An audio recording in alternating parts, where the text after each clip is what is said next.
Traversing the journey to the west, I awaken the incense offering system. Can simply offering incense grant me strength? Wait, not only strength, but can it also lead to my corruption? With Sun Wukong offering me incense, I acquire the chaotic demon god's technique, becoming utterly darkened, embarking on a shadowy journey through the west. A village offers me incense, and it transforms into a genuine villainous stronghold, constructing a stronghold for cultivation in the realm of immortals. The first emperor offers me incense, shedding the title of the eternal emperor to become the human emperor. Yet this human emperor turns out to be an overwhelmingly formidable villain. When all truths surface, the entirety of the journey to the west is thrown into disarray. So many villains. What on earth is going on? Chapter 1. I am Sun Wukong. Do you consider me prey? Do you know who I am? I am Sun Wukong, the Monkey King of Flower Fruit Mountain, possessing unparalleled abilities, capable of the earthly fiend's 72 transformations, and my somersault cloud can traverse vast distances in a single leap that, if you have the skill to pull me from this pot, I shall engage in battle with you for 800 rounds. Attacking from behind is hardly a display of skill. In a remote village, a great black pot stands before a thatched cottage, a fierce fire raging beneath it, where a drenched monkey is cursing. This monkey is none other than the illustrious Sun Wukong, who had recently returned from the 3-star cave of Mount Fengsuan, having pledged allegiance to various demon kings. Just days ago, he was on his way to the EC in search of a suitable weapon when he was ambushed and found himself in this pot upon regaining consciousness. Stinky monkey, stop your shouting. With your meager abilities, how dare you claim to be a demon king? The voice belongs to a little boy clad in open crotch pants, holding a skewer of candied hawthorn in one hand while carelessly wiping his nose with the other, looking at the monkey in the pot with disdain. Who is this little brat? Go fetch your elders to speak with me. Sun Wukong furrowed his brow, realizing that as a mighty demon king, he should not stoop to the level of a mere child, lest he tarnish his reputation. Just shut up. You have been captured for 3 days, and yet you cannot be boiled to death. My second uncle has already broken over a dozen cleavers trying to chop you up. We cannot eat you, and you still whine all day long. My second uncle just said that if I cannot silence you, I won't have dinner tonight. Is it not just a fight? I shall fight you to... As his words fell, the chains binding Sun Wukong disappeared, and the restraints upon him vanished. Freed from his captivity, he stretched lazily in the pot of oil, and with a single step, he soared into the sky. Now liberated, Sun Wukong looked down upon the entire village, fury blazing in his eyes. Who plotted against me? Step forward, I shall flay you alive for letting a mere child stand in your way, which is hardly a display of skill. I say, wild monkey, do you dare to look down upon me? The little boy, having carefully tucked away his candied hawthorn, wiped his nose with his sleeve and pointed at Sun Wukong, visibly displeased. If I cannot defeat a monkey, then all my incense offerings over the years will have been in vain. The little boy soared into the air, arms crossed over his chest, murmuring, when a thought blossoms, one reigns supreme, that a strange flower gradually appeared in the air, each intricate vein infused with formidable magical power, as if each petal contained a powerful miniature world. Sun Wukong gazed in astonishment at the unfolding spectacle, his shock reaching unprecedented heights. What kind of technique is this? Why is it so mysterious? The profundity of this technique was something he had never encountered before. The skills he had learned paled in comparison. Yet, how could such a powerful technique arise from this small village, especially in the hands of a mere child? Have you never seen this before? Never heard of it? Have you? Are you frightened? The little boy looked at Sun Wukong with pride, his smile stretching towards the heavens. Wukong sensed his own lapse in composure and replied, I did not expect you to grasp the ways of cultivation, but what can you do against me? My somersault cloud is unmatched in speed. A single leap spans vast distances. You must have never heard of such prowess. Sun Wukong's lips curled into a smile, confident in his unparalleled speed. Huh, a single leap spanning vast distances, and you have the audacity to boast? Our village's old cripple runs faster than you. The little boy regarded Sun Wukong with scorn, his gaze akin to that of a wealthy heir looking down upon a starving beggar. Sun Wukong was taken aback, seriously doubting his own hearing after all.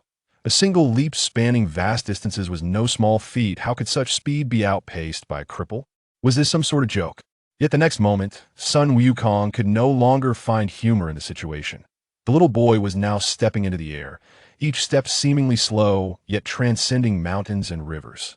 In an instant, Sun Wukong felt as though time itself had halted before him. What kind of sorcery is this? Did you see that? My technique is called the 9 secret movement technique. When speed reaches its zenith, it can even alter the flow of time. Your somersault cloud is utterly feeble in comparison. With that, Sun Wukong found himself speechless, grappling with the reality of what had just transpired. Was this truly just a village?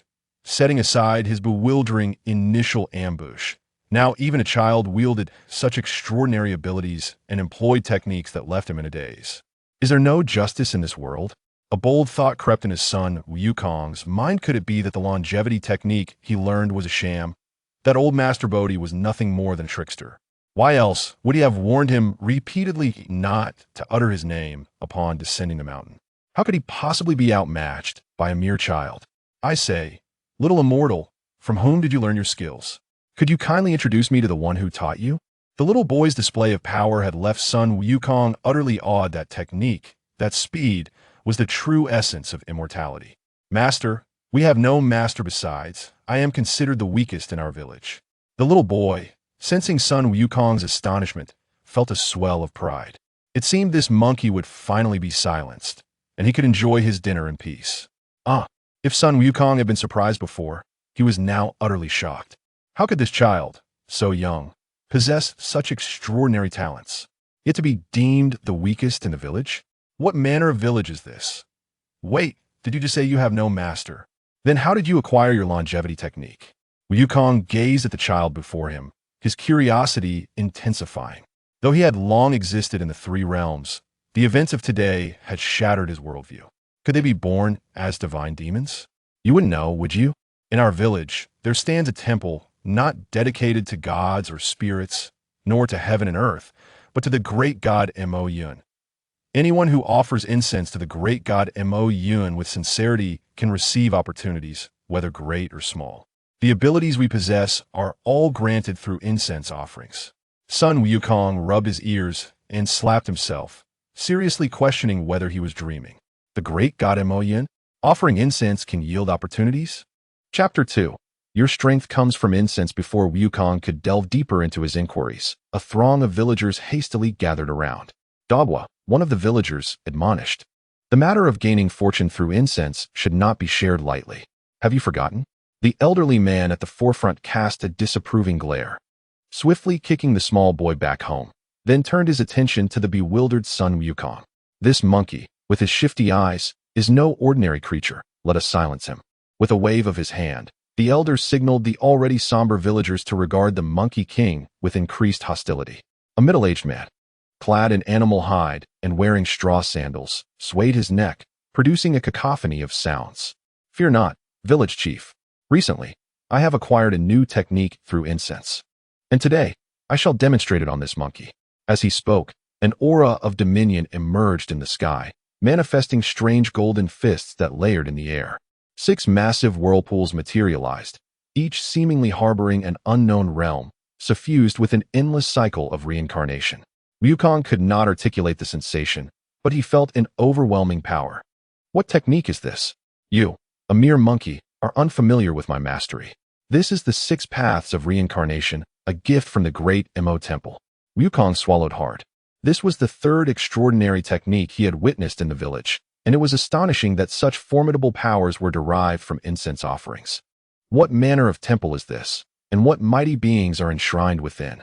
Could it be that ancient demon gods, said to dwell in chaos, are behind this? I, too, have studied the 6 paths of reincarnation, but your practice is woefully inadequate.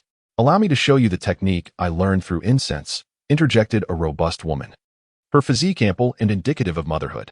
She soared into the air, as a bizarre rift seemed to rend the space behind her, emanating a devouring force that enveloped the area. Have you heard of the devouring magic of the ruthless emperor? Today, you shall witness its might. A tremendous force of absorption surged forth, causing the surrounding trees to wither instantly, while the woman's eyes glinted with an aura of lethal intent. Wukong was taken aback, hastily attempting to employ his 72 transformations. Yet, under such intimidation, The transformations proved futile, as if directly countered. Wukong was left speechless at that moment. No words could express his astonishment. He felt as though he had squandered his time in the three-star cave, realizing that these rustic villagers, devoid of any innate cultivation, had mastered such profound techniques merely through offerings to the enigmatic Xīyóu. Indeed, the power of the ruthless emperor's technique was formidable. Yet the unbeginning sutra of the Primordial Emperor was no ordinary scripture. A young man ascended into the heavens, a colossal bell materializing behind him, inscribed with mystical characters that flowed incessantly, as if ancient deities whispered their secrets. Behold, the path of the unbeginning is rendered void. An overwhelming doctrine hung above Wukong's head, akin to a celestial sword descending from the heavens, causing even his stone skin to ache. I surrender. In a heartbeat, Wukong conjured a white flag and waved it with a sheepish grin, addressing the gathered audience. Though he was the proud son Wukong, the great sage equal to heaven, he recognized that the techniques before him were indeed formidable, and with so many adversaries, it was wiser to yield than to confront them. Surrender. The villagers were momentarily taken aback. Had this audacious monkey not been boasting just moments ago? Oh, esteemed elders, your powers are unparalleled.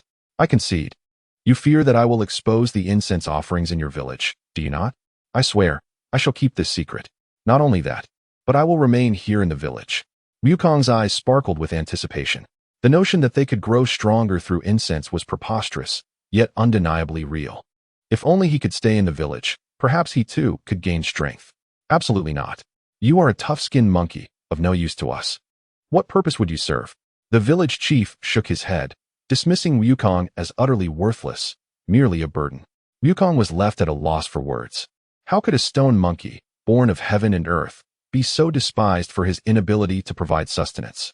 Resolutely, he declared, esteemed elders, your village is indeed powerful and surely in need of a guardian beast.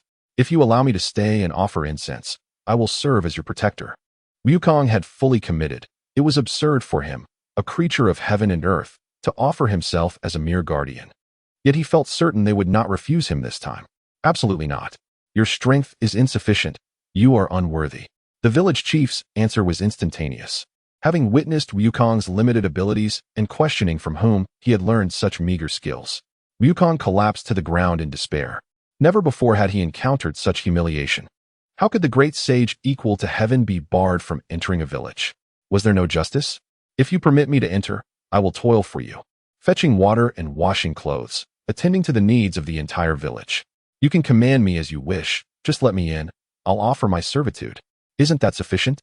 Wukong, in a fit of desperation, rolled on the ground, tears streaming down his face, truly pitiful. Enough, your sincerity is noted. You may stay, the elder relented. However, to earn the right to offer incense to the great Xīyóu, you must first labor for a month to prove your worth. The village chief, exasperated by the monkey's incessant chatter, finally consented to Wukong's presence. Really, Wukong's excitement was palpable. What must I do first? Go and clean the village latrines, came the brisk reply. A month swiftly passed, with Wukong laboring diligently and without complaint, eventually earning the privilege to offer incense. As instructed by the village chief, he approached the temple of Xīyóu. Wukong, with his unkempt fur, held a wooden bucket in one hand and a broom in the other, soaring towards the mountain behind the village. Could this truly be the temple of Xīyóu? He pondered, incredulous. Chapter 3. I just offered incense. And you wish to destroy my temple? Not far from the village, on a desolate hill, stood a ramshackle straw hut. Calling it a hut seemed overly generous. It was merely a crude assemblage of rough branches, with a scant few tufts of straw atop. Could such an extravagant technique originate from this humble abode? Surely. The villagers were not deceiving him. Wukong scratched his head in confusion, peering cautiously inside. The interior contained only a yellow clay altar, heavily weathered by time, obscuring its true age. Atop the altar stood a peculiar wooden idol, bearing only 4 significant characters, Zhutian Xīyóu. Gazing at the idol, Wukong finally felt a sense of relief. Perhaps the villagers had a semblance of conscience after all, not having led him astray. With a thud, he knelt upon the ground, reverently taking a long incense stick from the side, igniting it with utmost sincerity. Within the dilapidated temple, the fragrant smoke spiraled upward. As the incense wafted from the small shrine, it penetrated the dimensional rifts of the small world. Within that realm, spiritual energy surged, with many areas becoming liquid in its richness. In the most abundant area of spiritual essence, a man clad in black sat with closed eyes, his garments fluttering as if in a windless space. He was none other than Mo Yun. On this day, the incense offering was successfully completed. The individual offering incense, Sun Wukong, Mo Yun, who had been lost in contemplation, suddenly opened his eyes, a flicker of surprise appearing in their depths before it was swiftly concealed.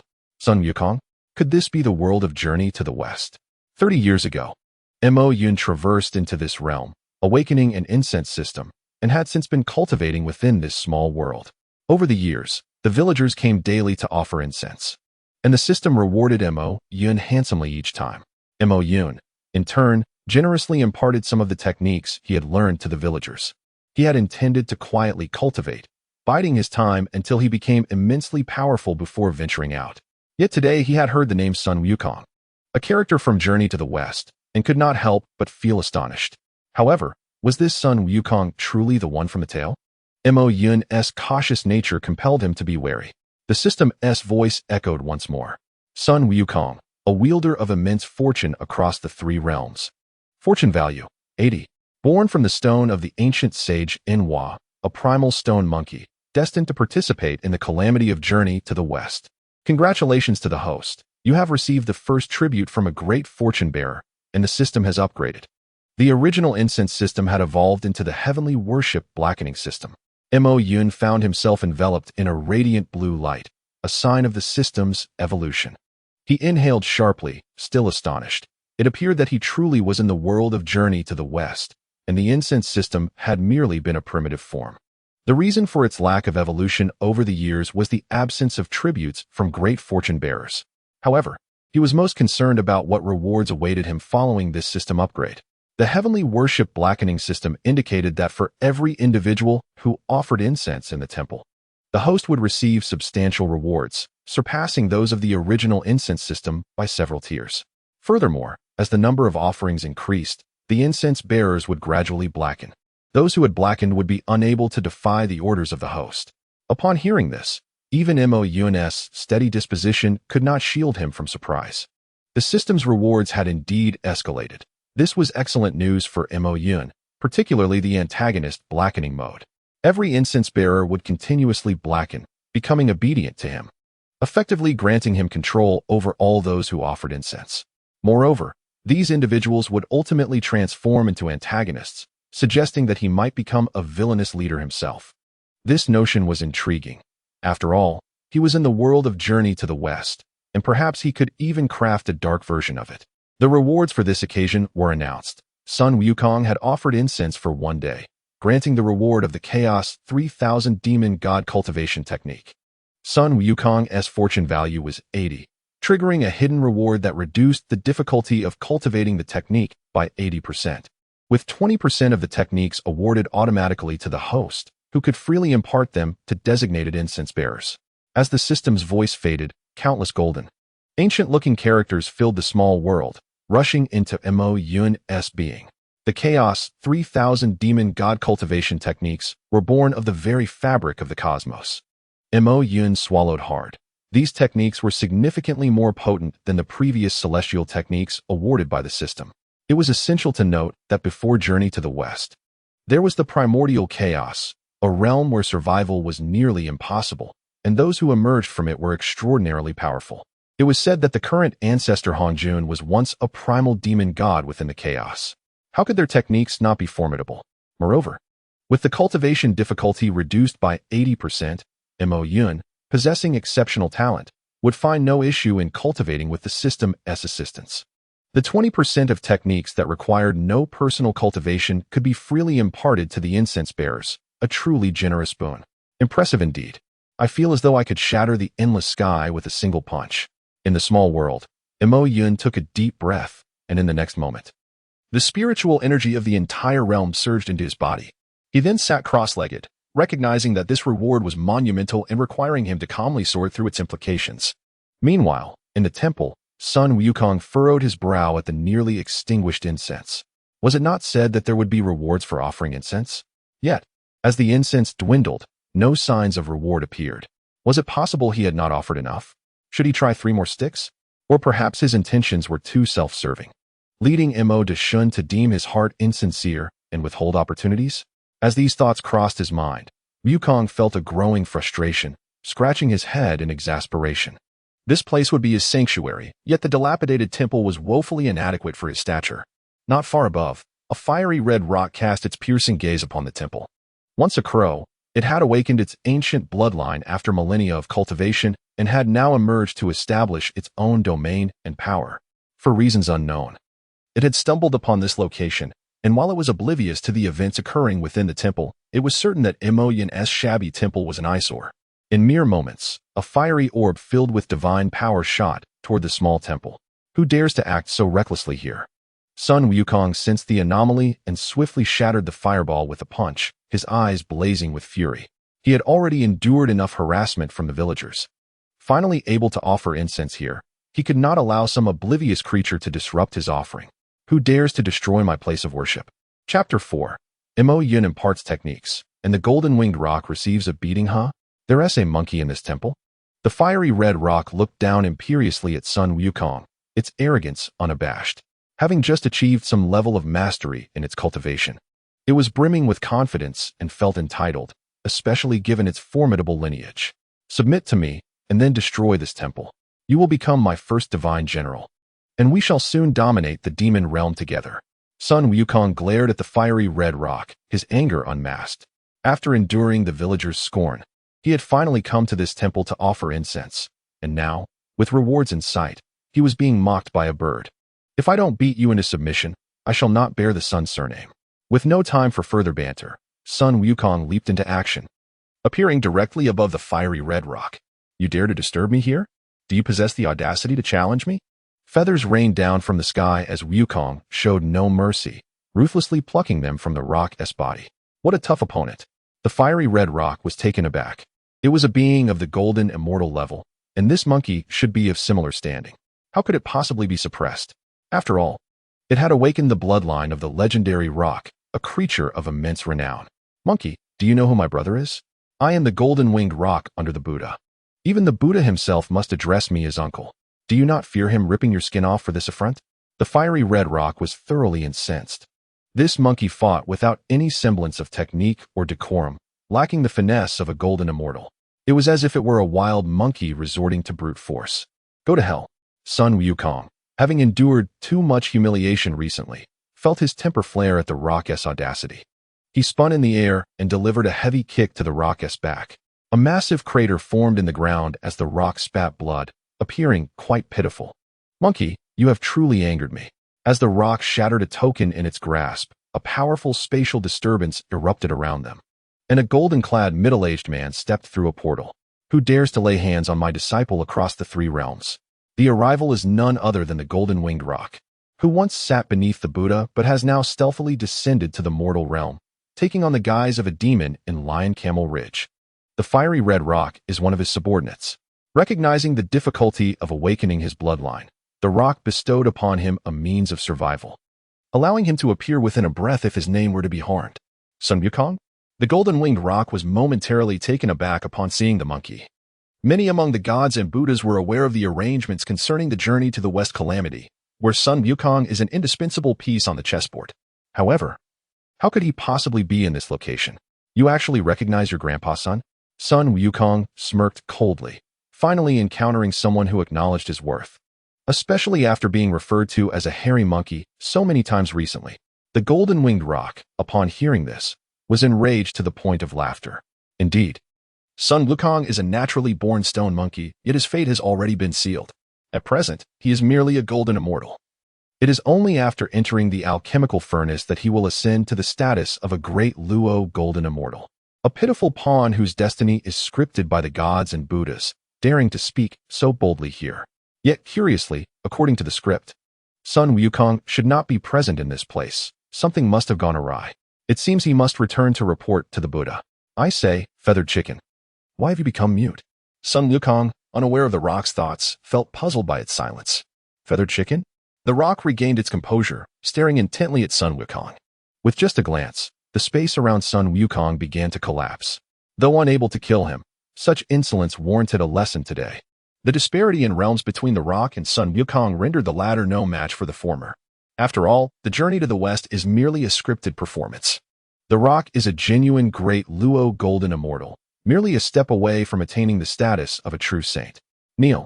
The command of a great Luo golden immortal is as binding as law itself when facing lesser cultivators. Sun Wukong felt an overwhelming pressure, the surrounding Taoist laws suffocating him, causing him to spit blood. Yet, despite this, his knees remained straight. To show such disrespect towards a great immortal violates the heavenly order. Were it not for your potential usefulness, I would have slain you already. Another intimidating threat made Sun Wukong cough up blood a second time. The golden-winged rock observed this scene with cold amusement, merely a foul monkey. Even if he were to play along in the journey to the West Calamity, he would still remain an odious monkey. Entering the Buddhist realm and becoming a Buddha still places him beneath the rock, who is a protector of the Buddhist order with a transcendent status. Very well, I shall spare your life today. We shall meet again in the future. The rock mockingly regarded Sun Wukong, as though gazing at an ant. Sun Wukong felt a deep sense of humiliation, a sensation unlike any he had experienced before. Even when bullied by villagers, those individuals had not harmed him. In a way, they were merely jesting. But before this rock, he felt an unprecedented shame. The disparity in strength left him powerless to retaliate. In a small world, Mo Yun had just finished organizing the earlier cultivation method, and, upon opening his eyes, sensed something amiss with Sun Wukong. Those who had offered incense to Mo Yun shared a certain connection, leading to a subtle awareness. Is someone bullying my acolyte? Mo Yun's expression darkened. He had intended to impart a cultivation method to Sun Wukong after offering his incense, but his previous engagement with the system rewards had delayed him. He never anticipated that Sun Wukong would be subjected to bullying. Mo Yun stood up and vanished into thin air. The next moment, Sun Wukong heard Mo Yun's voice resonating in his mind. Sun Wukong. Instantly awakened from his suppression, Sun Wukong gazed intently into his sea of consciousness, where a dark silhouette materialized. The figure was indistinct, reminiscent of ancient times or perhaps the future, eluding clear perception, evoking an enigmatic sensation. Who are you? Sun Wukong asked cautiously, testing the waters. Did you not just offer incense and bow to me? Do you not know who I am? I have come to provide you with an opportunity. Chapter 5. Rewards arrived, darkening by 10%. Sun Wukong's hands trembled with excitement. The hardships of recent days had not been in vain. A true opportunity had arisen, and he could hardly contain his exhilaration. I shall impart to you an ancient demonic cultivation method. Ancient demons? Sun Wukong, having emerged into the world for quite some time, was well aware of the ancient demons, the top-tier powers of chaos, whose techniques had long vanished into legend. It was astonishing that Mo Yun would directly impart such a method to him. In the chaos, there existed a demonic deity named Time Master, who wielded the laws of time and space, vanishing during the Panga's creation of the world. Today, I shall teach you the laws of time and space. Sun Wukong was momentarily stunned, gazing at Mo Yun's ethereal figure, his eyes ablaze with fervor. The law of time. In the realm of cultivation, there exists a saying, space is revered, time is supreme. Mastering the laws of time would allow one to dominate the world with ease. Such a technique was indeed extraordinary.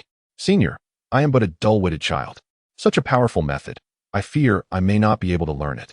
Sun Wukong hastily interjected, aware that the more potent the technique, the more arduous the training would be. This was the time law of a chaotic demon god. It would undoubtedly be challenging to master. But you need not cultivate. Once I impart it to you, you may use it directly.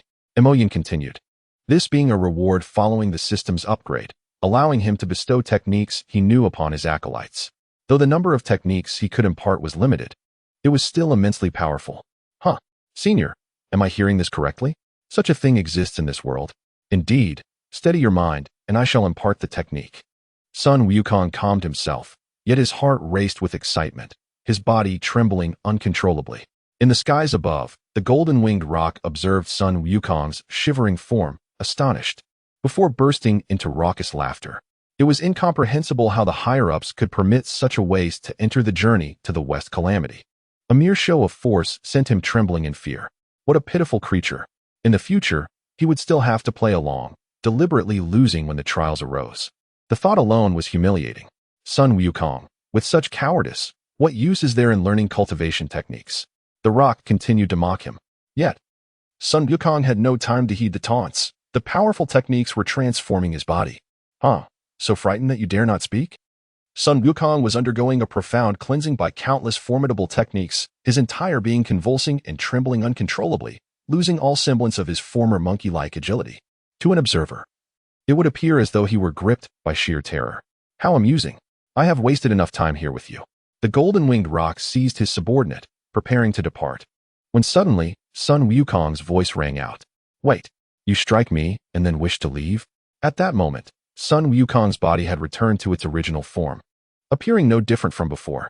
However, upon closer inspection, one would notice that he no longer possessed his previous vitality, resembling an ordinary little monkey instead. This state could be described as a return to simplicity. The techniques had now integrated into his being, while he had yet to fully familiarize himself. He was still capable of engaging in a scuffle. The golden-winged roc, poised on the precipice of the void, turned in confusion. Was this monkey insane? Had he forgotten so swiftly the blows he had just received, and now he dared to provoke him? Come on, strike me. Sun Wukong remained expressionless, yet his words were devoid of mercy. Ha! You seek your own demise. The roc cast aside its injured subordinate, unleashing its full aura of a great Luo golden immortal without reservation.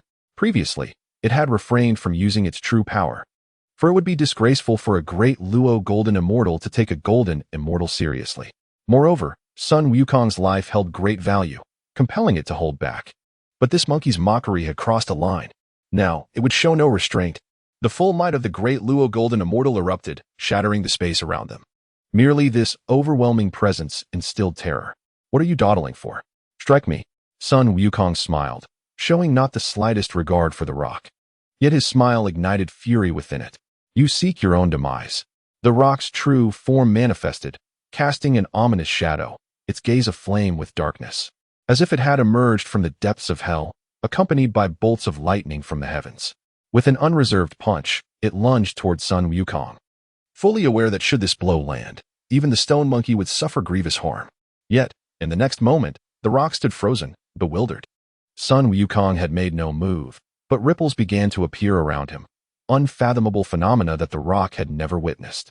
Any attack that made contact with these ripples vanished as if it had never existed, as though it had been sent to some cycle of reincarnation or a distant future. The roc was unaware that these were the temporal techniques Sun Wukong had just mastered. The ancient demonic arts were beyond the roc's understanding. Its attacks had never touched Sun Wukong, who had not even lifted a finger. The ripples generated by the technique alone were sufficient to send the roc's strikes into an unknown realm of time and space. Is that all? Do try again. Surely a great Luo golden immortal possesses more than this. The roc could not fall for Sun Wukong's taunts, yet doubt not at it. Why had its formidable powers yielded no effect? What had transpired? Just moments ago, it had inflicted harm upon Sun Wukong, and now, in mere breaths, it found itself powerless? I refuse to believe this. You must have consumed the 10 great spiritual roots. The roc unleashed a myriad of attacks, yet none could breach the distance to Sun Wukong. This is preposterous. What has happened? What transformation has Sun Wukong undergone? Sun Wukong paid no heed to the roc's inquiries, instead pondering a phrase that had flickered in his mind. Sun Wukong has darkened by 10%. What could this mean? What was this darkening? This question lingered in his thoughts for but a moment before dissipating, as if some force obscured the memory entirely. Observing all from the small world was Mo Yun, who understood that this system was not merely a fragrant offering mechanism, but also harbored a villainous aspect. Having already darkened by 10%, Mo Yun himself was curious about what this transformation would yield, what form Sun Wukong might take. What has transpired with you, Sun Wukong? Why such peculiarities?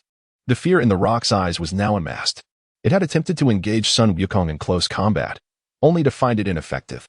Each step it took felt as though it traversed countless years. Merely advancing a single step had seemingly chipped away at its lifespan by thousands of years. Though a great Luo golden immortal enjoyed extended longevity, the loss of even 1,000 years was astonishing. More alarmingly, it sensed that the distance between itself and Sun Wukong was not one of space, but of time. Should it truly attempt to close the gap, it feared it might perish before reaching him. Do you truly wish to know? Sun Wukong's voice broke through the rock's confusion, rendering it utterly motionless. Was this the voice of Sun Wukong? The stone monkey, born of nature's grace, typically possessed a melodious voice, yet now it emerged raspy and harsh. What has happened? Can anyone enlighten me? The rock was engulfed by dread, gazing at Sun Wukong, whose presence exuded an eerie terror. The essence that once marked him as a stone monkey had vanished, replaced by an ominous darkness, an enigma far removed from any ordinary demonic essence. If the peculiarities of demons were but a hint of mischief, then Sun Wukong's dark essence resonated with the primal origins of malevolence. It was said that the demon lord Luo Ho embodied evil. Yet even that malevolence could scarcely compare to the purity of the darkness radiating from Sun Wukong at this moment. The rock recalled how, initially, it had been its subordinate who had insulted Sun Wukong, even threatening to destroy the temple he cherished. Thus, when Sun Wukong retaliated, it was both justifiable and reasonable. Yet, the rock had not paused to ascertain the truth and had chosen to humiliate him. At this juncture, a cold smirk curled upon Sun Wukong's lips as he delivered a resounding slap to his own face. What a disgrace! I am actually reasoning with you? What merit is there in that? In a heartbeat, he was upon the rock, wielding his supernatural powers to ensnare it within a tumult of temporal chaos, dragging it back toward the village. Regardless of whether it was a guardian of Buddhism or a great Luo golden immortal, today, the monkey would not abstain from the hunt. Roasted chicken wings. From his vantage point in the small world, Mo Yun beheld the unfolding spectacle, a smile gracing his lips. It appeared that this villainous system indeed held promise. Sun Wukong had merely darkened by 10%, yet already exhibited the traits of a true antagonist, even striking himself in a fit of rage. What might the extent of his transformation be were he to reach 100%? Mo Yun recalled the dark interpretations of the journey to the west he had encountered before his own transference. It would likely surpass even those horrors. He recognized that this was merely the beginning. Should more individuals offer their incense, it could herald a genuine age of darkness. However, the paramount concern remained his own ascendance and power. Mo Yun understood that the adversaries of the three realms were not limited to the celestial court. Numerous ancient beings still roamed, including saints. To confront them in battle, his current strength was woefully inadequate. Sitting cross-legged, he enveloped himself in the grandeur of his techniques. Meanwhile, within the village, Sun Wukong had forcefully slammed the two rock birds to the ground, then called out to the villagers, "Come out and feast on the birds." As soon as Wukong's words fell, a scantily clad widow burst through the door, cursing at Sun Wukong, "You monkey! How dare you act so indecently in broad daylight?" In an instant, villagers emerged, their mouths watering at the sight of the golden-winged great Pong. "I must say, Wukong, you have truly made a significant contribution this time. These two creatures look exceedingly delectable. Remember to save that chicken's backside for me." The golden-winged great Pong, feeling utterly helpless, glanced around as beads of sweat dripped from its brow. It was clear to him that this village housed nothing but formidable beings. Even the 3-year-old children exuded a potent energy. This was no mere mountain village. It could just as easily be called a divine settlement. How was this possible? The great Peng had seen many things, even surviving through ancient cataclysms, yet he had never encountered anything so absurd. First, the seemingly weak Sun Wukong suddenly became immensely powerful. And now a village of extraordinary strength had appeared. Having lived for over several tens of thousands of years, he had never witnessed a scene like this. Furthermore, the great Peng harbored a suspicion that all this was part of a conspiracy against the journey to the West Calamity. Realizing this, the great Peng hastily spoke, "Sun Wukong, today's events are indeed my fault, but you absolutely cannot consume me. I am a protector of the Buddha. Should you eat me, it would create an enormous karmic bond with Buddhism, one that you cannot bear." Sun Wukong turned and smiled at the golden-winged great Peng, nodding seriously. "You make a valid point. It would indeed be unwise to eat you like this." Hearing these words, a flicker of hope ignited within the great Peng. Surely, Wukong wouldn't dare to truly consume him. However, before Wukong could finish his thought, he calmly remarked, "To eat you now would be too merciful. Wait a moment. I will devise a method to make your death more torturous." Chapter 7. The Buddha discovers my golden-winged great Peng has been consumed? The expression on Sun Wukong's face grew increasingly enigmatic, his eyes narrowing slightly, while the golden-winged great Peng felt a mixture of confusion and dread that was beyond explanation. Sun Wukong was known for his innocent heart, a key reason the Buddha allowed him to embark on the journey to the West. Yet, at this moment, he bore no trace of innocence, appearing more like a villain. How could his powers be so formidable in the world of the journey to the West? There is a strict hierarchy. Lower-level beings cannot challenge higher-level ones. Yet now, it seemed Wukong had completely transcended these constraints. The Great Peng understood that this was due to Wukong's powerful abilities. However, Patriarch Bodhi, who was also affiliated with their Buddhist sect, had not imparted many formidable techniques to Wukong. How had he become so strong? Sun Wukong held a bloodied wing in his hand. Having seized the moment while the golden-winged Great Peng was momentarily distracted, he expertly yanked off one of the Great Peng's wings. This is a fine delicacy. The most delicious part of the golden-winged Great Peng is undoubtedly these wings, the very essence of its bloodline. They must be roasted to perfection. In an instant, Wukong tore off both wings of the Great Peng. Nearby, a child mumbled about braising them, while another, snot-nosed child insisted that roasting them would be far superior. Nearly coming to blows over it. Wukong, these wings are indeed excellent, but far too few. Do you know where his home is? We should capture a few more. The villagers, excitedly rubbing their hands together, realized it had been a long time since they had caught such a powerful prey. There were simply too many mouths to feed in the village. Rest assured, I have a plan, Wukong replied. Before he could finish speaking, a sphere of light shot forth from his hand, encasing the golden-winged Great Peng in a blue orb. The Great Peng, now surrounded, felt an overwhelming sense of terror.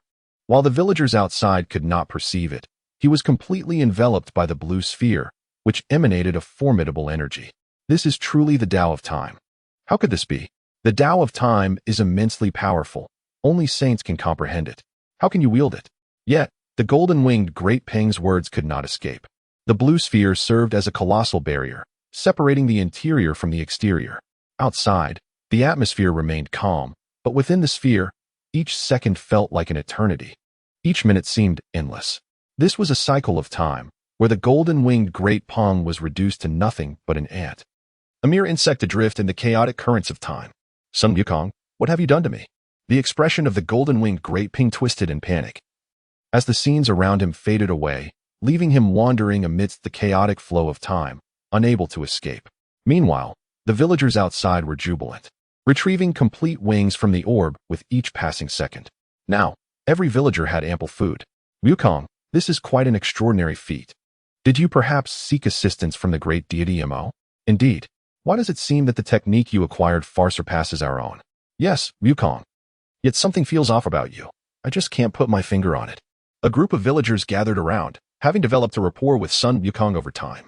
His presence had been warmly accepted, and he had treated them well, assisting with various tasks in the village.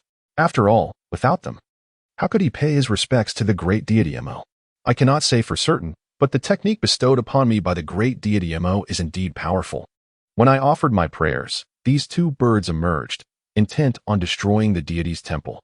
Luckily, at a critical moment, the great deity granted me a tremendous opportunity, allowing me to capture them.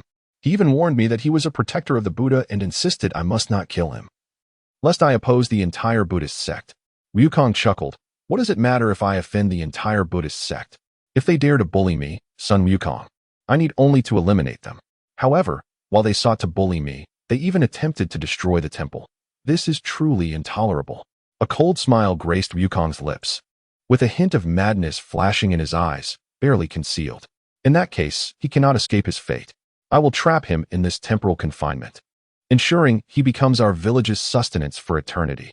Just imagine, a dignified Deluo golden immortal, a protector of Buddhism, reduced to mere food for our village. How delightful. With that, Sun Wukong took up a wing without hesitation and bit down, his fur shining golden while his mouth became drenched in blood. The surrounding villagers paused in astonishment. How did Wukong seem so strange, almost villainous? Only the village chief, his eyes narrowing, recognized the change. He had been the first to offer prayers to the great deity Mo and had received a remarkable boon, making him the strongest in the village. He sensed that while Wukong had indeed grown stronger, his temperament had undergone a significant transformation. A villainous aura now enveloped him. The village chief considered this, but thought little of it. Those who had prayed to the great deity Mo were all loyal followers. And since their esteemed elder had taken this course, there must be a reason behind it. Come, let us drink. The village chief raised his cup with a smile, joining the festive gathering as the villagers cheerfully feasted on the flesh of the Buddhist protector. Meanwhile, at the Thunder Sound Temple on Mount Ling, the story continued to unfold. The power of faith is as tangible as substance, akin to myriad dragons gathering in reverence. In the most profound realm of faith, a solemn figure, as high as the heavens, closes his eyes in recitation. Amitabha. Beneath the statue of the Buddha, dignified figures of Buddhas and Arhats sit in meditation, all listening to the teachings. A hint of perplexity crosses the Buddha's countenance. Avalokiteshvara, go seek the earth-store Bodhisattva, and inquire with the ear of the earth where the golden-winged Garuda, the protector, currently resides. Avalokiteshvara joins her hands in prayer, murmurs a mantra, and then vanishes from sight. In an instant, she reappears, her previously composed demeanor replaced with urgency. Buddha, what Earth Store has conveyed is that the golden-winged Garuda exists within the three realms, but does not belong to this era. The foremost Tathagata opens his eyes, staring intently at Avalokiteshvara. Though he resides in the three realms, he is not of this world. He has transcended into the ages beyond. The Tathagata then speaks, I have discerned a clue, though I did not anticipate its gravity. Let us employ the power of cause and effect to investigate who is responsible. Chapter 8. The first encounter between Mo Yun and the Tathagata. The assembly of Buddhas and Bodhisattvas is startled by the Tathagata's words. The golden-winged Garuda holds a unique position within the Buddhist realm, and his disappearance is indeed a grave matter. Yet, their astonishment lies not solely in this. They are truly bewildered by Avalokiteshvara's revelation that the Garuda exists within the three realms, yet is absent from this era. How could this be possible? Who could achieve such a feat? That the Buddha himself must intervene and utilize the power of cause and effect, a technique shrouded in mystery within the Buddhist doctrine, speaks volumes. In life, who is not bound by cause and effect, all occurrences within this framework can be traced.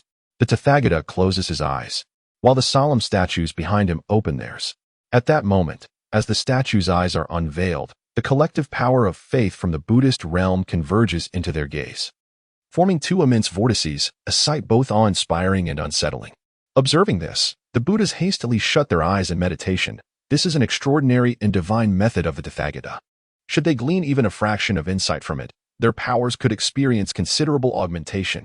At this moment, the Tathagata's consciousness enters a realm of profound mystery, the specifics of which elude perception. The world is woven with countless threads, each connected to a sentient being. This is cause and effect. Every event occurring within the three realms can be traced. Originally, such feats were reserved for sages, yet the peculiarities of Buddhist doctrine render them possible. The golden-winged Garuda. The Tathagata murmurs, and in the next moment, the threads of cause and effect pertaining to the Garuda manifest. Once the Tathagata comprehends the events that transpired, clarity dawns. To be honest, the Tathagata feels a twinge of astonishment. Who could possess the ability to accomplish such a feat, rendering a great Luo Jingxian absent from this world? As the Tathagata prepares to act, far away in a temple's microcosm, Mo Yun gradually opens his eyes. The Tathagata? The inquiry of cause and effect has unexpectedly landed upon me. Mo Yun harbors no anger. He is already aware of the golden-winged Garuda's circumstances, initially intending to conceal the heavenly secrets after his cultivation concluded. However, he did not anticipate the Tathagata's swift discovery. Thus, it seems an engaging game with the Tathagata is in order. The smile fades from Mo Yun's lips, and in the next moment, a doppelganger appears beside him, tearing through space and vanishing. It is not yet time for Mo Yun to emerge. His system has recently upgraded, and now is the time for accumulating strength. Yet a playful encounter with the Tathagata is still permissible. Time, space, reincarnation. Mo Yun murmurs, and at that moment, the Tathagata furrows his brow slightly. For this voice has reached his ears. This is indeed the land of cause and effect, currently in the three realms. Those who can access this place are few and far between. Only the Jade Emperor atop the Lingxiao Palace, the Queen Mother of the West, and perhaps one from Xīyóu. But this voice does not belong to any of them. Could it be a sage?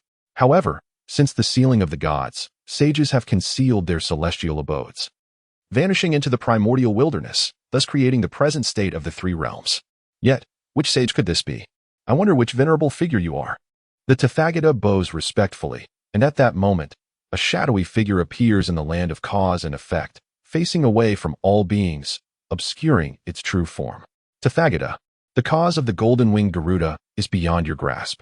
Once all is brought to light, you will have no choice but to know. But for now, it is not permitted. Mo Yun's words leave no room for negotiation, announcing a decree. What if I wish to see? The Tathagata, now understanding, realizes this individual cannot possibly be a sage. So who is he? Why does he prohibit the investigation into the golden-winged Garuda? What conspiracy lies behind this?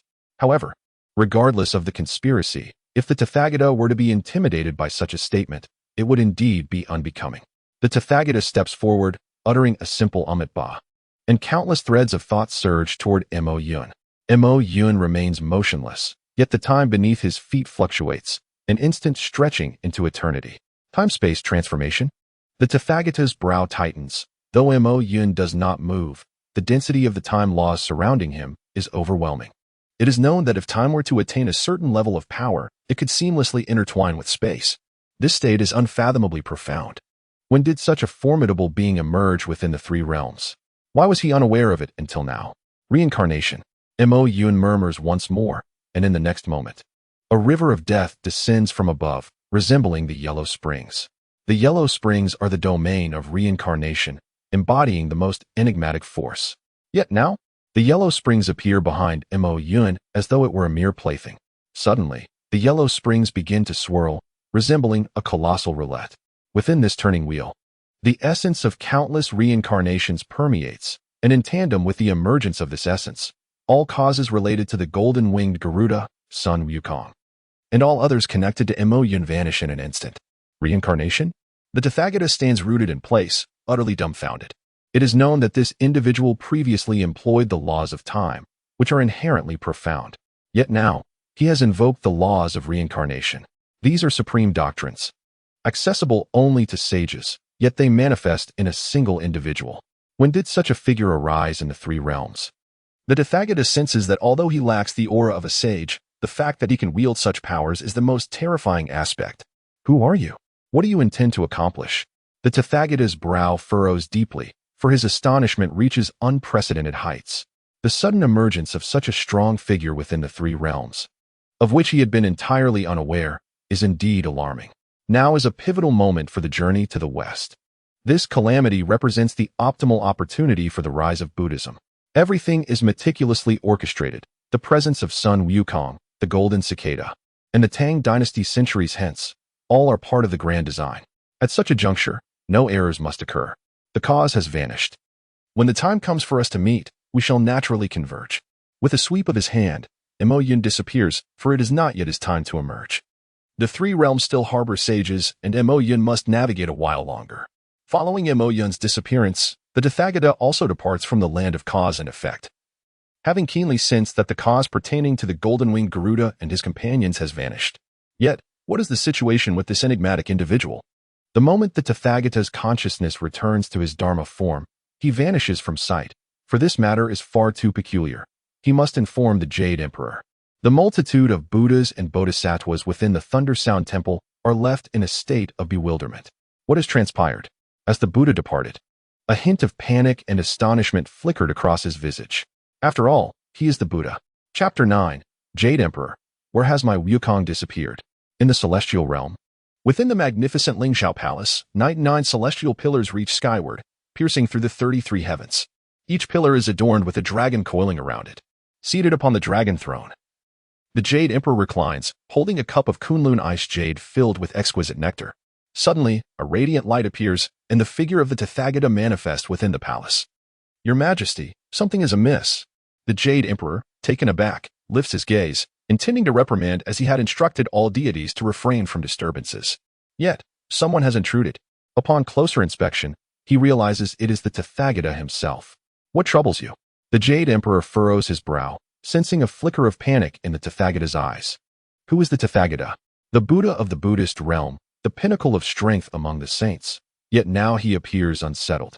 Your Majesty, a formidable new power has emerged in the three realms, and it is truly terrifying.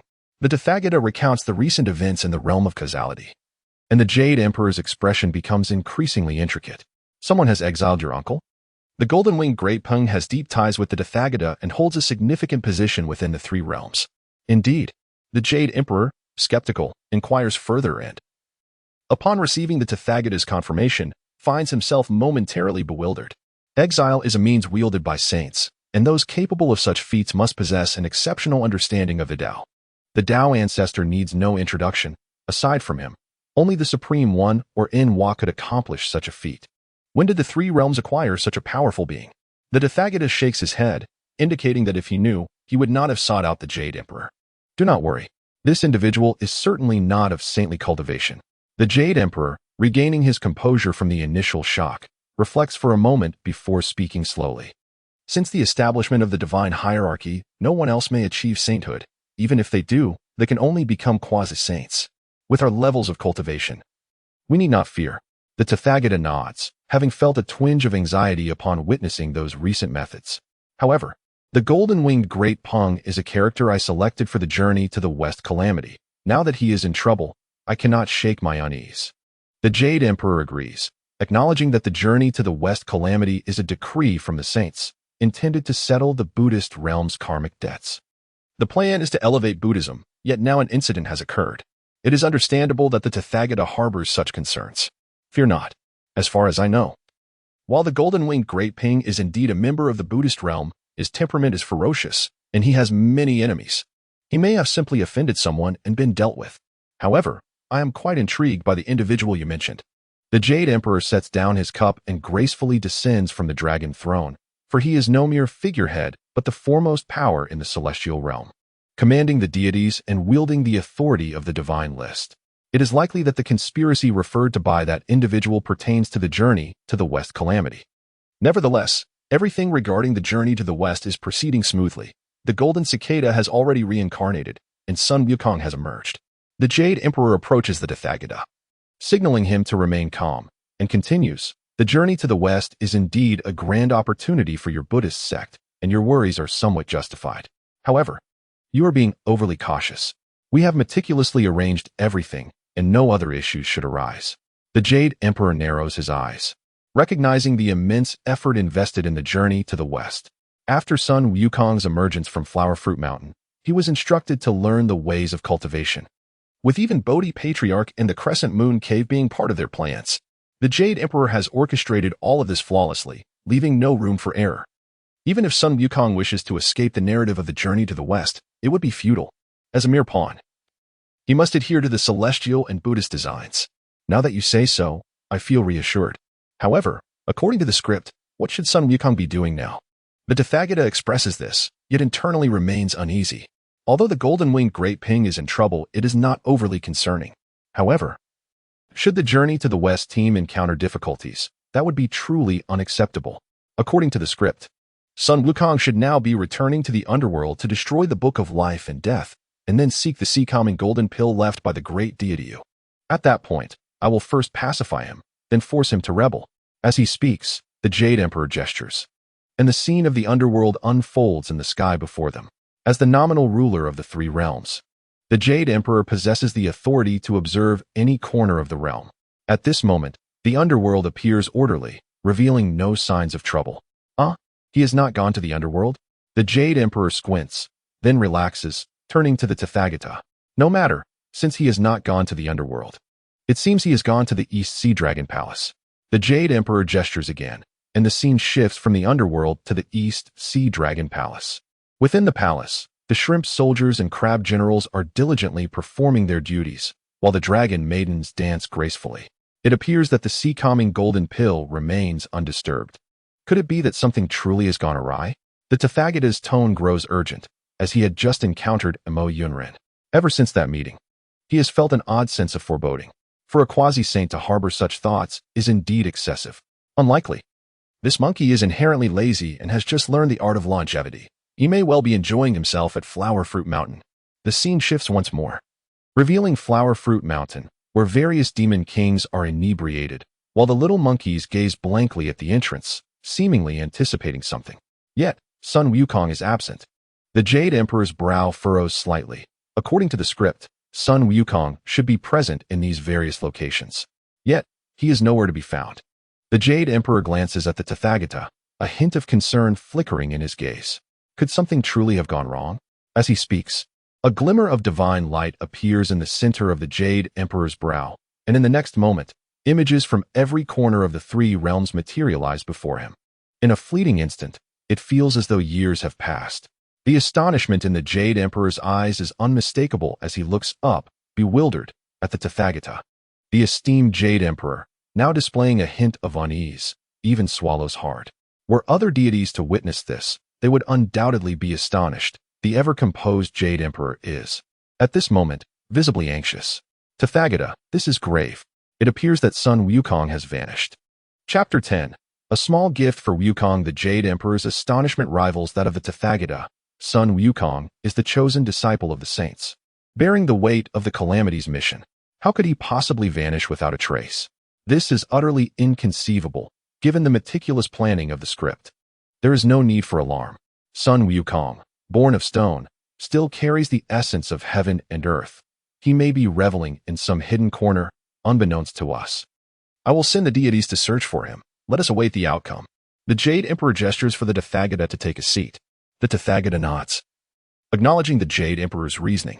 At present, the entire three realms are within their control, and aside from the lingering essence of heaven and earth, they can conceive of no other explanation.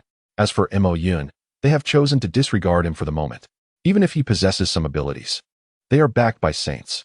One individual cannot stir any significant turmoil. As the Jade Emperor finishes speaking, a shadow suddenly appears behind him. The shadow quietly emerged. If it weren't for the supreme experts, it would have gone unnoticed. A beam of light shot forth from the Jade Emperor's sea of consciousness, and in an instant, the shadow vanished without a trace. Upon witnessing this, the Buddha, known as Tathagata, felt a surge of astonishment within. Throughout history, one of the paramount tasks of great figures has been to cultivate shadows. The Jade Emperor's shadow is no trivial matter. Indeed, it can only be described as extraordinary, akin to a non-existent second incarnation. It seems the Jade Emperor dispatched this shadow to investigate the situation. Observing the Jade Emperor's methods, Tathagata felt a slight sense of relief. There is no cause for alarm. With us here, the heavens will not collapse. Even if they did, it wouldn't matter. There are sages to support us. Tathagata and the Jade Emperor exchanged nods before both remained in the Lingxiao treasure hall, patiently awaiting a conclusion. In the village, nearly everyone was engrossed in cultivation, and son Wukong was no exception. The abilities he had recently acquired were exceedingly powerful, and he was still in the process of assimilating them. Within the realm of the system, Mo Yun slowly opened his eyes. He was acutely aware of the Jade Emperor and Tathagata's surveillance. However, with Mo Yun present, their attempts to gather information were far from straightforward. Moreover, at this moment, everyone in the village, along with Mo Yun and the system, shared a connection. As long as Mo Yun remained unwilling, they would be unable to uncover anything. Nevertheless, given their eagerness to find him, Mo Yun felt compelled to present them with a little gift. A faint smile, tinged with a hint of cruelty, graced his lips. Mo Yun closed his eyes once more. But as he did so, a book materialized in his hands. Within the village, in son Wukong's sea of consciousness, Mo Yun's silhouette reappeared. The moment Mo Yun's figure manifested, son Wukong, who had entered a state of enlightenment, was instantly jolted back to reality. Although Mo Yun had yet to achieve sagehood, his aura had grown increasingly formidable. Just his presence was enough to overwhelm son Wukong. Master? Son Wukong exclaimed, hastily kneeling upon catching sight of Mo Yun's form. He felt no disappointment over the interruption of his cultivation. Rather, he was filled with immense joy. You, monkey, have quite the sweet tongue. But I am not your master. You are merely a person who offers incense to me. Mo Yun had not formally accepted son Wukong as a disciple, so there was no official master-disciple relationship. Furthermore, Mo Yun's requirements for accepting a disciple were far more stringent. At present, son Wukong was still lacking. Master, regardless of whether you acknowledge me as your disciple, you are my master. Henceforth, if you instruct me to head east, I shall not venture west.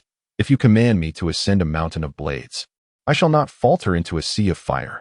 Son Wukong's expression was one of eager flattery. He understood how powerful Mo Yun was.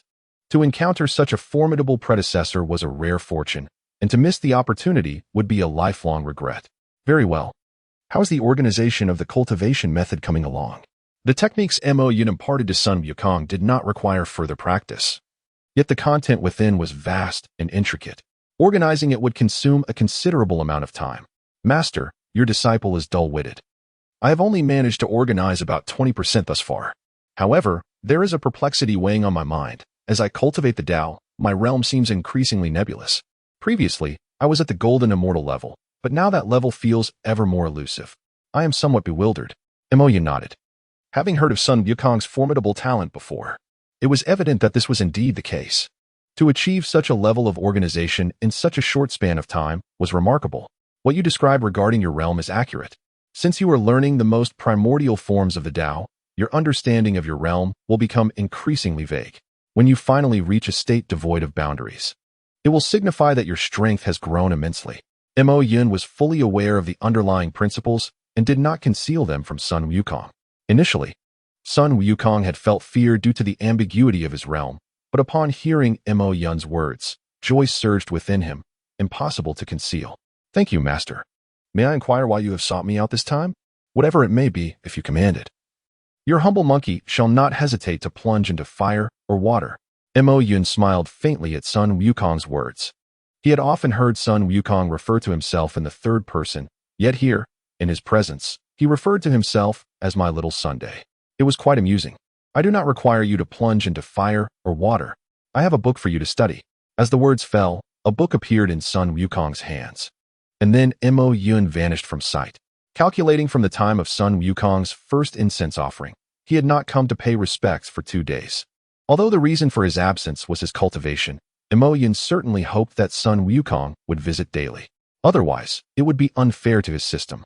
At this moment, Sun Wukong rubbed his eyes, gazing quizzically at the book in his hands. He mumbled, Master, there is something I have kept from you. I cannot read. Having returned to the small world, Xīyóu was momentarily taken aback. This monkey was illiterate. The next moment, a luminous orb emerged and entered Sun Wukong's sea of consciousness. He became familiar with all written characters. Upon glancing at the book in his hands, Sun Wukong noticed that it was not particularly thick, yet it appeared quite decent. However, the title seemed peculiar. Could it be a technique? That should not be the case. He had yet to fully comprehend the previous technique. And now his master was imparting a new one? Journey to the West, he pondered, wondering what it contained. Chapter 11. Wukong's Fury. Am I merely a pawn? With a heart full of trepidation, Sun Wukong opened Journey to the West, for this was a technique passed down by his predecessor. The first time, he had received such a powerful technique, and it was time-sensitive. He could scarcely fathom what this iteration of Journey to the West would reveal. Judging by the title, it seemed to pertain to a technique involving movement. Given that Sun Wukong's somersault cloud had been suppressed, such a technique was precisely what he needed. If he could successfully cultivate it, it would significantly enhance his strength. The words unfurled before Sun Wukong's eyes, from the origins of spirit roots. The heart's nature cultivates the great Tao. When chaos divided and heaven and earth were in turmoil, in the vast emptiness, none were discerned. Since Panga shattered the primordial mist, from henceforth, clarity distinguishes between purity and impurity. All beings rely on the benevolent to thrive, and all things manifest goodness. To comprehend the masterpiece of creation, one must read Journey to the West, the release of the chaos. Each character captivated Sun Wukong, resonating with a grand and profound essence. The intricacies of the Tao contained within were unfathomable. After a short while, a sense of unease washed over him, and he set the book down, bewildered. Why do I feel as though this book speaks of me? Sun Wukong mused, continuing to read, only to erupt into laughter. Indeed, causing havoc in the heavenly palace is precisely what I, Sun Wukong, ought to do. What of being the stable master? The Jade Emperor expects me to tend to horses. How ridiculous. Once I successfully cultivate, I shall surely engage them in a contest of strength. As he continued to read, the brilliance in his eyes gradually dimmed. A peculiar aura began to emanate from Sun Wukong. It was worth noting that he had darkened by 10%. During ordinary moments, his aura remained stable. But when his emotions were stirred, that darkened energy would instantly manifest. The formidable and terrifying aura had begun to take shape. They dare to place me in a furnace? The Supreme Lord Laozi has the audacity to stage such a surprise attack against me. Does he not fear that I shall obliterate his Doshuo palace? Once again, I find myself trapped beneath the Five-Finger Mountain. At this moment, Sun Wukong's heart is engulfed in an extraordinary fury. He has come to realize that what his predecessor imparted to him was not merely a technique, but rather a profound cosmic secret. The so-called heavenly secrets must not be divulged, and he never expected that his predecessor would bestow upon him such a significant opportunity. This revelation is far more precious than many formidable techniques, for it provides him with clarity about the path he must tread in the future. It is unfathomable that I, Sun Wukong, have been suppressed for a full 500 years. 500 years. The murderous intent in his eyes is palpable, nearly tangible. Meanwhile, in the celestial realm, the Jade Emperor and the Buddha simultaneously exchanged glances. Your Majesty, do you also sense something? The Buddha inquired, having detected the Jade Emperor's unease.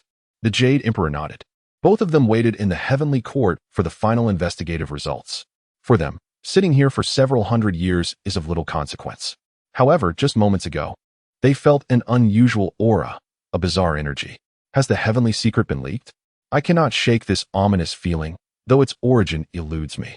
The Buddha, upon hearing the Jade Emperor's words, nodded in agreement, affirming that he too felt that sensation. They must uncover the truth behind what has transpired. My unease is intensifying. With a decisive action, the Jade Emperor shattered a jade pendant in his grip, and in the next instant, several armored soldiers appeared behind him. All deities below the great Luo Golden Immortal who are not in secluded cultivation, go investigate the disappearance of Sun Wukong. There must be no lapses. As the soldiers vanished, the Jade Emperor and the Buddha returned to their contemplative silence, still attempting to deduce the unfolding events. In the village, the journey to the west was hurled to the ground. Sun Wukong's eyes widened with rage, his simian visage flushed crimson with indignation. 500 years trapped beneath the Five-Finger Mountain, and now I am to accompany Tang Sung on a pilgrimage for scriptures? The tightening spell, when has the great Sun Wukong ever endured such humiliation? This is not merely the original tale of Journey to the West, but it also intertwines with Mo Yun's interpretations. These insights emerged from Mo Yun's calculations upon arriving in the Three Realms and largely reflect the truth. I, Sun Wukong, would never resort to such measures. To slay a demon, I should not need to seek assistance from others. It appears my predecessor's interpretations were indeed accurate. I was killed during the struggle against the false Monkey King, leaving the six-eared macaque to take my place in the quest for scriptures. This infuriates me. The dark energy enveloping Sun Wukong erupted, and in an instant, strands of black fur sprouted among his golden hairs, a portent of his impending transformation.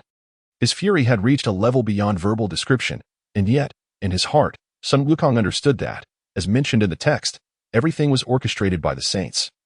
With him merely a pawn, one that could be easily discarded. Saints, while I may not be your match presently, do not revel in your triumphs. I am no longer the same Sun Wukong of old. I have encountered the formidable Mo Yun, whose strength surpasses that of any of you, and my destiny shall be rewritten. With this thought, a glimmer ignited in Sun Wukong's gaze, and he urgently declared, this incessant training is inadequate. I must offer incense. From this day forth, I shall remain here, waiting to grow stronger, and when the time is right, I will delight them with a surprise according to their script. With this resolve, a strange smile crept upon his lips. Without further ado, Sun Wukong sprinted to the temple and began to offer incense without hesitation. However, this time, no rewards were immediately bestowed. Instead, a phrase echoed in his mind. After the first offering, one must continue for 3 consecutive days to receive a reward. Hearing this, Sun Wukong said nothing. He had never questioned his predecessor, nor dared to do so. Of course, this phrase was not from the system, but from Mo Yun. Recently, Mo Yun had discerned that once they received rewards, they would forget about offering incense for a period. Thus, the rewards were to be dispensed slowly to keep their thoughts focused on the offerings, ensuring that the system's rewards would accumulate over time. At that moment, Mo Yun, engrossed in his cultivation, opened his eyes, pondering what the next reward for Sun Wukong's offering might be. Chapter 12. Wukong's Frenzied Offerings, Astonishing Rewards Ding. The Great Fortune Bearer, Sun Wukong, has successfully offered incense. Rewards dispensed. The system's treasure vault is now accessible to Mo Yun. In his eyes, the delight was hard to conceal. Until now, the system had only granted him techniques and cultivation rewards, never any treasures. Yet, at this moment, the treasure vault had been unlocked. Before Mo Yun could rise, a ring appeared on his finger. The ring was entirely black, seemingly unremarkable at first glance. However, upon closer inspection, it was utterly terrifying. Within the darkness, a small vortex spun, equally black, and it seemed as though all light in the world would be absorbed by it. Let me explore the treasure vault and see what exquisite treasures await. With a thought, Mo Yun directed his consciousness into the ring. The instant he entered, he heard the voice of the artifact spirit. Welcome, Master, to the system treasure vault. I am the artifact spirit. Xiao and Mo Yun nodded. Such a powerful treasure would undoubtedly possess an artifact spirit, and he was not surprised. The presence of an artifact spirit was advantageous, as it would facilitate his understanding of this treasure, being his first encounter with such a relic. Within the treasure vault, an emptiness prevailed. Nothing was present. Master, the system treasure vault is the most formidable among all realms, hence it differs from other treasure vaults. Even after you enter, treasures will only materialize after your identity is verified. Mo Yun nodded, taken aback by the vault's protective measures. Very well, how do I verify my identity? You require a drop of your blood. Without hesitation, Mo Yun extended his finger. Although there were no wounds, a drop of luminous blood still soared forth. The moment the blood was released, the previously dark treasure vault erupted in brilliance, revealing a colossal tower. A 9-story high tower emerged, each level exuding a distinct aura. Mo Yun closed his eyes, absorbing the energies within the tower, then opened them, nodding in approval. Indeed, it was impressive. A smile broke upon Mo Yun's lips as he reflected on his earlier assessment. Each level was exceptionally powerful, to the extent that even he found it difficult to perceive fully. Master, the system treasure vault comprises 9 spaces, each housing different treasures. The first level contains the pinnacle treasures of all realms. Any treasure that has ever appeared in the cosmos can be found here. The second level holds the innate treasures from the primordial era. The third level encompasses the righteous artifacts of the supreme beings of the realms. The fourth level features the ultimate treasures of the primordial era. From the 5th level onward, each layer will contain treasures related to the Tao. Mo Yun gazed at the tower in astonishment. He had not anticipated the rewards to be so bountiful.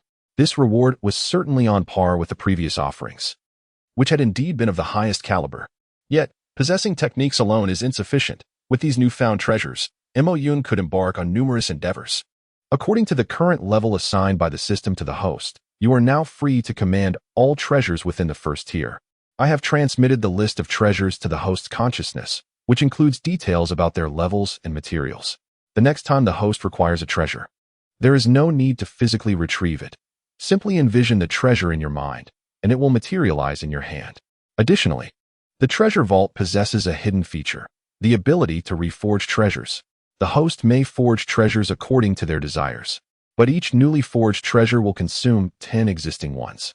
With that functionality elucidated, Mo Yun pondered thoughtfully, having sensed quite clearly when he opened the first tier. Almost all the treasures provided in that tier are of the postnatal spiritual treasure level, and they are all of the highest caliber. Such treasures are exceedingly rare across the 3 realms. For instance, Nez's few artifacts are formidable, yet they too belong only to the postnatal spiritual treasure tier. Even the Rui Jingu Bang wielded by son Wukong is categorized similarly. The term postnatal spiritual treasure denotes artifacts forged by powerful beings who emerged after the creation of the world. In contrast, innate treasures are born from the essence of the universe, crafted by the purest principles of the Tao. Of course, some of the most powerful entities at the pinnacle of the cultivation world create weapons that, while postnatal in origin, are infused with an understanding of the Tao that transcends the innate, thus also achieving the innate level of potency. However, such exceptional individuals are exceedingly rare within the myriad realms. For example, in the Northern Dipper realm, there exists the Mother Qi Cauldron, which, though postnatal, rivals any innate treasure in strength. I must take a closer look. As Mo Yun wandered through the treasure vault, he furrowed his brow slightly after observing for a moment. Many of the treasures here are actually from the 3 realms. He had just seen Yang Jian's 3-pronged, 2-edged blade, Nez's red tassel spear, and even son Wukong's golden staff.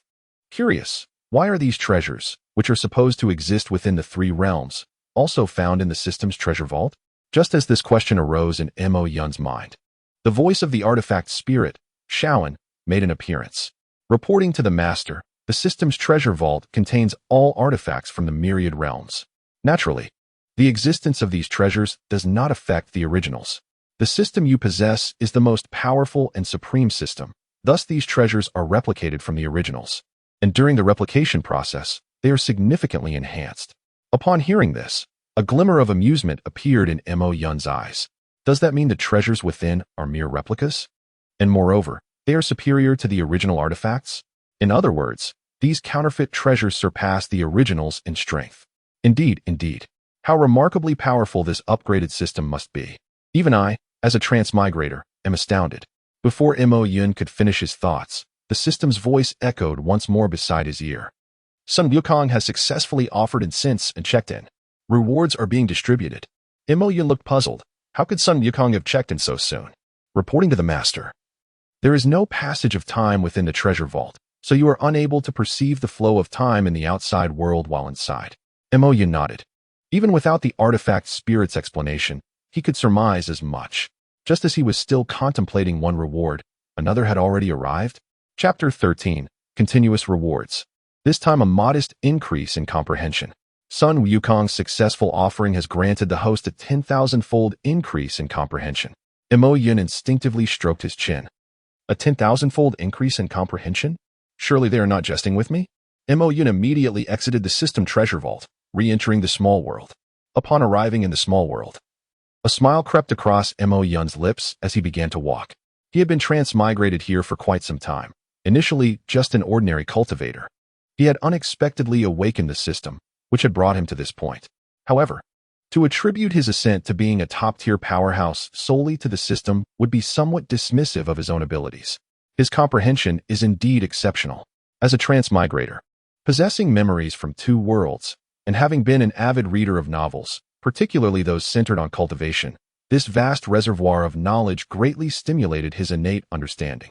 With such comprehension being magnified 1,000-fold, what terrifying level has he now attained? With the system's rewards distributed, Mo Yun felt an ethereal sensation envelop him. This feeling was ineffable, akin to a newborn child in a state of chaotic wonderment towards an unknown world, or that of an aged elder. Having experienced the vicissitudes of life, yet still brimming with profound insights about existence. The innocence of a child is surpassed by this chaos, while the weight of experience bestows upon him greater steadiness. This represents a synthesis of wisdom and character. In such a state of awareness, many things are simply beyond description. It is time to earnestly cultivate. Without further deliberation, Mo Yun recalled the 3,000 demonic gods techniques, each one a pinnacle of its kind and truly born of the heavens and earth. The comprehension of these techniques is exceedingly challenging. Previously, the system had provided Mo Yun with a percentage of comprehension, yet that was still insufficient. To fully grasp these techniques would require a considerable amount of time. However, it now seemed unnecessary. Given his heightened comprehension, cultivation would no longer pose a challenge. As he slowly closed his eyes, Mo Yun commenced his practice. In that instant, he appeared to vanish entirely from his position.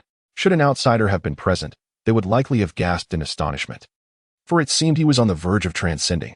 For cultivators, transcending is an immensely daunting prospect. Should one truly transcend, they would merge entirely with the principles of the Tao, ultimately losing all consciousness. Yet Mo Yun harbored no such concerns. Although he found himself in this state, he maintained a perfect balance, straddling the threshold between cultivation and transcendence. Practicing in this state is akin to progressing at lightning speed. At this moment, with his eyes closed, it felt as though he were transported to another realm, where countless luminous orbs emerged. The essence of the Tao? Even having seen much of the world, Mo Yun could not help but exclaim in amazement at this spectacle. These are not merely orbs of light. Each orb here embodies the pinnacle of the Tao, representing the techniques rewarded by the system in his mind. 3,000 demonic gods, and beyond 3,000. The Tao is natural, far beyond mere nature, Mo Yun murmured. And in the next instant, all the orbs surged towards him. This is a profound realization of the Tao. As Laozi stated in the Tao Te Ching, the Tao is natural, yet Mo Yun now contends that it is far more than that. The techniques of the 3,000 demonic gods exceed mere quantity. The Tao encompasses far more than just the natural. This is not a simple phrase, but a supreme understanding of the Tao. At this moment, it appeared as if Mo Yun were not merely practicing the Tao, but merging with it, engaging in a mutual selection. All of Mo Yun's previous cultivation and techniques vanished completely. This was a manifestation of Mo Yun's evolution in comprehension and understanding. At that moment, as the previous techniques dissipated, the surrounding orbs began to gravitate toward Mo Yun's body. Their approach was driven by an innate fondness, a recognition of Mo Yun. His comprehension was now capable of gaining the acknowledgement of any Tao. From this day forth, Mo Yun shall embark on his cultivation of the Tao without any hindrance. Each Tao he endeavors to master will come to him with remarkable ease. The Tao continues to merge within him, and with closed eyes, Mo Yun revels in this experience. For him, cultivation has transformed into sheer enjoyment. The Tao of time, the Tao of space, the Tao of reincarnation, the Tao of darkness, the Tao of light. The demonic Tao, the monster Tao, destruction, and life, all these paths surge towards Mo Yun, each one capable of inciting wild celebration among countless cultivators across the three realms. At this moment, they all coalesce within a single individual. The world, it is indeed a world. Mo Yun instinctively uttered these words. Previously, his understanding of the Tao was limited to the realm of cultivation, yet now it appears that the Tao transcends mere practice. It embodies a world, a supreme world. All Tao are the essence of a singular world, and beneath this essence, Mo Yun's mind continuously enlightens itself. The Tao is no longer merely a path. It is the very fabric of existence. Each Tao represents a world, and when all Tao unite, they form an unparalleled realm. Under this realization, the aura surrounding Mo Yun steadily ascends, though this elevation is no longer one of mere cultivation, it is an enhancement of the Tao itself. Mo Yun has entirely transcended any realm. Within the three realms, there exist classifications such as celestial being, true celestial, profound celestial, golden celestial, and great Luo golden celestial. Not only within the three realms, but in any world, specific stages of cultivation exist. All powerful beings adhere to these stages in their practice. Yet, in Mo Yun's case, such boundaries have utterly vanished. Freed from the constraints of realms, Mo Yun can solely focus on the Tao, an extraordinarily formidable state of being. Opening his eyes, Mo Yun concluded this phase of cultivation with a faint smile. Though realms have dissipated, they have also been transformed. This seemingly paradoxical statement is uttered with a smile. As if the world itself should never be constrained by boundaries, yet the act of cultivation is inherently a realm unto itself. Mo Yun spoke once more, expressing his recent insights.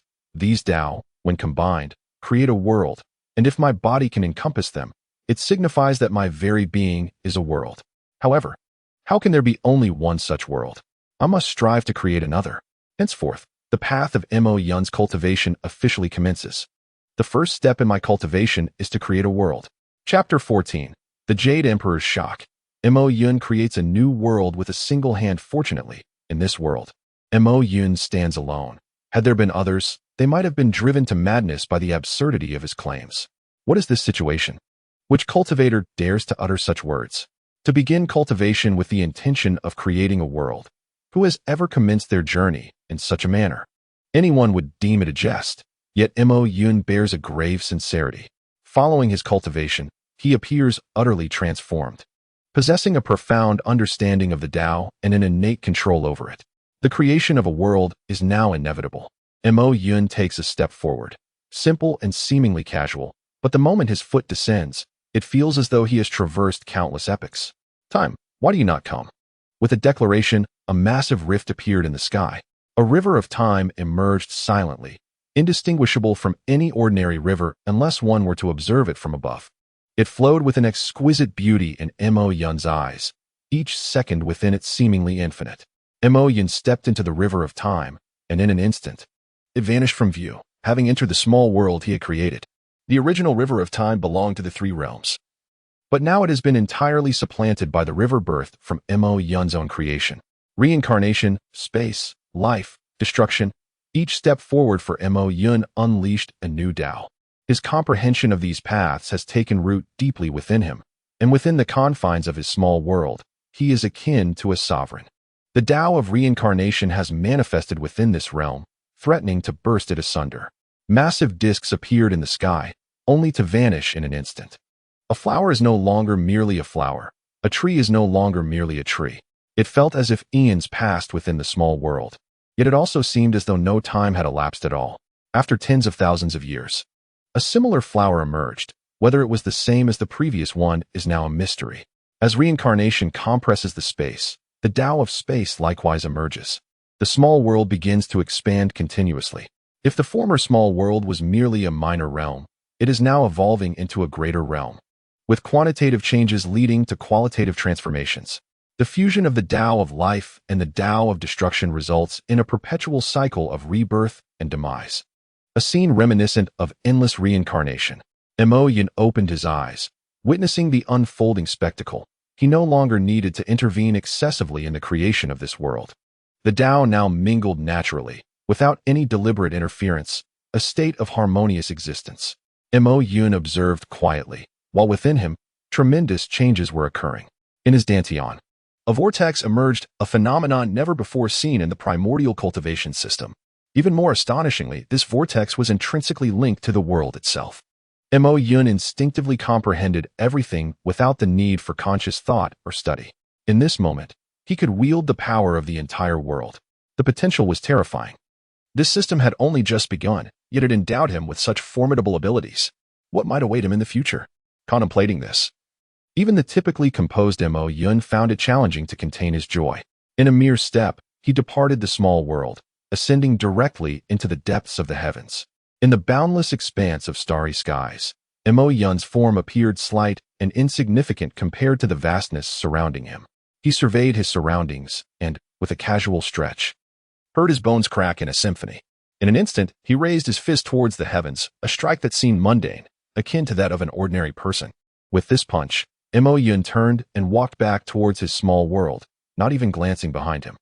The tranquility that once enveloped him shattered as hundreds of small worlds instantly disintegrated into ephemeral wisps, as if they had never existed. Mo Yun had long since vanished. Having anticipated this outcome, in the heavenly court, the Jade Emperor and Buddha Sakyamuni, who had been meditating, simultaneously opened their eyes. "Your Majesty, Buddha," they spoke in unison. Given their formidable status and lofty realms within the three realms, the expressions on their faces, if seen by others, would undoubtedly provoke astonishment. "What do you sense?" The Jade Emperor inquired, surprised that Buddha had reacted almost in sync with him. "I perceive the birth of a new world. A powerful Tao that seems to run counter to the entirety of the three realms," Buddha replied, his eyes wide with astonishment, brows furrowed in concern. Just moments ago, he had sensed an overwhelming aura from the depths of existence. Without the need for meticulous observation, it is evident that a new world has been born. Could it be a creation of man? The Jade Emperor is equally perplexed. The primordial three realms are already an endless expanse, a hierarchy surpassing even the vastest worlds.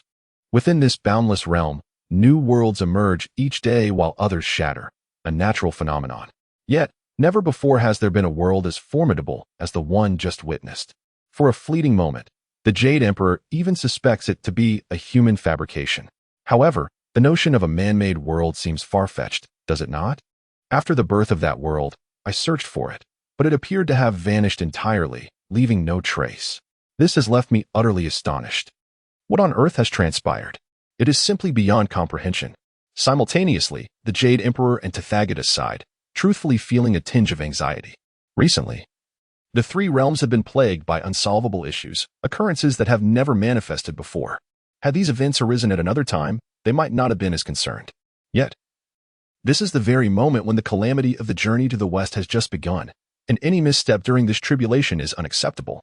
Nevertheless, what neither Tathagata nor the Jade Emperor could anticipate was that an even greater upheaval was about to unfold, one intricately linked to their fates. Ding! Sun Wukong's offering was successful. System rewards are being distributed. Mo Yun opened his eyes, his gaze settling upon Sun Wukong. Today marks the third day. It is time to grant Sun Wukong his reward. This reward promises to be a delightful surprise. Chapter 15.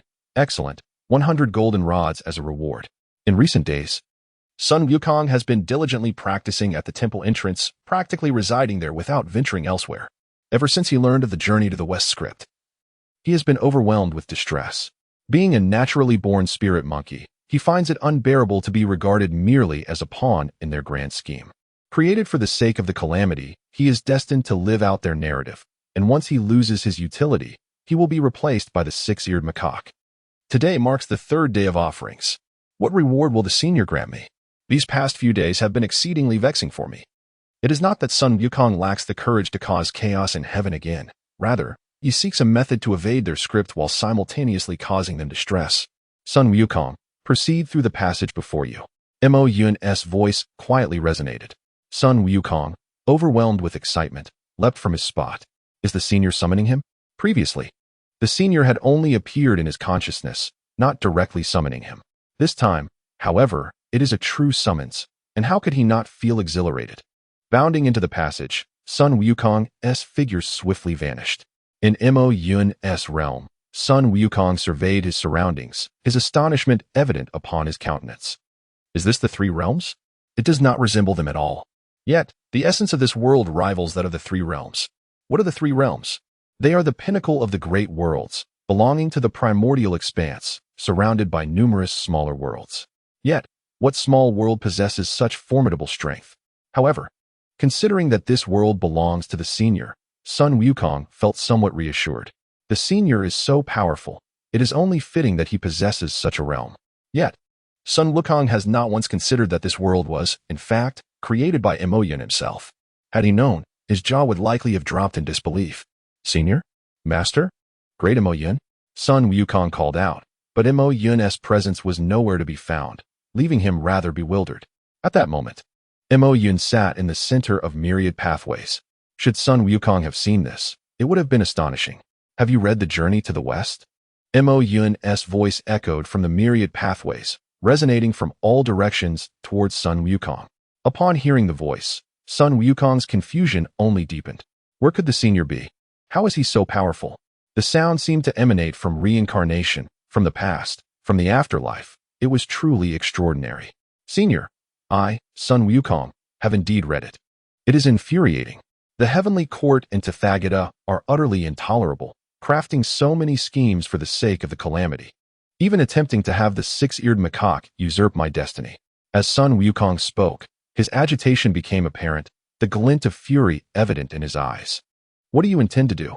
Sun Wukong shook his head. To be honest, he was uncertain of his next steps. Senior, the layouts of the heavenly court and the Buddhist realm are indeed formidable. I currently lack the strength to confront them. If I leave this place, I will inevitably enter their script, and the calamity of the journey to the west must proceed. Sun Wukong sighed, feeling immensely stifled. No matter. From today onward, you shall enter the journey to the west script. Sun Wukong was momentarily taken aback, a hint of confusion flickering in his eyes. What does the senior mean? Entering the script is a certain path to demise. Is the senior suggesting that he should perish? Contemplating this, Sun Wukong sighed again but nodded in acquiescence. Since the senior wishes it, I shall comply, even if it leads to my demise. Having said this, Sun Wukong sighed, uncertain of the senior's true intentions. Yet, since the senior had spoken, he would naturally not refuse. No one is sending you to your death. On the hill ahead lies the reward I have prepared for you. Take your reward and enter the script. Remember, sometimes a pawn can become the player, provided the pawn is sufficiently powerful. As Mo Yun's words fell, Sun Wukong's previous despondency evaporated. It turns out the senior had no intention of leading him to his demise. He had been quite frightened. However, what reward would the senior bestow upon him? With this thought, Sun Wukong could not help but rush forward. Mo Yun watched Sun Wukong's retreating figure with a slight smile. The earlier action was merely a test of Sun Wukong's loyalty, to see if the system's claim of absolute loyalty held true. If it did, Sun Wukong would undoubtedly not refuse. Of course, Mo Yun would never send Sun Wukong to his death. The script devised by the heavenly court and the Buddhist realm was indeed flawless. Yet, breaking such a tightly woven script was not impossible. Sun Wukong is the greatest variable within it, and he is the one Mo Yun intends to transform. Do you not wish for Sun Wukong to venture to the East Sea? Then I shall send Sun Wukong to the East Sea. Do you not wish for Sun Wukong to go to the underworld? Then I shall send Sun Wukong to the underworld. However, at this moment, Sun Wukong is a patron of Mo Yun. Thus, it remains uncertain who will ultimately become the victim. The surprise that awaits Sun Wukong is indeed substantial. A smile graced Mo Yun's lips as Sun Wukong arrived at the summit. I can't believe it. Is the senior jesting with me?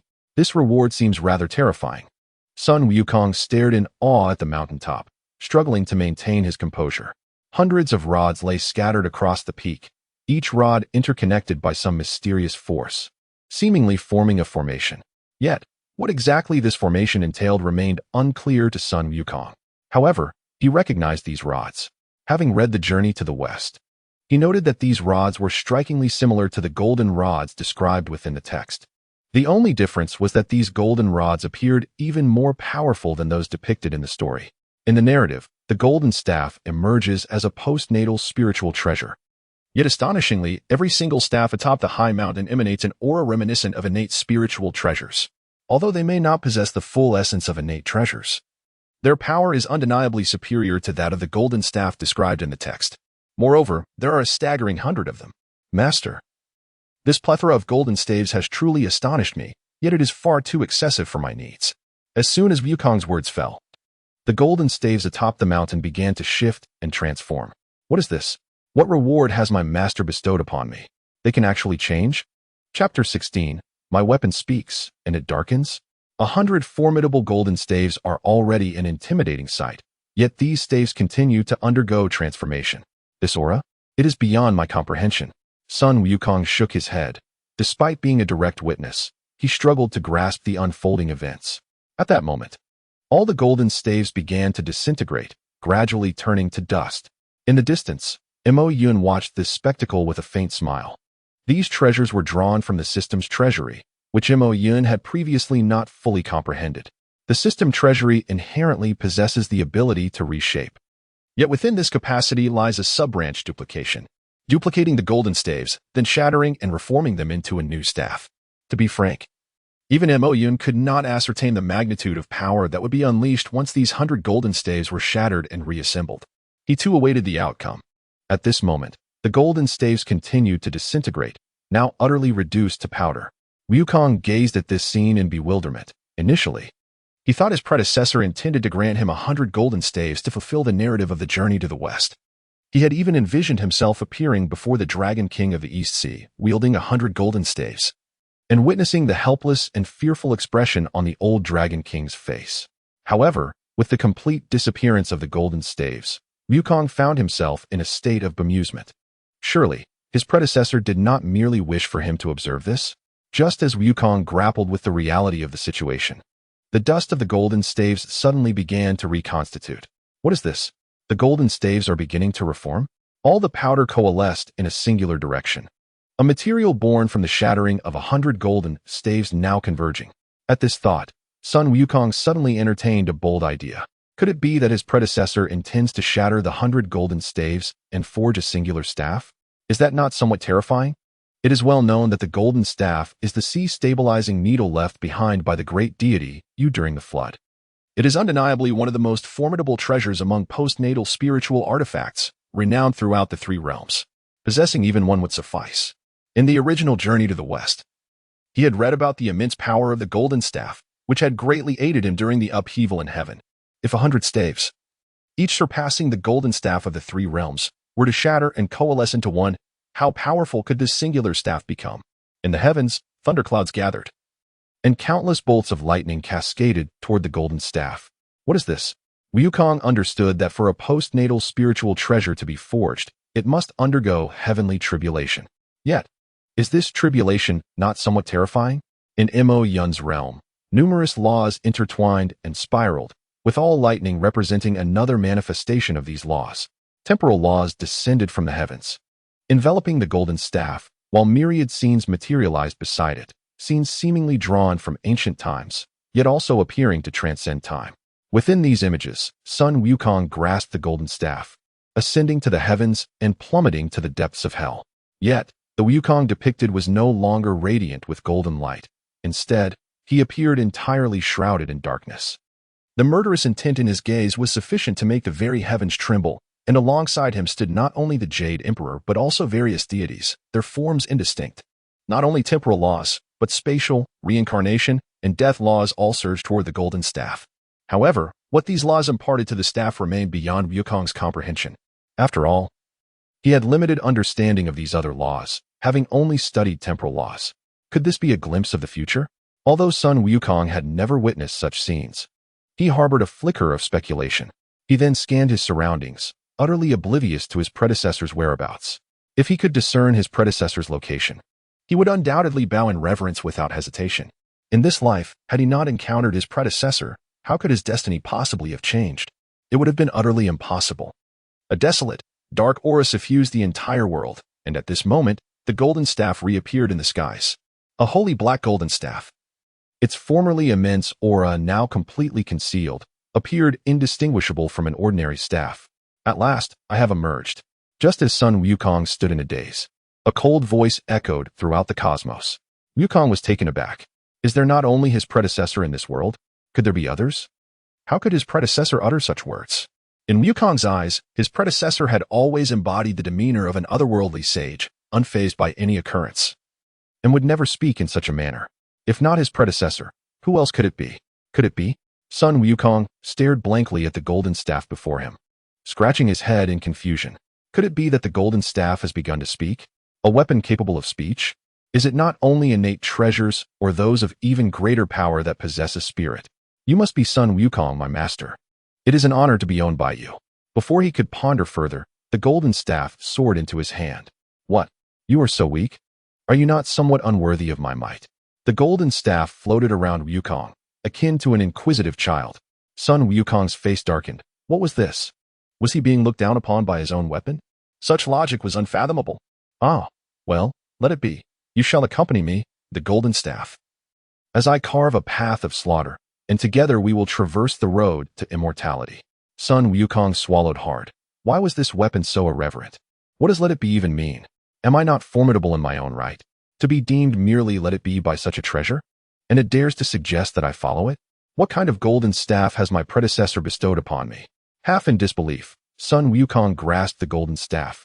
And at that very moment, he felt an immense power surge into his being. This power was extraordinarily tumultuous, yet it seemed as if it were inherently meant for him. I feel an unprecedented strength. This golden staff feels as though it has become one with my essence. It embodies my very being. This overwhelming power brought Sun Wukong an unparalleled sense of exhilaration. Ding! Sun Wukong has received a reward. The next reward will be available 1 month after the offering of incense, and it is imperative that the offering is uninterrupted. If interrupted, one must restart. Reward for villainous darkening. Sun Wukong's villainous darkening has reached 20%. Chapter 17. I, Sun Wukong, shall rewrite your script. 20% darkening? Sun Wukong felt as though he had heard this phrase before, yet when he attempted to recall specifics, his mind drew a blank. Even the memory of the 20% darkening was beginning to fade. Nevertheless, although the memories were obscured, Sun Wukong's eyes had subtly transformed. The once pitch-black pupils now glimmered with streaks of crimson. The most significant aura, infused with an overwhelming strangeness, enveloped the scene. Senior, Wukong knelt on one knee, bowing to the heavens, his bizarre gaze imbued with reverence. Do you know what you must do? Yet, Mo Yin remained absent, having witnessed everything that transpired. At that moment, Sun Wukong nodded, a hint of a playful smile gracing his lips. Senior, I have comprehended everything. Then you may proceed. A vortex reappeared, and Sun Wukong vanished in an instant. Goodness, how terrifying. The moment he exited the small world, the Rui Jingu Bang began to clamor in his grasp. Pray tell, little one, who was that formidable speaker just now? Such power. I felt an unprecedented sense of dread merely by listening to him.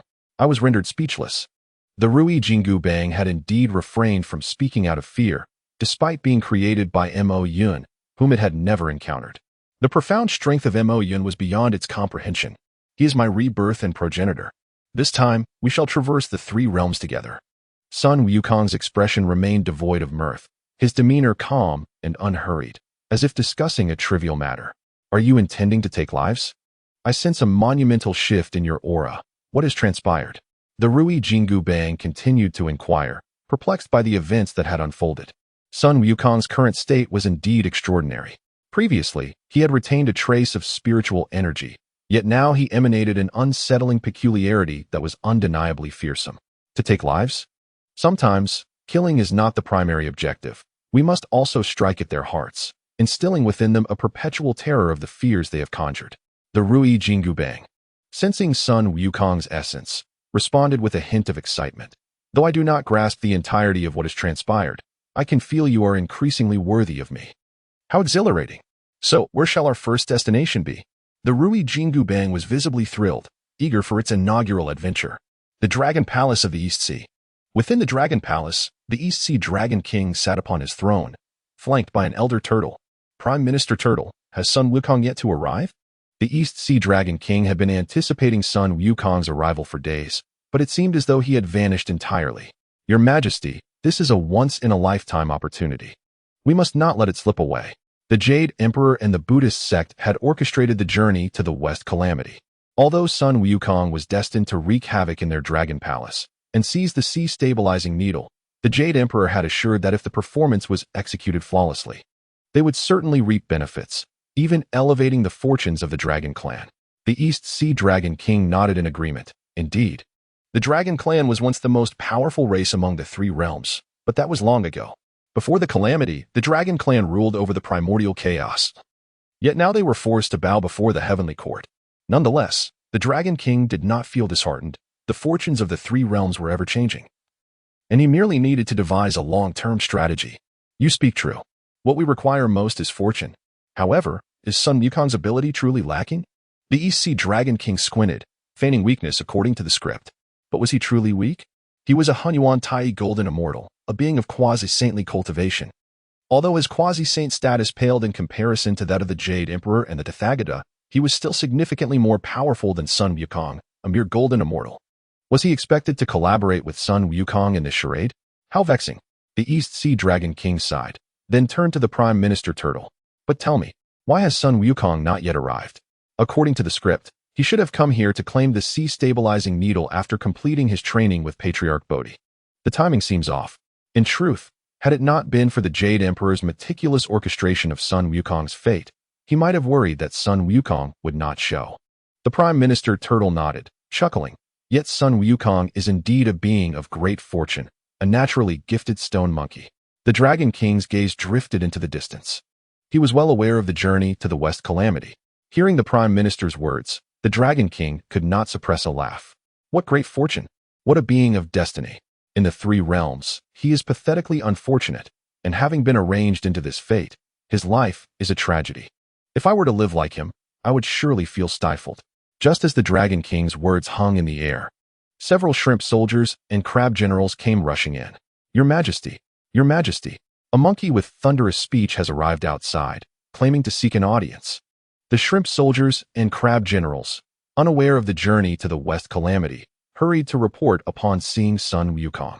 The Dragon King smiled at the approaching shrimp soldiers, then turned to the Prime Minister Turtle, saying, I was just speaking of him. I didn't expect him to arrive so soon. It's just a monkey. Why the fuss? Invite him in. The shrimp soldiers and crab generals dashed back out, while the East Sea Dragon King stretched lazily, grinning at the Prime Minister Turtle. It is time to perform. Here I am, the illustrious Dragon Clan, the divine beast of the three realms, the ruler of the East Sea, and today, I must refer to a mere monkey as great sage and flatter him, only to allow him to take our sea-stabilizing needle. This is no easy act to perform. The Prime Minister Turtle nodded in agreement. Indeed, it was no simple task to have a quasi-saint demean himself before a golden immortal. Is this the East Sea? Which one of you is the East Sea Dragon King? I, Sun Wukong, have come to converse with you. Sun Wukong had arrived at the Dragon Palace, and the grand performance was about to commence. Chapter 18. The Dragon King's Astonishment. Who leaked the script to Sun Wukong? Ah, so the great sage has arrived. A small dragon has failed to extend proper welcome. I apologize for the breach of etiquette. The East Sea Dragon King immediately donned a different facade, approaching Sun Wukong with a smile. His previous complaints were forgotten. He could not afford to slacken now. After all, this was a calamity, and there could be no delays. Then kneel and bow your head to me. In the East Sea, Sun Wukong wore a wicked smile, his eyes gleaming with madness and cruelty. Impudent. This is the East Sea. Where did this monkey come from? The surrounding shrimp soldiers and crab generals erupted in fury, simultaneously bellowing at Sun Wukong. Even the East Sea Dragon King was taken aback, staring blankly at Sun Wukong for a moment before managing to utter a single word. What? The Dragon King was genuinely unprepared for Sun Wukong's audacity. How dare he demand a bow? At this thought, a fleeting cold smile flickered across the Dragon King's eyes, though it vanished almost instantaneously. Great sage, you jest. I wonder if you have come seeking a fitting weapon?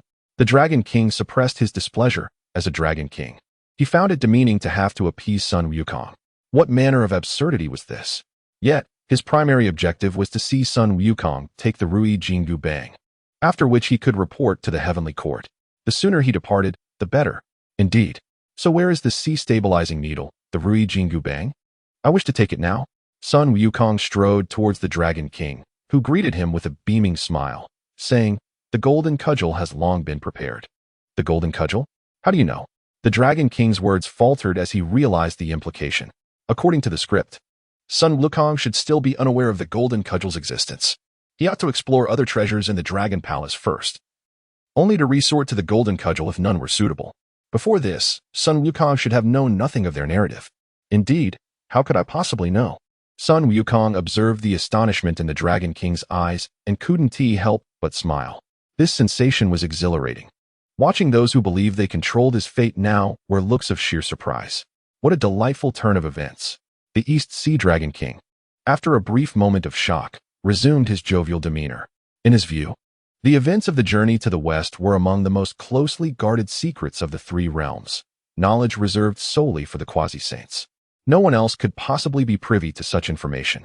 Sun Wukong, under no circumstances, should have had any inkling of it. So how did he come to know of the Golden Cudgel's existence? Of course, I have heard of it. The sea-stabilizing needle weighs over 180,000 pounds, specifically crafted for me, Sun Wukong, to wreak havoc in heaven. If I take it, you can go complain to the Jade Emperor, and then he can justly act against me. Truly, what a cunning scheme. The Dragon King's smile vanished, replaced by an expression of profound shock. Sun Wukong had articulated his fate, revealing the script of the journey to the West in its entirety. What manner of sorcery was this? It was utterly preposterous. Who informed you? There were scarcely a handful of individuals aware of this matter, and surely no one would divulge it to him. How do you know? The East Sea Dragon King's previously amiable demeanor evaporated. Since Sun Wukong was now aware of the entire journey to the West, there was no need for further pretense. Any semblance of disguise would be futile. You are unworthy of such knowledge.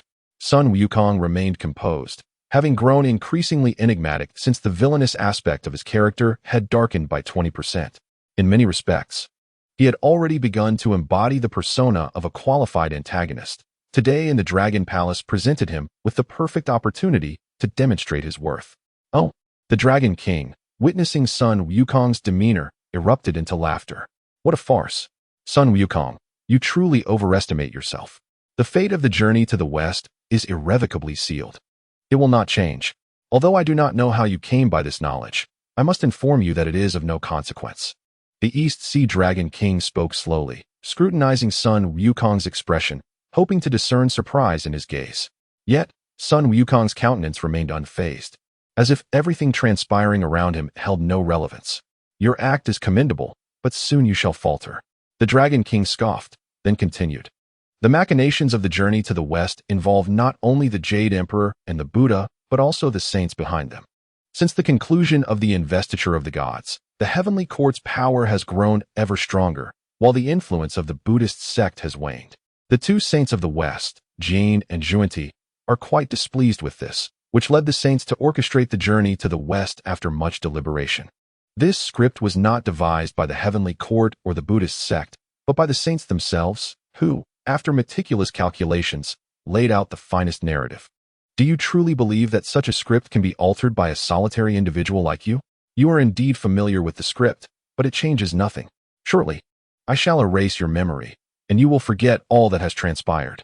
You will remain the same Sun Wukong from the original script, and everything will proceed as intended. Are you prepared? Upon finishing his words, the East Sea Dragon King turned to face Sun Wukong, a more arrogant smile creeping into his gaze.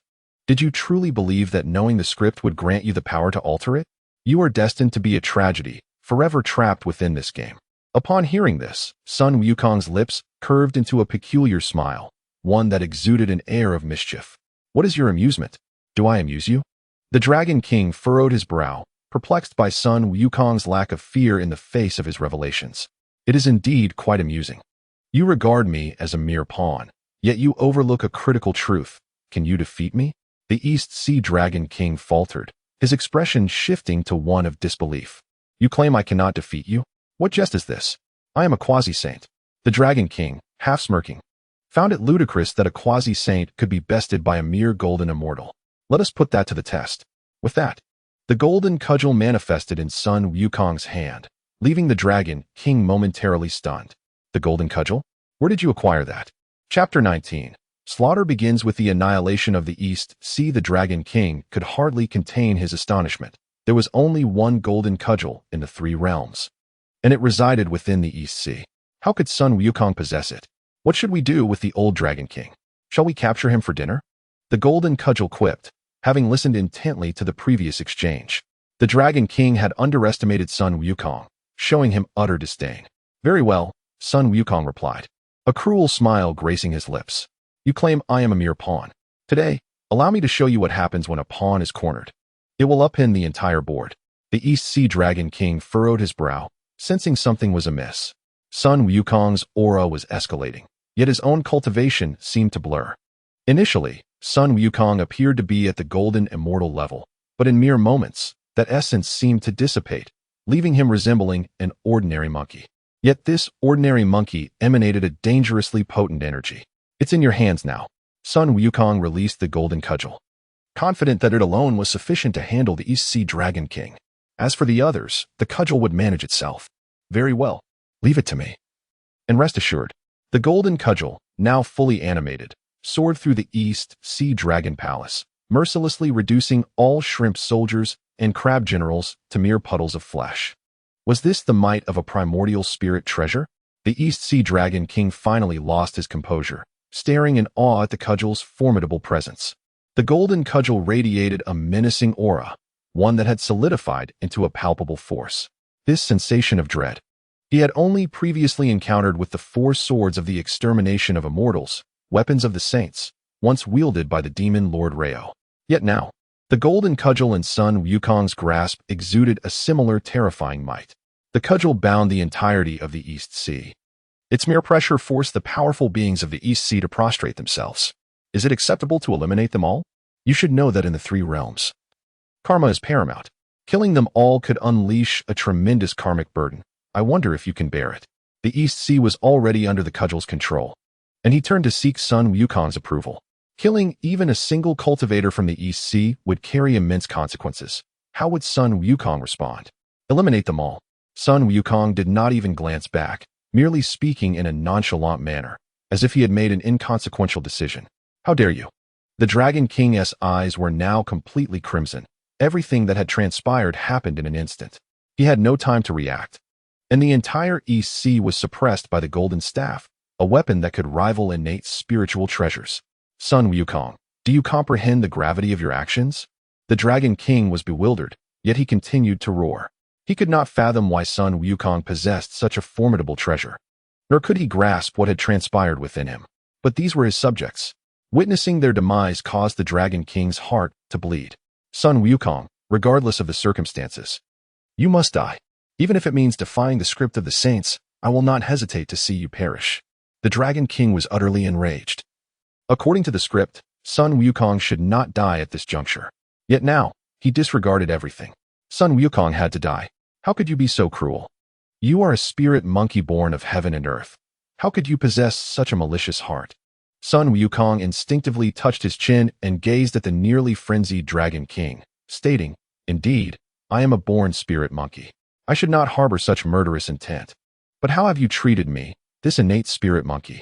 You have employed the most vile schemes against me, turning me into your pawn, imprisoning me beneath Five-Finger Mountain for 500 years, sending me on a pilgrimage for scriptures, and even allowing the 6-eared macaque to usurp my destiny. You have meticulously plotted against me, forcing me into this state, and now you dare to speak to me in this manner. Since you wish to scheme against me, why should I not counter your machinations? However, I have no interest in orchestrating such grand conspiracies. I will ensure your demise is excruciating, that you perish in agony and humiliation. The Dragon King furrowed his brow. He sensed an extraordinarily eerie and potent darkness emanating from Sun Wukong. This darkness was not something that could be acquired overnight. Only seasoned villains could possess it. The Dragon King began to question what Sun Wukong had learned from Patriarch Bodhi. Had Bodhi imparted only villainous knowledge to him? Even if he had studied villainy, it could not have been mastered so swiftly. Such a villainous aura could only be cultivated over millennia. How could Sun Wukong have achieved this? I do not know what has transpired, but I am certain that if I were to reveal everything to the Jade Emperor and the others, they would surely comprehend the situation. I do not know where you acquired that golden staff, nor do I understand how you have become like this.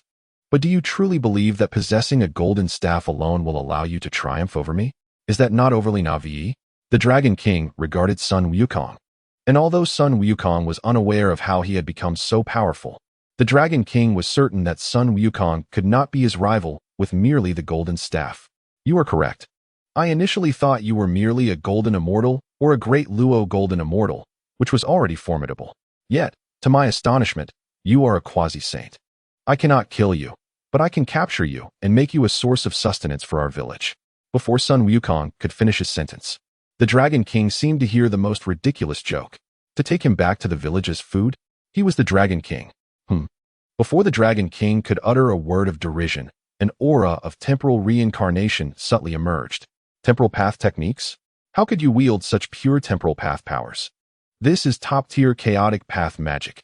No one in the three realms possesses it, save for the saints.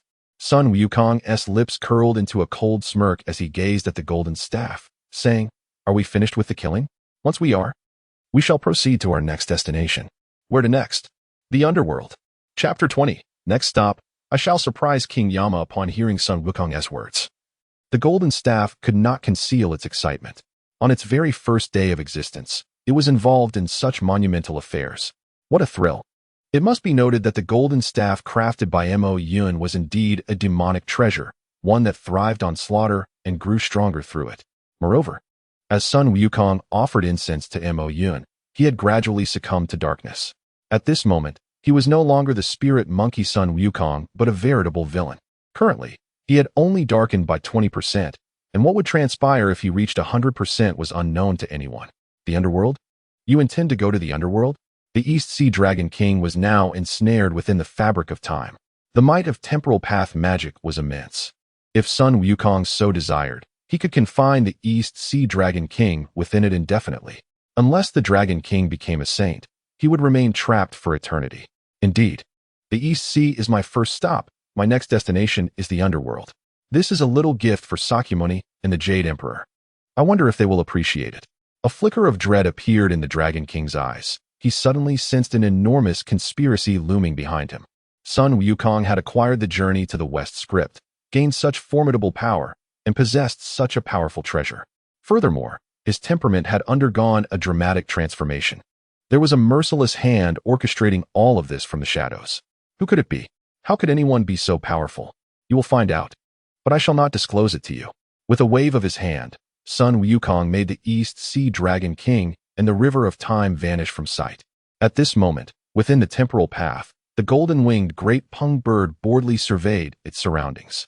In recent days, it had come to a realization. Did it not merely involve being consumed a bit each day? The flesh would eventually grow back. Sun Wukong was so powerful that it had no means of resistance. A newcomer? The East Sea Dragon King had now fallen into this space, bewilderedly surveying his surroundings. Upon seeing the golden-winged great pung bird, he paused in surprise. "You are the guardian golden-winged great pung bird of the Buddha?" The golden-winged great pung bird, equally bewildered, replied. "And you are the East Sea Dragon King?" They both spoke in near unison. "Were you also captured by Sun Wukong?" They sighed simultaneously. "I did not expect you, golden-winged great pung bird, to be ensnared as well. Sun Wukong truly is lawless." The East Sea Dragon King sighed deeply, having thoroughly succumbed this time. The golden-winged great pung bird, now rather nonchalant, chuckled. "I am merely a great Luo golden immortal, yet you, Dragon King, are of quasi-saint caliber. Though merely the lowest tier of quasi-saint, Sun Wukong should not possess such strength." The two hurriedly drew closer, commencing to share their knowledge. After all, both were engulfed in significant doubt. "What did you say?" Sun Wukong became strong in an instant. He learned those path techniques instantaneously. "You cannot be serious." The Dragon King was utterly bewildered by the golden-winged great pung bird's words. To him, this was inconceivable. How could anyone become so powerful in an instant? It defied all logic. "I am not joking. You know that I am a monk. Monks never joke. I heard Sun Wukong himself say it was because he offered incense to the great deity Mo Yun, and merely after one offering, he became so formidable." The golden-winged great pung bird revealed all he knew, as they were both in this place, and it was only natural that there was nothing to conceal. "Impossible. Do you understand what you are saying? This is simply a tale of absurdity." The Dragon King of the East Sea, with a solemn expression, gazed at the golden-winged pung bird and spoke. "I have lived through countless calamities since the Primordial era. I was born when the demon Lord Rahu was still around. And I assure you, such events are utterly impossible in this world. There cannot be a method by which one becomes powerful simply by burning incense. That is the domain of temporal laws. The golden-winged pung bird shook its head and replied, "Then how do we explain everything that has transpired?" The Dragon King sighed and admitted, "I do not know. However, it seems that Sun Wukong is aware of everything, including the calamities of the journey to the west, and he has inexplicably acquired a golden staff." The Dragon King recounted all that had occurred in the Dragon Palace to the golden-winged pung bird. "That cannot be right. Sun Wukong was not that strong before," the golden-winged pung bird exclaimed, astonished by the Dragon King's words. "When he fought me, he was definitely not this powerful. I can guarantee it. Moreover, he did not possess that golden staff, he only obtained it recently. It has not been long since then. What on earth has happened? Who can explain this? How could he become so strong in such a short time?" The Dragon King and the golden-winged pung bird embraced each other, both weeping in despair. They could not comprehend the situation, nor did they believe in the incense-burning phenomenon. If such a method truly existed, they would have all sought it out for themselves, rather than dedicating themselves to rigorous training. Suddenly, the golden-winged pung bird emerged from the Dragon King's embrace, speaking urgently. "There is another inconsistency. According to your description, Sun Wukong resembles a villain, yet during our battle, he was not like that. I recall him being quite innocent, but then he suddenly became very sinister. However, he was certainly not as cruel as you just described. Could it be that he has grown stronger during this interval?" The Dragon King nodded thoughtfully, acknowledging that many changes had indeed occurred. Could it be that he not only grew stronger, but also became increasingly dark, ultimately transforming into a malevolent version of Sun Wukong? Upon this realization, they both sighed in unison and said, "If that is the case, it is truly terrifying. It won't be long before the King of Hell comes to join us. Yet, he possesses some understanding of reincarnation laws. Who knows what will happen then?" At that moment, Sun Wukong had already arrived at the gates of the underworld. With a detached expression, he surveyed the realm before him, harboring no fondness for it. According to the interpretation provided by his predecessors, his kin had not yet reached the point of death. It was all orchestrated by the King of Hell according to a script.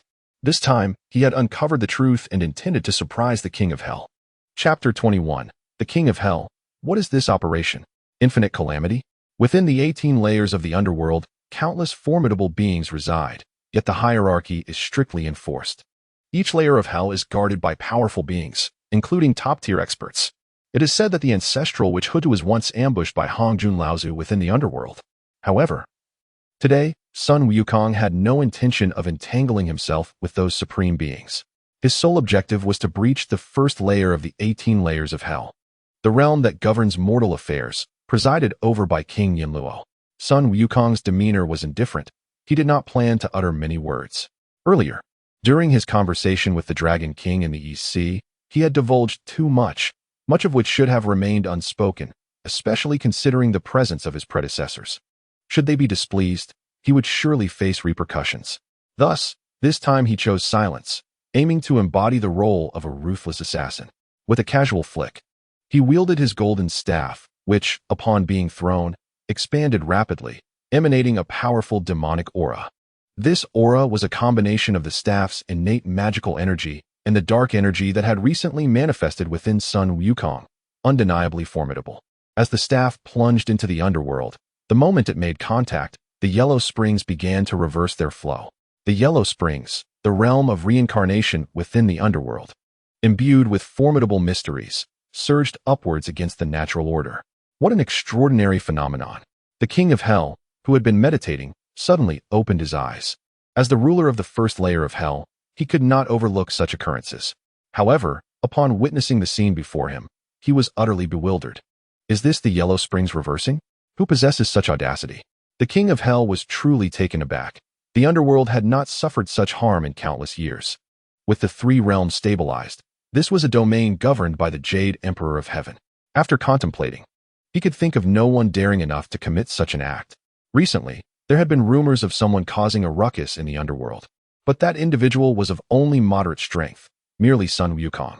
His arrival had only resulted in minor disturbances, a mere pretense that allowed a monkey to disrupt a few death records, granting a group of monkeys a few extra years of life. Such actions were insignificant to the underworld. Yet, now, this monkey had not come alone. A powerful being had arrived instead. One strike had caused the yellow springs to reverse their flow. He could not venture out. Hiding was the only option, Stepping outside would be tantamount to courting death. The king of hell was an astute individual, fully aware of the Yellow Springs' might.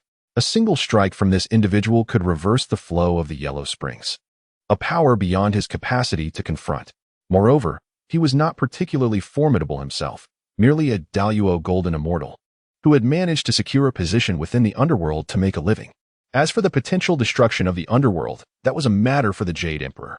With that thought, a reincarnation wheel appeared behind the king of hell, and without hesitation, he entered the cycle of reincarnation. As the deity governing reincarnation, entering this realm rendered him indistinguishable from the wandering souls. Even top-tier experts would find it difficult to locate him. Nonetheless, he could still observe everything unfolding in the underworld with clarity. He genuinely desired to discover who dared to challenge the underworld. In the sky, Sun Wukong furrowed his brow slightly. His previous strike had been delivered without restraint, reversing the flow of the Yellow Springs in a single blow. Such a display of power was nothing short of impressive. Yet, why had this king of hell not emerged?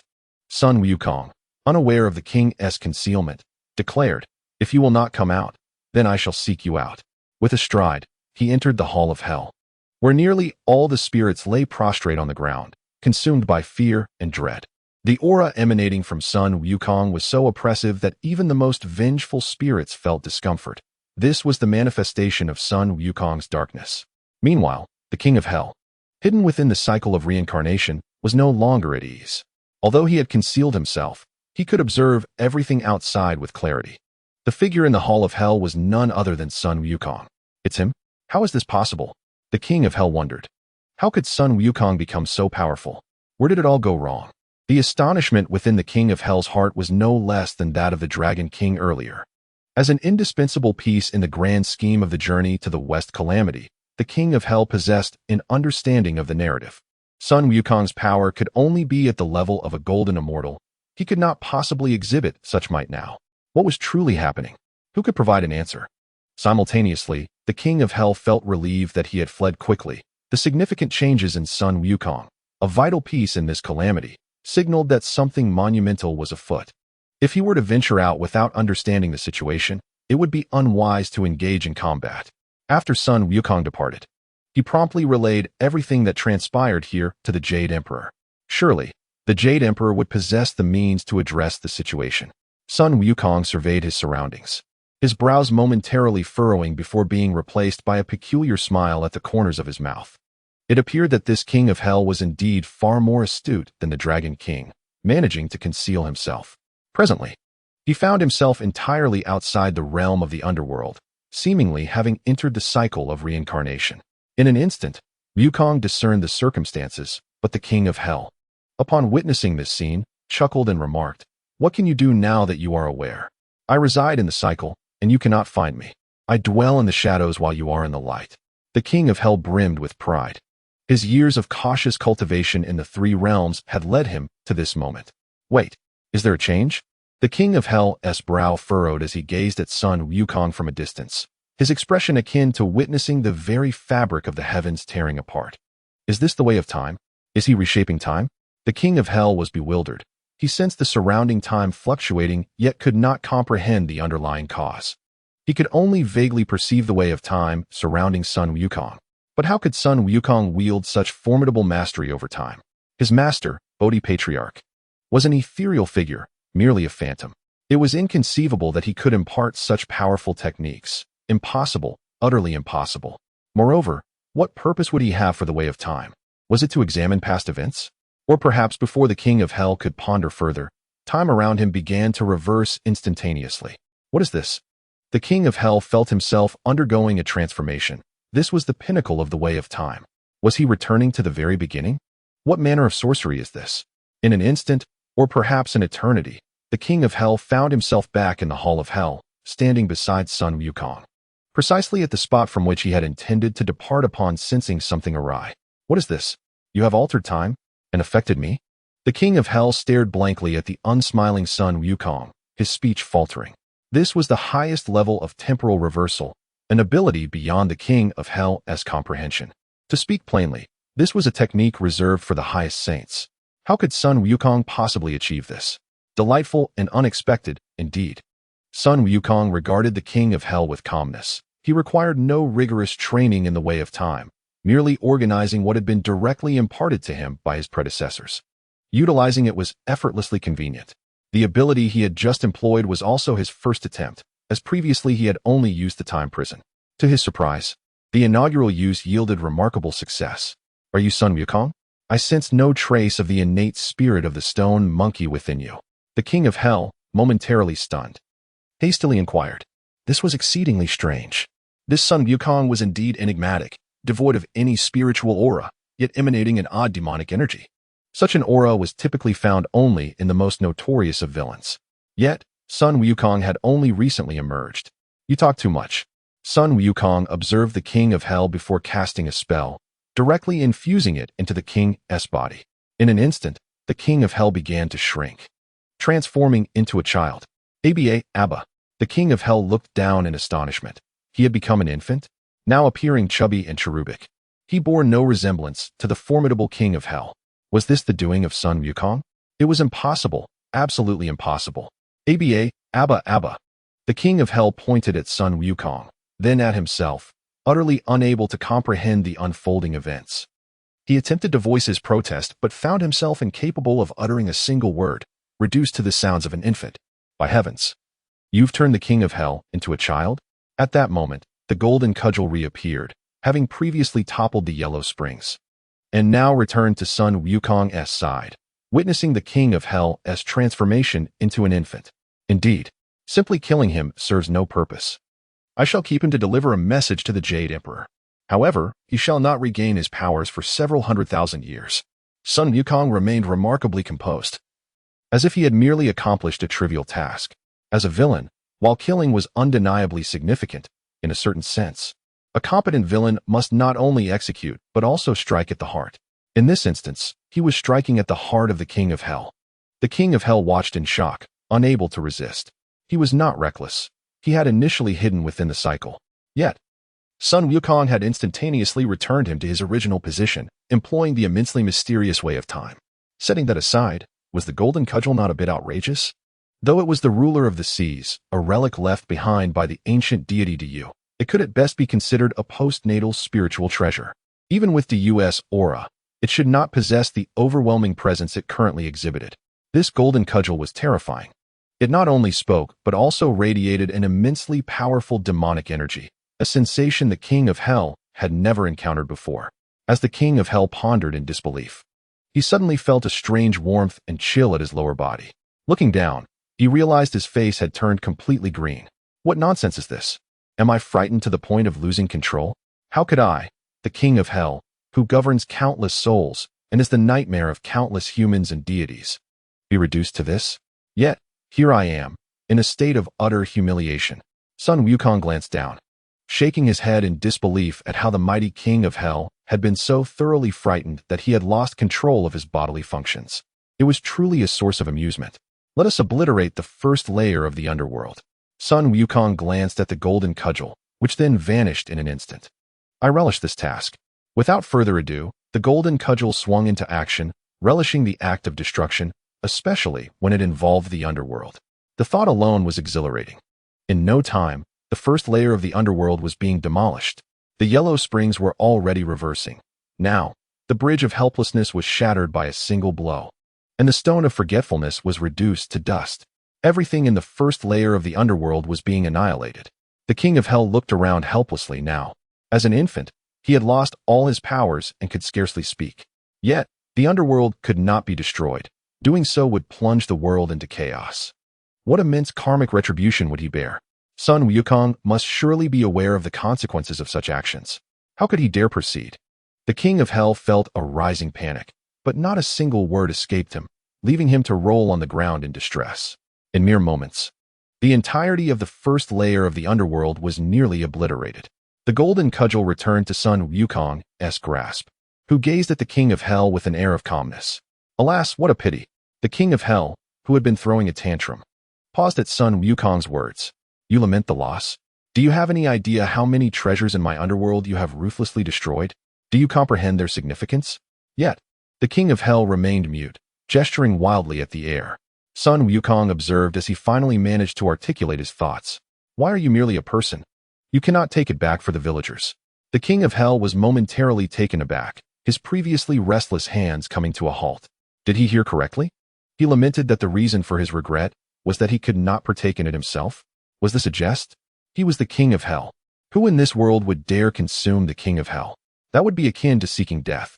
If only you could consume like the golden-winged great Peng or the dragon king of the East Sea, I might find some use for you. But as it stands, you seem utterly useless. The king of hell rubbed his forehead and then pinched himself hard. Did he truly just mention consuming the golden-winged great Peng and the dragon king of the East Sea? One was an immensely powerful Xīyóu golden immortal, and the other was a quasi-saint of the dragon clan.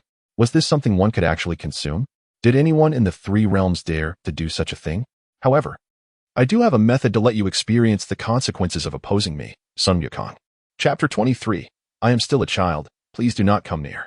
Wukong gazed calmly at the king of hell, yet the more tranquil his expression, the greater the fear enveloping the king. In his eyes, Sun Wukong had transformed into a demon, a naked nightmare. His gaze bore an intense aggression, an aggression that even seasoned villains could not hope to achieve. Yet, all of this transpired within the form of a monkey who merely needed to pretend to act alongside him. Was this not absurd? It's in your hands now. Feel free to interpret how you see fit. Sun Wukong glanced at the golden cudgel beside him. The king of hell had now reverted to a child. He certainly could not take matters into his own hands. Otherwise, rumors would spread of Sun Wukong attacking a mere child. That would tarnish his reputation as a villain. However, as far as the golden cudgel was concerned, all of this seemed trivial. After all, it was merely a weapon, not a person. As he spoke, Sun Wukong turned to leave but calmly added, "Take it easy, do not kill him. Remember, it's about striking at the heart." In the blink of an eye, Sun Wukong vanished, leaving only the golden cudgel and the king of hell behind. The golden cudgel looked on with a grin, addressing the retreating figure of Sun Wukong. "Do not worry, I am most prudent in my endeavors." The king of hell trembled at the aura emanating from the golden cudgel. This stick was clearly an ancient weapon of terror. How could it claim to exercise restraint? Who would believe such a statement? "Please, do not come near." The king of hell found himself at a loss for words, yet this phrase echoed in his mind. "Let me think. It's about striking at the heart. I say, old King Yen, hold on a moment. I am indeed skilled in killing, but striking at the heart? I genuinely do not know how. Allow me a moment to ponder. You are but an infant now. If you wish to leave a shadow upon you, there are ways to do so. I have thought of something." The golden cudgel circled around the king of hell, who had now slumped to the ground. Although the golden cudgel had no mouth, it could indeed speak, and from its tone, the king of hell sensed something unusual. What was it planning? "But I am still just a child. Fear not. King of hell, I shall endure a bit for the sake of fulfilling the duties of a staff, rest assured. You know I am the golden cudgel. I can be as large or small as needed." As soon as the golden cudgel finished speaking, the remorseful king of hell abruptly halted. A strange fear flickered in his eyes. "What do you intend to do? Please, do not come near. I am still just a child. I am the king of hell. A cultivator. If you do such a thing to me, how will I navigate the three realms? How can I continue to be the king of hell? Where will my authority lie? A gentleman may be killed, but must not be humiliated. What you are doing is simply wrong. I am a man." In the first layer of the underworld, all the spirits lay in quiet slumber, save for the soft, terrified voice of the king of hell that echoed intermittently. Time passed, and eventually, the golden cudgel vanished. The first layer of the underworld was left with only the king of hell, who lay prostrate on the ground. Two streams of despairing tears cascading down his cheeks. Surely, this was not the conduct of a human being. They were all notable figures in the three realms. How could such acts be committed? How could they all continue to coexist in the three realms? The king of hell was utterly bewildered. While Sun Wukong and the golden cudgel were not human, their actions were ludicrously outrageous. It was a violation of decency. This was not merely killing and striking at the heart. It was a degradation to a level beneath that of beasts. Why? Why had things turned out this way? The Jade Emperor had not conveyed it this way at the outset. Initially, he had said that Sun Wukong was merely a little monkey who had learned a few techniques, and at most, he would reach the golden immortal level. Yet, was the Sun Wukong from earlier truly at the golden immortal level? That monkey who wielded time magic was truly just at the golden immortal level? Anyone claiming he was merely a golden immortal would surely invite calamity upon themselves. Moreover, the script did not align. It had been agreed that Sun Wukong would come here to tear apart the life and death register of Huawa Mountain and then depart. At that point, he would simply cooperate with Sun Wukong in acting a part. But now? What was this operation? Sun Wukong did destroy the life and death register. Yet he also obliterated the entire underworld. Setting aside the state of the underworld, he had been entirely ruined by Sun Wukong. How could he continue to act as a deity? They were beneath the level of beasts. I must go and report this. I must ask the Jade Emperor what has transpired.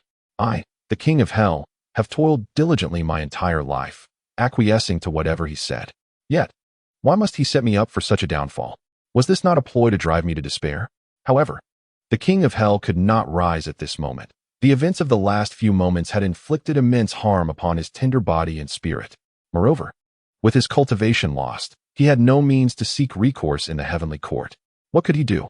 The King of Hell grasped at the ground, staring hopelessly at the heavens, cursing inwardly. Jade Emperor, you have betrayed me. I am bleeding. This is beneath even beasts.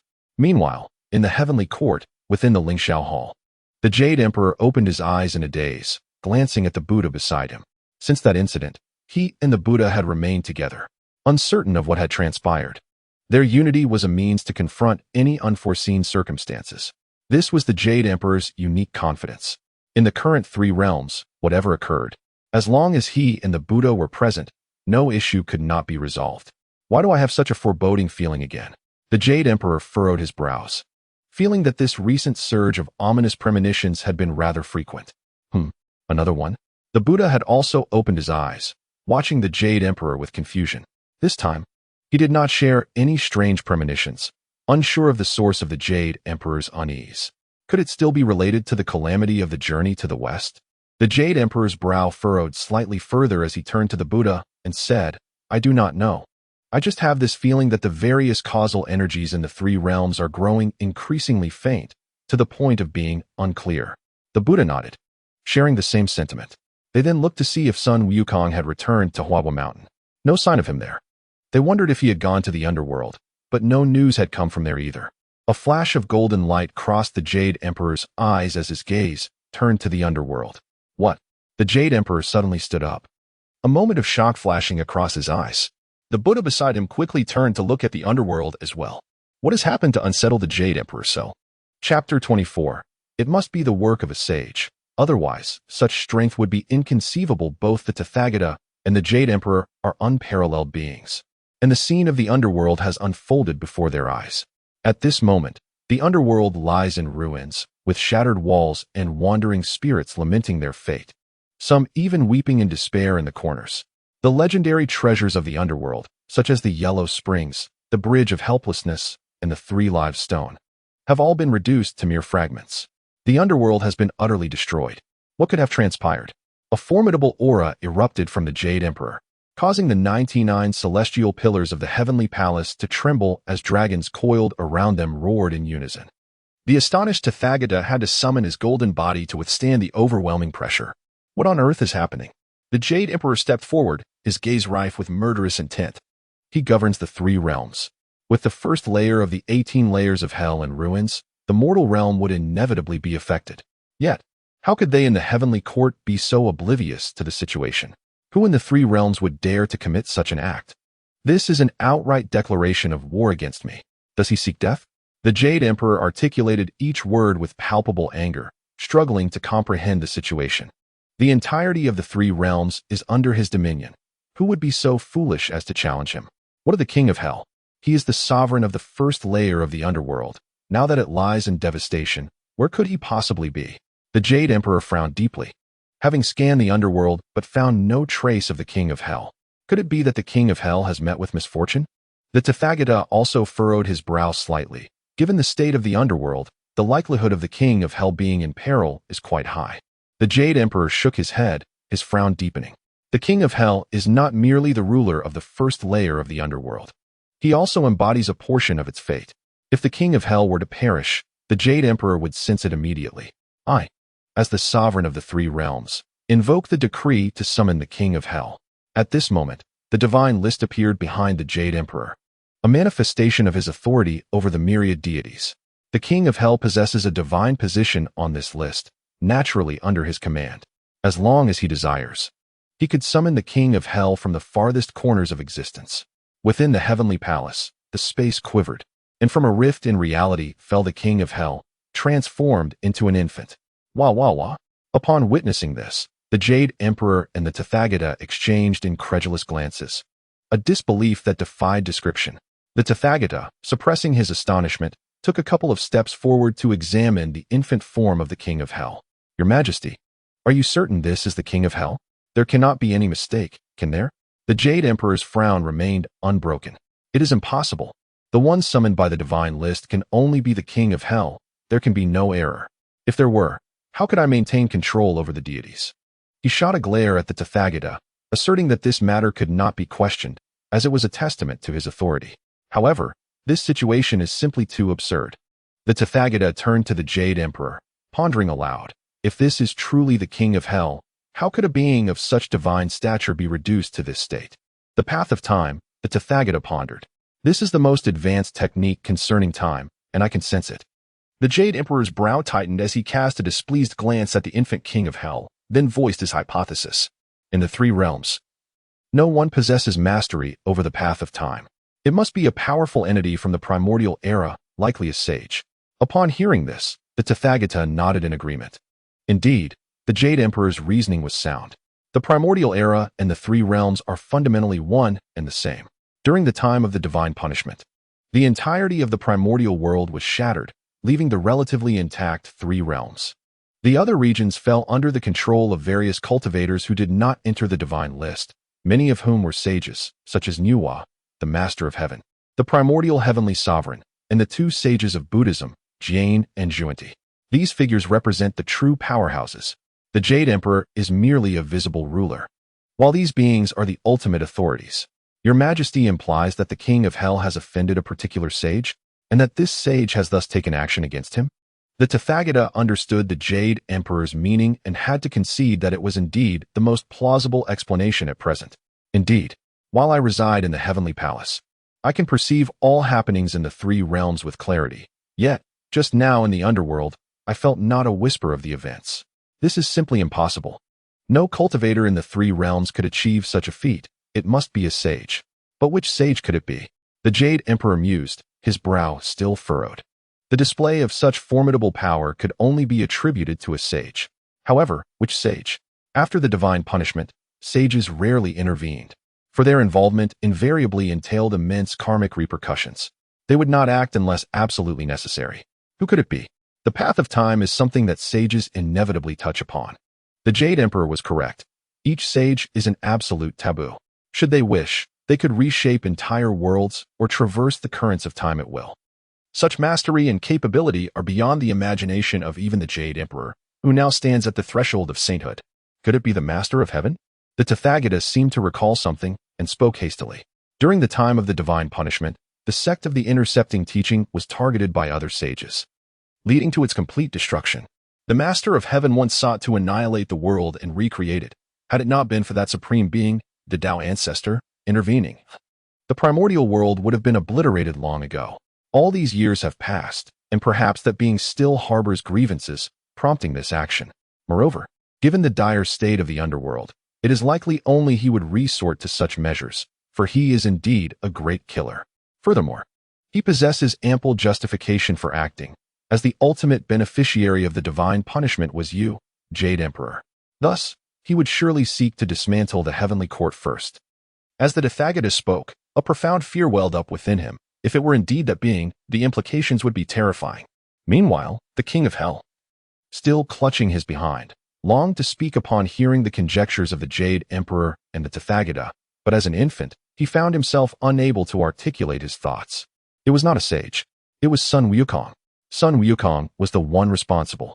The Jade Emperor turned to gaze at the king of hell, and with a sweep of his hand, the king felt a shackle within his mind shatter.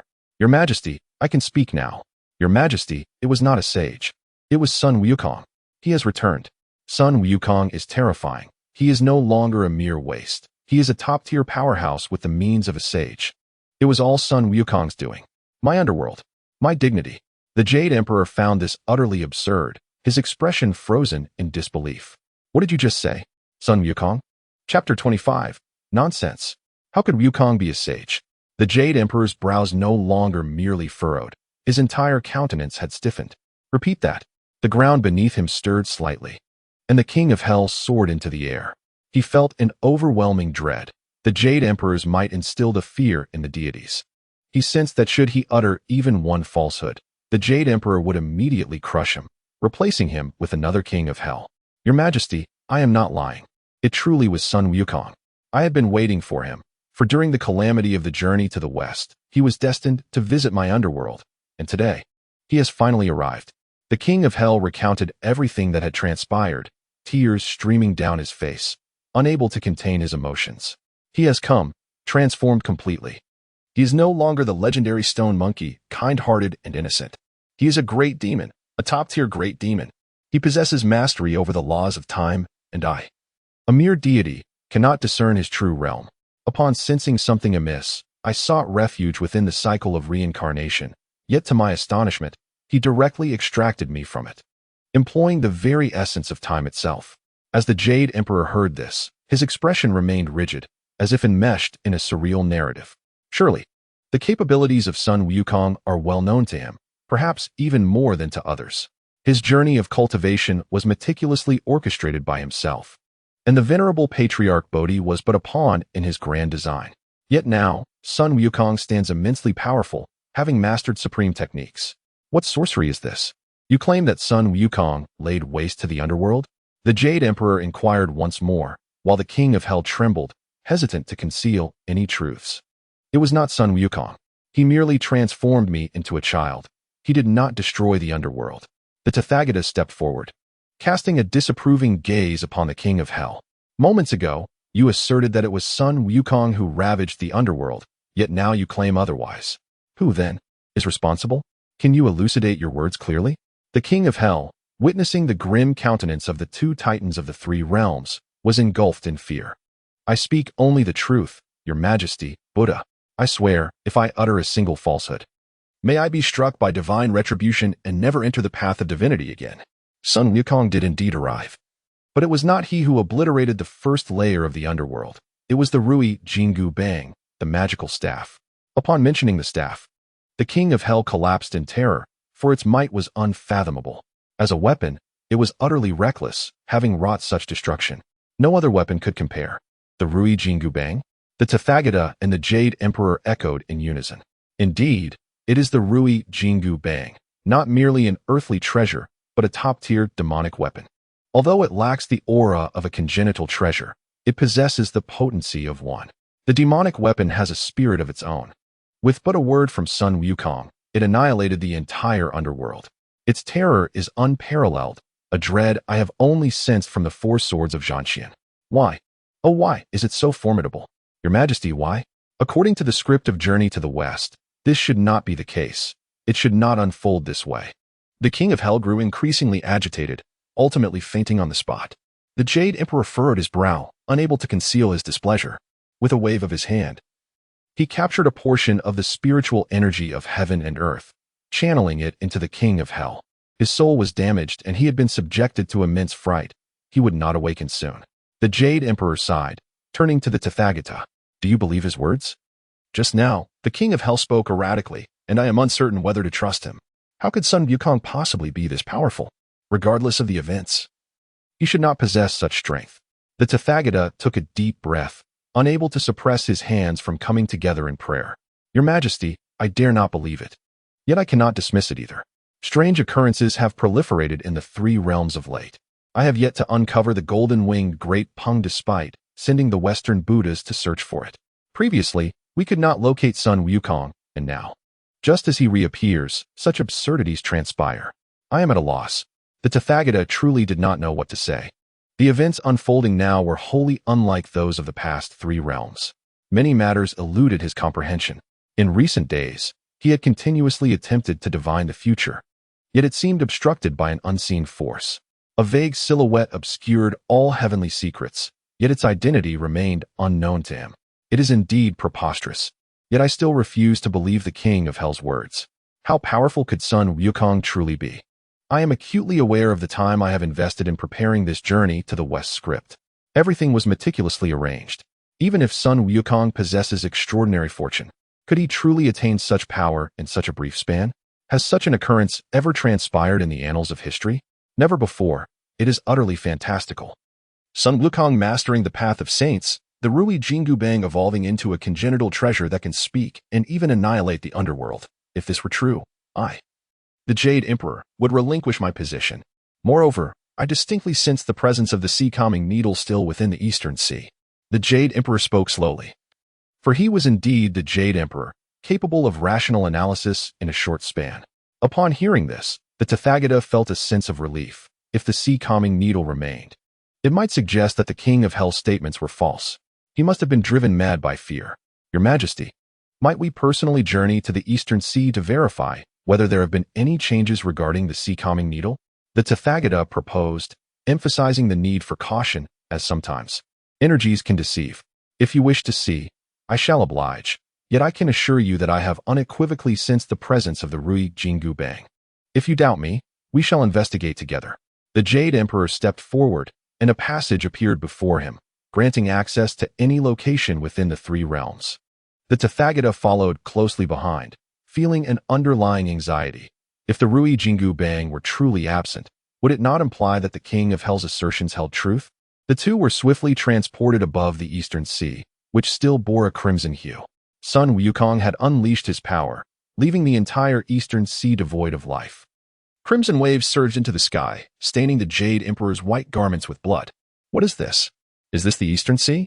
The Tathagata's prayer bead spun rapidly in his hands. It resembled a dead sea.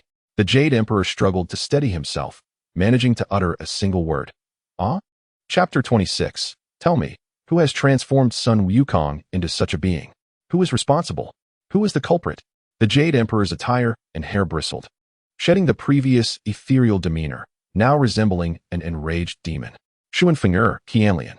The Jade Emperor murmured, yet even in his mutterings, he could not conceal his murderous intent.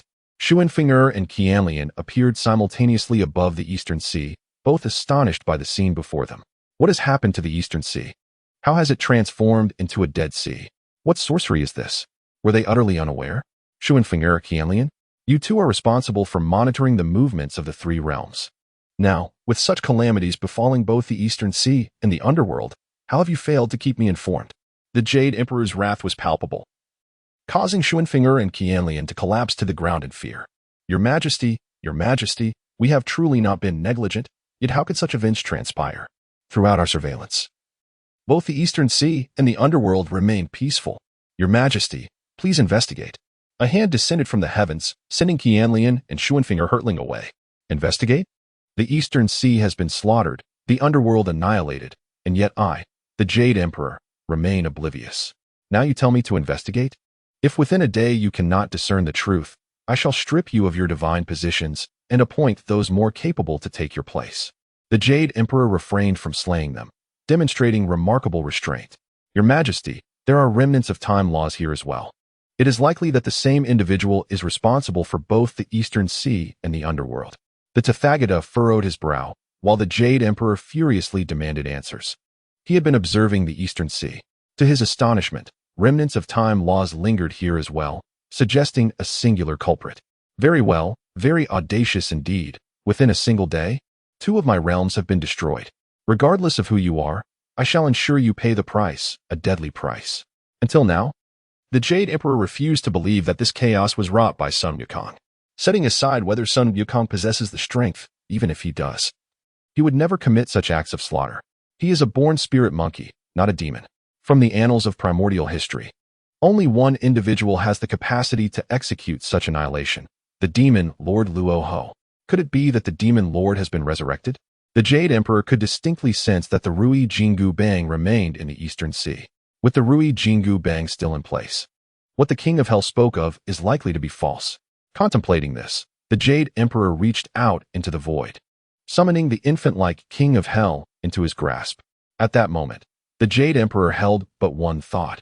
He must uncover the truth. Your Majesty, are you going to search for souls? The Buddha, astonished, gazed at the Jade Emperor, perceiving the murderous intent in his eyes. Indeed, the King of Hell has been gravely injured by the laws of time and can never reclaim his former strength. Even if he were to regain his power, his Tao heart has been shattered, rendering him incapable of governing the underworld. With the underworld in ruins, we require a new ruler to aid in its reconstruction. The Jade Emperor uttered a few words, unwilling to elaborate further. If Luoho truly has returned, not only the three realms, but even the saints within the primordial world might perish. The stakes were too high. He could not afford to be negligent. He needed the truth, and regarding the mention of Sun Wukong by the King of Hell, he held no belief. Search.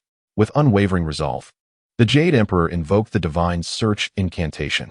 The King of Hell's consciousness was gradually unveiled, revealing all that transpired within the underworld. Following this, the King of Hell would be utterly obliterated. The scenes from the King of Hell's consciousness projected into the sky, and the Buddha observed intently, not daring to lose focus. In the vision, a colossal Rui Jingu Bang descended from the heavens, causing the river of the Yellow Springs to reverse its flow. The Rui Jingu Bang? Is that truly the Rui Jingu Bang? The eminent Buddha could not contain his surprise, exclaiming while glancing towards the Rui Jingu Bang, still firmly situated in the Eastern Sea. Yet, how could the appearance of the Rui Jingu Bang in the vision be explained? This was an undeniable reality drawn from the King of Hell's consciousness, indicating that this was indeed the truth. What has transpired in the three realms? No wonder I have felt so restless these days. Now there are two identical Rui Jingu Bangs? Is a change in the heavens imminent? The Jade Emperor refrained from further comment, instead focusing intently on the images within the divine consciousness. This Rui Jingu Bang was evidently distinct from the one in the Eastern Sea, exuding a far more formidable aura. Just that single strike nearly possessed the power of a primal spiritual treasure. Could it be that what the King of Hell spoke of was true? Sun Wukong? Is it truly Sun Wukong? Yet, there seemed to be an issue. This Sun Wukong appeared immensely powerful, his aura indistinct, bearing the essence of the chaotic era. The Buddha pointed at the vision in astonishment, having clearly seen Sun Wukong manifest within the image. The Jade Emperor rubbed his eyes in disbelief, as the scene was exceedingly bizarre. They had encountered Sun Wukong before. He was a born stone monkey, brimming with spirit. However, this incarnation of Sun Wukong wore a sinister smile, with an unmasked air of bloodlust and darkness. He resembled a dark demon monkey. Time Dao? Is this truly Sun Wukong? At that moment, the vision revealed everything that had previously occurred in the underworld, aligning perfectly with the King of Hell's account. The Jade Emperor's hands trembled slightly as he brought the revelation to a close. It is real. Impossible, absolutely impossible. How could Sun Wukong wield the Time Dao? Who taught him? Furthermore, this Sun Wukong seemed entirely like a harbinger of darkness, devoid of any semblance of the primal stone monkey. What had transpired? What happened? Was he not meant to follow Patriarch Bodhi to learn the arts? Had Patriarch Bodhi transformed Sun Wukong into this? The Jade Emperor strode across the Eastern Sea, heading directly towards the temple. The Buddha observed the Jade Emperor's escalating aura of fury, recognizing the murderous intent emanating from his gaze. Your Majesty, what do you intend to do? The Jade Emperor spoke gravely. I will slay Patriarch Bodhi. What trickery has he wrought? The Buddha hurriedly positioned himself before the Jade Emperor, urgently explaining, Your Majesty, Patriarch Bodhi is merely a wandering immortal in the three realms. How could he possibly cultivate a being as powerful as Sun Wukong? The Jade Emperor regarded the Buddha with displeasure and confusion, declaring, Then tell me, who could it be? Who possesses such strength? The 27th chapter, the ancestral dragon Yingzheng seeks longevity at the temple. The Jade Emperor nearly roared, leaving the Buddha momentarily speechless. Indeed, who within the three realms holds such power? Who could transform Sun Wukong into such a formidable figure? Not only had he ascended in strength, but he had also been completely darkened, now a merciless demon. Who could it be? I do not know who it is, but I can assure you that this matter has nothing to do with Patriarch Bodhi. The Buddha frowned, aware that the Jade Emperor's wrath had reached a boiling point. If he were to confront Patriarch Bodhi, it could lead to his demise. Although Patriarch Bodhi was not a major figure, the Buddha still bore significant karmic ties to him, and he could not afford to die. You speak the truth. There must be a powerful hand behind Sun Wukong. At this moment, they are likely anticipating our mistakes. The more we act, the less we can allow them to succeed. With time still remaining before the calamity of the journey to the west, let us prepare to summon the six-eared macaque. The Jade Emperor had by now regained his composure, glancing back at the Eastern Sea stained with blood, pausing for a moment before ascending to the heavens. Convey my decree. All cultivators within the three realms, be they ancestral gods, wandering immortals, or demons, are to investigate the whereabouts of Sun Wukong. Should any discoveries arise, report them to me immediately. No matter who stands behind him, if he dares to emerge again, I will assuredly slay him. The Jade Emperor vanished, enveloped in a tempest of fury, as the Buddhist sighed, observing the retreating figure. Their losses this time were immeasurable. Sun Wukong was a harbinger of great fortune, and his journey would only benefit the Buddhist path. But who could elucidate what had transpired? How had the three realms transformed into such a perplexing place? Let us hope there are no further unforeseen events. Who could it possibly be? How could the situation arise? In a small mountain village within the mortal realm, Sun Wukong sat cross-legged atop a temple, eyes closed in meditation. Following his previous reward, he needed to continuously offer incense for a month to receive his next reward. Sun Wukong was acutely aware that he had left a profound impression on the Jade Emperor. It was likely that the Emperor was still seething with rage. Thus, for the next month, he must refrain from action, otherwise, he would surely be discovered. Though Sun Wukong played the role of the villain, he was not foolish. As Sun Wukong delved into deep contemplation, a grand procession of officials and soldiers approached, marching purposefully towards his location. All donned in black, they appeared exceedingly spirited. "Your Majesty, we have arrived at the village ahead," a eunuch reported. While a frail voice from within the carriage commanded, "Stop the carriage. I wish to descend." As the carriage door opened, a dignified middle-aged man emerged. This man was none other than Xīyóu, the unifier of the six kingdoms, who had ascended to the throne. Now gravely ill, he sought the elixir of immortality, having come here after hearing of celestial beings having once been sighted in this locale. "Indeed, Your Majesty, according to the intelligence, this is undoubtedly the abode of the immortals." "Very well, very well. Since this is the dwelling of the celestial beings, let the entire retinue halt here. I shall ascend the mountain alone." Xīyóu waved his hand, signaling the guards beside him to step back as he advanced towards the village ahead. A few attendants hurriedly followed, anxious for the Emperor's safety. A mere glance from Xīyóu caused them to retreat in fright. He then turned back and continued his path toward the village, his heart resolute and devoid of any hesitation. Who is he? He is Xīyóu, the first emperor of humanity, ruling over the vast lands of the 9 provinces. Yet, he is on the brink of death. He does not wish to perish. He harbors a foreboding that should he die today, the entire Qin dynasty would soon crumble. He cannot allow that to happen. He knows of the existence of immortals, for tales of divine beings abound in the realm of mortals. But where are they? Why can he not behold them? This village is his last glimmer of hope. "Old man, may I inquire if there are any immortals here?" Xīyóu had reached the outskirts of the village, where an elderly man rested against a tree. The old man glanced at Xīyóu and, in that fleeting moment, recognized the extraordinary presence of this individual, not due to his opulent attire, but because of the rare aura he emanated. "No, there are no immortals here. Do not heed the nonsense of outsiders." The old man shook his head, then suddenly soared into the air, heading toward the village. Xīyóu's pupils widened in astonishment, his shock reaching its zenith. "Is this a divine being? Did you not just claim there are no gods? How can you fly? Is this a jest?"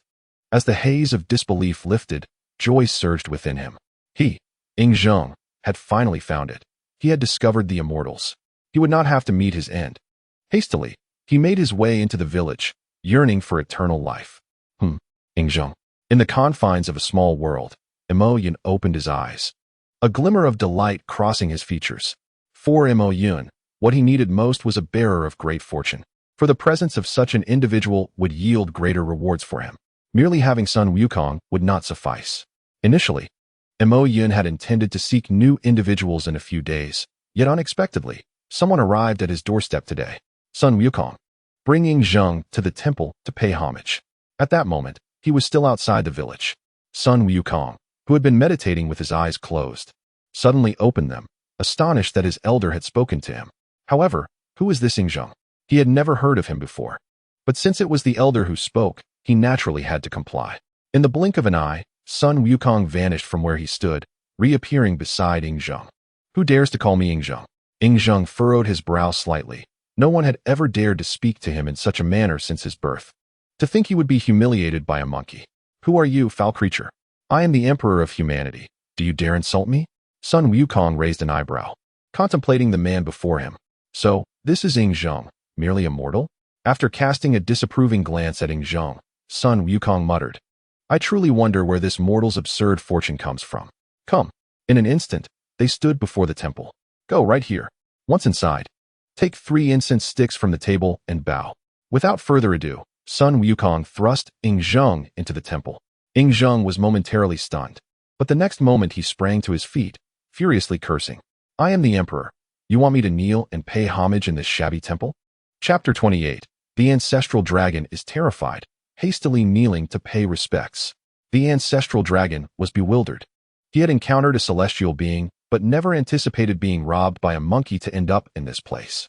This monkey exuded an eerie and demonic aura, unmistakably a beast of chaos.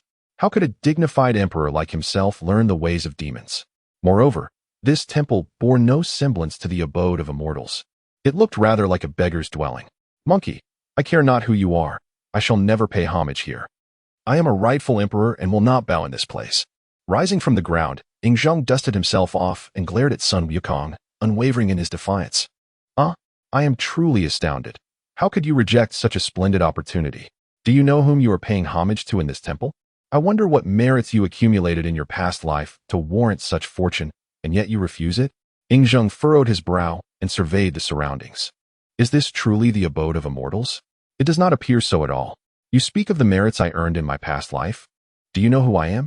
I am the first emperor, the first ruler throughout history, who subdued the 6 kingdoms and established a vast realm in the mortal world, consolidating the fortunes of humanity. Son Wukong scoffed. What a delusional fool you are. Do you believe yourself to be so grand? I just annihilated the underworld and the dragon palace of the East Sea. My formidable powers stem from this very temple. Strangely, the elder had taken notice of their conversation and approached the temple. Little son, have you paid homage today? He glanced at son Wukong, then at Xīyóu, his expression darkening slightly. Little son, you know the village rules. Outsiders are not allowed, especially in the temple. Do you dare provoke the ire of the villagers? The elder was the village chief, having observed the earlier encounter but choosing to ignore it. He never expected to find Xīyóu within the temple. I assure you, chief, this is not my doing. It was the elder who instructed me to bring him here for homage. Son Wukong shrugged. Aware that the villagers had long received immense rewards for their offerings, and he had no desire to provoke them. You lie. How could this be? The elder has never sought us out. Why should this lad be granted such favor? The elder cast a glance back, despite his reluctance to admit it. He understood well that no one dared jest with the elder. Stand aside, let us pay our respects first. The chief cast a jealous glance at Xīyóu, who stood aside. To him, the elder seemed like a celestial being. Yet, in the next moment, he witnessed the elder kneeling before Xīyóu, fervently bowing in the temple. After completing his homage, the chief glared at Xīyóu, saying, I truly wonder where such absurd fortune comes from. With that, he exited the temple and hurried away. As soon as the elder departed, villagers began to arrive, but they did not walk, they came rushing in. At this very moment, their cultivation was extraordinarily formidable, and they had arrived here in a graceful swoop. However, upon reaching the temple, they all displayed utmost reverence, leaving no trace of disrespect. Naturally, the inquiries posed by the village chief were reiterated by them, as it was impossible to overlook Xīyóu standing here. Yet, after receiving the final answers, each of them cast a disdainful glance at Xīyóu, their eyes unmistakably brimming with envy. A multitude of several hundred had come, beings akin to celestial beings. Yet they all bowed respectfully upon arrival. Were they all here to learn the art of immortality? Xīyóu murmured, overwhelmed by the realization that every individual in this village was a deity. Do you now comprehend the immense fortune you've stumbled upon? It was said to him. The inhabitants of that village are no ordinary folk. They are preparing for a grand scheme that could potentially upheave the entire 3 realms. Were it not for the elder's favor toward you, you might not even have been permitted to enter the village. They feast daily upon dragon meat and the flesh of the golden-winged Garuda. Had it not been for the elder, perhaps you too would have been consumed. As the words of son Wukong faded, he vanished into thin air, leaving Xīyóu momentarily dazed at his spot. Goosebumps prickled his skin, a chilling terror engulfing him. Reflecting on his previous actions, he felt a profound sense of dread. This village and the monkey were indeed terrifying. Most alarming was the temple itself. How could such a humble structure possess such overwhelming power? Xīyóu fell to his knees, realizing that to remain standing would be sheer folly. On the ground, he was filled with sincere devotion, holding the incense as he gazed upon the modest temple. Elder, I, Xīyóu, have never been inferior to others in my life. Yet as the Emperor of humanity, I find myself incapable of achieving immortality. This is my anguish. Everything that transpired within the temple was observed by Mo Yun, who had no need to intervene.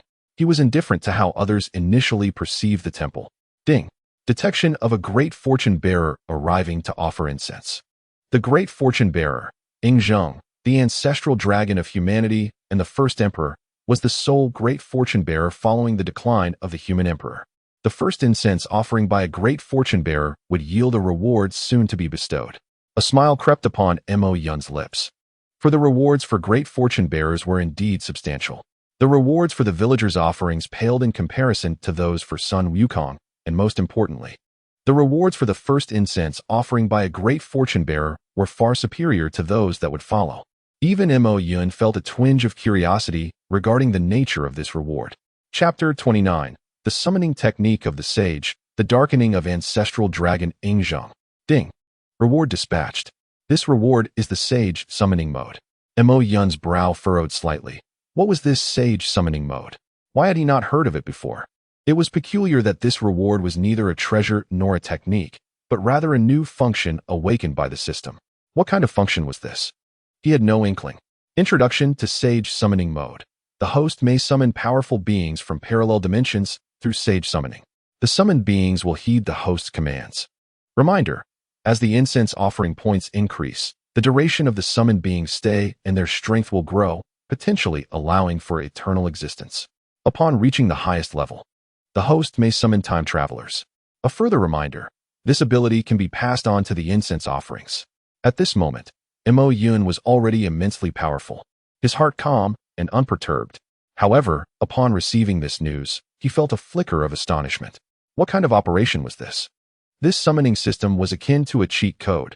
It was no longer merely a reward but a legitimate external aid. This aid could render one extraordinarily powerful in a short time while allowing one to remain in the shadows. Most critically, this ability could be imparted to the incense bearers, which was of utmost importance. Currently, it was not yet time for Mo Yun to emerge. Thus the incense bearers served as his hands.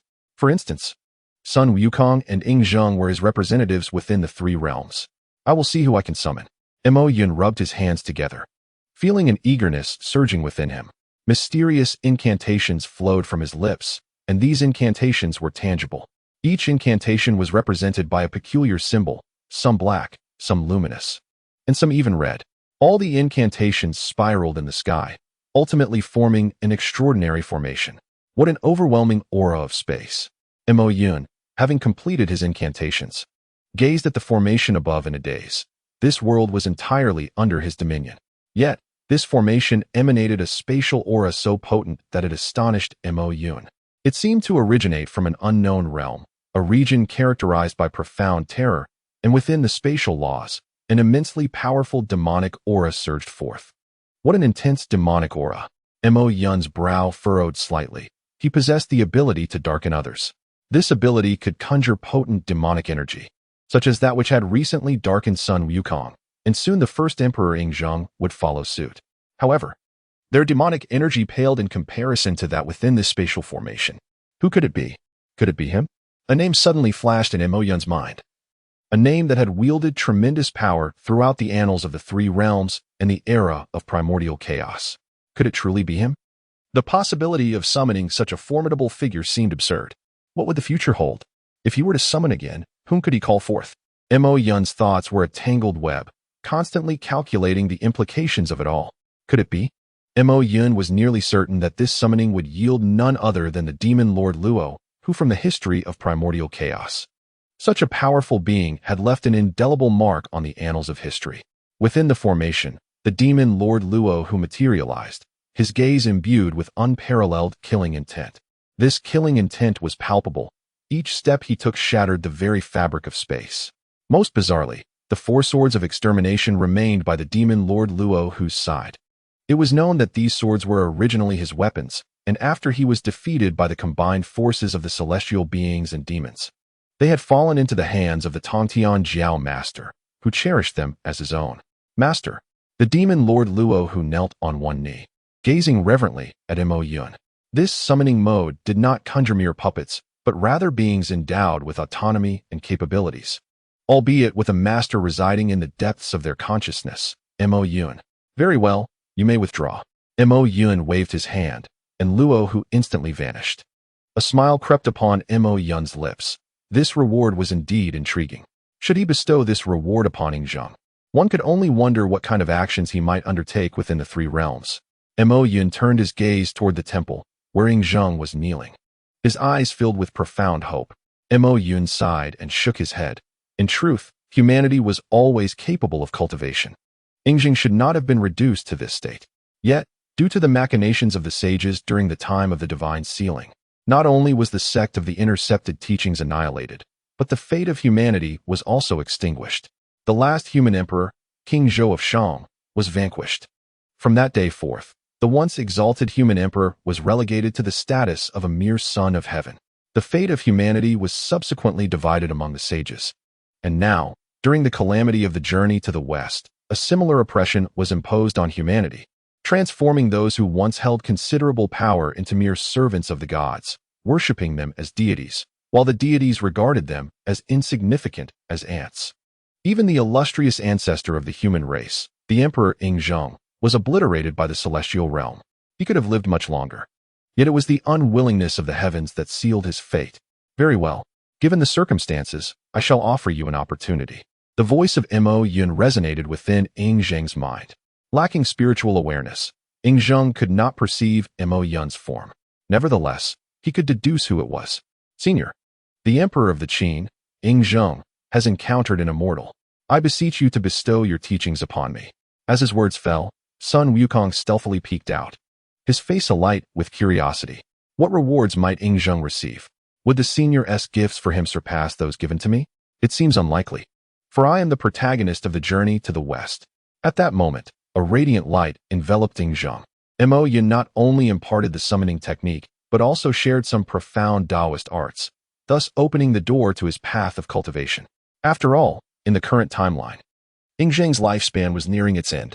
Although the underworld had been shattered and they would not face sudden death, it was likely that the celestial realm would soon repair itself. Thus, ensuring his survival was of utmost importance. With his eyes closed, Yingzheng felt Mo Yun's voice fade away. Suddenly, a mechanical voice echoed in his mind. Yingzheng, the villain has successfully darkened at 10%. At that moment, Yingzheng cast a sidelong glance at the sneaky Sun Wukong. I say, monkey, shall we engage in a duel to test our might? The monkey paused in surprise. What? You just enjoyed a fragrant meal and now wish to challenge me? Isn't that a bit excessive? Very well. I too wish to see what kind of abilities you have gained, given the senior's regard for you. In the expanse beyond, Sun Wukong gestured invitingly. This village is our territory. Fighting here would only invite trouble from the villagers. With a swift motion, he activated his time Dao and soared into the sky. Ever since acquiring mastery over time, he had seldom relied on his previous techniques. The somersault cloud had become a mere jest to him, as speed through time was unparalleled. Witnessing Sun Wukong vanish in an instant, Yingzheng's eyes widened in astonishment. This monkey is remarkably powerful. Previously, he knew little about cultivation, but since Mo Yun's teachings, his understanding had deepened, as if the veil that had obscured his vision had finally been torn apart. In the vastness of the sky, Sun Wukong stood with his hands behind his back, his aura surging to its zenith, still imbued with the essence of a formidable villain. Yet, he faced not a true enemy, but rather a patron of the senior. Otherwise, he would have exuded an utterly terrifying presence. You may strike first.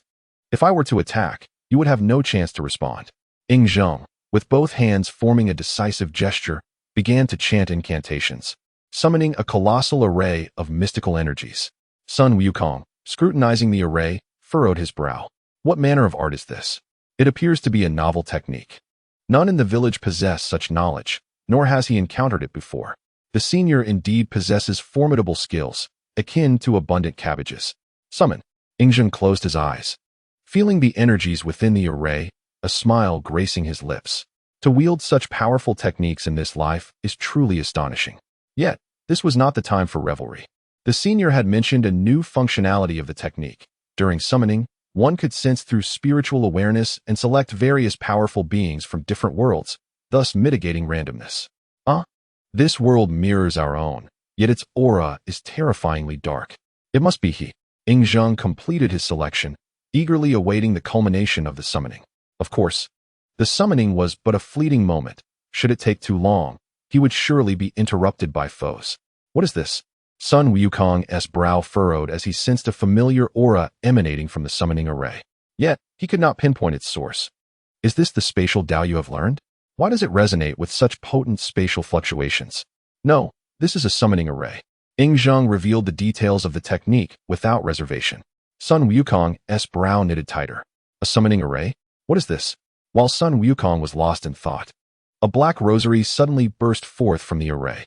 Upon the rosary, a monk shrouded in dark mist materialized. I pay homage to my master. Let us commence. The dark monk bowed to Xīyóu, who gestured towards Sun Wukong, signaling him to act. Xīyóu could hardly contain his anticipation. He longed to discover the true strength of this technique. Meanwhile, Sun Wukong's eyes widened in disbelief at the sight of the monk in the sky. Is that Tang Sung? Though Sun Wukong had not yet traversed the trials of the journey to the west, he was well versed in the tale. The book Mo Yun provided not only contained text, but also the essence of its characters. He recognized the aura of Tang Sung immediately. How could you summon Tang Sung? According to the timeline, he should still be in his reincarnation phase. He should not be here. Sun Wukong turned to Xīyóu, bewildered. What power had the senior granted him? How could this be so bizarre? I, too, am unaware of his identity. Furthermore, my summoning array is not limited to beings from this world. It can summon from other realms. This Tang Sung hails from a different, darker world. Sun Wukong nodded. Feeling a twinge of envy, such an ability was undeniably formidable. Let us see what caliber of being you have summoned. He gestured invitingly. In the next instant, Tang Sung moved forward, murmuring a Buddhist chant. Amitba. With that utterance, countless corpses materialized behind him, each one a powerful foe slain by the dark Tang Sung. What is this? The aura of darkness is overwhelming. Isn't Tang Sung a figure of the Buddha? Why does he carry such a heavy dark essence? Sun Wukong pondered, now adopting a defensive stance. What is happening? Both Sun Wukong and Xīyóu turned their gazes towards the scene unfolding behind Tang Sung. As the dark Tang Sung made his move, a series of events that had transpired in his past emerged, accompanied by whispers of fate. All is the scheme of the saints. The one who pierced the heavens is Nuwa, and the stones used for mending the sky are the souls of beings refined. The saints are the source of darkness, the myriad beings mere servants, mere chives, raised as livestock. The 10 great spiritual roots have claimed countless lives. Beneath each ginseng fruit lie 99 child heads. Sun Wukong listened attentively, yet could only perceive a limited array of sounds. What exactly have you summoned? He inquired. A slight frown creased Sun Wukong's brow. The previous utterances were utterly terrifying, nearly appending his worldview. Xīyóu similarly shook his head and spoke. How should I know? However, my predecessors have mentioned that the heavens are boundless, not merely inhabited by other practitioners, but in another timeline at the end of time. There exist versions of ourselves living alternate narratives. This realm is referred to as the dimensional coplane. Sun Wukong nodded, the Rui Jingu Bang materializing in his grasp. Very well. Allow me to gauge the strength of this Tang Sanzang from the dimensional coplane. Chapter 31. The Master-Disciple Duel. Yang Jin nearly frightened to death, without hesitation. Sun Wukong launched his attack, the principles of time manifesting in the cosmos, with each step spawning countless avatars of himself. Xīyóu observed with a subtle frown, impressive indeed. Truly formidable. Such prowess was beyond his previous imagination. These entities were likely not mere projections, but authentic incarnations of Sun Wukong existing in different temporal states. Remarkable. I wonder if the Sun Wukong I summoned can withstand this. Xīyóu's brow furrowed slightly. This was his first summoning, and he was uncertain of its true might. I shall test it. At that moment, the voice of the dark Tang Sanzang resonated, providing feedback to Xīyóu. Master, while I engage in battle, I must ensure your safety. This means that your life is currently linked with mine. As long as I remain unscathed, you shall not suffer any harm. Kill. Tang Sanzang soared into action, each step unleashing a myriad of bone-corroding entities. Fight. The lone monkey and the dark Tang Sanzang clashed in the heavens. The latter indeed proved formidable. Although Sun Wukong's time techniques exerted a tremendous influence, Tang Sanzang astonishingly managed to navigate through time, battling Sun Wukong amidst its flow. Truly formidable. A smile grazed Sun Wukong's lips. This Tang Sanzang was extraordinary. An endless aura of death surrounded him, a force potent enough to counter his temporal arts. Wait a moment. Are you dead? Sun Wukong's brow furrowed as he discerned an anomaly. The deathly aura could indeed obstruct certain temporal techniques. Yet Tang Sanzang could not possibly mitigate its effects to such a degree. The only explanation for this level of attenuation was that the dark Tang Sanzang was indeed deceased. Precisely, the dark Tang Sanzang, while engaging Sun Wukong, responded. Aware that this was a contest, he refrained from employing lethal force. However, upon Sun Wukong's inquiry, he chose to elaborate. In that dark realm, existence itself is a sin. Thus, I eradicated all living beings, ultimately transforming myself into a form of death, achieving a state of eternal existence. Sometimes, being dead is preferable to living. Sun Wukong halted his advance momentarily, pondering what sort of world could render death more desirable than life. Yet, little did he know, the world that lay ahead was far more terrifying than the one described by the dark Tang Sanzang. Are you not a Buddha? How can you act like a demon? Sun Wukong pressed further. The dark Tang Sanzang, unperturbed, replied, What of the Buddha? What of the demon? Buddha and demon are but two sides of the same coin. Beneath the Thunder Sound Temple lies nothing but decay. With that, the dark Tang Sanzang fell silent, and the two continued their fierce engagement without pause. Should Sun Wukong truly wish to vanquish the dark Tang Sanzang, he possessed the means to do so. However, the latter's enigmatic nature piqued his curiosity about that world. Moreover, this was merely a contest.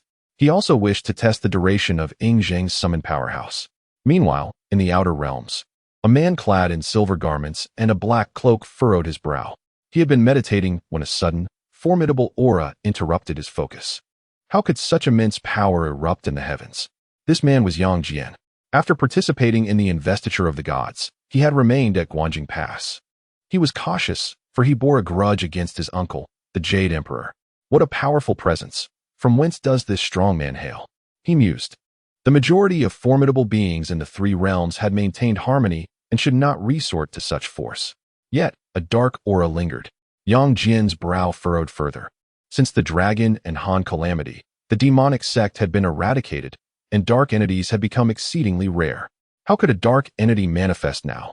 Something is amiss. I must investigate.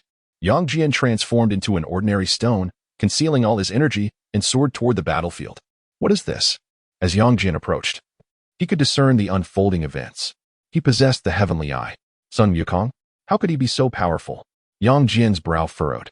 Having spent recent days in the outer realms, he was oblivious to events transpiring within the three realms. How could Sun Wukong have grown so mighty? Yang Jian was well aware of the events surrounding the journey to the west. According to the narrative, he was to capture Sun Wukong, a prospect that promised him both fortune and fate. Yet, the current Sun Wukong was overwhelmingly powerful. Moreover, the individual he fought was Tang Sanzang, who had somehow become a dark entity. Should he not still be reincarnating? How could he appear here, battling Sun Wukong? This was utterly absurd. Yang Jian rubbed his heavenly eye, wondering if he had misjudged the situation. This is too far-fetched. Have the three realms completely transformed in just a few days? And who is that man? Yang Jian's gaze fell upon Ing Zheng, who remained at the sidelines, casually sipping tea while Sun Wukong and Tang Sanzang clashed in the air, their dark and temporal energies colliding.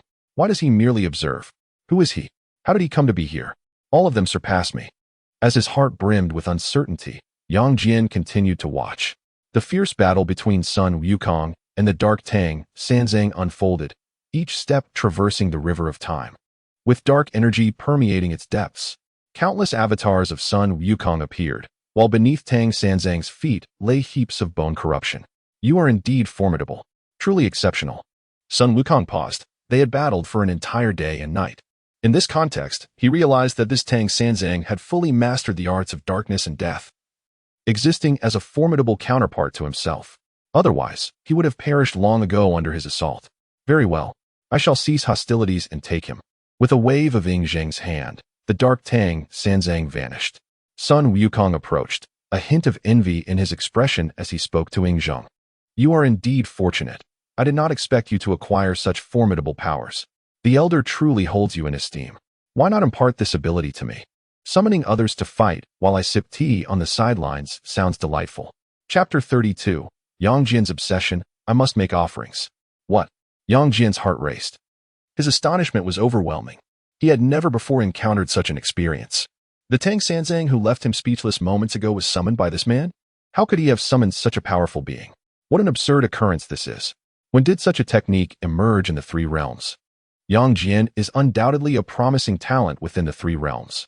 Over the past few days, his strength has reached the quasi-saint level.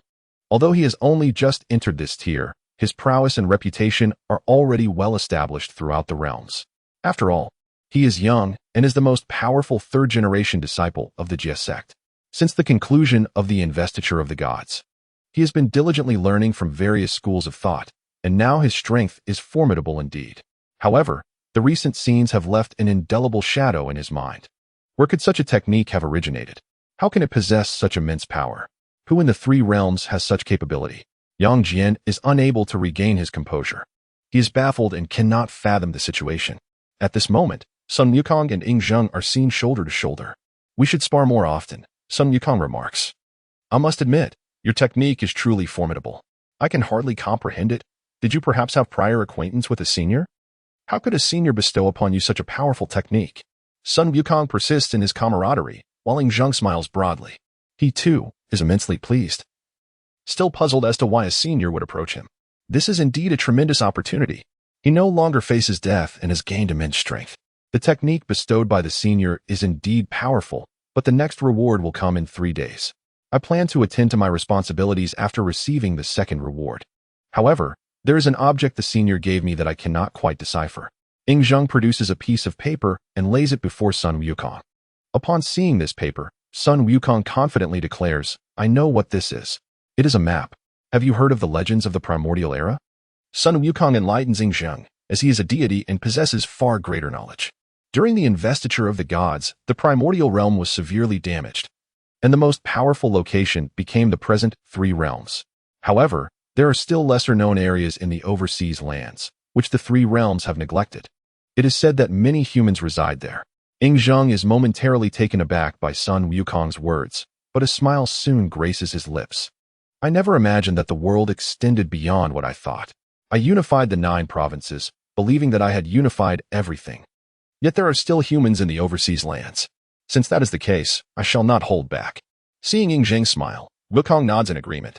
Brother, who would have thought you possess an aura of invincibility, and it bears the regal majesty of a king, while I, Sun Wukong, have my own invincible aura. I lack this kingly presence. But what are your intentions? Sun Wukong inquires once more, to which Xīyóu replies with a grin. It is said that the human race once had an emperor. However, after the primordial realm fractured, the human race became scattered, and the emperor ceased to exist. I was unaware of such a map until now, and since I know of it, I shall not be coy. I intend to reclaim the lands across the 4 seas. Sun Wukong nods and responds, I shall enter seclusion for a time. You may proceed. If you require assistance, I will come to your aid. Let us depart. We have battled for a day. It is time to pay our respects to the senior, he adds. Indeed, I have not done so today. This act of reverence cannot be delayed. The senior has stated that if I fail to pay respects for a day, I must start anew. Let us hurry. Xīyóu and Sun Wukong quickly vanish from the spot, leaving no trace behind in an instant. Once they have left, Yang Jian reverts to his human form. At this moment, he feels parched and bewildered. Is this what I have just heard? Have I stumbled upon a monumental secret? He collapses onto the ground. Recalling who Xīyóu is, the current emperor of the mortal realm. Yet, according to Yang Jian's understanding, this Xīyóu is merely a human. It appears that his days are numbered. Yet, he is transformed into an unparalleled powerhouse? And Sun Wukong, the protagonist of the journey to the west, has become so formidable? It must be the influence of the senior they mentioned. Yang Jian clearly remembers them speaking of a senior. Who could the senior be? Could it be a sage? Even a sage should not possess such power. Yang Jian steps forward into the 3 realms, forgetting even his cultivation.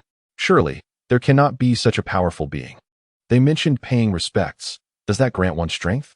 Yang Jian's doubts multiply. He finds it hard to believe, yet the evidence stands before him. If his assumptions are correct, a mysterious figure is orchestrating everything from behind the scenes. Yang Jian narrows his eyes, gazing towards the heavenly court, whispering, "I will not inform the Jade Emperor. I shall seek out this powerful being and become strong myself. If Sun Wukong and Ying Zheng can grow in strength, then so can I. In time, I will confront the Jade Emperor and avenge my mother."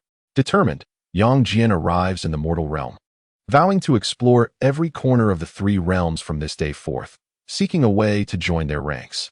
3 days swiftly pass. In the realm of Mo Yun opens his eyes. 3 days have elapsed. Today, he shall bestow another reward upon Ying Zheng. After this reward, the next one will require a month to acquire. During this time, Ying Zheng finally has the opportunity to attend to his affairs. He wonders what this reward will be.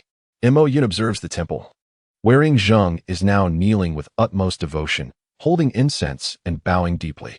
At the temple entrance, a monkey head peeks in, revealing only a pair of eyes, mischievously observing Ying Zheng. The time for his reward has yet to arrive, but witnessing Ying Zheng's impending reward makes him feel an itch of anticipation. What could this reward be? It better not surpass my own, or I shall truly feel envious. Senior, when the time comes for me to pay my respects, I might just knock my own head against the ground. Ying Zheng, too, is filled with curiosity about the nature of this reward. Chapter 33, 800 Warriors. Why can't we conquer the West? Ding. The great fortune bearer Ying Zheng has successfully paid his respects today. The reward is being issued. This reward grants the ability of spiritual energy revival. Spiritual energy revival. The user can enhance the cultivation environment for a short period, gaining the power of belief. The stronger the belief, the more potent the revival of spiritual energy. Mo Yun gasps in astonishment. He begins to question the nature of the system he has acquired. Why is it so formidable? As a transmigrator from Blue Star, he has encountered various online novels, and some of the external aids are familiar to him. Yet, spiritual energy revival is inherently a powerful advantage. How did it become his reward? What is the true extent of this system? Previously, Mo Yun remained calm, believing that the system would initially grant him substantial rewards, but that as time progressed, the rewards would diminish. He never anticipated that the rewards would be so potent. A spiritual energy revival. The system prompts. This system is the most powerful across the realms, surpassing all others, with unparalleled capabilities. The mechanical voice of the system resounds, and Mo Yun is enlightened, though he remains profoundly astonished. It appears that the time has come to commence his grand plans. Mo Yun strokes his chin, knowing that he has refrained from acting for a reason. Moreover, each individual he chooses to pay respects carries significant meaning across the three realms, the primordial era, and even beyond. Mo Yun's scheme has already commenced. With that in mind, let us begin. He rewarded Ying Zheng with the ability for spiritual energy revival. With a grand gesture, Mo Yun directly infused the reward into Ying Zheng's being. The rewards bestowed upon Mo Yun by the system can be imparted to those who pay homage. However, this ability cannot be passed on a second time. Spiritual energy revival. Ying Zheng's composure faltered at the mere mention of it, as he began to form conjectures. Why had humanity been unable to cultivate? Apart from the machinations of the deities, it was also due to the shattering of the primordial world, which left the mortal realm devoid of celestial spiritual energy. Thus, even if humanity wished to cultivate, they found themselves powerless, utterly formidable. Thank you, esteemed elder. Ying Zheng knelt deeply, bowing his head, then turned to the monkey behind him. The reward had been granted. The monkey stepped forward eagerly, eyes alight with anticipation, and inquired, "What reward? Let me see." Sun Wukong scratched his ears and felt an insatiable itch within. It was impossible to view it now. However, in due time, you shall undoubtedly comprehend. This reward bestowed upon Ying Zheng was indeed beyond sight, for it was a reward for his strategic planning, entirely invisible. Do not conceal it from me. Allow me a glimpse. Sun Wukong circled Ying Zheng, his persistence unwavering. Truly, it cannot be seen. If you are curious, accompany me to the palace. When the time comes for my scheming, you shall naturally witness it. Sun Wukong rolled his eyes, shocked that an emperor could be so stingy. I shall not go. I wish to cultivate here. The elder granted me a decree last night, instructing me to diligently practice for a month. After that month, a significant task will await me. Sun Wukong spoke with irritation, his mood quite gloomy over the past few days. Prior to Ying Zheng's arrival, he had basked in affection and received formidable rewards from the elder. However, since Zheng's appearance, he felt an ongoing sense of sourness, as if his possessions were being appropriated. Do not be too pleased. Once I complete my month of homage, the reward I receive shall undoubtedly surpass yours. Sun Wukong watched as Zheng departed, and the moment Zheng stepped outside, a voice echoed within his mind once more. Ding! Zheng has darkened by 20%. Zheng paused momentarily, taken aback by the notion of a 20% darkness. Yet, this thought vanished as swiftly as it appeared, as if it had never existed. Huh. The smile that graced Zheng's face shifted, becoming curiously sinister. I am coming, overseas. Outside the village. The guards and soldiers that Zheng had brought were now akin to headless flies. The emperor had been missing for 3 days. And yet there was not a whisper of news. Master Zhao, what do you think? Should we venture into search? Li Si inquired, his expression grave, though the tension knitted upon his brow was unmistakable. We are aware, yet since His Majesty instructed us to wait here, we have no choice but to comply. What? Do you harbor other thoughts, Chancellor? Zhao Gao replied with a mocking tone. Li Si shot him a glare before leaning closer and gripping Zhao Gao's arm, lowering his voice. Do not think I am unaware. His Majesty is currently unwell, and this has occurred in the last few days. Now that he has vanished, what are your intentions? Zhao Gao gently pushed Li Si's hand away, a flicker of disdain crossing his eyes, before he donned a smile once more. Chancellor, you know very well what I am up to. Besides, whatever I do, I cannot forget you. Zhao Gao grinned, prompting a cold huff from Li Si, who turned away in silence. Just then, Zheng made a quiet appearance. He was no longer the frail figure of before. He now radiated with vibrant life force. At present, he himself was unaware of the extent of his newfound strength. Your Majesty? The moment Zheng appeared, nearly all the soldiers knelt in reverence. Zhao Gao and Li Si were no exceptions. Zhao Gao, how intriguing. I always believed you to be a eunuch, unwavering in your loyalty to me. Yet it seems you harbor other thoughts. If that is the case, then perish. Zhao Gao raised his head, fear etched upon his features, as he noted the vigor in Zheng's voice. Has His Majesty recovered? The Emperor offered no time for a response, his hand transformed into a claw, pressing downward lightly. Zhao Gao was instantaneously reduced to a puddle of flesh. Li Si, kneeling beside Zhao Gao, found himself splattered with the remnants of his former comrade. Your Majesty, congratulations. The mastery of celestial arts is complete. Long live the Emperor. Li Si shouted, nearly collapsing to the ground in terror. The surrounding soldiers echoed his cries, their faces alight with excitement. Before the soldiers of the Great Qin, Zheng was akin to a deity. Brave soldiers of the Great Qin, in the past. We conquered the 9 provinces and unified the realm. Yet now I realize, the 9 provinces are not the entirety of the world. There are people beyond the seas. Fellow soldiers, what shall we do? All the soldiers rose, lifting their weapons high. Long live the Great Qin. Long live the Emperor. Excellent. We shall wage war upon the seas. Chapter 34. Summoning 3,000 dark snow dragon riders. Your Majesty, Your Majesty. Li Si was taken aback by Zheng's words. He too had just learned of humanity's existence beyond the seas, and truthfully, he was deeply astonished. However, launching an assault on foreign lands could not be taken lightly. Not to mention the unknown strength of these overseas tribes, they currently had only 800 soldiers and lacked ships. How could 800 soldiers possibly prevail? Your Majesty, we must deliberate this matter further. No need. I am well aware. With a grand gesture, Zheng enveloped all the soldiers within his sleeve, and in an instant, he soared toward the overseas territories. What a jest! Was Zheng still the same Zheng as before?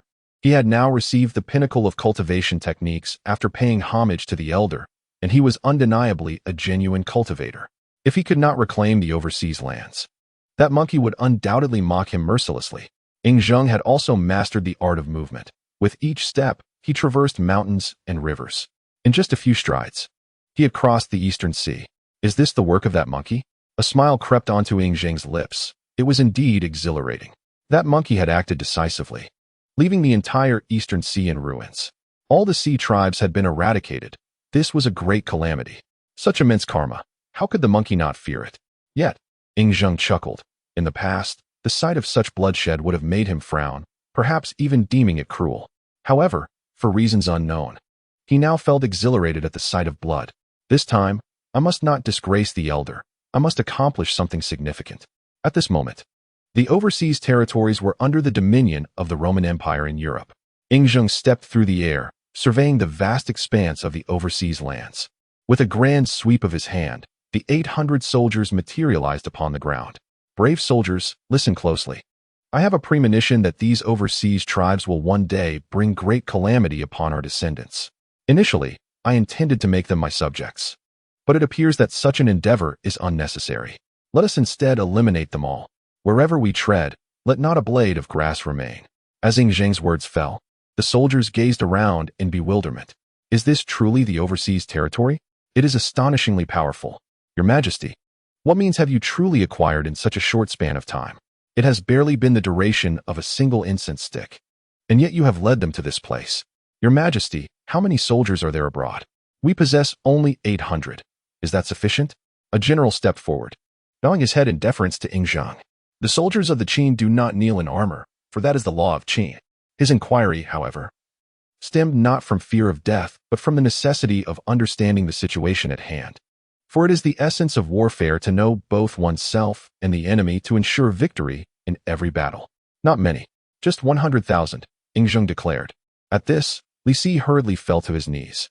Your Majesty, 100,000 soldiers is indeed excessive. We must deliberate cautiously. Your Majesty, be prudent. Li Si observed his sovereign, perplexed by the changes in him since his return. Once, Zheng had been exceedingly cautious, never so reckless as to challenge 10 times his number with merely 800 soldiers. Was this not a blatant invitation to death? No need for concern. I have my methods, Zheng replied, shaking his head. He held Li Si in high regard, for during the conquest of the 6 states, Li Si had contributed significantly. Yet, the times had changed. Zheng was no longer the ordinary monarch he once was, but a genuine cultivator. His abilities had reached a level that Li Si could no longer comprehend. Give me half an hour, Zheng instructed, closing his eyes in preparation. Li Si sighed heavily, bewildered by the unfolding events. Their arrival in foreign lands did not warrant such haste. How many nations lay beyond the seas, and how formidable were they? The strategies of distant alliances and local skirmishes remained uncertain. The notion of 800 confronting 100,000 was utterly unrealistic. Even if Zheng had mastered the arts of cultivation, capable of single-handedly holding the line against thousands, this too might not suffice. For this was foreign territory, where divine beings also roamed. Should such entities choose to intervene, what could a solitary individual do against overwhelming numbers? Ready. We may begin, Zheng proclaimed. Rising with a serene smile, he invoked a series of incantations, summoning a vast array of magical formations in the sky. The moment the summoning array materialized, a chilling aura enveloped the surrounding 100 miles. Li Si stood in stunned silence, utterly baffled. What was this phenomenon? Why did he struggle to comprehend it? Disregarding the onlookers, Zheng focused intently on the celestial array. This time, he sought not a singular powerful entity, but a legion of formidable warriors. Yet, such summoning came at a cost. For 3 days hence, he would be unable to call upon the might of the heavens, restricted to summoning lesser beings from this world. What manner of warriors would emerge could only be revealed in due course. This time, he summoned the dark snow dragon riders, a force shrouded in shadow. As he spoke, a regiment of soldiers clad entirely in black materialized within the formation, their steeds equally dark, glistening with the remnants of blood upon their curved blades. Slay, slay, slay. Zheng's lips curled into a smile, for he had summoned 3,000 dark snow dragon riders, beings of ominous attributes. Li Si approached, astonished by the menacing aura emanating from the summoned riders. Your Majesty, is this truly your summons? He asked, momentarily at a loss for words. Indeed. These are the dark snow dragon riders, 3,000 strong. Li Si nodded, regaining his composure. Your Majesty, while these warriors appear formidable, we still face 100,000 foes. Is this truly sufficient? Doubts lingered in his mind, for he could scarcely believe the situation unfolding before him. Will it suffice? We shall see, Zheng responded. Chapter 35. For future generations, the annihilation of the Western races. Li Si furrowed his brow, unable to shake his skepticism, yet he remained silent, observing Zheng's demeanor. Kill, Zheng commanded with a mere gesture, and in an instant, the 3,000 dark snow dragon riders surged forth. The 800 elite Qin soldiers followed suit, unwavering. 3,800 elite soldiers to conquer the entirety of the overseas realms. Surely, this is but a fanciful dream, Li Si murmured. Only to be rendered speechless as the dark snow dragon riders took to the skies, their steeds appearing as if born from the depths of hell. Not just Li Si, but even the elite Qin soldiers trailing behind gaped in astonishment. What sorcery was this? How could they fly? The 800 warriors turned to Yingzheng, uncertain of their course. Should they charge or hold back? Having triumphed through the warring states, the invincible Qin elite now felt somewhat superfluous. Follow their lead. Observe their carnage. Yingzheng instructed, his gaze fixed upon the 3,000 dark snow dragon riders, who seemed like instruments of destruction devoid of emotion. With each swing of their dark blades, heads fell like ripe fruit. Whether soldier or civilian, they showed no mercy, for their orders were to slay without hesitation, sparing none. Who are you? Why do you kill us? Why? Countless overseas inhabitants wailed in despair, yet the dark snow dragon riders remained indifferent, their hearts untouched by the suffering around them. Your Majesty! Your Majesty! Li Si called out in alarm, having witnessed the overwhelming might of the dark snow dragon riders. They were a force so devastating that ordinary mortals stood no chance against them. In mere moments, the streets ran red with blood. Yet, such slaughter could not continue unchecked. This massacre would bring about dire consequences. Your Majesty, if we conquer this land, its people will become subjects of the Qin. We cannot engage in such wanton slaughter. The elite of the Qin have never known such brutality. Li Si was truly astonished by the scene before him. In his understanding, Yingzheng had never been a tyrant. Though his unification of the 9 provinces had resulted in considerable bloodshed, he had never indulged in the indiscriminate killing of innocents. Treating the subjects of the realm with fairness after the unification. They are different, Yingzheng replied coldly, offering no further explanation. Li Si's brow furrowed in concern. And he knelt, compelled to speak as Yingzheng's chancellor and as the chancellor of the Qin. Your Majesty, what difference does it make? Since we have subjugated them, they are as much our citizens as any other. To kill the innocent indiscriminately is to invite the wrath of heaven. Yingzheng cast a glance at Li Si, and the latter felt a chill race down his spine. Yet, Li Si persisted in his plea. Do you understand the reason behind this slaughter? Allow me to show you a vision. With a sweeping gesture, Yingzheng conjured an image in the sky. Before them unfolded a future vision of the 9 provinces, where their descendants were subjected to brutal massacres by soldiers of various nations, casually beheading commoners and engaging in contests of killing. All while the people of the 9 provinces wept in anguish. The people of the 9 provinces find themselves in a state of helplessness. But what of the present? Do you still hold the same sentiment? Yingzheng glanced at Li Si beside him, who shook his head, grasped a nearby dagger, and dashed into the distance. He had witnessed the horrific slaughter of innocents, perpetrated by those from overseas, individuals with prominent noses, fair skin, and chaotic eye colors. How dare they? Do they truly believe they can harm the descendants of our lineage? If only we had known of your existence across the seas, you would have been our subjects, not the tormentors of our kin. Yingzheng smiled faintly at the retreating figure of Li Si. No person from the 9 provinces could gaze upon such scenes without feeling anger. This vision had been imparted to him by his predecessors, and upon first witnessing it, he too was filled with rage. He had never intended to annihilate all from overseas, yet the words of his forebear echoed in his mind. Let them perish. Inferior beings have no right to exist. Thus, he had summoned the formidable dark snow dragon riders at great cost. However, he could not deny their overwhelming power.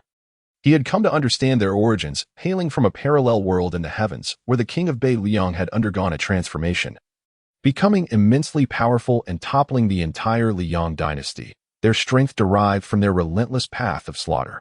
Yet, the overseas clans were strikingly weak, barely able to withstand a few assaults.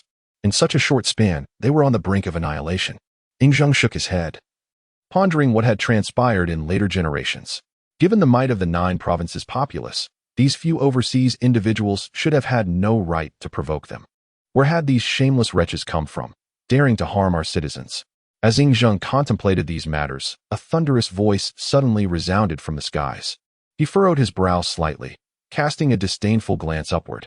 At that moment, dozens of deities appeared in the heavens, gazing down upon Yingzheng and the dark snow dragon riders. A smile crept upon Yingzheng's lips. The gods had finally arrived. He had been pondering how to locate them, yet they had come to him unbidden. Was this not fortuitous? They could unleash their fury. After all, they were merely a collection of chaotic Western deities. He would vanquish them. Ascending into the sky, Yingzheng regarded these Western gods with a smile. Who are you? How dare you commit such barbarity in the domain of the great Zeus? You are provoking Hades, the lord of the underworld. You challenge all the gods. The Western deities were taken aback. How could such a thing occur? How could someone venture into the West and unleash such carnage with only a few thousand followers? Were they mad? Did they not fear the retribution of the gods? Those vile Easterners, why did they seek to invade us? Xīyóu, confronted with their inquiries, innocently shook his head and then looked at them with sincerity. When villains commit murder, is there a need for explanation? Moreover, when has the Qin Empire ever owed you an explanation? Have you heard of Ragnarok? The lord of the underworld, Hades, revealed a murderous intent in his gaze. Though the Western pantheon was not as powerful as their Eastern counterparts, they were not to be underestimated. In that case, I shall slay you in a single strike. Hades, brother to Zeus and Poseidon, one of the principal gods of the West, prepared himself. Very well, Xīyóu replied, a smile still gracing his lips. It was his first encounter with a deity in battle. Although the Western gods were weaker than those of the East, they were not to be dismissed entirely. Thus began Xīyóu's path of divine slaughter. He summoned forth without hesitation, faster than any prior invocation. A formation appeared in the sky, causing the Western deities to furrow their brows in concern. Their methods paled in comparison to those of the Eastern gods, and this formation was formidable, unlike anything they had encountered before. Before Hades could act, a figure quietly emerged from the formation. Indeed, there was but one, clad in armor, wielding a 3-foot-long sword. He bore a head of black hair with a streak of white. I have come to serve, my lord. Xīyóu's brow furrowed slightly upon recognizing the newcomer. Bai Qi, the god of slaughter? Why had he summoned not an immortal, but a mortal? This puzzled Xīyóu, as he had previously summoned only the most elite warriors, such as the Dark Tang Sung and 3,000 Dark Snow Dragon Riders. It seemed the previous summoning of 3,000 had caused an anomaly. Xīyóu understood that during the summoning of the Dark Snow Dragon Riders, he had sensed that in the future, he could summon only the strongest from this world.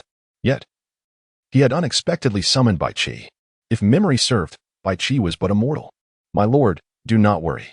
Though I am not a god, I am still capable of slaying gods. As Xīyóu was lost in thought, Bai Qi's voice resonated in his mind. As a summoned being, he shared a mental connection with the summoner, comprehending Xīyóu's thoughts perfectly. A smile appeared on Xīyóu's face. He had initially considered taking matters into his own hands, but it seemed unnecessary now. Bai Qi was not a god, yet that did not preclude him from slaying one. How intriguing to witness a mortal face off against a divine being. Without needing Xīyóu's command, Bai Qi, as the god of slaughter of the Qin kingdom, had a habit of foregoing idle chatter. A mortal? Hades and the assembly of Western deities stood in bewilderment. What was happening? When the summoning formation had first appeared in the sky, they had felt a twinge of apprehension, though they had never encountered such a formation. Even the discerning could tell it was immensely powerful. Now, this formidable formation had summoned a mere mortal? Was this a jest? Ha! I had thought you Eastern cultivators were formidable, yet you have summoned nothing but a mortal. It seems our conquest of the East may commence sooner than anticipated. The East is nothing special. Hades surveyed the surroundings and then scrutinized Xīyóu with the gaze of an upper being, as if regarding a corpse. Is that so? Do you truly believe you can slay me at will? Very well, let us engage in battle. Bai Qi wasted no words, standing firmly on the ground. He had never been one for idle talk, especially when faced with what was already a corpse. Let's see what a mere mortal can achieve. The heavens of the West loom above. If you possess the capability, pierce through them. Hades spoke to himself, while Bai Qi had already drawn his sword. Countless lives have perished at my hands. Though I am but a mortal, I am known as the god of slaughter. Bai Qi slowly raised his sword, and at that moment, a massive vortex manifested in the sky. A gray light converged upon Bai Qi's sword. What is this? Hades, the lord of the underworld, understood while the force Bai Qi was harnessing. This was the essence of death, an unfathomable amount of death energy. How is this possible? You are merely a mortal. How can you wield such potent death energy? Hades inhaled sharply. Before him stood Bai Qi, a mortal capable of channeling such vast amounts of death energy. Something even the top-tier gods of the West could not achieve. In this wild land, how could you comprehend my might? In my hand lies a 3-foot sword, a convergence of 1,000,000 vengeful souls. Each night, I engage in battle with these spirits, though I am but a mortal. Who dares claim I cannot stand shoulder to shoulder with the divine? Deities are merely powerful mortals after all. At this moment, the 1,000,000 vengeful souls have gathered upon the sword of Bai Qi, who gazes at the blade, faintly stained with blood, as a glimmer of mist forms in his eyes, only to transform into a chilling resolve. Annihilation. Countless souls surge towards Hades, the king of the underworld. None among these million souls are mere commoners. All were once soldiers of the six states. Clad in armor, their eyes brim with the fervor of battle. They are vengeful spirits, yet they embody the essence of heroes. They are specters, but specters are also deities. Hades feels an overwhelming darkness envelop him, as countless forces of karmic retribution converge upon his being. As if he were the very architect of these million souls' grievances, now summoned to demand his life. Hades howls to the heavens. It is a cry of anguish, a manifestation of mental oppression. The Western deities are formidable, yet when compared to the Eastern paths of cultivation, they are lacking in every aspect. Their spiritual essence is inherently weak, further compounded by the absence of any method to cultivate it. As the million vengeful souls assault his consciousness, how can he withstand such an onslaught? Following a heart-wrenching cry, Hades' mindscape erupts violently. At this moment, he is left with naught but a lifeless shell, dead. The Western gods are taken aback by this scene. Hades did not even strike a blow before meeting his demise. What could this possibly mean? Is the figure before them truly just a mortal? They are gods, yet they perish so tragically? Where is the law of kingship? Your Majesty, Hades is dead. Bai Qi kneels on one knee, his gaze reverent as he looks upon Xīyóu. For though Bai Qi has succumbed to death, Xīyóu remains his sovereign. The Emperor of the Qin. The general's might is commendable. Please rise. Xīyóu nods appreciatively. Truly remarkable. A mortal's strength contending with divine beings has opened his eyes to new possibilities. To avenge Hades, this mortal has exhausted all his strength. Now is the opportune moment to slay them. The West shall not suffer indignities. Chapter 37. The heroes of humanity assemble. I forge the path for posterity. The Western deities, shaken from their astonishment, are swiftly engulfed by an unquenchable fury. They cannot fathom how their king Hades could so easily fall to a mere mortal. This is a disgrace for the West. Your Majesty, I have indeed exerted all my strength, yet as long as I stand, none shall harm you. Bai Qi steps forward, resolute in his determination. Xīyóu shakes his head, signaling Bai Qi to retreat. Very well. Who among you will step forth? Xīyóu gazes unflinchingly at the Western deities, the cruelty in his eyes unabashed. He has come today to obliterate the West. Their annihilation is but a prelude, for greater mysteries await him beyond. The champions you summon have lost their will to fight. I do not believe you can summon again. The one who steps forth is Poseidon, the god of the sea, one of the 12 Olympian gods. The formation Xīyóu employed earlier was indeed powerful, a fact evident to all. Yet Poseidon recognizes that such a formation cannot be wielded again. The more potent the ability, the harder it is to execute. This is a truth acknowledged in both Eastern and Western realms of cultivation. Is that so? If so, I shall not hold back. Xīyóu steps forward, initially contemplating a series of summons to engage in a fair contest, but the Western god's impression has proven exceedingly disappointing, prompting him to abandon restraint. Summon. Incantations escape his lips, golden characters materializing in the skies. Yet this time, it is not a singular formation, but rather dozens of them appearing in the heavens. The Western gods stare in disbelief at the spectacle above. What manner of sorcery is this? Dozens of formations? You can simultaneously employ so many? Whose disciple are you? As far as I know, the East possesses no such formidable arts. Poseidon finds himself increasingly unsettled. Unlike other Western deities, he has ventured to the East, having visited several times in the distant past. After experiencing the East's profound strength, he returned to share the revelations with the gods. Thus, over countless years, the West has tirelessly sought to grow stronger, ever yearning to reclaim their lost lands. Poseidon possesses a certain understanding of Eastern techniques.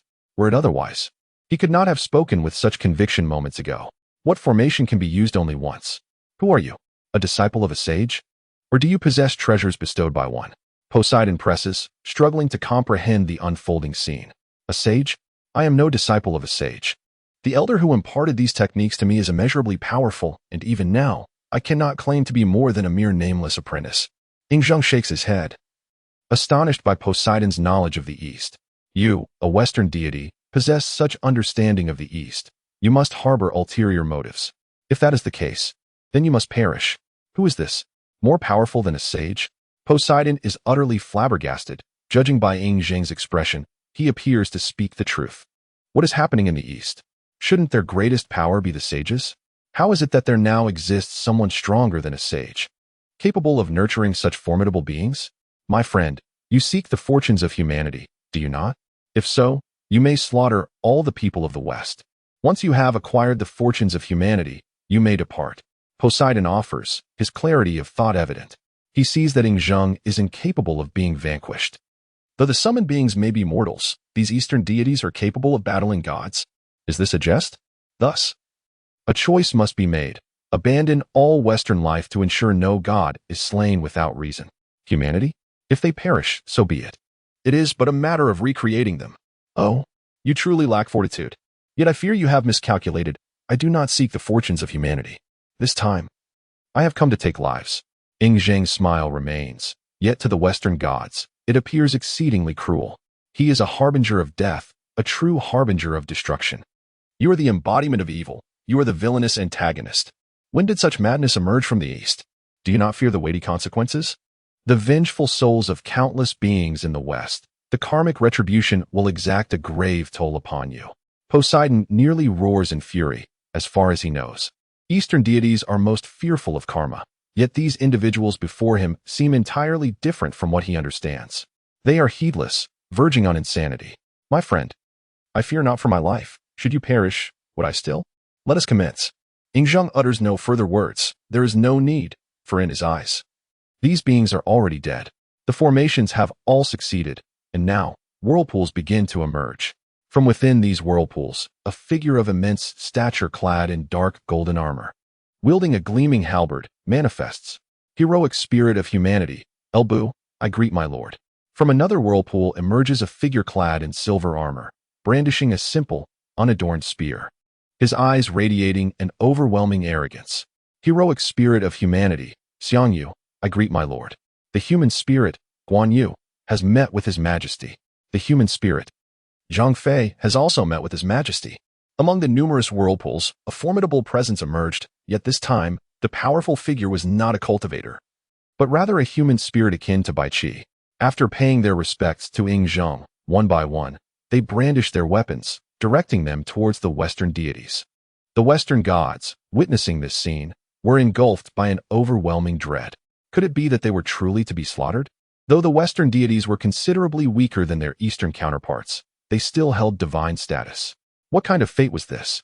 To perish at the hands of mere mortals from the East? If they were to die at the hands of Eastern deities, perhaps it would have brought them some solace.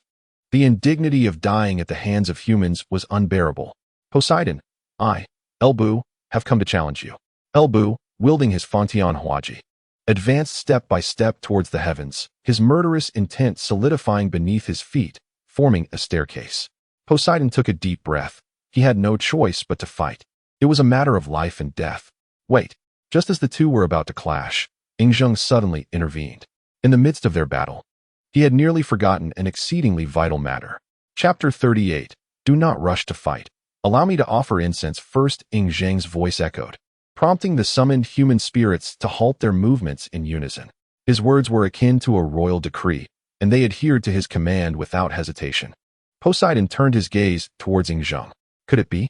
A glimmer of unspoken hope flickered within them. Earlier, Poseidon had suggested surrendering all Western humans to Xīyóu. In doing so, Xīyóu would acquire all the fortune, as long as they could spare the lives of the deities. Initially, Xīyóu had refused. Did he now have a change of heart? Friend, have you come to a realization? I always said, it is unnecessary for us exalted deities to engage in conflict over mere mortals. Surrender all the Western humans to you. Do as you wish with them. It poses no issue. A smile graced Poseidon's face. With Zeus absent, their strength was utterly inadequate. This was a temporary solution. Once Zeus returned, they could settle the score. Zeus was the mightiest deity of the West. No, Xīyóu cast a disdainful glance at Poseidon. What was wrong with this deity? Did he truly wish to survive? Sun Wukong had obliterated the entire Eastern Sea. If he spared any lives in the West, he would return in utter disgrace. Act swiftly. It would be best to resolve this within the time it takes to burn an incense stick. A day is nearly gone, and I still need to return to my village to offer incense. Xīyóu calculated the time. He had already spent some time arriving and had delayed further here. A full day was about to elapse. This was unacceptable.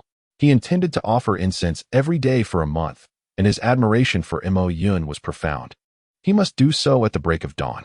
How could he allow these Western deities to hinder his time for offering incense? Even if they had 9 lives, they could not afford the cost. Poseidon's smile froze on his face. He even touched his ear, doubting his hearing. Why do you humiliate us so? If you wish to kill, then do so. Why the need for such humiliation? Poseidon furrowed his brow, urging his subordinates to act quickly. They could kill them. But to do so because he needed to return to offer incense was utterly absurd. There is no humiliation intended. To compare your demise with offering incense is, in fact, an honor for you. Proceed. Xīyóu spoke with calmness, articulating the truth. Offering incense to the venerable was the most significant undertaking of his life. Even if the heavens were to collapse, nothing was more important than that. At Xīyóu's command, nearly all the human spirits surged into action simultaneously. They had initially intended to approach one by one to demonstrate their formidable powers. However, with Xīyóu's order, they held nothing back. The Western deities, already few in number, were utterly overwhelmed. Oh God, great Zeus, when shall you return? The East is truly terrifying, utterly terrifying. Our human spirits can kill gods. We are gods ourselves. Yet we are being slaughtered like this. The human spirits summoned were all elites among humanity, though they were not gods. They posed no challenge in combat against certain Western deities. Each possessed formidable abilities, and Xīyóu had summoned them at their peak strength, some from the past, others from the future. Such terror and might.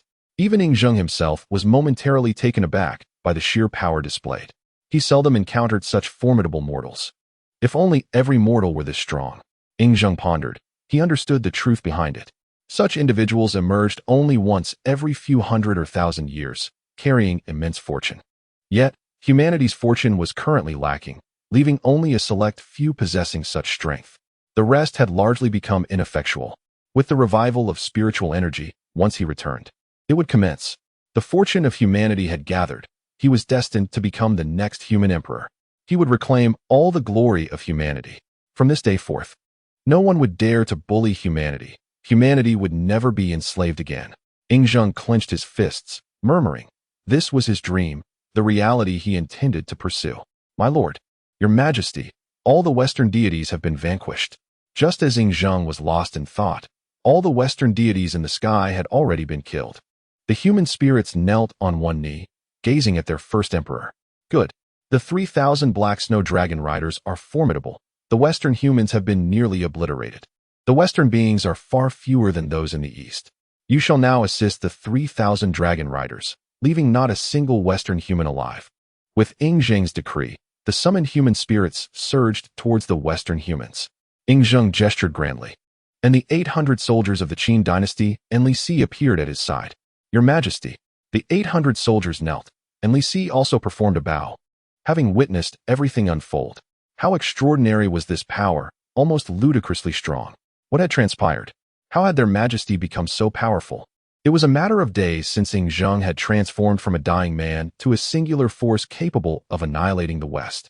What secrets lay within that village? Enough. Let us return. I shall escort you to the palace. Li Si, await my arrival at the palace. What has transpired here must remain undisclosed. With a wave of his hand, Xīyóu vanished in an instant. An hour later, every Western human, men, women, and children, had been slaughtered without exception. The summoned warriors also disappeared. Having fulfilled their mission, they were free to leave this realm. 3 hours later, Zeus returned. What is this? Zeus beheld the scene before him, howling to the heavens. His fury uncontainable. It is the remnants of Eastern Taoism. The Eastern cultivators have slaughtered my West. The Jade Emperor.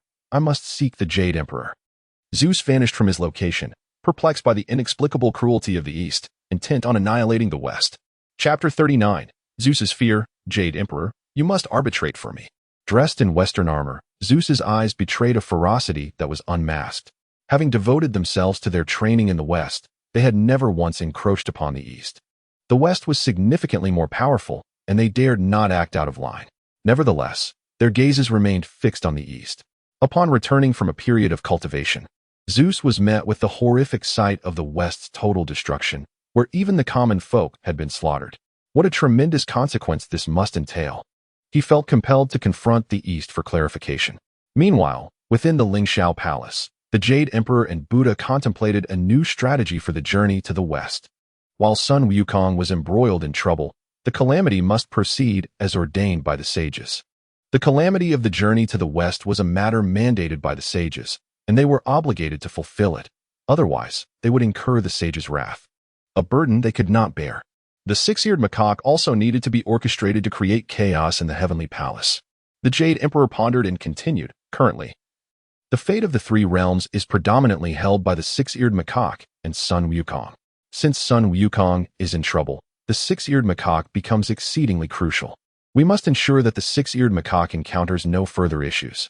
From this day forth, both you and I shall assign deities to monitor the six-eared macaque's every action.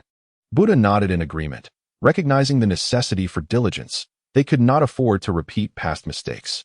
However, for the past few days, Sun Wukong and his companions had remained unusually quiet.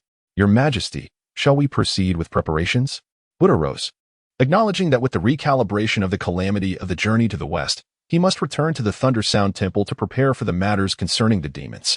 Report. Your Majesty, the Western deity Zeus requests an audience. A soldier rushed in, and upon hearing that it was the Western deity Zeus, Buddha's interest was piqued, causing him to halt his stride. Why would a Western deity come here? It is known that Buddhism is also rooted in the West. Yet they do not share a close relationship with the Western deities. Let him in, the Jade Emperor said, equally perplexed. The West is situated far away and has no ties with the heavenly court. While there may be minor deities, they pale in comparison to the heavenly court, and such beings rarely visit. What could possibly be the matter today? As Zeus stepped into the Lingxiao Palace, he immediately broke down in tears. Great Eastern Jade Emperor, what sin have we Western deities committed to deserve such punishment? Zeus knelt, weeping profusely. The Jade Emperor and Buddha exchanged glances, both reading confusion in each other's eyes. Punishment? Why would we punish you? What has transpired? The Jade Emperor's brow furrowed slightly, knowing Zeus's esteemed position among the Western deities as the most powerful god. Yet here he was, the mightiest of all, weeping like a child, a sight most unbecoming. Great Eastern Majesty, all of our millions of subjects in the West have been slaughtered by the Eastern deities. Except for me, all Western gods have been slain by the Eastern gods. You must take action on our behalf. Zeus cried, fully aware that he was no match for the Jade Emperor. This was his only recourse in identifying the perpetrator. No matter what, he sought vengeance for his fallen brethren. What? Buddha exclaimed, unable to contain his astonishment. Millions of subjects? They were all mortals. Are there such gods within the heavenly court who would dare incur such consequences and annihilate the entire West? Are you certain it was the Eastern deities? The Jade Emperor's brow furrowed deeper. The decree of the investiture of the gods explicitly forbids deities from harming mortals. Should any god violate this decree, they would face severe retribution. Indeed, Great Eastern Majesty, I have visited the East and studied its formidable cultivation techniques. What remains in our territory is indeed the Eastern cultivation method. I sensed it clearly, Zeus continued, lamenting his plight. Desperate to uncover the identity of the villain responsible for such atrocities. The entire West was drenched in blood, a scene of unimaginable horror. Very well, rise. The Jade Emperor commanded. This matter is of great significance, and I shall advocate for you. He gestured for Zeus to stand, then turned to Buddha. With hands clasped together, Buddha murmured a prayer. Your Majesty, this situation must be thoroughly investigated. The loss of 1,000,000 lives is a matter of grave concern. If it is indeed the work of Eastern deities, it is truly abominable. Such gods must be cast down to the mortal realm, never to be deified again. Buddha was equally shaken. 1,000,000 lives. Even a sage would need to contemplate the weight of such a consequence. The Buddha's words rang true. If a deity from the heavenly court was responsible, punishment was inevitable. Issue a decree. All deities of the heavenly court are to return to the Lingxiao Palace immediately. The Jade Emperor's command was law, and in the blink of an eye, nearly every deity in the three realms flew toward the heavenly court. The Lingxiao Palace soon became a bustling congregation, with divine beings appearing bewildered, uncertain of the unfolding events.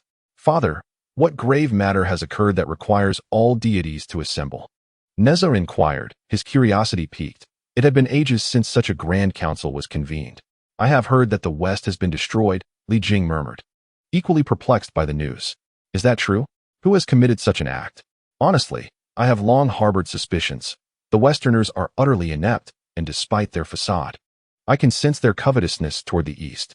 Had it not been for the restrictions against indiscriminate slaughter, I would have eradicated them long ago. Neza chattered incessantly beside Li Jing. Li Jing shot Neza a disapproving glare. His impulsive and rebellious nature seemed impossible to amend. Exercise caution. This is no trivial matter. Not only the Western deities, but their common folk have been slain. Do not seek trouble unnecessarily. Neza furrowed his brow at this revelation. All the common folk have been killed? That seems excessive. I wonder who would be so reckless as to commit such an extreme act. If discovered, they might face the most severe of punishments. The Jade Emperor sat upon his throne, slowly opening his eyes. It appeared that word of the Western calamity had spread. If so, let the perpetrator step forward and confess. As the Jade Emperor's words fell, a profound silence enveloped the assembly of gods. What jest was this? Who would dare to admit guilt? To do so would be tantamount to seeking death. Moreover, they were incapable of such actions. Then let us investigate. It must be one among you. If not, could it be that mere mortals in the three realms are responsible? Chapter 40. You are too weak. Even one hand of the culprit surpasses you all. The Jade Emperor's countenance darkened. If the heavenly court had harbored such a villain, it would spell disaster for them all. Do not deny it. Very well. Let the investigation commence. The Jade Emperor gestured grandly, and Zeus appeared quietly at his side. Zeus, if I were to request that the deities of the three realms demonstrate their abilities, could you discern the culprit among them? Zeus nodded. He could indeed identify them, as remnants of their techniques still lingered in the land of the West. The memory was indelibly etched in his mind. Good. Then let us begin. The Jade Emperor turned back to his throne, and the deities understood his intent. One by one, they stepped forward, with Neza leading the charge. As he advanced, he couldn't help but find humor in the tragic figure of Zeus. What manner of deity is this Zeus, who laments his misfortunes after his entire Western realm has been vanquished? Behold, the power of my techniques is formidable. Neza's tone was icy, and in an instant, he manifested his 3 heads and 6 arms. Not only did he display this, but all his formidable abilities erupted simultaneously.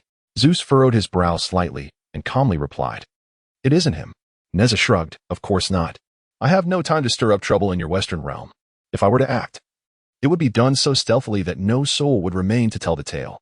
Having taken just 2 steps, Neza paused as Zeus sighed. "It is not he. But the aura from there is far more potent, immensely so." Upon hearing this, Neza halted, his expression one of disbelief as he turned back to Zeus. "What did you just say? Please repeat that." Neza found himself questioning whether he had misheard. Something stronger than he? "Do you know who I am?"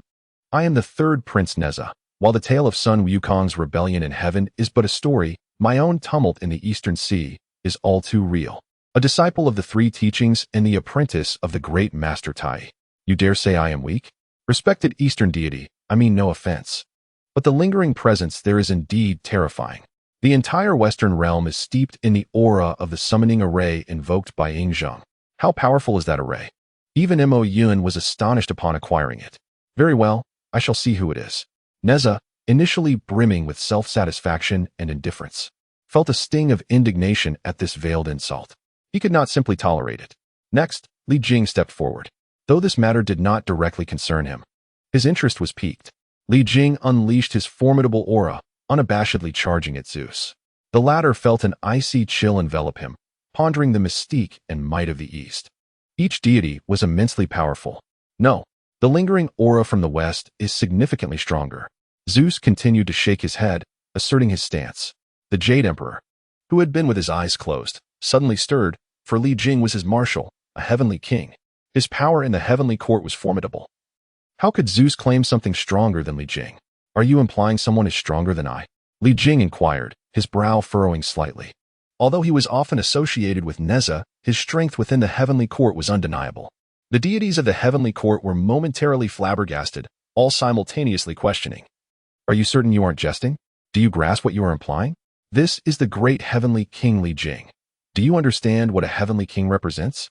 Faced with the barrage of inquiries from the celestial beings, Zeus felt a momentary lapse of composure. He hesitantly responded, "Honored Eastern deities, I apologize for my earlier rashness. But I swear by the name of the divine that every word I speak is the truth. It is not that the techniques of this esteemed heavenly king are lacking.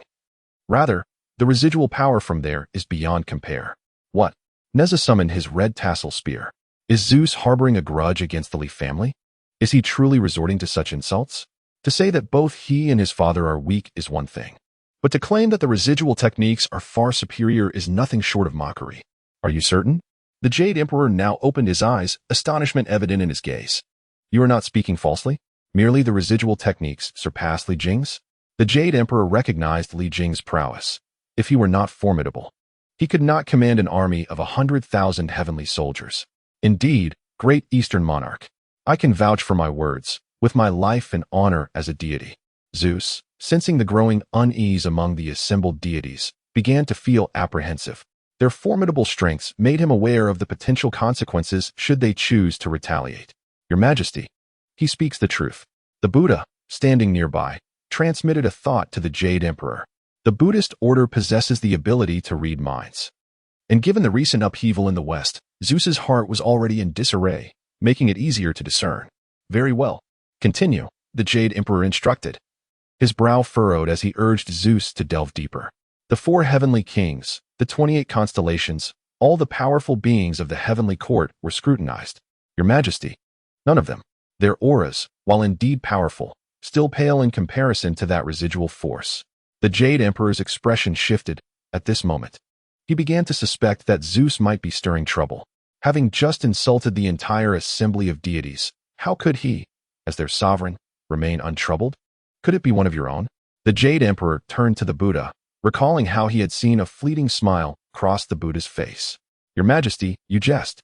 We are ascetics. We could never commit such a massacre. Currently, 2 figures were absent from the heavenly court, the supreme Laozi and Yang Jian. The Buddha quickly shook his head. It was impossible for either to be responsible. They were Buddhists, incapable of such bloodshed. As for Laozi, he traverses the 3 realms. Occasionally engaging with sages, it was utterly implausible for him to be involved. Yang Jian, too, could not be the perpetrator.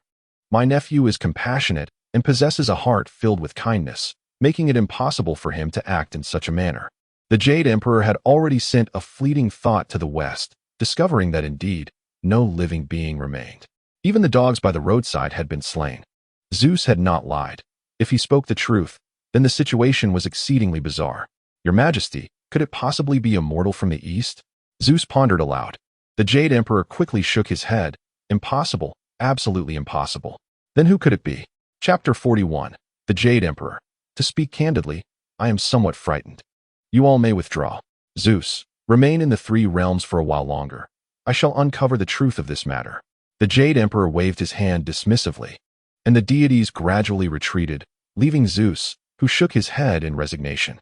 He then turned and walked toward the mortal realm, feeling an overwhelming sense of frustration. His meticulously cultivated Western realm had been destroyed, yet he found himself powerless to act. The deities of the heavenly court were indeed not to blame. Each one was more formidable than the last, and Zeus had no means to contend with them. However, the one responsible for the destruction was even more powerful. The mere remnants of their aura instilled greater trepidation in Zeus. I shall venture into the eastern mortal realm and, if necessary, discreetly abduct a number of mortals to ensure the West can once again flourish. In the blink of an eye, Zeus vanished from sight.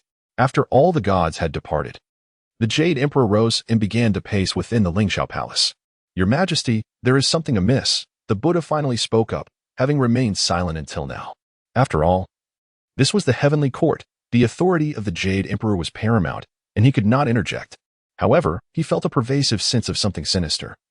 Though he could not pinpoint its nature, there was indeed a problem, but for Zeus to suspect mortals was far-fetched.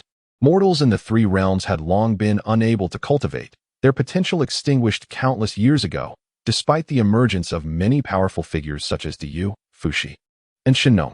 However, the fortunes of humanity had since been delineated by us. It would be exceedingly difficult for them to produce a practitioner of such strength. Thus, it was impossible for mortals to be involved.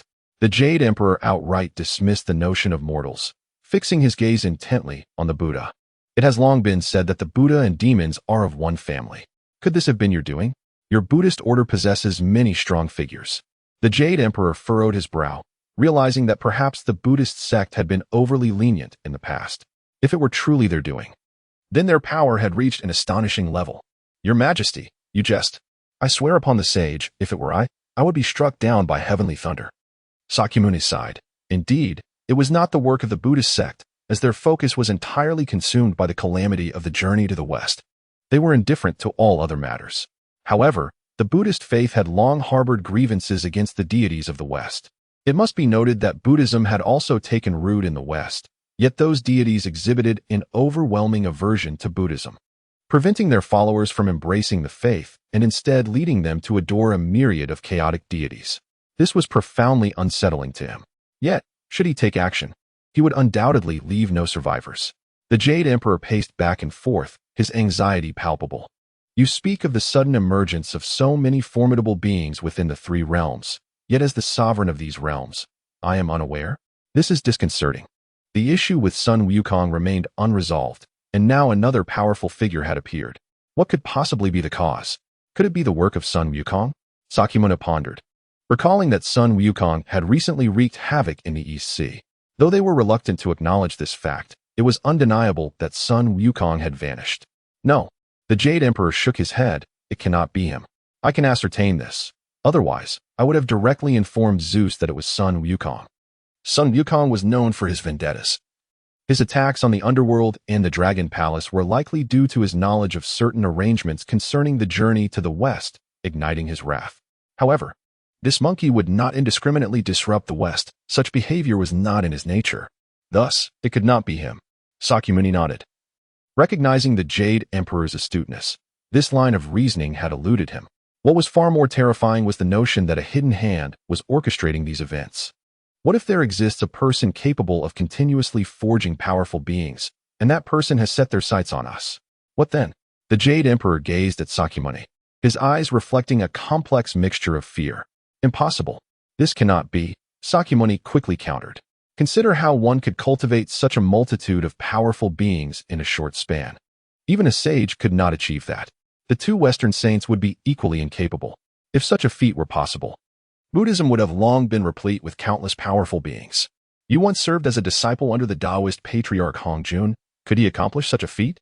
The Taoist was indeed a being of taboo, and the Jade Emperor had risen from being a disciple of the Taoist to his current status, an honor indeed. I do not know. Perhaps the Taoist could achieve it, but he no longer intervenes in the affairs of the three realms. Even if he were needed, he would refrain from acting. Are you suggesting there exists a person of equal power to the Taoist? To be frank, the mere thought of this sent waves of trepidation through him. If such a person truly exists, what could their intentions be? Sakyamuni shook his head. I do not know. Their greatest discomfort stemmed from their ignorance, even as they remained uncertain whether a powerful being lurked behind these events. Should we inform the sages? The Jade Emperor frowned. Inform the sages? No, this matter does not require their deep involvement. I can resolve it myself. The Jade Emperor wished to avoid entanglements with the sages. The three realms were under his dominion. These sages, who had previously been disinterested in worldly affairs, still made occasional appearances, which was quite the embarrassment for him as the Jade Emperor. I refuse to believe they can stir any significant commotion. The calamity of the journey to the West continued unabated. Sakyamuni nodded, and since the Jade Emperor had spoken thus, he felt it prudent to refrain from further comments. Let us hope that the journey to the West proceeds smoothly. In Xīyóu, within the grand palace of the Qin dynasty, Xīyóu sat in his chambers, having dismissed all the palace maids and eunuchs. The resurgence of spiritual energy was astonishing. So powerful.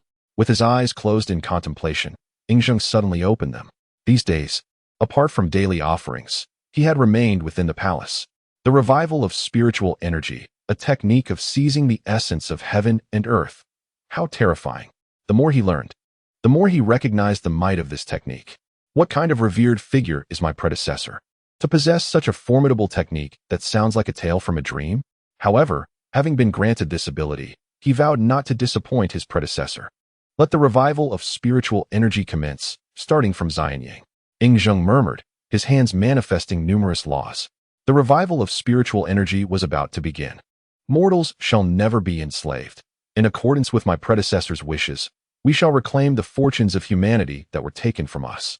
As Xīyóu closed his eyes and sat cross-legged, a black aura began to emanate from him.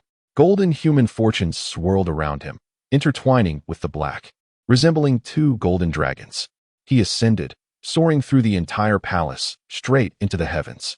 Is it His Majesty? Your Majesty. In an instant, All the palace guards looked up, astounded by the extraordinary phenomenon. Has His Majesty become an immortal? All the soldiers knelt down, gazing at Xīyóu with utmost reverence.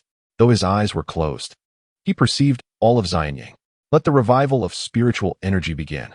A colossal formation erupted from Xīyóu's body, inscribed with countless enigmatic ancient characters. These characters seemed to have never existed in the world, utterly inscrutable. Yet, each character represented a fragment of time, each telling a story.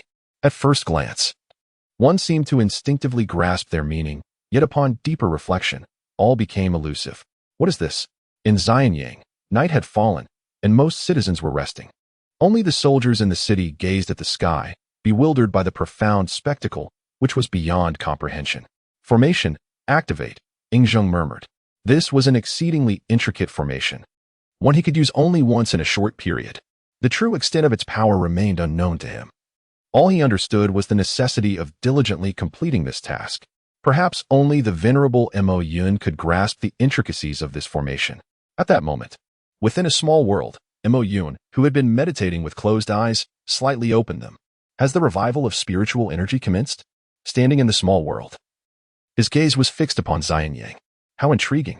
The seizing of heaven and earth's essence, forcibly enhancing the physical and cultivation environments of all individuals. Mo Yun instantly discerned the essence of the revival of spiritual energy. This formation was truly profound.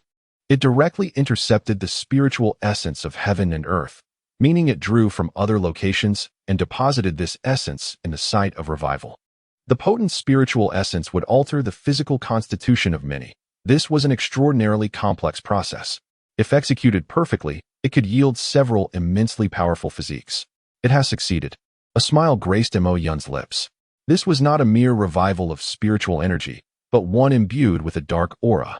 This indicated that the spiritual energy of Xīyóu would become remarkably robust, simultaneously giving rise to formidable physiques.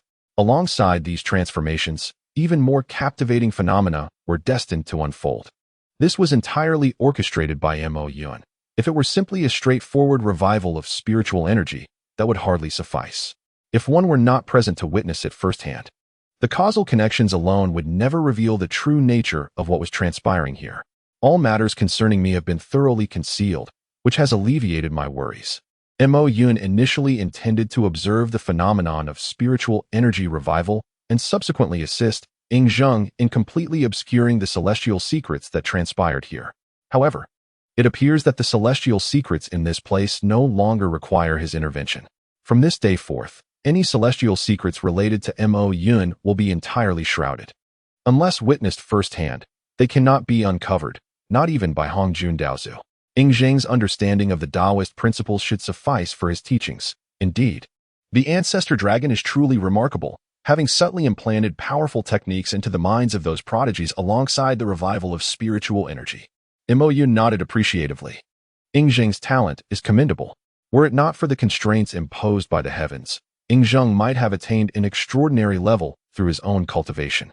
At this moment, within the city of Xīyóu, everyone, including the soldiers, had succumbed to slumber, leaving Xīyóu as the sole individual with his eyes wide open. The entire formation had been seamlessly integrated into Xīyóu. Such potent spiritual energy. Xīyóu inhaled deeply while suspended in the sky, sensing the overwhelming spiritual energy permeating the very air itself. This sensation was entirely foreign to him, and he found himself curious about what tomorrow would bring. Xīyóu did not vanish immediately. Instead, he waved his hand, enveloping the entire city of Xīyóu completely. Every technique imparted to me by my predecessor carries profound significance. He mused with a smile. The elder not only granted him summoning abilities but also bestowed upon him numerous formidable powers. The illusion he had just employed made the city appear as ordinary as ever. Only by truly entering Xīyóu could one discern the underlying anomalies. Moreover, the scriptures clearly stated that only a sage could penetrate such illusions, ensuring absolute security. Other matters were beyond my concern. After tomorrow, Xīyóu shall no longer be Xīyóu. With that, Xīyóu disappeared, unaware that the revival of spiritual energy today had irrevocably altered the landscape of the three realms. In the annals of history, this night would be remembered as the day of dark awakening. Meanwhile, at the Thunder Sound Temple, the Buddha had returned. having meticulously arranged all matters pertaining to the impending journey to the West Calamity. Although the situation surrounding Sun Wukong remained unclear, the journey to the West could proceed. Sighing quietly, the Buddha sat in solitude within the great Thunder Sound Temple, reflecting on the bizarre occurrences of late. Fortunately, the six-eared macaque remained, providing a semblance of relief.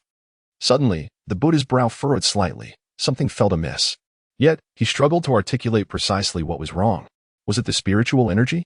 Why had it become so sparse? His expression shifted as he had sensed an anomaly moments ago, but had not considered it in relation to the spiritual energy. The Great Thunder Sound Temple was situated in the western Shumi Mountain, an auspicious location since the Primordial era, representing the fortunes of Buddhism. Its spiritual energy could not possibly vanish. With Buddhism flourishing, one would expect an increase in spiritual energy, not its disappearance. The fortunes had not dissipated, but the spiritual energy had diminished. Had someone siphoned off my spiritual energy? The Buddha realized that this was indeed the case. But who possessed the means to execute such a feat? Could it be the Jade Emperor? In the three realms, only the Jade Emperor could carry out such an act unnoticed. At that moment, a figure clad in white robes rushed in, the sound of his arrival echoing throughout the Great Thunder Sound Temple. Buddha, have you stolen my spiritual energy? The Jade Emperor advanced, having just experienced a significant loss of spiritual energy in the heavenly court. Someone had brazenly pilfered the spiritual energy before his very eyes. Spiritual energy was of paramount importance to their superlative powers, as it contained intangible substances essential for divine cultivation and existence. In a sense, it was the reason for the heavenly court's exalted status. Hence, the saying, "A day in heaven equals a year on earth." As the spiritual energy in the heavenly court far surpassed that of any other realm, granting them immortality. What? This cannot be. The Jade Emperor's heart sank as he observed the Buddha's expression, which mirrored his own shock. Such bewilderment should not be reflected on the faces of either of them. Much of my spiritual energy has also vanished. To replenish such a vast amount would take hundreds, if not thousands, of years. The Buddha spoke tersely, having initially suspected the Jade Emperor, but was taken aback by his immediate arrival. It was utterly absurd that someone could steal the spiritual energy from both the heavenly court and the Thunder Sound Temple simultaneously. What on earth is happening? Tell me, how did you perceive this? The Jade Emperor inquired, finding the disappearance of the spiritual energy exceedingly peculiar. I felt no sensation. It was merely a sudden realization that something was amiss. Upon further inspection, I discovered the depletion of spiritual energy. However, I had no inkling of how it had diminished. The Buddha replied, pondering the strange circumstances. If someone dared to steal from him, he should have sensed it. How could there have been no trace at all? This was troubling. The Jade Emperor furrowed his brow in contemplation. The Buddha's observations were valid. He too had experienced a similar sensation. However, he had detected the anomaly when the spiritual energy first began to wane. Yet, it seemed as though it had vanished into thin air. He had sought to uncover the perpetrator but had found no clues, which left him feeling quite distressed. Do you know what the most crucial point is? Losing such a substantial amount of spiritual energy is bound to be noticed. Yet, I utilized the power of causality and even the function bang. But sensed nothing. It's as if this event never transpired. The Buddha nodded. After the incident, he had immediately attempted to calculate the cause, but to no avail. Your Majesty, could it be happening in the mortal realm? The Buddha suggested, furrowing his brow. If neither of the other two realms had been affected, it was plausible that the mortal realm was involved. Impossible. It cannot be happening in the mortal realm. No one possesses such capabilities there. The strongest being is likely Xīyóu Daxian, who, despite his esteemed position and formidable power, would never resort to such actions. Moreover, I have scrutinized both the heavenly and hellish realms, as well as the mortal realm, and found no discrepancies. How confounding, the Jade Emperor lamented, feeling utterly frustrated.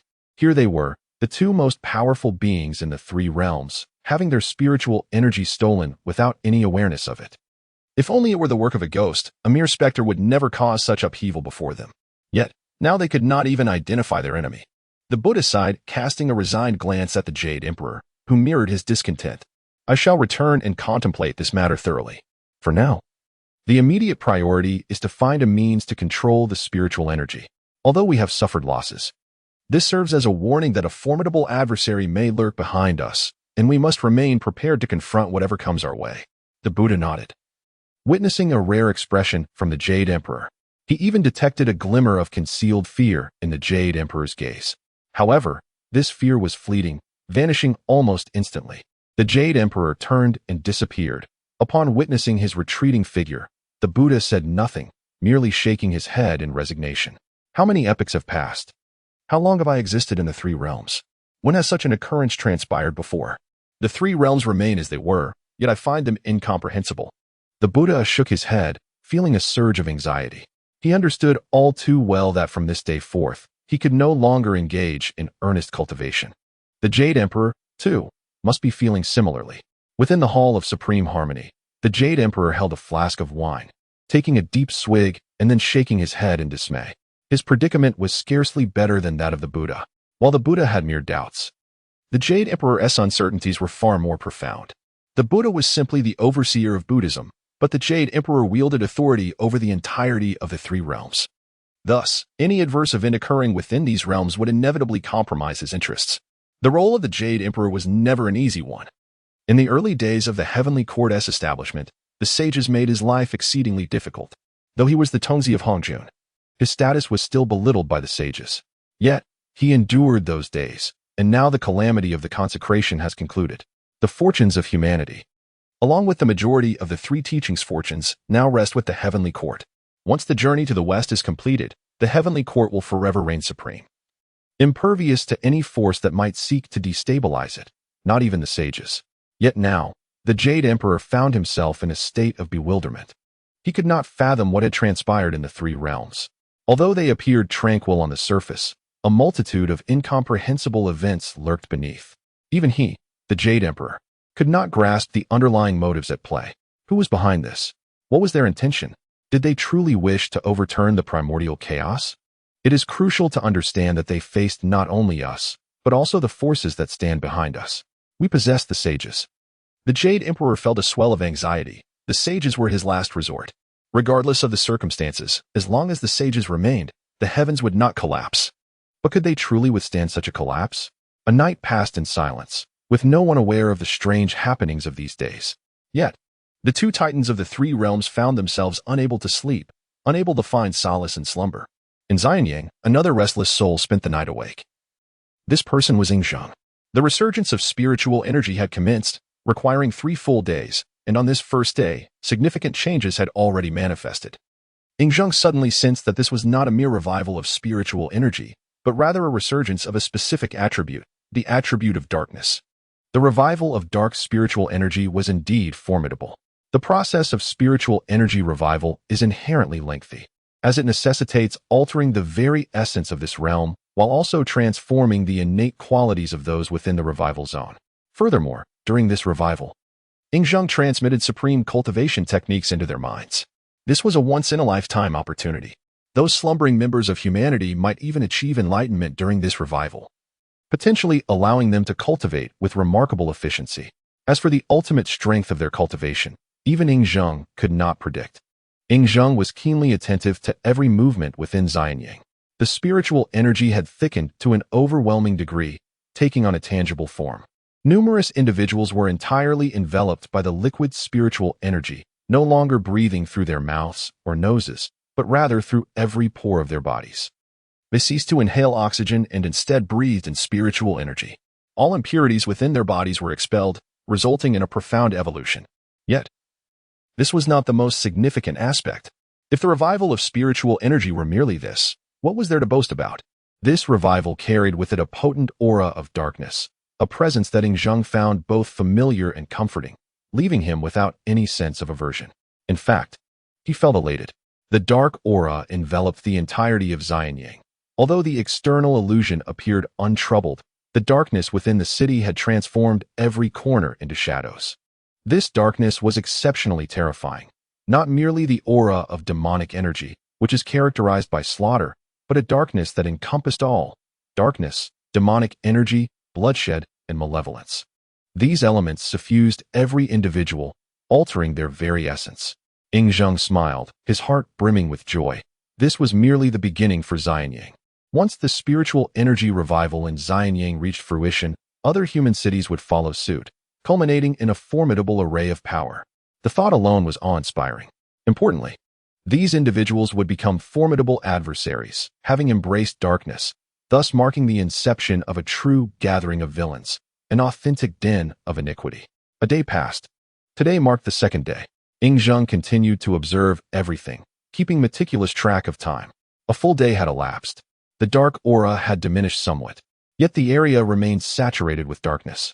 Simultaneously, the bodies of the slumbering citizens underwent subtle transformations.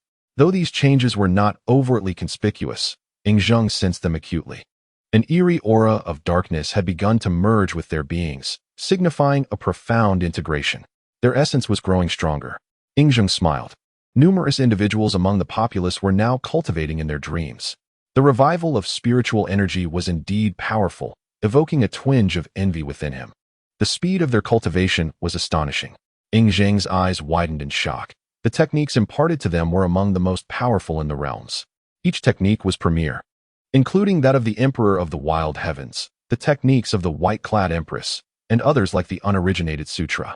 Each technique was unique, with differing cultivation systems and secrets. Those awakening now were the strongest suited for these systems. Under the influence of the spiritual energy revival, they could cultivate at an accelerated pace, with some even exhibiting manifestations that typically arise only after considerable cultivation. In just over a day, they had reached such heights, and not just a few, but tens of thousands within the city. While not everyone would become a cultivator, many would undoubtedly ascend to that status. Though not all were geniuses, the emergence of prodigious talents was abundant.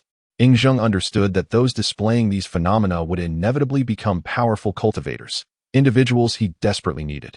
He meticulously noted their potential, ready to summon them when the time was ripe. On the third day, another day had passed. This was the final day of the spiritual energy revival. According to Mo Yun, the ordinary revival of spiritual energy is a continuous process, requiring a considerable amount of time to complete the entire revival. However, the revival of spiritual energy does not require an extended period, merely 3 days suffice. Xīyóu, of course, does not comprehend the true significance of these 3 days, for he has never witnessed such a phenomenon before. Yet, if word of this were to spread, it could very well frighten some celestial beings to their core.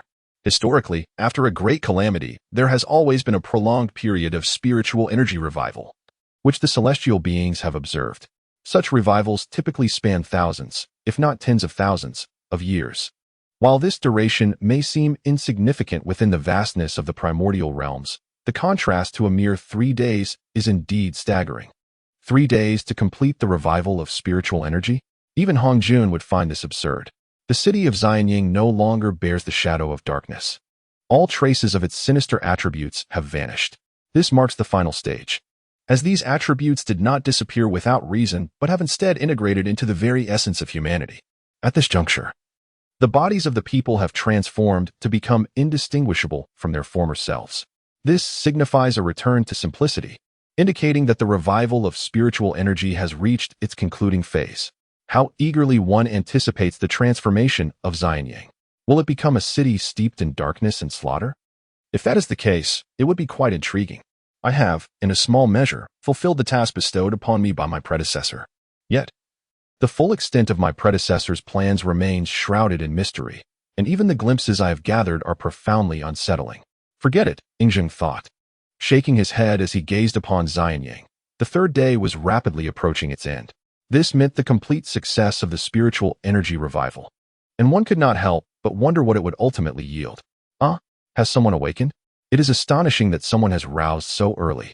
I must investigate what transformations the revival has wrought upon these individuals.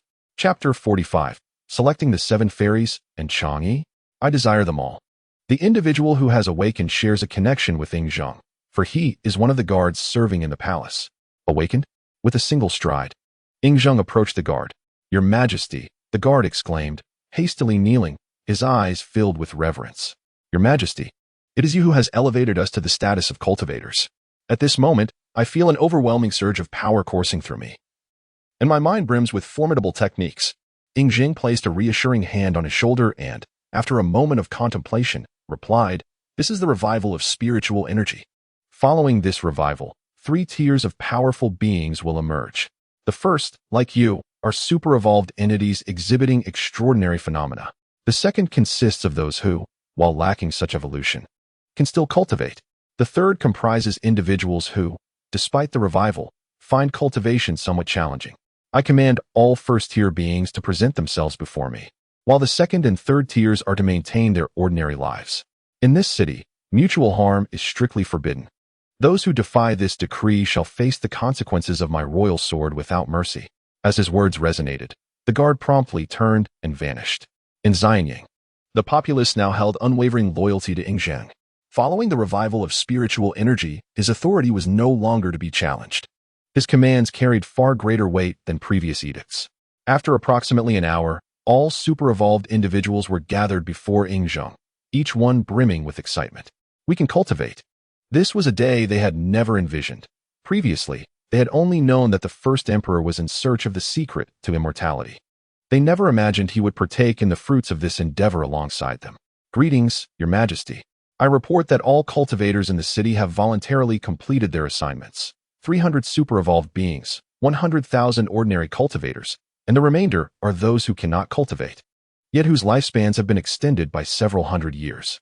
The guard who had been dispatched earlier spoke eagerly, anticipation gleaming in his eyes as he looked upon the first emperor. Excellent. I wish to understand the capabilities of these super-evolved beings. Xīyóu smiled. As the revival of spiritual energy had only recently concluded, and the true strength of these beings remained an enigma. The immediate task at hand was to ascertain their true powers. Your Majesty, we cannot provide specifics, but we feel an inexhaustible wellspring of strength within us. Indeed. We have discussed this among ourselves. Most of us cultivate different techniques, and even our cultivation systems vary. Should we engage in a friendly competition to showcase our abilities for Your Majesty? The super-evolved beings began to converse animatedly. No need for competition. You are all super-evolved beings. Should any harm befall one another during a contest, I would not wish to witness such a scenario.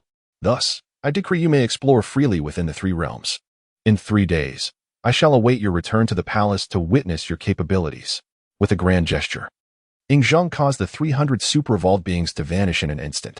Wait, in my earlier excitement, I seem to have forgotten something. They are all manifestations of dark energy revival. Why do they appear so normal? They did not exhibit any dark aura just now. It suddenly dawned on Xīyóu. Perhaps the issue is not significant. Perhaps the dark energy has yet to fully awaken and requires a little more time. This was his conjecture. As such potent dark energy could not possibly manifest its full form in such a brief span. However, this time, he was mistaken. Following the revival of dark energy, nearly all individuals who had participated in the awakening had been affected in their very nature, particularly the super-evolved beings, who now embodied the essence of villainy. After departing the palace, the 300 super-evolved beings congregated, exchanging fervent words. Damn, I nearly suffocated in front of the emperor. Not a single curse could I utter.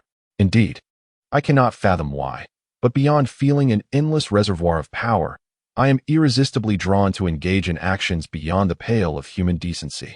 A group of individuals spoke in excited tones, their expressions betraying a hint of cruelty. Enough. The guard who first caught the emperor's attention spoke up. His Majesty has commanded us to demonstrate our abilities, not to engage in idle chatter. We are 300 strong, and we must make a significant impact within 3 days. How we accomplish this is not my concern. However, should we fail to produce results, I shall bear the brunt of His Majesty's wrath. As his words settled, the super-evolved beings nodded in agreement. There was wisdom in his counsel. I find your reasoning compelling. Yet I have a pressing query. Should we first capture Chang'e or the 7 fairies? One guard pondered deeply, his demeanor grave as he surveyed the group. This notion had occupied his mind ever since entering the palace. Truthfully, he found himself in a quandary. Each of the 7 fairies was as radiant as a blooming flower, while Chang'e was the celestial maiden of the moon. Each was a vision of unparalleled beauty. Beside him, a burly super-evolved being kicked the questioner, exasperated. Did you forget your wits during your evolution? Of course, it is the 7 fairies, 7 of them versus 1. Is there even a question? Nonsense. I believe you are all mistaken. If it were me, I would seize them all. Unlike you lot, my mind is not consumed with such trivial thoughts. Is there nothing else to pursue beyond these individuals? I have no interest in the 7 fairies or Chang'e. I simply wish to feast upon a few monsters. Over the years, there have been countless tales of monsters preying upon humans, yet it is rare to hear of humans hunting these creatures.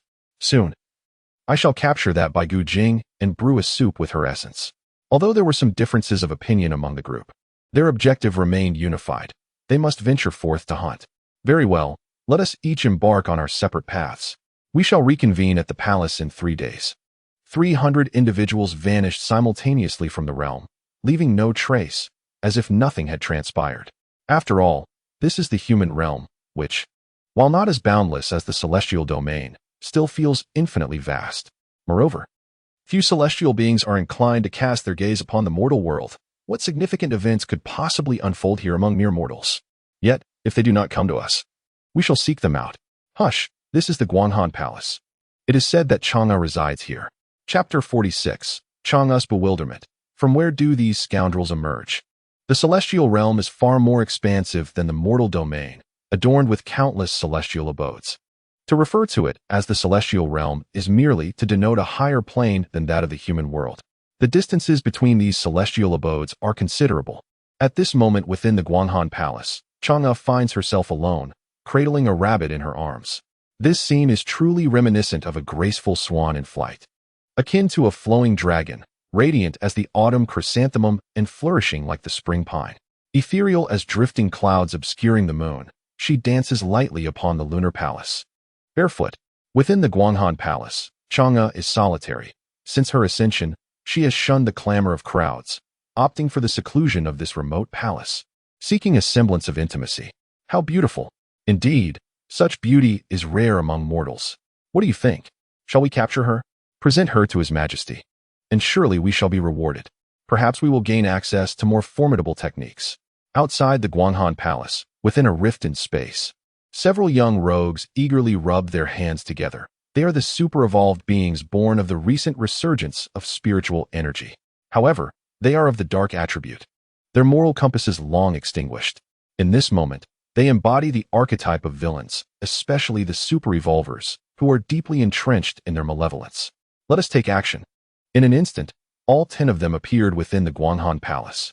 Chang'e, Celestial Maiden, your dance is truly mesmerizing. The leader of the super-evolvers grinned, his eyes fixed upon Chang'e. She, who was wholly absorbed in her dance, was startled by the sudden voice. Who dares to disrupt the peace of the celestial realm? Chang'e's gaze hardened as she scrutinized the super-evolvers before her, her brow slightly furrowed. Their attire bore no resemblance to that of the celestial realm. They appeared more akin to mortals. Furthermore, an ominous aura cloaked them, a sinister darkness concealed so deeply that it was nearly imperceptible. Chang'e, dear sister, come and be our queen. We believe you are deserving. One of the super-evolvers, with a smile upon his lips, meticulously regarded Chang'e, murmuring under his breath, truly stunning. Chang'e's brow knitted tighter, a flicker of disdain igniting in her eyes. She is a celestial being of lofty stature, embodying the purity of the moon. Until now, none had dared to so brazenly provoke her in the heavenly court. Yet, these audacious youths, seemingly from nowhere, spoke with such insolence. You insolent children, do you comprehend the height of the heavens? This is the celestial realm, and I am a celestial being. Regardless of the circumstances, you shall not depart this place. I will report your transgressions to the heavenly court and inform the Jade Emperor. The consequences of his wrath will surely be dire for you. Despite her revulsion towards them, Chang'e displayed no hint of fear. After all, this is the heavenly court, where such events have never unfolded. It is a place of utmost safety. Let us act. One of them exclaimed, I had almost forgotten we are in the celestial realm. We must be swift. Chang'e, smiling, remarked, you are aware that this is the celestial realm? You are mindful that we must act quickly? Yet, no matter how swiftly you act, you will find no opportunity. In the heavens, a single day equals a year on earth. We have but one day. If we return late, His Majesty may punish us. Chang'e, you are not concerned about your escape, yet you fret about returning late? Though I am a female celestial, I am not as defenseless as you presume. As she spoke, Chang'e lightly pressed her jade foot and soared into the sky.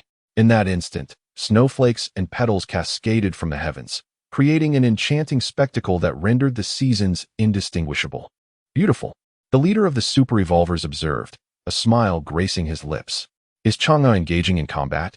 To us, it appears as a dance. Celestial Maiden Chang'e, do not cease. Continue. One super-evolver even began to applaud, whistling in her direction. Chang'e, bewildered, gazed down at the super-evolvers. The technique she had just employed was one of frigid potency. Even a celestial being would be significantly affected. It is not that cold, one remarked. You are closer to the sun in the celestial realm, and I thought it would feel warm.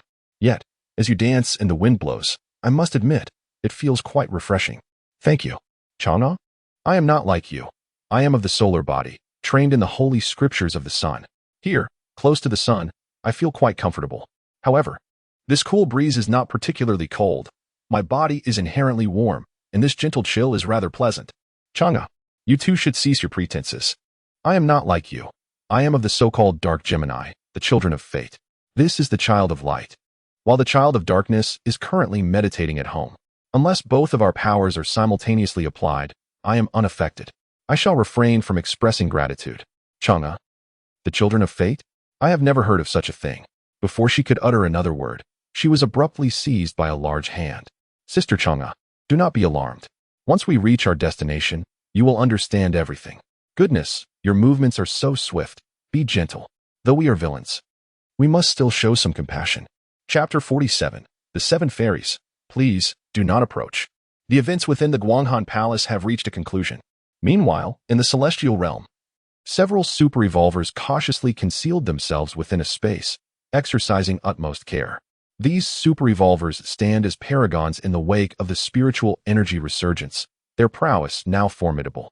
However, their strength does not conform to the cultivation system of the three realms.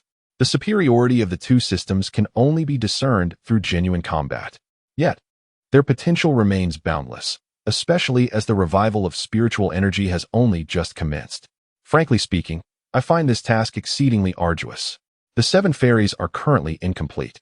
Upon their arrival in the heavenly court, a super evolver remarked that only 5 of the 7 fairies remain. The other 2 have essentially succumbed to the allure of mortals. Reflecting on this, they shared a profound sense of regret.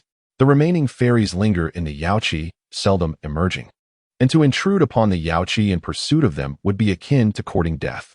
They indeed harbor lofty ambitions, yet they are not foolish. Presently, they must remain covert within the heavenly court. To act openly would be tantamount to inviting calamity. In truth, they remain oblivious that had it not been for Mo Yun's shielding of the divine secrets following the resurgence of spiritual energy, they would have been detected by the deities of the heavenly court upon their arrival. It is worth noting that the Jade Emperor is a preeminent force among the 3 realms, and he has been particularly vigilant of late. Such an incident could never transpire. The moment they entered the heavenly court, they were as good as dead. Wait, something is afoot. It seems they are heading to pluck the peaches of immortality. A glimmer of excitement flickered in the eyes of the super evolvers. An opportunity arises. However, I suspect our brethren may also be within the peach orchard. Those gluttons are likely already there. If we pursue them now, it would be a perfect pincer movement. Within the peach orchard, 5 of the 7 fairies have quietly arrived. Sigh. Ever since a few sisters ventured to the mortal realm, our mother has imposed increasingly stringent restrictions upon us, allowing us little freedom even within the heavenly court. Indeed. Now we can only visit the peach orchard daily. I truly do not understand what my sister is thinking. What is so appealing about mortals? The 5 fairies, hand in hand, glided gracefully into the orchard, engaging in light-hearted gossip as they strolled. What is wrong with mortals? Suddenly, from the previously tranquil ambience, an incongruous voice emerged. Who? Is someone there? The 5 fairies almost simultaneously scanned their surroundings. This is the peach orchard, home to the 10 innate spiritual roots. Unless one is of royal blood, no one else should be able to enter. Quickly, let us flee. We came to steal the peaches. We must escape now and proceed to our next destination. We still need to procure some ginseng fruits. The voice appeared swiftly and vanished just as quickly, before the 5 fairies could react. The source of the voice had already disappeared. How peculiar. Could it be that we imagined it? Did we just hear something? Surely we must have misheard. This is the heavenly court. How could a mortal dare to ascend here? Even if one did, they could never reach the peach orchard. The 5 fairies shook their heads, bewildered, convinced they must have been mistaken. Sister, when did the peach orchard begin to grow such barren trees? Could they be a newly introduced ancient variety? One of the fairies pointed at a nearby leafless tree, whispering her inquiry. I am not certain, another fairy replied, slowly shaking her head as she followed the direction of the gaze. It seems to resemble a peach tree. Where are the peaches? Oh no, oh no. Look. All the peaches have vanished. Not only the peaches, but even the leaves are gone. What has transpired? The 5 fairies exchanged astonished glances, bewildered. This is the peach orchard. How could it have transformed in such a manner? Who possesses such audacity? Have the demon clans returned? Are they launching an assault on the heavenly court? Could it have been the mortal we heard earlier? Impossible. How could mortals be responsible? They are but mortals. Ascending to the heavens is already a feat. In their flustered state, the fairies stood frozen, failing to consider promptly informing the Jade Emperor of this alarming news. Who told you that mortals find it difficult to ascend? At that moment, several super evolvers emerged from the shadows, addressing the 5 fairies with a hint of annoyance. We acknowledge that indeed 2 of your sisters were seduced by mortals. But you cannot dismiss all mortals as worthless. We, the handsome, powerful, and capable mortals, are still deserving of praise. A serious-looking super evolver spoke up. They had just stepped into the open when they overheard the fairies gossiping. So, you have stolen the peaches? Do you comprehend the gravity of your crime? If my father were to discover this, not only you but your entire lineage, even your homeland, would face utter obliteration. The 5 fairies stared at the mortals, utterly perplexed, unable to fathom how mortals had come to be in this place. However, it was evident that they were the culprits. You have misunderstood. We did not steal the peaches. I swear, if we did, may the heavens strike us down. The fairy furrowed her brow slightly. Such an oath holds considerable weight among cultivators. Could it be that they were mistaken? Did these mortals truly not steal the peaches? Very well, since it is not you, then accompany me to meet His Majesty. He shall surely render a fair judgment. One of the fairies spoke, as the pressing issue remained the peaches, which are of paramount importance to the heavenly court and could even stave off the heavenly 5 calamities. That may not be feasible. For those who stole the peaches hail from the same origin as us. This group is insatiably gluttonous and determined to pilfer the peaches. However, we are different. One fairy leaned forward, looking down at them, and inquired, "Are you truly good people?" The super evolvers shook their heads, contemplating the fairy before them, pondering if she embodied the fabled Navet. "We are not gluttonous. Rather, we are thoroughly wicked, so do not dare label us as good people. To do so would be an insult. We are merely innocently lecherous." As the super evolver's words fell, one of the fairies breathed a sigh of relief. "As long as you are not the ones brazenly devouring the peaches, it is fortunate that you are merely lecherous." Wait a moment. Lecherous? The 5 fairies simultaneously reacted, staring in horror at the group of super evolvers. "Do not come any closer." Chapter 48. What? You didn't uproot the peach trees, and now you regret it? A day in the heavens equates to a year on earth.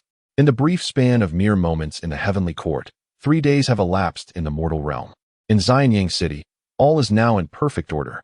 Those capable of awakening their cultivation abilities have been allocated to designated areas by Yingzheng. Meanwhile, those who cannot cultivate continue to lead ordinary lives as before. However, Xīyóu City is now far more prosperous than ever.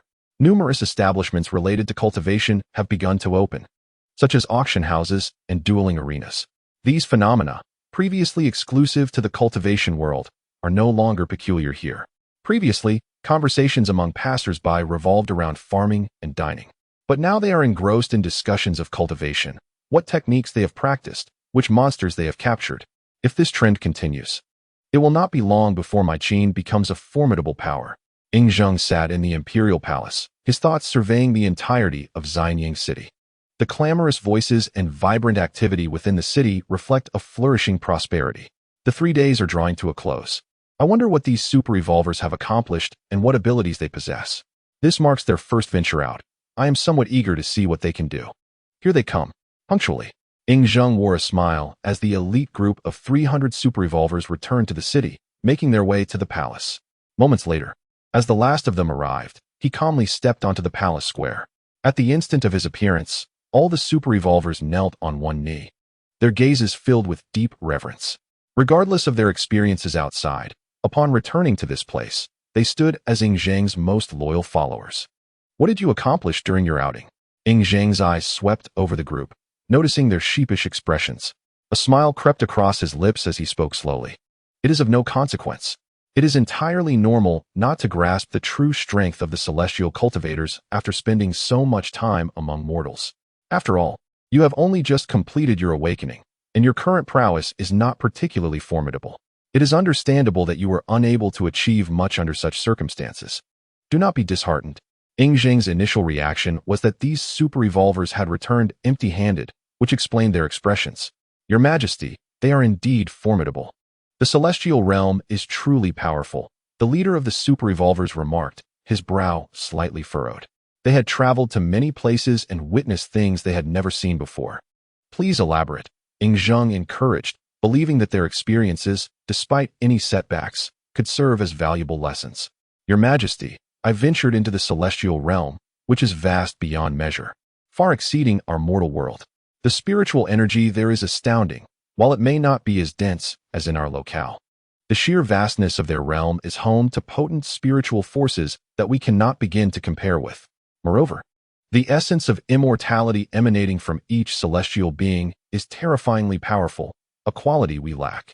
Those who ascend to the divine rank can resurrect unless utterly obliterated, rendering them nearly immortal. We, however, are merely ordinary cultivators, treading a path of defiance against the heavens, making any comparison futile. Zheng nodded, pleasantly surprised by the depth of their insights. Their realizations were profoundly correct. The celestial beings operated in accordance with the heavenly laws, favored by the divine, whereas these mortals were in defiance of such order. Hence, there was truly no need for comparison. The fact that they gained such understanding was an invaluable treasure for them. You have not returned empty-handed. At the very least, you have acquired this profound insight, since you have glimpsed the heights of the heavens. Return and devote yourselves to your cultivation. Zheng felt satisfied with this outcome and waved them off to pursue their training, recognizing that it was the time to solidify their skills. Your Majesty, we are not entirely without gains, one super revolver said cautiously, glancing at Zheng with a hint of embarrassment as he scratched his head. Oh, and what have you obtained? Zheng paused, intrigued by the unexpected turn of events. We gathered some fruits from the celestial court. Zheng burst into laughter at this revelation, initially thinking they had engaged in a battle with deities, only to discover they had merely collected fruit from the celestial realm. The fruits of the heavenly garden, imbued with the essence of the sun and moon, were indeed extraordinary, containing celestial spiritual energy that would be immensely beneficial for them at this stage. Keep them for yourselves, he said casually, believing they were simply fruits. Actually, we specifically gathered them for you, Your Majesty, and we collected quite a bit, more than we could consume ourselves, the super revolver said, and in the next moment, a flurry of peaches cascaded from his sleeve, filling the square with a radiant celestial glow. Zheng rubbed his eyes, wondering if he was mistaken. Are these peaches from the celestial garden? It was his first encounter with such peaches, and he felt a wave of curiosity. We cannot be certain they are indeed celestial peaches, but we can confirm that there is only one such orchard in the heavenly realm, and we harvested it completely. Zheng swallowed hard, realizing he had underestimated these super revolvers. They had indeed gathered a remarkable bounty. You have stripped the celestial peach orchard bare. Won't that infuriate the Jade Emperor? A smile returned to Zheng's face as his initial astonishment faded. This was the kind of audacious act one would expect from their kind. We did not only take the peaches, we also collected all the peach leaves, as I believe they are also of the highest quality for brewing tea, perhaps even promoting longevity. However, the peach trees proved too difficult to uproot. Zheng instinctively touched his nose, incredulous. They had not only harvested the peaches, but had also stripped the trees of their leaves. And their inability to uproot the trees was due to a lack of courage, not capability. He found himself at a loss for words, laughing at the absurdity. If the Jade Emperor were to learn that someone had ravaged his celestial orchard in such a manner, he would likely be driven to fury. And to discover that their failure to steal the trees was due to their inability to uproot them rather than fear, what would the Jade Emperor's expression be? Very well. Regardless, you have proven your strength. 300 individuals dared to invade the Jade Emperor's peach orchard. Quite impressive. Zheng regarded them with admiration. The celestial peaches were among the top 10 spiritual roots, highly valued by the Jade Emperor, and many elder deities relied on them to stave off the decline of celestial beings. He had not anticipated that 300 of them would manage such a feat satisfied. Zheng declared, I shall take these peaches for now. I will ensure they are appropriately distributed to you later, so you will not be at a loss. He waved his hand dismissively, recognizing that such a bounty warranted consultation with his elders before any distribution. Why do you linger? Zheng turned to the super revolvers again, sensing that they had further matters to discuss. Your Majesty, these peaches were not harvested by all 300 of us. In truth, only a handful of us participated in this endeavor. Zheng's gaze softened further with appreciation as he smiled and said, Rest assured, this time I will commend your efforts. But do not let the others feel disheartened. There will be ample opportunities in the future. Yingzheng not only praised those who had pilfered the peaches, but also offered encouragement to the rest, embodying the wisdom expected of an emperor skilled in the art of governance. Your Majesty, we are not disheartened. We have also gained a small treasure. Upon hearing this, Yingzheng's heart raced with surprise. Could they have acquired something akin to the celestial peaches? Yet, this thought flickered and vanished as quickly as it had come. The peach of immortality is already quite extraordinary. What would it mean to acquire another treasure of similar worth? What gains could be derived from it? Present it for my inspection. Rest assured, the acquisition of the peach of immortality is already a significant triumph. I shall not impose any further demands regarding your treasures. Yet, before Yingzheng could finish speaking, he was taken aback by the scene before him. Could this possibly be the ginseng fruit? A strong spatial fluctuation manifested, revealing a cluster of ginseng fruits. While there were certainly fewer ginseng fruits than peaches, there was only one ginseng fruit tree, was there not? We visited a temple, specifically Wuzhuang Temple, where there were merely 2 acolytes present with no others around. We subdued the 2 acolytes and plucked the fruits from the tree. Although there were some issues, a few ginseng fruits fell into the ground and vanished. We suspected the earth was to blame, so we dealt with the soil. When we spoke of the peaches earlier, we hesitated to voice our thoughts. After all, the ginseng fruits we obtained were astonishingly easy to procure. Yingzheng nodded in bewilderment. If he were to announce outside that harvesting ginseng fruits was too simple, he would likely be drowned in spit. After all, they are among the top 10 innate spiritual roots, on par with the peach tree. Currently, it seems that only these 2 exist among the innate top 10 spiritual roots within the 3 realms. Who would have imagined they would appear in the Yifeng Palace? What manner of occurrence is this? When did the peach and ginseng fruits become so easily pilfered? One is under the dominion of the Jade Emperor, whose status and power are beyond question. The other belongs to the enigmatic Xīyóu Daxian, the foremost of the Earth Immortals. Legend has it that Xīyóu Daxian is a formidable being who has survived through the primordial chaos, having endured numerous tribulations. It is said that within his temple, he shows no reverence to heaven and earth, nor to the deities, only to himself. What audacity and strength! Do you understand why Xīyóu Daxian remains indifferent to the ginseng fruits, wandering the realms instead? It is because he is assured that no one in the 3 realms would dare to act recklessly in his presence, let alone attempt to steal the ginseng fruits. Such an act would be tantamount to courting death. Good. I am pleasantly surprised. Yingzheng nodded, now doubting whether it was indeed wise to have released them. Why do these individuals seem more like antagonists than himself? Indeed, Yingzheng's words held truth. His descent into darkness had only awakened 20% of his potential, and he had yet to fully awaken. Meanwhile, this group had emerged from the resurgence of dark spiritual energy, and in a sense, they had already become qualified antagonists. However, once Yingzheng fully embraced his dark transformation, the kind of villain he would become would far surpass these individuals. You should refrain from venturing out for the time being. Your recent actions have likely stirred considerable chaos in the heavens. Therefore, stay here and focus on your cultivation. A significant battle may be on the horizon. Yingzheng gestured dismissively. It was imperative to inform his elders. After all, significant events had transpired in the heavenly realm and concerning Xīyóu Daxian. If Xianying were to be exposed, what then? Yingzheng felt a sense of unease. He had never anticipated these individuals would turn out to be so nefarious. He merely wished for them to experience the world. Instead of broadening their horizons, they had drawn the attention of the Jade Emperor and others. You may leave now. I require some time alone. Yingzheng waved his hand and turned to depart. Your Majesty, having seen their treasures, should you not also behold ours? A super-evolved individual hastily interjected. After all, the Emperor had only seen a few, and they had yet to present theirs. Yingzheng turned around. Incredulity etched across his face. Those 2 were indeed among the top 10 innate spiritual roots. Could it be that your treasures rival those of the innate spiritual roots? This seems rather outrageous. Have you also obtained treasures? Yingzheng inquired tentatively, to which the super-evolved individual shook his head. We haven't acquired treasures akin to the peach of immortality. But what we possess will surely delight your Majesty even more. Yingzheng acknowledged with a soft hum. Curiosity piqued. Show me. In the next moment, a celestial maiden, ethereal and otherworldly, appeared before Yingzheng. Who are you? Chapter 50. I merely wish to know if the Jade Emperor is shedding tears now. Yingzheng's mouth fell agape. He had not been this astonished when they presented the peaches and ginseng fruits. After all, those were mere inanimate objects, but now a living being had materialized before him. How could he not be taken aback? I am Chang'e. Chang'e appeared bewildered. She had been captured by a few mortals and had not anticipated finding herself here so soon. Who are you? Chang'e regarded Ying with a serious expression. As a celestial maiden of the heavenly court, she had been abducted in such a manner. Now, she found herself in this unfamiliar realm. Ying felt a wave of disbelief. He had indeed suspected this individual might be a celestial from the heavenly court.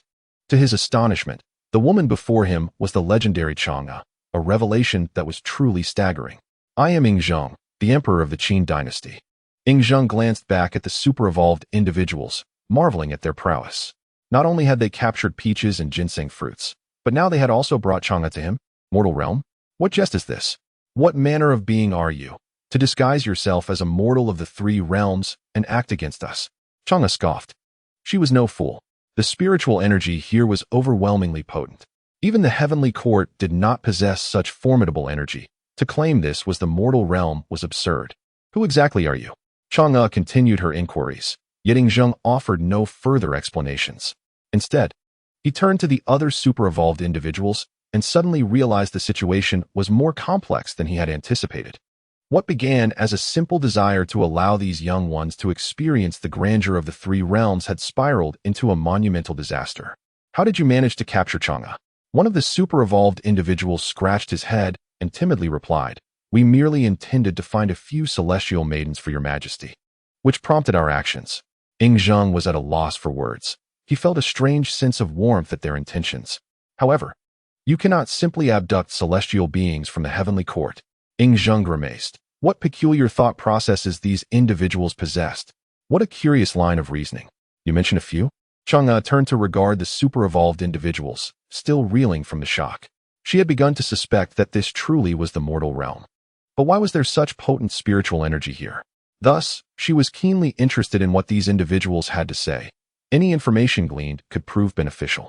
Indeed, a few. We captured Chang'e, and there are other brothers as well. They have also ventured to the heavenly court. Chang'e stared in disbelief at these individuals. What nonsense is this? Are you saying that hundreds of you have infiltrated the heavenly court, and you have abducted numerous deities? The heavenly court is entirely unaware. What manner of operation is this? That is simply impossible. The heavenly court is a symbol of power among the three realms, a place not easily accessed by anyone. Are you suggesting that all of you have reaped rewards? And substantial ones at that? Ying furrowed his brow slightly. Initially, he had assumed they had merely stumbled upon a few treasures. However, it now appeared that many of them had obtained significant gains, possibly all of them. Indeed, Your Majesty, we captured several celestial maidens, and they happened to be daughters of the Jade Emperor. Originally, there were 7, but regrettably, 2 were taken by mortals. Ultimately, they managed to capture only 5. Chang'e stood by, her mouth agape, momentarily at a loss for words. They apprehended the 7 fairies, and they were dissatisfied with the number. Only capturing 5? These are the daughters of the Jade Emperor, his most cherished offspring. 7 fairies, indeed? Ying took a step forward, his expression reflecting astonishment. 7 fairies, darlings of both the Jade Emperor and the Queen Mother. Each one could aptly be described as beloved. How could they have been captured in this place? Look, they are right here. In the next moment, the 5 fairies were released, yet they all appeared to be unconscious. Their incessant chatter during the journey had proven far too noisy, resulting in them being rendered unconscious.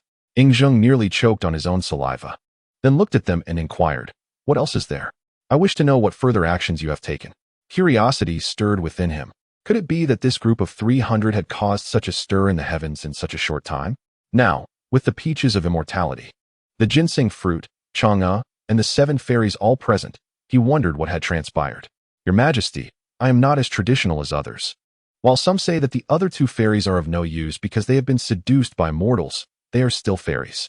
We ventured into the prison to retrieve them. Another super-evolver chimed in, subsequently releasing 2 more fairies, thereby uniting the 7 fairies once more.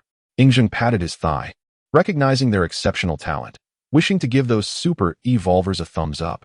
Your Majesty, there is more. This is the bone demon, who has cultivated for a long time. I brought her back to prepare a soup for you.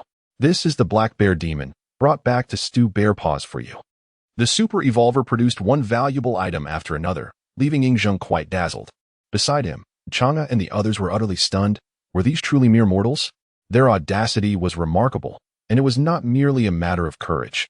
How could they possess such formidable abilities? This was the celestial realm, not a place where just anyone could wander freely, as if it were a public restroom. Is that all? An entire hour has passed, and this crowd has introduced themselves for so long that we are left bewildered. Your Majesty, I did not go to the celestial realm. I journeyed to the west. However, I visited the Western Buddhism. You captured people there? Zheng regarded the super revolver, noting the abundance of monks and nuns. What were you doing there? Is that not utterly absurd? Your Majesty, please do not blame me for speaking candidly. I initially intended to capture the Bodhisattva Avalokiteshvara, but after much consideration, I realized we are undoubtedly no match for her. Zheng nodded, acknowledging the young man's self-awareness. He understood the might of Avalokiteshvara and was fortunate not to have pursued her. However, I did capture a Bodhisattva, though she is not as beautiful as Avalokiteshvara. She still possesses some charm. Zheng's smile froze on his face as he cleared his throat several times. In just 3 days, they had truly stirred the heavens. Rather than fear, he felt curiosity about the unfolding events. Surely the Jade Emperor must have noticed by now. What expression would he wear? Chapter 51. The Jade Emperor's Fury. What are you doing capturing my daughters? Zheng was exceedingly curious. 3 days in the mortal realm equated to but an hour in the celestial realm. He wondered if the Jade Emperor had indeed discovered the situation, and if so, what his expression might be. Meanwhile, within the celestial palace, the Jade Emperor sat alone in the Lingxiao treasure hall. For several days, he had not even visited the Yaoqi, remaining absorbed in organizing the great calamity of the journey to the west.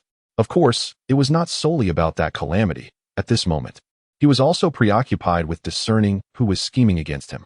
Yet, he had received no information in recent days. This is proving to be quite difficult. The Jade Emperor sighed.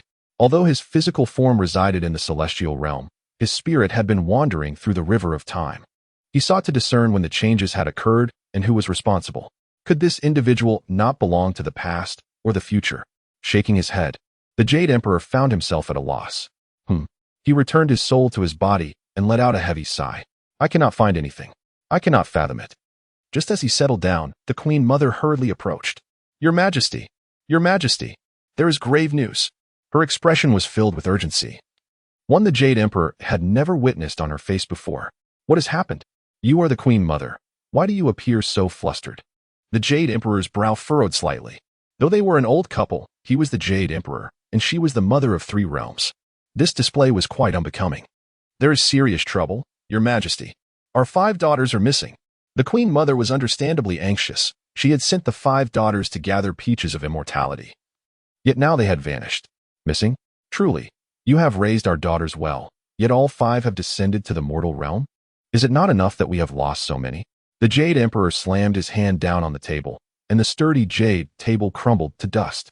Seeing the Jade Emperor's expression, the Queen Mother trembled and hurriedly knelt. Your Majesty, I fear this time they have not simply succumbed to mortal desires. The entire peach garden has been ravaged.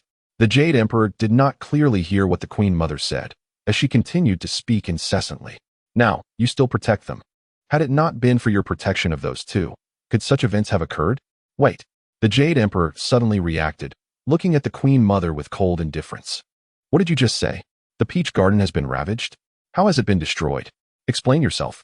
The Queen Mother was on the verge of tears, urgently explaining. This time, I am certain they have not fallen for mortals. They have been kidnapped. All the peaches of immortality have been stolen from the garden. Not only the peaches, but even the leaves from the trees are entirely gone. The Jade Emperor's hands trembled slightly. What kind of joke was this? Those were the 10 innate spiritual roots, invaluable treasures of the celestial realm. It was indeed stolen. Moments ago, the Jade Emperor had sensed that the entire peach garden was now barren. Your Majesty, who could have done this? You must take charge. Our daughters have been abducted. What shall we do? This is a slap in your face. The Queen Mother continued urgently, and the Jade Emperor's fury was beyond measure. If his daughters had descended to the mortal realm seeking partners, it would be one thing, but if they had been abducted, the situation became dire. Should anything happen, the reputation of the celestial realm and the Jade Emperor himself would be utterly tarnished. Search. Why are you crying here? Search. The Jade Emperor commanded. Mobilize 100,000 heavenly soldiers and generals. Every deity must be dispatched to find out who is responsible. I will have them ground to dust and make them regret ever coming into this world. The Jade Emperor was furious, stomping his feet. He had endured enough humiliation in recent days. So many events had targeted the celestial realm in him, the Jade Emperor. He could not fathom what sins he had committed in his past life to warrant such absurdity in this one. Your Majesty, something has gone terribly wrong. Just as the Jade Emperor shouted, the Marshal Tianpeng rushed in, stumbling. Speak. What is the urgency? The Jade Emperor regarded the Marshal, perplexed at why this esteemed celestial general was in such a fluster. Could it be that my celestial realm possesses 2 peach gardens? Your Majesty, as I passed by the Moon Palace, I discovered traces of a struggle within. Upon closer examination, I noted the absence of the moon goddess, Chang'e. I suspect that she may have encountered some misfortune. The Jade Emperor furrowed his brow, casting a scrutinizing gaze upon Marshal Tianpeng. What did you just say? Repeat that? The Jade Emperor, filled with grave suspicion, could hardly believe his ears. The 7 fairies were already missing, and now even Chang'e has vanished? Your Majesty, Chang'e has gone missing. I implore, allow me to lead the celestial soldiers to search across the 3 realms. I shall uncover the truth. Marshal Tianpeng felt a surge of anxiety. Although he sensed that the Jade Emperor was behaving oddly, he thought little of it, for it was Chang'e who was lost. Today, as he intended to covertly observe her, he was shocked to find her absence. A deep resentment brewed within him as he pondered who could be responsible for this. He was determined to get to the bottom of it, yet he could only hope that Chang'e had not suffered any harm. Very well, the Emperor declared. I shall grant you 100,000 celestial soldiers. Investigate thoroughly.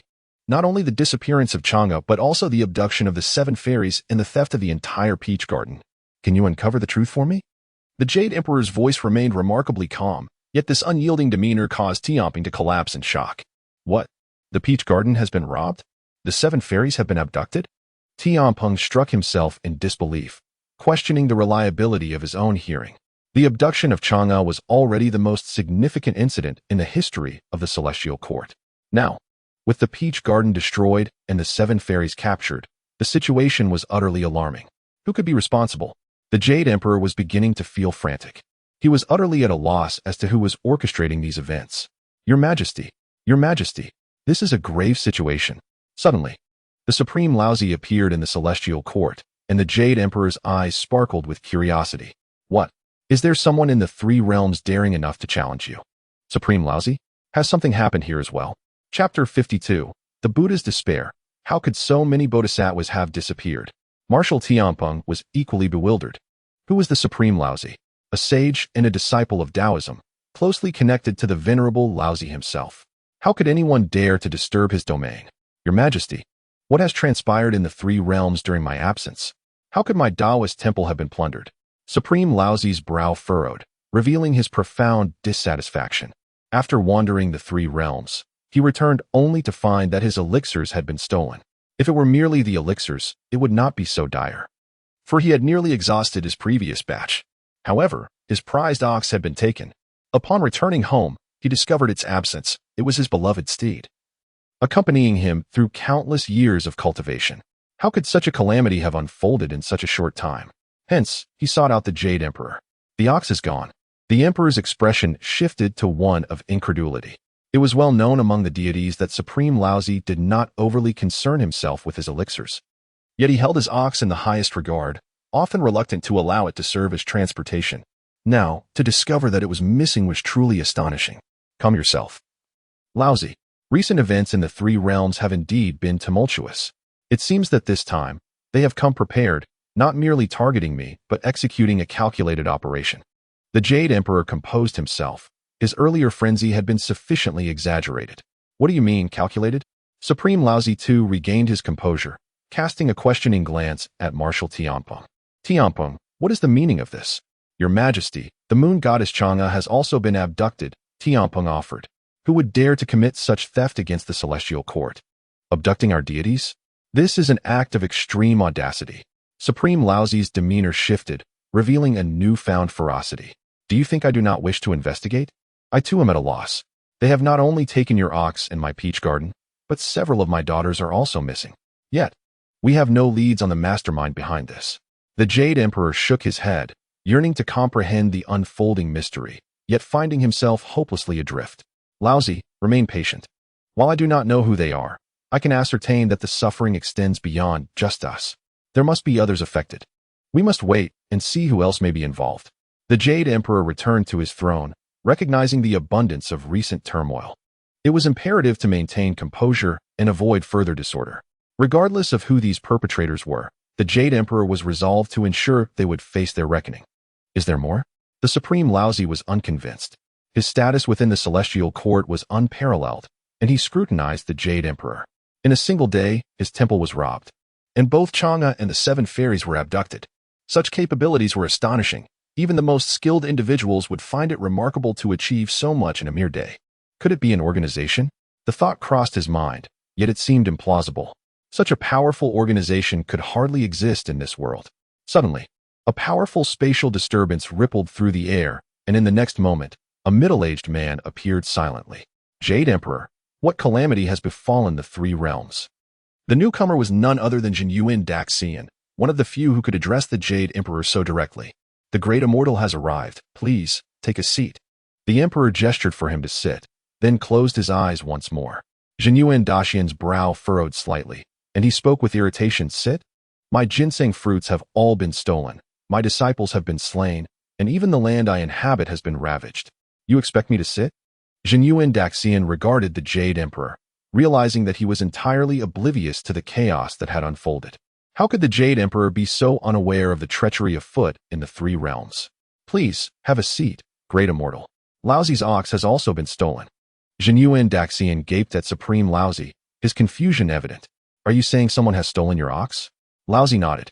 Xīyóu Daxian was taken aback. He had initially thought the attacks were directed solely at him, but now it seemed that the perpetrators were targeting them all. Jade Emperor, we must investigate this matter. When have we ever suffered such indignities? The Jade Emperor waved his hand dismissively, calmly responding, investigate, we must. However, we must proceed with caution. Not only have you and Laozi been affected, but the Moon Goddess, the entire Peach Garden, and a number of my daughters have also vanished. Xīyóu Daxian's expression shifted. Realizing the gravity of the situation, he had come to demand accountability, yet the Jade Emperor's plight was far worse than he had anticipated. What are we waiting for? We must unite our efforts and employ the power of causality to uncover the truth. This is of utmost importance, Xīyóu Daxian suggested. Recognizing that their priority was to identify the culprits. Patience. There are still others yet to arrive. The Jade Emperor waved his hand. And only then did the great celestial master quiet down. There were still some who had not arrived. What does this mean? Just as the great celestial master took his seat, the space was suddenly torn apart, and in the next moment, the Tathagata also appeared. Your Majesty. The Tathagata remarked upon his arrival, immediately sensing the subtle atmosphere. Has something happened? His brow furrowed as the old lord nodded beside him and calmly replied, Indeed. The Lady Chang'e has been captured, the Peach Garden has been destroyed, the 7 fairies have vanished, the ginseng fruit has been stolen. And even the old Taoist's old cow has been taken. Thus, everyone is gathered here. The Tathagata swallowed hard. Initially believing that the events occurring in the Buddhist realm were already absurd enough, not anticipating that so much chaos had transpired here as well. Who could be responsible for all this? What could their intentions possibly be? The Tathagata found it perplexing. While he could comprehend the abduction of Chang'e and the 7 fairies, after all, they were celestial beings. Why would anyone dare to capture our Buddhist bodhisattva? We are all monks. After all, Chapter 53, The Jade Emperor's Counterattack, Annihilation of the Entire Flower Fruit Mountain. Is everyone gathered? The Jade Emperor asked. Since we are all here, I shall recount the events that have transpired in recent days. Rising to his feet, he noted that several significant figures from the 3 realms had also assembled. It was time for a comprehensive review. During the absence of the Old Lord and the Great Celestial Master, many matters had remained unclear, and he intended to clarify them. The Great Celestial Master and the Old Lord nodded. Indeed, they had been away and were unaware of the unfolding events. You are all aware of the calamity of the journey to the west, orchestrated by the sages. Sun Wukong is the protagonist and a key participant in this saga. Not long ago, Sun Wukong vanished without a trace. The Jade Emperor elaborated, and both the Old Lord and the Great Celestial Master nodded in acknowledgement. They were familiar with Sun Wukong's significance in the journey to the west. However, why had he disappeared? Shortly after Sun Wukong's disappearance, a series of outrageous events unfolded across the 3 realms. First, the golden-winged great pung bird vanished. The golden-winged great ping bird? The old lord and the great celestial master furrowed their brows, their gazes fixed on the Tathagata. The golden-winged great ping bird is under the Tathagata's command. How could it possibly disappear? It was utterly absurd. Yet, this was not even the most outrageous occurrence. Following this, the dragon palace of the Eastern Sea was completely annihilated. With not a single creature escaping, the entire Eastern Sea was stained red with blood. As the Jade Emperor's words fell, the great celestial master frowned deeply. Your Majesty, you cannot be jesting. While the dragon clan may be weakened, the Eastern Sea Dragon King is still a top-tier powerhouse. It cannot have gone unnoticed. The Jade Emperor did not respond to the great celestial master's inquiry but continued. Then, trouble struck the first level of the underworld. My King Yin was frightened into a stupor. Upon inspecting his memories, I discovered that Sun Wukong was behind it all. Both the old lord and the great celestial master stood up almost simultaneously, while the Tathagata remained relatively calm, for he was already aware of these matters. Your Majesty, you cannot be serious. Was it indeed Sun Wukong who did this? We all know his capabilities. This is inconceivable. The Jade Emperor smirked coldly, admitting that even now, he found it hard to believe. However, as each incident emerged, they had no choice but to confront the reality. And then, the entire Western divine clan and all the deities of the West were exterminated. Not a single soul survived. The old lord was astonished, contemplating the audacity of the Jade Emperor's claim. What sort of operation is this? The extermination of the Western deities is indeed a trivial matter. Yet it does not merely end with them. The entire populace of the West perished as well. What a tremendous blood debt. What colossal karma this entails. Who in the three realms would dare do such a thing? This was not the end of it. The problem was that when the leaders of the Western deities came to the heavenly court seeking the culprit, there was not a single one to be found. To be honest, I even questioned whether it might have been one of you, the Jade Emperor said. The great celestial master and the old lord shook their heads vigorously, having only just learned of these events. Of course, it could not have been them. Even if it were, they would not dare bear such immense karma. And then, a significant portion of the spiritual energy from the heavenly court and the Thunder Sound Temple was suddenly stolen, and neither I nor the Tathagata sensed a thing. The old lord nodded, having noticed this himself upon returning. However, the loss of his mount had been so astonishing that he had not thought much of it at the time. Now, hearing the Jade Emperor's words, he was utterly shocked. The spiritual energy of the heavenly court had always been under the Jade Emperor's control. To steal such a vast amount of it without his knowledge was nearly impossible. Yet, someone had accomplished this feat. You find this absurd, do you not? I too find it absurd, yet there is no remedy. We currently have no leads. The unknown is the most terrifying. The old lord and the great celestial master nodded.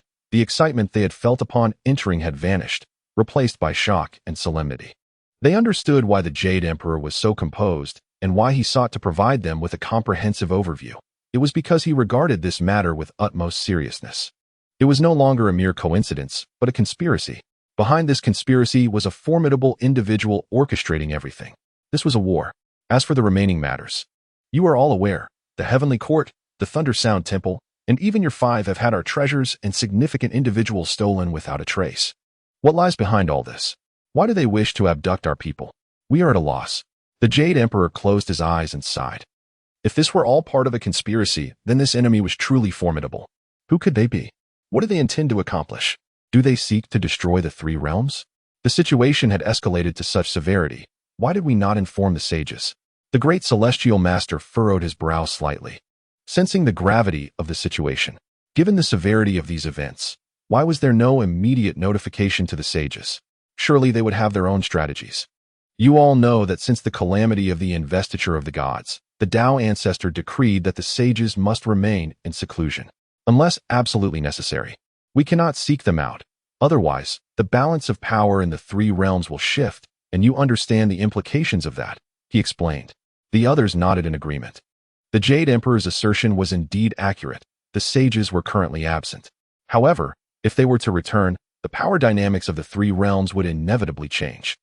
Would they still remain formidable figures? Would they retain any voice in the matter? Thus, I propose that we all remain united. Starting today, we must take action. I suggest that our foremost priority be to locate the enemy. Everything began with Sun Wukong, yet now that he has vanished, we must find a way to draw him out. Is not Flowerfruit Mountain still intact? If so, let us utterly destroy Flower Fruit Mountain. I do not believe Sun Wukong will remain hidden then. A smile graced the Jade Emperor's lips. Previously, he had regarded all this as mere coincidence, enduring patiently. Now, however, he recognized it as a conspiracy. It was time to strike back. Prepare the heavenly soldiers and generals. Annihilate Flower Fruit Mountain. Not a single monkey shall remain within 100 miles of it. If it is a matter of slaughter, then I am more than willing to engage in it. Chapter 54. The dark journey to the west officially begins. Furthermore, convey to me the sealed messages regarding the Pan Tao and the fruit of life, along with all occurrences of today, ensuring that the celestial deities remain oblivious. The Jade Emperor's eyelids twitched slightly as he cast a meaningful glance at Marshal Tianpo. The latter felt as though he had plunged into an icy abyss, his legs trembling involuntarily. The Supreme Lord Laozi and Xīyóu Daxian exchanged glances, astonished at the strange events that had transpired in the three realms during their absence. Now, with the Jade Emperor poised to take action, they had no recourse but to obey his commands. After all, he was the sovereign of the three realms. As long as the sages did not intervene, he remained the ultimate authority. 100,000 heavenly soldiers and generals. Today, Flower Fruit Mountain lay barren. The Jade Emperor's words became law. Golden characters emerged from his mouth, coalescing in the sky into an edict. In the celestial realm's military camp, the gathering place for the heavenly troops, the soldiers typically rested and trained here. When the time for battle arrived, the Jade Emperor's edict would manifest. To mobilize the heavenly forces, the Jade Emperor's decree was indispensable. Throughout the three realms, no one but the Jade Emperor possessed the authority to command the heavenly soldiers. Moreover, these heavenly warriors were far from inconsequential. Over the years, the heavenly court had grown formidable, and to be deemed a member of the heavenly army, one needed at least the cultivation of a human immortal, with some even reaching the heights of the great Luo golden immortal. Kill. In an instant, 100,000 heavenly soldiers assembled, appearing above Flower Fruit Mountain without delay. Such was the might of the heavenly army. At the Jade Emperor's command, there was no room for negligence. Above Flower Fruit Mountain, not only were there monkeys, but also several formidable demon kings.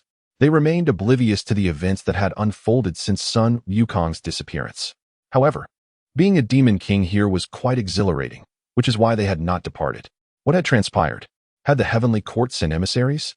In an instant, nearly all beings on Flower Fruit Mountain gazed upward in bewilderment. The sky was shrouded in dark clouds, with thunder rumbling ominously. 100,000 heavenly soldiers stood like harbingers of death amidst the clouds, their weapons emanating an icy aura, a presence so powerful it instilled terror. What was happening? What had we done wrong? Why was divine punishment descending upon us? Under such pressure, all beings were compelled to kneel, too frightened to harbor any thoughts of resistance. Kill. Kill. Kill. Countless bolts of heavenly thunder rained down, obliterating all life in their path, even turning the earth over.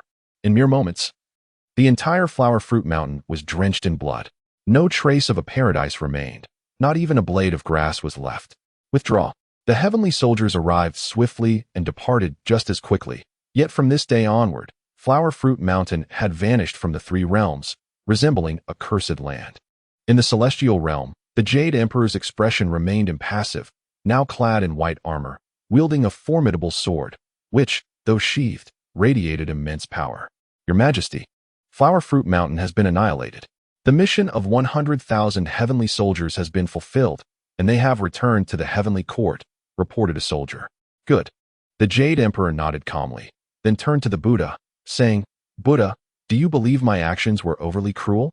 Countless lives perished at my hands, which indeed disrupts the harmony of heaven. The Buddha sighed, acknowledging the truth in the Emperor's words, yet remarked, but what choice do we have? To compel Sun Wukong's reappearance. Such actions are necessary. The shedding of blood is to save a greater number. The Buddha's beads spun faster in his grasp, and the Jade Emperor smirked at this sight. Buddha, sometimes feigned compassion is insufficient. Heed my decree. 100,000 heavenly soldiers shall enter defensive mode. Not even a fly shall breach the heavenly court. All deities, return at once to guard the heavenly realm. It is likely that Sun Wukong will cause a commotion in the heavenly palace. I must inform you that this time, Sun Wukong's uproar will be genuine, and no one is to hold back. However, he must be captured alive. The Jade Emperor issued edicts one after another, and then turned to the Buddha, saying, Buddha, I hope you will assist in subduing Sun Wukong when the time comes. The Buddha was momentarily taken aback by this request. Why should he be the one to capture him? What was the emperor's intention? Enough of these thoughts. The reason I refrained from intervening is simple. If I were to act, I fear I might inadvertently strike him down in a single blow. Sun Wukong must surely be aware of the destruction of Flower Fruit Mountain by now. The Jade Emperor cast a slow glance around, uncertain of Sun Wukong's whereabouts. Yet he knew that the latter must be furious. Meanwhile, outside a village, Sun Wukong slowly opened his eyes, a bitter smile gracing his lips. I have been diligently cultivating here, believing I would remain unbothered, yet Flower Fruit Mountain has been destroyed. They have slain my kin. Oh, Jade Emperor, you must be waiting for me now. Fear not, I shall come, but not just yet. In 3 days, my month-long incense offering will conclude, and then I shall seek you out. Sun Wukong closed his eyes once more, feeling a surge of anger. However, he understood well that fury and vengeance were two different matters. He would certainly seek revenge, but not at this moment. The Jade Emperor had likely laid a trap for him. Did he truly think my kin could be so easily extinguished? They shall return in due time, albeit in another form. Nevertheless, those who perished must be avenged. 3 days swiftly passed, a mere blink of an eye in the heavenly court, yet for Sun Wukong, it felt like an eternity filled with anticipation. He had been preparing for this incense offering for a long time, and now the reward was finally within reach.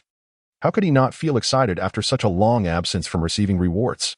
The thought of what the reward might be made him restless, even losing sleep at night. Time was up. Sun Wukong bowed reverently, gazing expectantly at the altar within the temple. Meanwhile, in the realm of the system, Xīyóu slowly opened his eyes. He had been receiving rewards during this time. With every incense offering Sun Wukong made, he received a corresponding reward. Although these rewards were not as potent as the first, they were still significant. Today, Sun Wukong successfully offered his incense, and Xīyóu wondered what reward awaited him. This reward, in conjunction with his dark transformation, signaled the official beginning of my dark odyssey in the journey to the west. Chapter 55, Darken Wukong, Learning the Most Powerful Techniques of the Underworld. Ding! The reward for the fated one, Sun Wukong, has been issued. This time's reward is the technique upgrade skill, allowing the host to upgrade and evolve the techniques as needed through the system. This reward is exclusive to the host, but the upgraded techniques can be directly imparted to the incense offerers. Xīyóu nodded. This reward was on par with previous ones. It seemed that to obtain even more powerful rewards, he needed to unlock additional fated ones. Xīyóu had begun to discern the pattern of the rewards. Ordinary incense offerings yielded mundane rewards, while those from fated ones produced significantly stronger ones. Similarly, the rewards for fated ones were consistently substantial, but only the first and second offerings were particularly powerful, with subsequent rewards gradually diminishing in strength. Although diminished, the power remains astonishingly formidable. With the recent enhancement of his techniques, Xīyóu can transform many formidable skills into sources of dread, should he so desire. The reason Xīyóu regards the rewards as mediocre is that he has already attained a level of strength that elevates his expectations. The recent upgrade of his techniques was a timely reward. A smile graced Xīyóu's lips. He had come here to forge a dark and twisted version of the journey to the west. The previous encounters were mere trifles. Now the true drama begins. Xīyóu had previously discussed with the system that a practitioner who has undergone a 10 or 20% corruption cannot yet be deemed a true villain, as they still adhere to fundamental principles deep within their hearts. However, upon reaching 30% corruption, they step into the realm of villainy. At that point, they will not only embody the cruelty, terror, and bloodlust of a villain, but will also possess their cunning intellect. This represents the true essence of corruption. Sun Wukong knelt fervently, a sense of urgency stirring within him as he anticipated the rewards. Sun Wukong, the rewards have been implanted in your mind. Proceed without hesitation. Xīyóu's voice resonated within Sun Wukong's consciousness, momentarily startling him. He murmured a peculiar phrase, with hands that seize the sun and moon. There exists no one like me in this world. The necromantic technique? This was a direct transmission of rewards from Xīyóu to Sun Wukong, thus eliminating the need for personal cultivation. Sun Wukong merely needed to assimilate the contents of the technique within his mind. Upon discovering it was a necromantic technique, he was momentarily taken aback. Yet, upon deeper understanding, he was filled with astonishment. This was a remarkably powerful technique. Necromantic technique, splendid. He exclaimed, "Oh, Jade Emperor. This time I shall certainly surprise you." As Sun Wukong began to absorb the necromantic technique, he knew that upon successful cultivation, he would naturally retaliate against the heavenly court. "Jade Emperor, did you not destroy Flower Fruit Mountain just to draw me out? Very well then, I shall engage you in a proper battle." While Sun Wukong diligently practiced, a voice echoed in his mind. Sun Wukong has reached 30% corruption. However, the voice vanished almost as quickly as it appeared, leaving Sun Wukong blissfully unaware. Yet, Mo Yin heard it clearly. With Sun Wukong achieving 30% corruption, he became the first patron to reach this level under Mo Yin's guidance. The technique bestowed upon him was that of the necromantic cataclysm, a figure of some notoriety among the celestial realms. Mo Yin instinctively stroked his chin, pondering the intricacies of celestial techniques, which were often profound and potent, surpassing some of the techniques from the primordial era in terms of subtlety. However, these techniques lacked the grandiosity found in the techniques of the primordial realm, which exude a magnificence unmatched by celestial arts. Following the system's upgrade, this technique had transformed into one of the most powerful techniques in the primordial realm. The implications of a 30% corrupted Sun Wukong wielding such a malevolent technique were intriguing indeed. A smile played upon Mo Yun's lips. How entertaining this would be. Meanwhile, in the heavenly court, the Jade Emperor's expression grew increasingly grim as he paced restlessly within the Lingxiao Hall. "Your Majesty, what troubles you?" Buddha Tathgata inquired, noting the Jade Emperor's growing agitation. "Do you not sense something amiss?" "This situation bears the marks of trouble," the Jade Emperor replied, glancing anxiously at Tathgata before resuming his restless pacing. "Tathgata, tell me, how does time flow in the heavens compared to the mortal realm?" Tathgata furrowed his brow, responding without hesitation, "One day in the heavens equals 1 year on earth." "Precisely," the Jade Emperor affirmed, realizing the implications. Although only a short time had passed in the heavens, a significant duration had elapsed in the mortal realm. They were all too aware of Sun Wukong's character. He was a being who harbored grudges. Having obliterated Flower Fruit Mountain, if he were to learn of this, he would undoubtedly rush to the heavenly court without restraint. Yet, he had not yet made his move. This was the crux of the matter. Tathgata, agitated by this thought, began to pace back and forth. Could it be that this monkey has lost his nerve? He mused, only to dismiss the notion immediately. What had led them to choose Sun Wukong for the journey to the west? It was precisely his fearless nature. Yet, why had he not yet appeared? "Your Majesty, outside the South Heaven Gate, the Supreme Lord Laozi and the Great Master Xīyóu are present. Surely, there is no cause for alarm?" Tathgata's brow furrowed slightly before he suddenly widened his eyes, exclaiming, "Your Majesty, could it be that this is a ruse? Perhaps he has turned his attention to the Buddha's domain?" The Jade Emperor shook his head and waved his hand, conjuring the scene of the Buddha's realm before him. "Everything appears normal in the Buddha's domain. I have a clone stationed there." Tathgata scoffed, given that both the Buddha's domain and the heavenly court are undisturbed. Where could Sun Wukong possibly be? This was the question that weighed most heavily on their minds. The Jade Emperor shook his head. The unknown was indeed the most terrifying aspect. At this moment, Sun Wukong lurked in the shadows while they remained exposed in the light. As the Jade Emperor and Tathgata pondered, outside the South Heaven Gate, a sentry among the celestial soldiers suddenly revealed a sinister smile. "Jade Emperor, were you not searching for me? Well, here I am." This soldier, merely an ordinary celestial being with human-level cultivation, now bore eyes that had turned an ominous gray, filled with pure malevolence and a force of purification. This was the essence of pure evil, devoid of any other essence. Indeed, it was the necromantic technique that Sun Wukong had recently mastered. At that moment, Sun Wukong remained in a village, having awakened fully to his corruption and emerged as a most competent villain. Aware of the heavenly court's traps awaiting him, he would not be foolish enough to approach directly. He had just finished assimilating the necromantic cataclysm technique, an evolved skill so powerful that even he found it terrifying. The performance was about to commence. With a smile curling at the corners of his mouth, Sun Wukong closed his eyes and fell silent. At that instant, outside the South Heaven Gate, the soldier had completely fallen under Sun Wukong's control. His consciousness had been entirely subjugated by Sun Wukong. In that moment, the soldier's aura surged dramatically, from the level of a mere human to that of a golden immortal, stopping only at the pinnacle of golden immortal status. The overwhelming aura of a golden immortal erupted forth, streams of spiritual energy rushing into the soldier's body.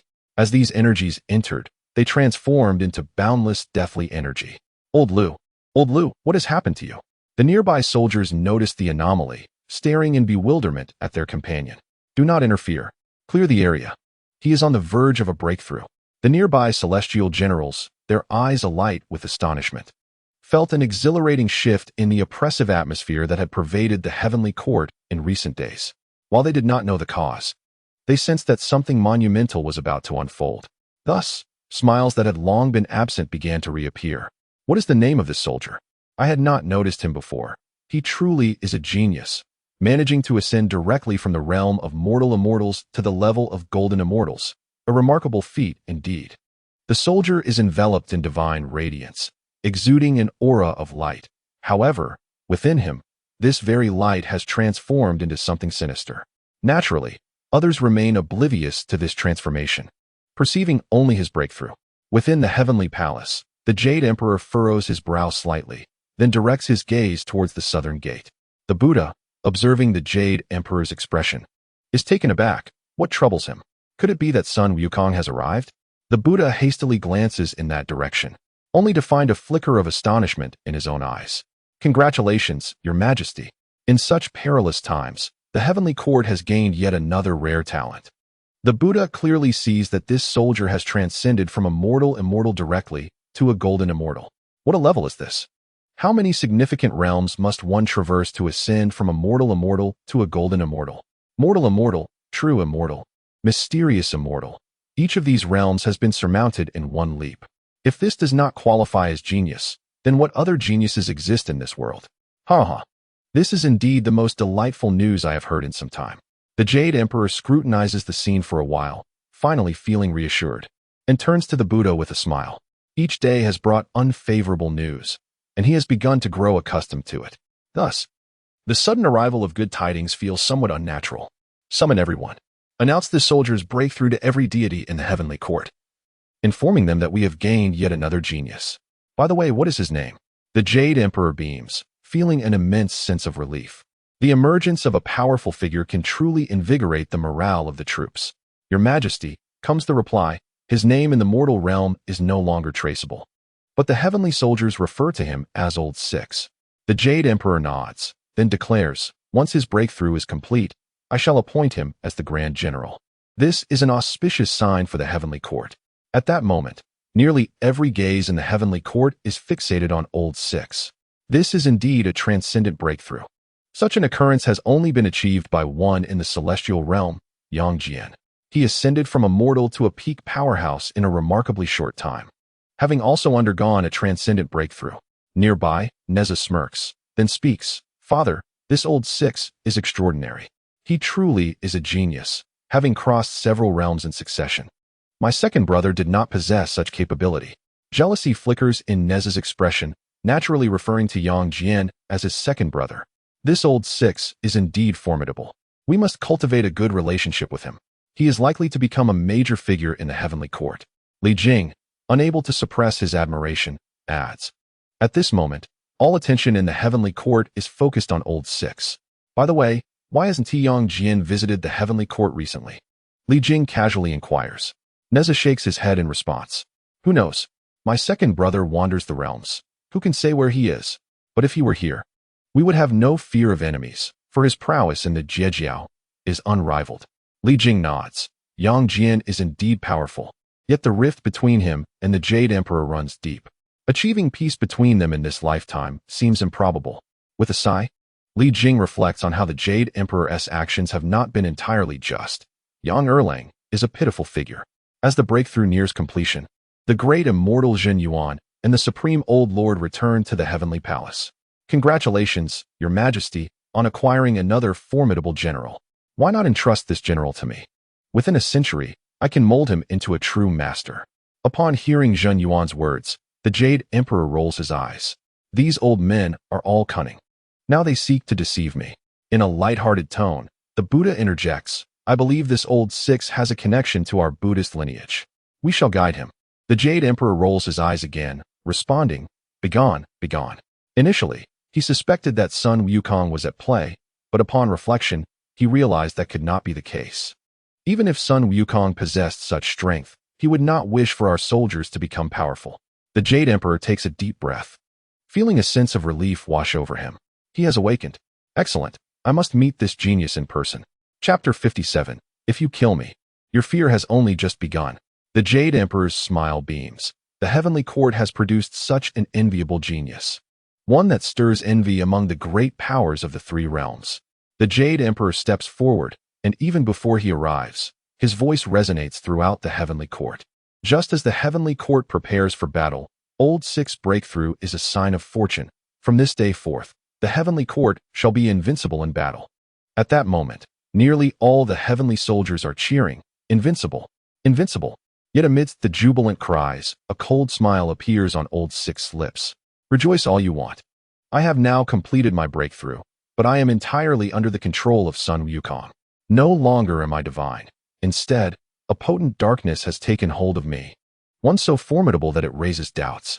The Jade Emperor furrows his brow as the earlier joy fades from his expression. Indeed, something is amiss. How could such powerful dark energy exist? He demands. Who are you?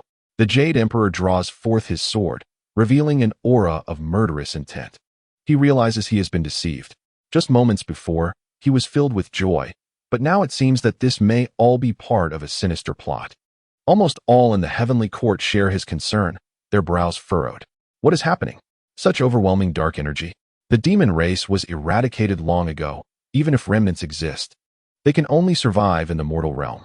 How could such a powerful being arise? And how could so much malevolent energy manifest? How could we have missed it? Just moments ago, the divine aura was so strong, yet it has transformed into evil power in an instant. The Buddha sighs. It appears we have only experienced false hope. This may not merely be a disappointment, but a grand conspiracy. The Supreme Old Lord's brow furrows. If this were merely false hope, it would be the best outcome. We fear this could be a major scheme.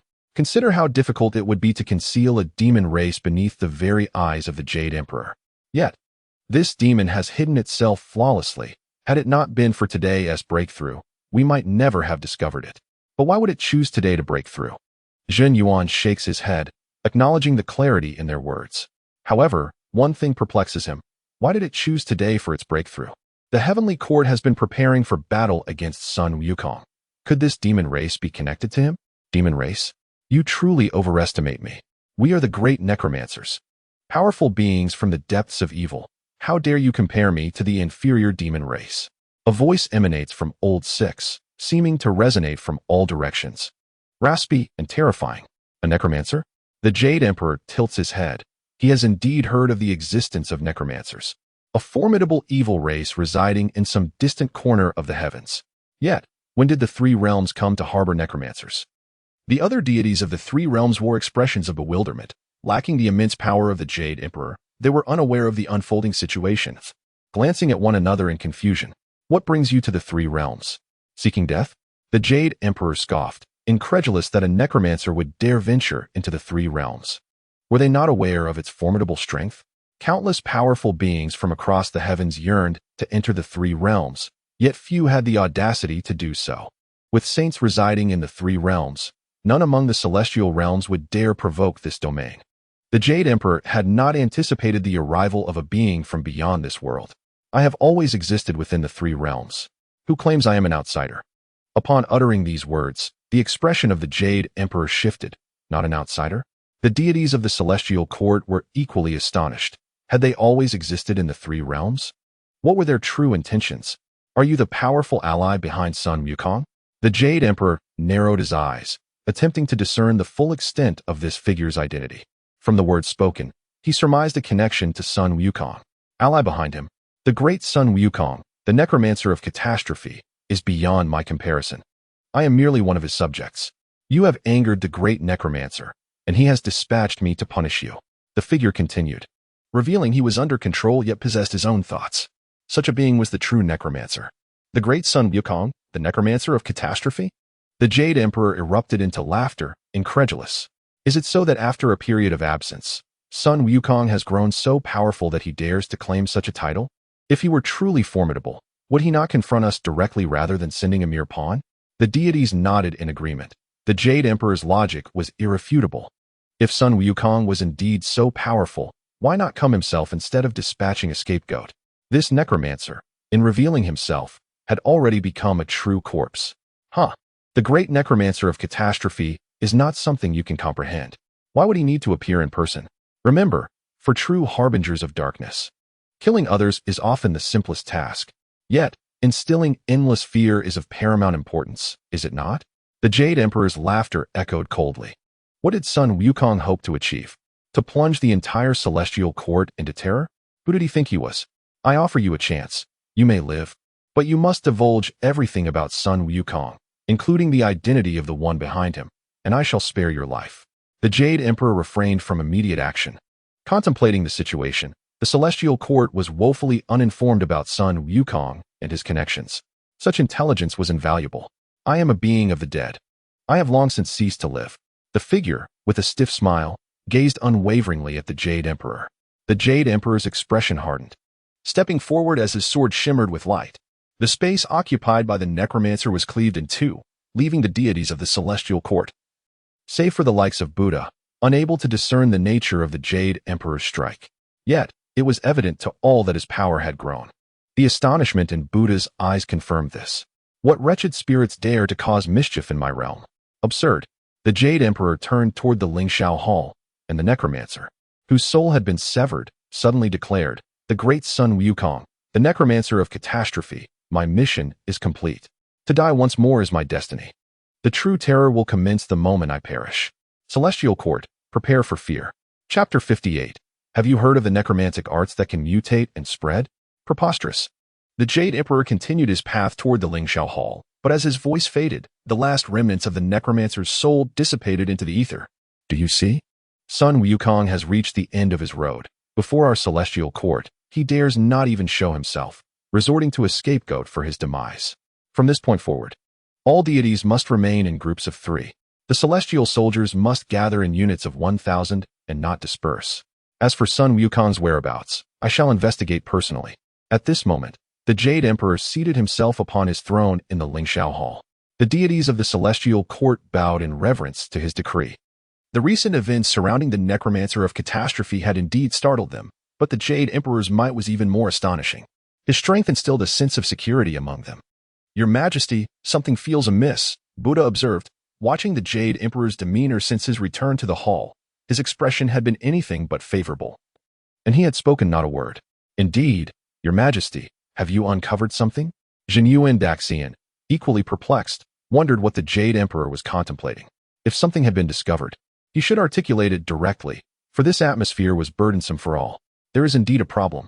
When did Sun Wukong arrange for such a necromancer to infiltrate the celestial court? After much contemplation, the Jade Emperor voiced his most pressing concern. Indeed, when did he orchestrate this?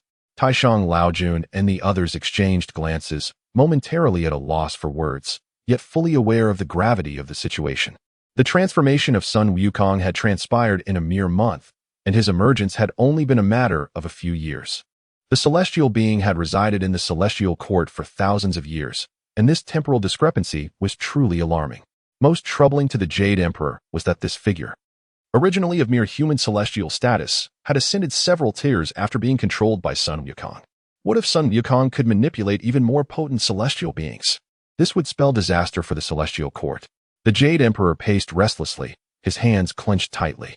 The words of the necromancer did not seem like mere exaggeration. He turned to Buddha, sharing his thoughts. There exists a Buddhist technique known as mind reading. I too can perceive the thoughts of others at close range. Although he is a being of the dead and I cannot fully grasp his intentions, I did catch glimpses of truth in his words. He spoke earnestly, without deceit. The Jade Emperor stroked his chin, settling back upon his throne. Truth be told, since the conclusion of the divine decree, he had not pondered matters so deeply in quite some time. Yet now, countless issues filled him with dread. I doubt it is so simple. Given the potency of such techniques, sustaining their application over time would be implausible, Taishang Laoun mused. How could such a powerful technique be easily wielded? It ranks among the most elite skills in the 3 realms. If it could be sustained, it would indeed defy the heavens. I concur. If Sun Wukong could initially control more formidable beings, he would have no need to manipulate a mere human celestial. A human celestial could be easily dispatched, Xīyóu and Daxian added. Yet the more they analyzed, the more discrepancies emerged without clear answers. It seemed they would have to wait. This is far too passive, the Jade Emperor sighed. Never before had he felt so helpless. When did these individuals, once in control, become so passive and clueless? How humiliating and frustrating. They are now engulfed in a torrent of anger, yet find no outlet for their rage, as if their fists are striking against cotton. Outside the village, Sun Wukong wears a smile, curious about the expression of the Jade Emperor at this very moment. Oh, Jade Emperor, I wonder if this gift I bestowed upon you brings you joy. Do you think that by destroying my flower and fruit mountain, I would foolishly engage you in a battle? What a naive thought. Those who have departed will one day return in another form. I, Sun Wukong, shall not be angered. A cold smile graces Sun Wukong's lips as he leans against a tree, gazing at the sky while muttering to himself. Jade Emperor, are you perplexed? Why would I send such a feeble spirit to meet its demise? It was extinguished the moment it became a spirit. I wonder if you understood the words it spoke. If not, it would indeed be rather dull. Sometimes, even the antagonist suffers. With overwhelming intelligence and backing, the opponent appears too weak. What is the point of facing such feebleness? Sun Wukong shakes his head and drifts into slumber against the tree. If the Jade Emperor were to witness this scene, he would surely be driven to fury. Just how distressed are they in the heavenly court? How can you, Sun Wukong, sleep soundly when the envoy you dispatched has perished? How can you still find rest in such a situation? In truth, there is no shame in this. The matter no longer concerns me. Sun Wukong has meticulously studied this necromancy technique and must admit its formidable power. The strength of a necromantic art lies in its ability to transform the deceased into powerful specters, entirely under the control of the necromancer. However, Sun Wukong's version of necromancy is quite unique. His spirits are infectious. Anyone touched by their essence stands a high chance of being afflicted. In time, they too shall possess the attributes of the undead.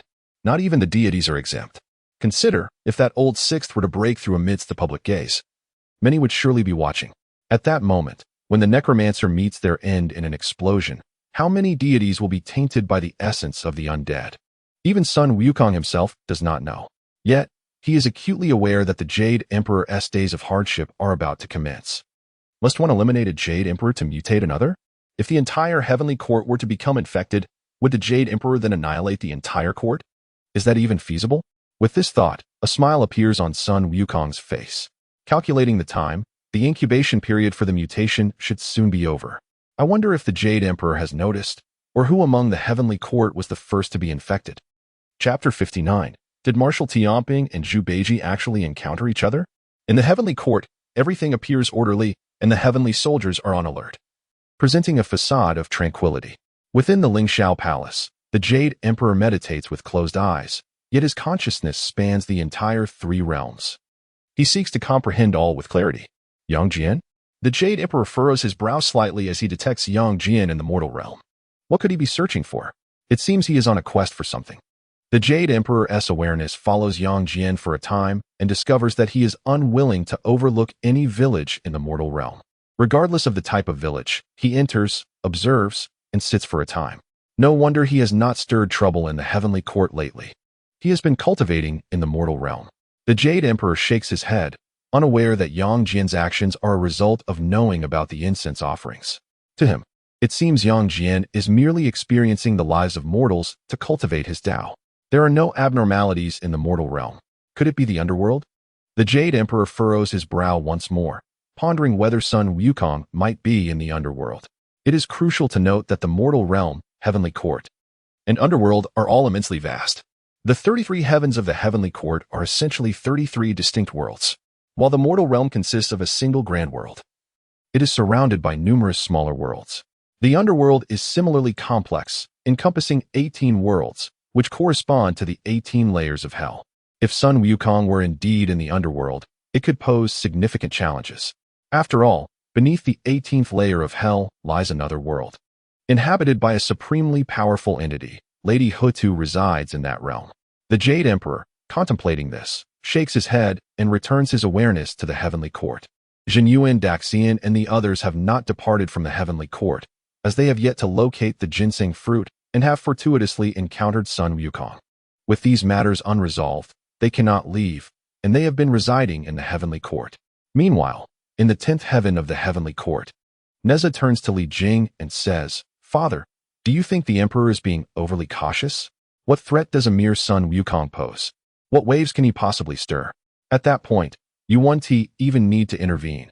I shall handle them myself." Li Jing sighs and replies, "This matter cannot be so easily dismissed. I sense there must be something significant behind it, though we currently lack the full picture." Being older, Li Jing is more attuned to such matters. "I believe the Heavenly King is right. Consider it, the Jade Emperor, Taishang Laojun, and Buddha Sakyamuni, along with Xīyóu and Daxian, are all involved. Can this situation be trivial?" The one speaking is Marshal Tianpeng, who lies nearby, fiddling with his hair. He understands much about the dynamics of power. Yet many things remain unsaid. If he were to voice his thoughts, he might be silenced by the Jade Emperor. Currently, Chang Yi and the others remain unaccounted for. If these affairs were truly so simple, resolution would be straightforward. Enough. There are certainly higher powers at play. We should focus on our assigned tasks. If the sky were to fall, someone tall would bear the weight. Heavenly King, where is your meditation chamber?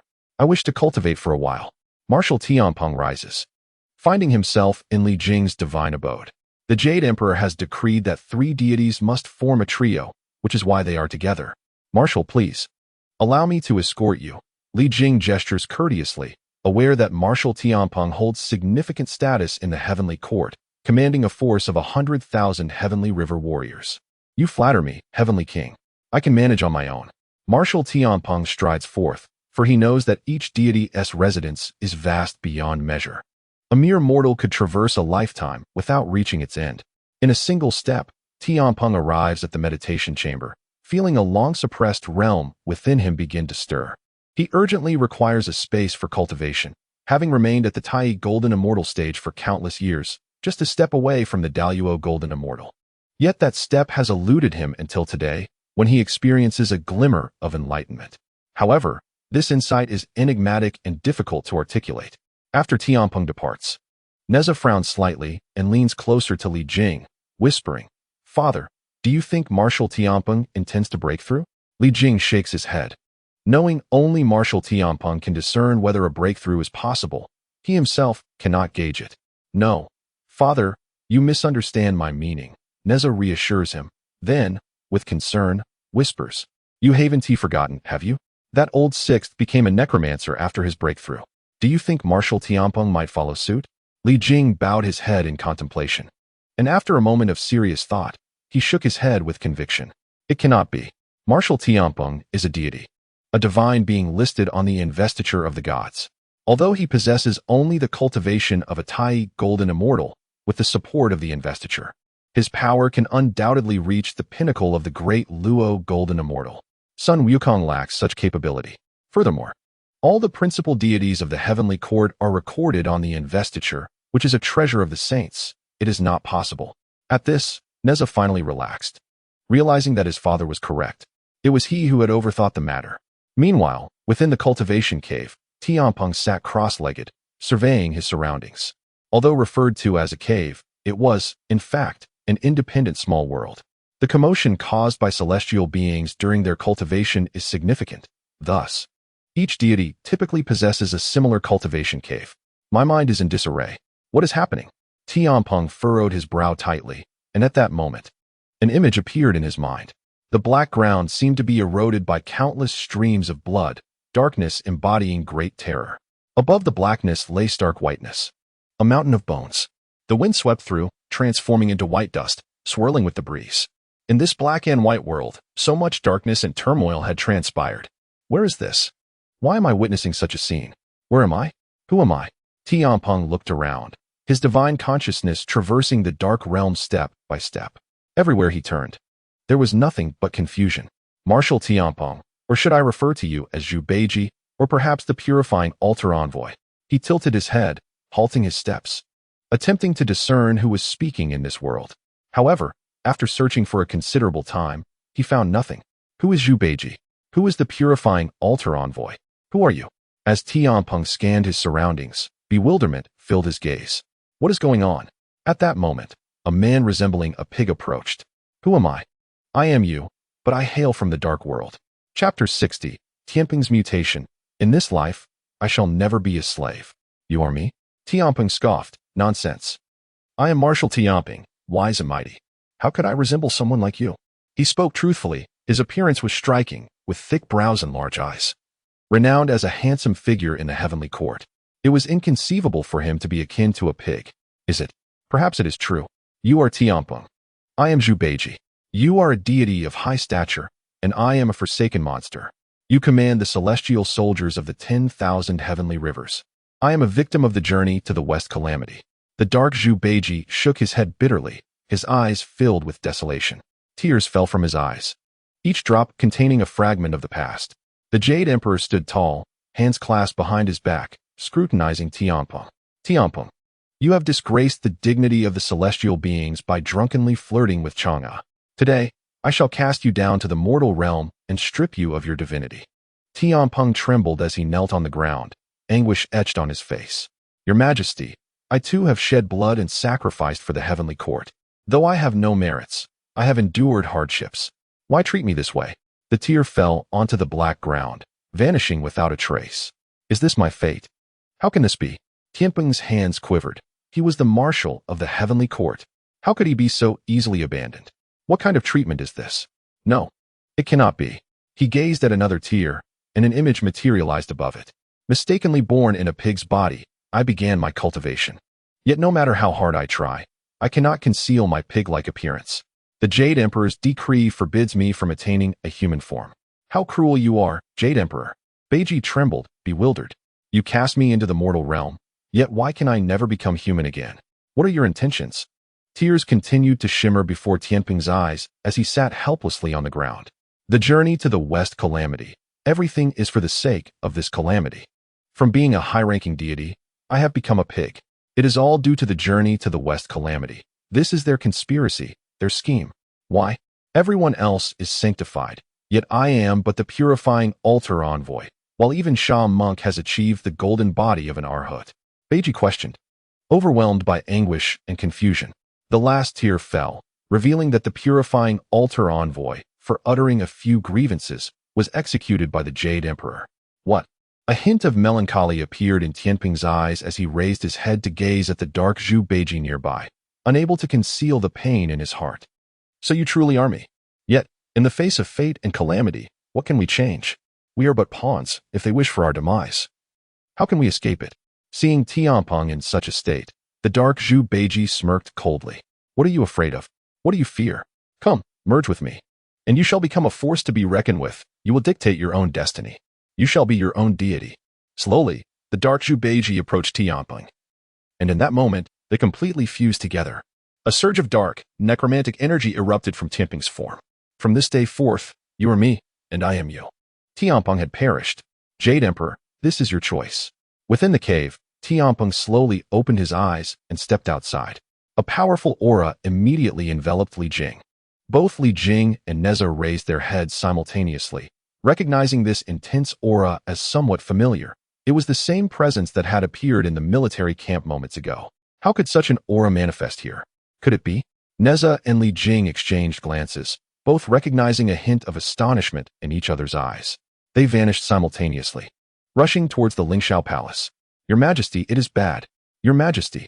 In the Lingxiao Palace, the Jade Emperor looked at Li Jing and Neza with evident concern. To be honest, ever since that heavenly soldier's demise, he had felt a lingering sense of tension and unease. Now, with the appearance of Li Jing and Neza, how could he not be anxious? Your Majesty, Marshal Tianping has also transformed into a necromancer. Li Jing hurriedly knelt, recognizing the foresight of the Jade Emperor, who had kept 3 deities together from the beginning. Thus, when this aura first emerged, they had been quick to relay the news. Tianping. The Buddha took a step forward, his expression grim. Who is Tianping? He is one of the pilgrims in the journey to the West Calamity. This was an arrangement made with the Jade Emperor long ago. At that time, we would find any excuse to cast Tianping down to the mortal realm, allowing him to be one of the pilgrims. Although the 6-eared macaque has become the protagonist of the journey to the West, Xīyóu Beiji's role remains unchanged. How could this go wrong? If something has happened to Tianping, it means 2 of the pilgrims in the journey to the West Calamity are in peril. Indeed, it is Marshal Tianping. Not long ago, he requested to cultivate in my cave. I did not think much of it at the time. However, shortly after entering, a necromantic aura began to emanate from him. He has likely become a necromancer by now. Li Jing sighed. Although he had rushed here to report to the Jade Emperor, he still could not comprehend how someone as powerful as Tianpeng could become a necromancer. What went wrong? What was the cause?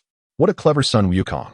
I never expected you could once again seize control of the heavenly deities in such a short time, even transforming Tianpeng into a necromancer. The Jade Emperor soared through the skies towards Li Jing's cave, the other deities hastily following in his wake. The Jade Emperor was furious. You have arrived. Tianpeng smiled faintly, gazing at the Jade Emperor, ready to strike with his rake. Tianpeng, as a formidable celestial deity, you have surprisingly wavered in your divine resolve, succumbing to the corruption of the necromancer. In light of this, the celestial court shall not tolerate your existence. Today, I shall send you on your journey. As the Jade Emperor raised his hand to strike, the Buddha nearby furrowed his brow slightly. It was evident that the Jade Emperor had no intention of sparing Tianpeng, and he found it inappropriate to voice his concerns further. After all, it would merely entail selecting another disciple for the journey to enlightenment. In this lifetime, I, Tianpeng, shall no longer be a slave. I shall battle you, Jade Emperor. Even if it means death, I, Tianpeng, must engage you in combat. I vow to die rather than endure humiliation. Without a moment's hesitation, Tianpeng hurled his nine-toothed rake at the Jade Emperor. Just as the Jade Emperor was about to act, a voice resonated from the heavens, Your Majesty, halt. This is grave news. The speaker was none other than the Supreme Laozi, who had sensed something amiss the moment he learned of Tianpeng's transformation into a necromancer. Upon investigation, he realized that Sun Wukong had indeed pierced the celestial realm. Chapter 61. Forcing the Jade Emperor to seal the celestial court. The Jade Emperor, wielding his divine powers, restrained Tianpeng, yet in that fleeting moment of suppression, a flicker of astonishment crossed his mind. How had Tianpeng's strength surged so remarkably in such a short span? What had Sun Wukong done? What abilities had he employed? It was well known that Tianpeng was already a Tai golden immortal, and previously, he could only harness the power of the Fengshen Bang to rival a great Luo golden immortal. Yet now, he seemed to surpass that power without even utilizing the Fengshen Bang. How could one not be astonished? What is happening? Despite his surprise, the Jade Emperor turned to Supreme Laozi, recognizing his weighty presence within the celestial court. It was prudent to heed his counsel. Your Majesty, the four heavenly kings have mutated, becoming necromancers, Supreme Laozi stated gravely, having just discovered this unsettling truth. It was not only Tianpeng who had transformed. The four heavenly kings had also succumbed. What is the meaning of this? The Jade Emperor's brow furrowed as he regarded Tianpeng. Even if he wished to eliminate Tianpeng now, it was impossible. Moreover, it could not be done. If Sun Wukong had only infected Tianpeng, then killing him would suffice. Yet, with four main deities transformed, the situation was far more dire. Though the four heavenly kings did not hold the same stature as Tianpeng, they were nonetheless crucial to the celestial court. They safeguarded the four corners of the heavens. How could this be? With a cold expression, the Jade Emperor waved his hand, conjuring a prison on the spot, confining Tianpeng within it. As a quasi-saint, the Jade Emperor was among the mightiest of such beings in the three realms, making it a simple task to control Tianpeng and the others. Sun Wukong, he seethed. His teeth clenched. At last, he comprehended Sun Wukong's intentions. If he had failed to grasp this, he would be a fool. Sun Wukong's actions were not aimed at assaulting the celestial court. Rather, this approach was far more terrifying than mere rebellion. It was an outright attempt to destroy the Jade Emperor himself. Come, let us investigate. In an instant, the Jade Emperor vanished. By this time, Supreme Laozi had already imprisoned the four heavenly kings. Within the celestial court, Supreme Laozi was indeed a formidable figure, recognized as a saintly master.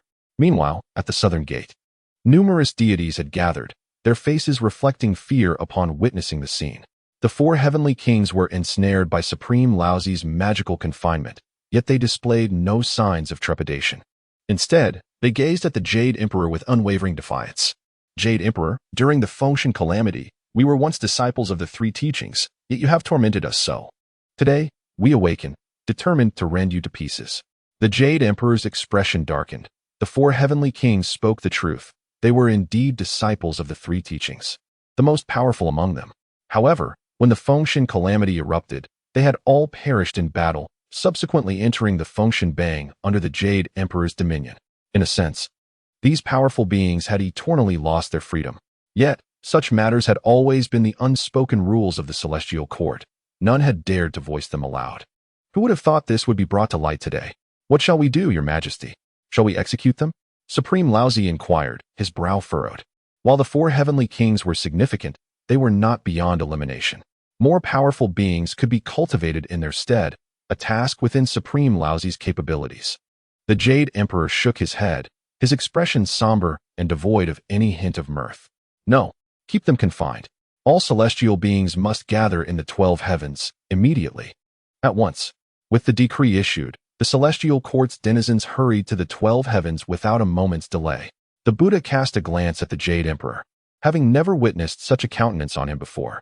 Even when Sun Wukong had previously ravaged the Eastern Sea, the Jade Emperor's expression had never been so exaggerated. He seemed to be gripped by fear and a sense of helplessness. Laozi, Xīyóu Daxian, Tathagata, I shall seal the 12 heavens completely. Each deity must be confined in a separate prison. They must not be released. The Jade Emperor turned, his expression almost pleading, an emotion never before seen on his face. The Buddha and the others nodded, sensing the gravity of the situation. Without hesitation, they commenced their actions. Within the 12 heavens, the deities exchanged bewildered glances. Utterly at a loss. What had transpired? How could such a calamity occur? The celestial court had transformed, with both the four heavenly kings and Tianpeng becoming necromancers. The Jade Emperor had kept the news tightly sealed, leaving many deities in the dark regarding the unfolding events. Why has His Majesty summoned us to the 12 heavens? Is the source of all this trouble found there? One of the 28 constellations inquired, his brow slightly furrowed, his face a mask of confusion. Indeed, is it not merely the necromancers? His Majesty must have sensed the problem early on. The issue likely lies within the 12 heavens. Now that we have gathered, it seems we are preparing for battle. We should be ready for a confrontation. Nods of agreement rippled through the gathered deities, acknowledging the possibility of such a scenario. In an instant, all prepared for combat, secretly adjusting their powers to optimal levels, ever ready to strike. Just as the deities readied themselves, the entire 12 heavens was sealed by the Jade Emperor. Your Majesty, why are you sealing us? You cannot do this. The celestial beings were engulfed in panic, utterly bewildered by the sudden turn of events. If someone was scheming behind the scenes, why not capture and eliminate them instead of turning against the very gods? It defied logic. Your Majesty, what do you intend to do? As the Jade Emperor completed his incantation, Supreme Laozi and the others moved in unison. In no time, each deity found themselves ensnared within their own prison, isolated from one another. Confusion spread among the celestial beings as they looked around, questioning the nature of their plight. Had the entire celestial court been rendered immobile? High above in the 33 heavens, the Jade Emperor's expression remained cold, yet a bitterness lingered at the corners of his mouth. Well done, Sun Wukong. I thought you would come to wreak havoc upon the heavenly palace after I destroyed your flower and fruit mountain. Yet I never anticipated you would resort to such tactics. Where did you learn this? Forcing me to personally seal my own celestial court. Chapter 62, A Worthy Adversary. We play our conspiracies openly. The Jade Emperor was in distress. The 12 heavens were rife with skepticism, and the deities were in a state of panic. Such a situation had never arisen since the establishment of the heavenly court. Inside the Lingxiao Palace, the Jade Emperor had remained silent since his return. Your Majesty, has the situation truly escalated to this extent? Sighed the Buddha, taken aback by the Emperor's decision to confine all the deities. This meant the heavenly court was utterly paralyzed. An unprecedented occurrence for the mightiest force in the three realms. Indeed, Your Majesty, another voice chimed in. Isn't this a case of overreacting? This could very well be Sun Wukong's scheme, where he instigates a few deities to mutiny, leaving you at a loss, at which point I could strike. This represents the perfect opportunity for me. The words of the great immortal Xīyóu resonated deeply, as both Laozi and the Buddha nodded in agreement. Indeed, the great immortal Xīyóu, who has survived since the primordial times, has discerned the essence of the matter so swiftly. This could indeed be the handiwork of Sun Wukong. If so, he might be lurking in some corner of the heavenly court right now. Your Majesty, we must remain vigilant. The Buddha expressed his sentiments, for he felt a profound empathy for the Emperor in this dire moment. What jest is this? If the heavenly court falters against Sun Wukong, what hope remains for us? The calamity of the journey to the west affects not only the heavenly court, but also our Buddhist sect. In fact, we are the protagonists in this narrative. Should the heavenly court fall, it would signify the demise of our very path. You are all mistaken. Sun Wukong is not orchestrating a scheme. If it were merely a conspiracy, I could counter it. This is a blatant assault, the Jade Emperor replied, his expression darkening. Deeply troubled as he pondered the gravity of the situation. His mind was not merely unsettled. He had initially sought to control the soldiers, manipulating them into a state of mutation, just as the sixth soldier had proclaimed his fate was to perish. And I had no choice but to execute him. For I could not allow such a being to exist in the heavenly court. After his demise, I set a precedent. Any necromancer encountered would be met with immediate death. Then I attempted to manipulate the heavenly general, only for him to control the 4 heavenly kings into a similar fate. Should I kill them? The Jade Emperor's words hung in the air, leaving the Buddha and the others in silence. Indeed, should the Jade Emperor take lives? For such a colossal entity as the heavenly court, the death of a few deities is not a grave matter. Yet, if I were to slay these 4, what would happen should others mutate in their wake? Would the Jade Emperor continue his purge? Would he condemn all deities to death? Sun Wukong might remain unfazed. But what of the Jade Emperor? Where has Sun Wukong acquired such knowledge of the underworld? Such stratagems are unfathomable without deep contemplation. Laozi sighed. Sun Wukong had become overwhelmingly powerful, not only possessing formidable skills, but also adept at manipulating others. An overt assault is far more fearsome than a covert conspiracy. If it were merely this circumstance, would I be in such despair? The Jade Emperor sighed, glancing at Laozi and the others. Indeed, if it were only this, I would not be in distress, nor would I need to seal the heavenly court. What else could there be that they have not yet considered? The Jade Emperor shook his head, his gaze drifting beyond the heavens. Sun Wukong, where exactly are you? Are you hiding in some corner, reveling in my predicament? And who is the formidable figure backing you? Could you reveal their identity? Meanwhile, outside the village, Wukong rolled over and continued his slumber, utterly indifferent to the turmoil in the heavenly court. Did the Jade Emperor believe he had unraveled the truth of the matter? He was far from grasping the complete picture. Sun Wukong's overt strategy had outpaced the Jade Emperor's thoughts by several steps. No matter what the Emperor did, he would inevitably return to the confines of the trap set by Wukong. There was no escaping this. This is the hallmark of a true antagonist, eschewing subterfuge for direct confrontation, rendering the Emperor utterly vexed. Above the heavenly court, the Jade Emperor inhaled deeply, several times attempting to articulate his thoughts, but faltering. Finally, mustering his courage, he spoke. What troubles me most is the possibility that this mutation is not under Sun Wukong's control. If that were the case, I shudder to contemplate the implications. The Jade Emperor sighed. Voicing this concern required immense bravery, for if it were indeed true, the ramifications would be terrifying. Impossible, absolutely impossible. The great immortal Xīyóu furrowed his brow, having grasped the Emperor's apprehensions. The implication was that Sun Wukong did not need to orchestrate events from the shadows, having only influenced the initial soldier, with subsequent mutations occurring spontaneously. If this were the case, soon the heavenly court would be overrun, with all but the 4 of them transformed. In such a scenario, how would they contend with this? The entire heavenly court could devolve into necromancers, a thought too dreadful to entertain. Impossible. Absolutely impossible. Such a powerful technique cannot exist. It is beyond belief, Laozi interjected. Having lived for countless years without ever hearing of such power that could devastate the heavenly court based solely on one soldier's influence. Indeed, I too find it implausible. Yet I dare not take the gamble. Thus, I have sealed them all away. If in due time they do not mutate, it would confirm the absurdity of this notion, and we would face no repercussions. However, should such transformations occur, only the initial few would be affected, leaving the rest unscathed. The Jade Emperor, having deduced Sun Wukong's intentions, felt as if he had ingested something distasteful. Regardless of whether the mutations would indeed manifest, he was compelled to seal the entire heavenly court. For Sun Wukong had calculated that the Jade Emperor would not dare to gamble, nor could he afford to. Your Majesty, truly deserving of the title. To discern Sun Wukong's plans and execute the most prudent strategy in such a brief time. Sun Wukong must surely be feeling immense discomfort now. The Buddha regarded the Jade Emperor with newfound respect. Indeed, he was the Emperor, capable of such strategic foresight in a short span, something they could not hope to achieve. The Jade Emperor shook his head, silently praying that his greatest fears would not materialize. Yet, it was clear he had miscalculated. Chapter 63. Has this monkey abandoned his staff for the art of war? At this moment, within the 12 heavens of the heavenly court, the deities were engulfed in trepidation. Confined without any explanation from the Jade Emperor, Their plight felt more torturous than death itself. A great calamity loomed over the heavenly court. Li Jing sighed. Upon his arrival, he sensed his own long-stagnant realm was on the verge of breaking through. Father, are you also about to break through? Neza immediately noticed the anomaly, as radiant energy enveloped Li Jing, heralding his impending advancement. What? The heavenly king is about to break through?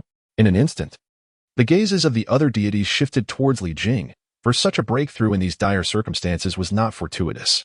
Although the deities were largely unaware of the unfolding events, they had caught wind of certain rumors. A breakthrough signified the risk of infection, transforming them into necromancers, an outcome that would undoubtedly invoke the emperor's wrath, possibly resulting in execution. Poor Li Jing. The commotion did not escape the keen eyes of the Jade Emperor, who stood, his expression resolute. The worst possible outcome had indeed arrived. The Jade Emperor furrowed his brow, having previously harbored concerns about the contagious nature of this phenomenon, and now his fears had proven correct. Indeed, it was contagious. How potent must this technique be? Taishang Laojun and the others witnessed the scene, their astonishment reaching unprecedented heights. What manner of operation was this? It could spread? Your Majesty, is this a jest? Perhaps Sun Wukong has once again taken control of Li Jing. Might it be that this specter does not truly spread? As Buddha Rulai cautiously ventured, he was reluctant to believe the unfolding events. It could not be true. It was indeed contagious, if I am not mistaken. It is not only Li Jing who faces a breakthrough, but also Neza, the 28 constellations, and thousands of celestial soldiers have been infected. The Jade Emperor, seated upon his throne, suddenly found himself at a loss. The predicament of so many powerful beings threatened to destabilize the very foundations of the heavenly court. Your Majesty, it is fortunate you sealed it early. Otherwise, the losses to the heavenly court would be incalculable. At this juncture, Rulai could no longer afford to be astonished. He had to find a way to mitigate the damage. Indeed, however, there exists a scenario that is even more alarming. The Jade Emperor shook his head, instinctively reaching for his hair. Ever since these events transpired in the heavenly court, he had ceased to underestimate Sun Wukong. He now approached these matters with utmost seriousness. Thus, the Jade Emperor was not previously foolish. He simply failed to regard the situation with the necessary gravity. Now, he finally recognized the importance of the matter. What else? Taishang Laojun could no longer remain seated. He rose and addressed the Jade Emperor. Your Majesty, this is no jest. Sun Wukong has already employed overt tactics in such circumstances. Could he possibly have any other schemes? Sun Wukong is a brash character. How could he be so astute regarding techniques? Xīyóu and Daxian nodded in agreement. Acknowledging the absurdity of the situation, when had Sun Wukong become so clever? Jade Emperor, cease your circumlocution and tell us what plans Sun Wukong has devised. Xīyóu and Daxian was also perplexed. The Jade Emperor lifted his gaze to meet theirs, saying, You, each one of you, are esteemed figures, if you think carefully. You could discern Sun Wukong's strategy, for it is nothing but an overt maneuver. However, you are unwilling to consider it. Or perhaps, you simply cannot bear to contemplate such a terrifying possibility. The Jade Emperor did not elucidate his thoughts completely. Truth be told, this notion had merely flitted through his mind, startling him. Since Sun Wukong compelled him to take these matters seriously, he had been reflecting on what he feared most. It was likely that Sun Wukong would attack in that direction. Now, he had arrived at his deepest fears, yet he was reluctant to admit it. Your Majesty, do you imply that Sun Wukong's previous actions were merely a prelude, and that his true trump card has yet to be unveiled? Rulai's eyes shimmered with dread as he gazed at the Jade Emperor. Though he spoke thus, he dared not entertain the thought. Indeed, I am fearful that this is the case. If so, it is truly terrifying. At that moment, Taishang Laojun and Xīyóu and Daxian grasped the implications. Their expressions shifted. Could it be so? Sun Wukong's overt strategy was never intended to infect just a handful of deities in the heavenly court, but rather to create a source of contagion, subsequently causing Tianping and the 4 heavenly kings to mutate. At that point, the Jade Emperor would undoubtedly be compelled to gather all the deities together. And that was precisely what Sun Wukong desired. He aimed for us to assemble all the deities, and then what? They all contemplated Sun Wukong's intentions. But in that moment, none dared to voice their thoughts. The notion was too harrowing, if this were indeed the case. Sun Wukong could annihilate the heavenly court without ever showing his face. The Jade Emperor sighed as he observed the expressions of those around him, rising to his feet. Very well. Since you all hesitate to speak, I shall. From the beginning, Sun Wukong has coerced me into gathering all the deities. And it is at this juncture that the mutations commence, where contagion spreads most rapidly. This is precisely what Sun Wukong desires. His absence is due to his lack of necessity to reveal himself. It is merely an operation. A series of overt maneuvers that transform all the deities of the heavenly court into necromancers. Thus, he effortlessly seeks to obliterate our heavenly court. But can I take that gamble? If I were to lift the seal now, what if these mutated beings spiraled out of control? And if I do not lift the seal, what if all become infected? I dare not tread either path. Sun Wukong is indeed calculating. The Jade Emperor's hand struck the table with palpable force, feeling a surge of terror at that moment. They had yet to comprehend the source of Sun Wukong's formidable strength. And now they were further tormented by his schemes. What shall we do now? Your Majesty, I find this improbable. While this is a thought we entertain, it does not necessarily mean Sun Wukong has conceived it as well. Even if he had, I have never heard of such an outrageous technique. Thus, there is no need for such alarm. Taishang Laojun pondered for a moment before speaking, believing them to be overthinking the situation. Sun Wukong could not possibly possess such capabilities. We must hasten to the 12 heavens. The Jade Emperor tore through space, vanishing in an instant, followed closely by Rilai and the others. What has transpired in the 12 heavens? Just prior to his departure, the Jade Emperor's hands trembled. In the 12 heavens, an impenetrable darkness prevailed, devoid of any glimmer of light. Upon their arrival, their mouths fell agape. This was a situation they had never encountered since their birth. The third three layers of the heavenly court were supposed to be forever illuminated. How could darkness reign? Your Majesty, they have succumbed to darkness. Taishang Laojun stammered, genuinely frightened at that moment. The Jade Emperor had indeed surmised correctly. Sun Wukong's ultimate intention was to transform the entire heavenly court into a realm of dark sorcery. The multitude of deities had morphed into necromancers. Impossible. Absolutely impossible. This cannot be. The Jade Emperor muttered, even as the seals remained intact. Yet all the deities exuded an aura of darkness. Li Jing's tower had turned entirely black, as if it sought to absorb all light from the second heaven. The wheel of fate turns. Tomorrow, it shall be my turn. I, Li Jing, am also a figure of significance. Why must I bow beneath the function list? Today, I shall rebel. Li Jing forcefully struck the seal, and no one doubted that should he succeed in breaking it, he would immediately turn his wrath upon the Jade Emperor. Beside Li Jing, Neza's entire eye sockets had turned black. With a blade of dogtail grass clenched in his mouth, he grinned and proclaimed, I, Neza, am full of rebellious spirit. You, Jade Emperor, still dare to seal me as the third prince. Do you think I care? From the moment you acted against my second brother, I could no longer tolerate it. Today, I, Neza, declare that whoever seeks to slay the Jade Emperor, I shall assist in the fray. Witnessing the transformation of these esteemed figures, the Jade Emperor felt a heavy gloom settle in his heart. These were the pillars of the heavenly court, the pinnacle of strength. What shall he do now? Surely, he could not resort to slaying them all? If he were to eliminate them, he would be undermining his own foundation. Yet if he refrained from doing so, these beings would pose a threat to the heavenly court. You have cast me down from the celestial realm merely for shattering a glass lamp, subjecting me to the myriad sufferings of the mortal world. Oh, Jade Emperor, how can we coexist in this world? The speaker is none other than the general of the curtain, whose face contorts with anguish. He vehemently strikes his head against the seal, utterly unwilling to endure such indignity. Not even in death would he accept this fate. The Buddha-esque expression darkens. What now? The journey to the west necessitates 5 formidable beings, yet 3 are beset by troubles. Can this scripture still be acquired? Should it prove unattainable? We must abandon the quest entirely, an utter disgrace. How could we forsake the calamity of the celestial decree? Let us depart. The Jade Emperor has observed closely. All the deities have succumbed to madness, their frenzy igniting a desire to devour him, raw flesh and all. He cannot bear to witness this calamity. For these beings are the very foundation of his heavenly court. In a single day, he has suffered catastrophic losses, filling his heart with profound sorrow. The Jade Emperor turns and departs, solitary and desolate. The Supreme Lord observes the Emperor's retreating figure, feeling a shared empathy at this moment. In recent days, the Emperor's daughter and Chang'e have vanished without a trace, and there is no sign of their whereabouts. To provoke Sun Wukong, the Emperor destroyed Flower Fruit Mountain. Yet that very act incited the wrath of the Monkey King.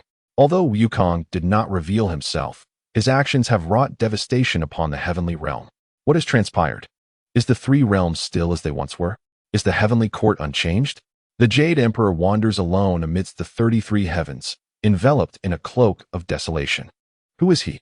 The Jade Emperor, sovereign of the three realms. The calamity of the celestial decree marks him as the greatest victor. Even the journey to the west holds its advantages for him.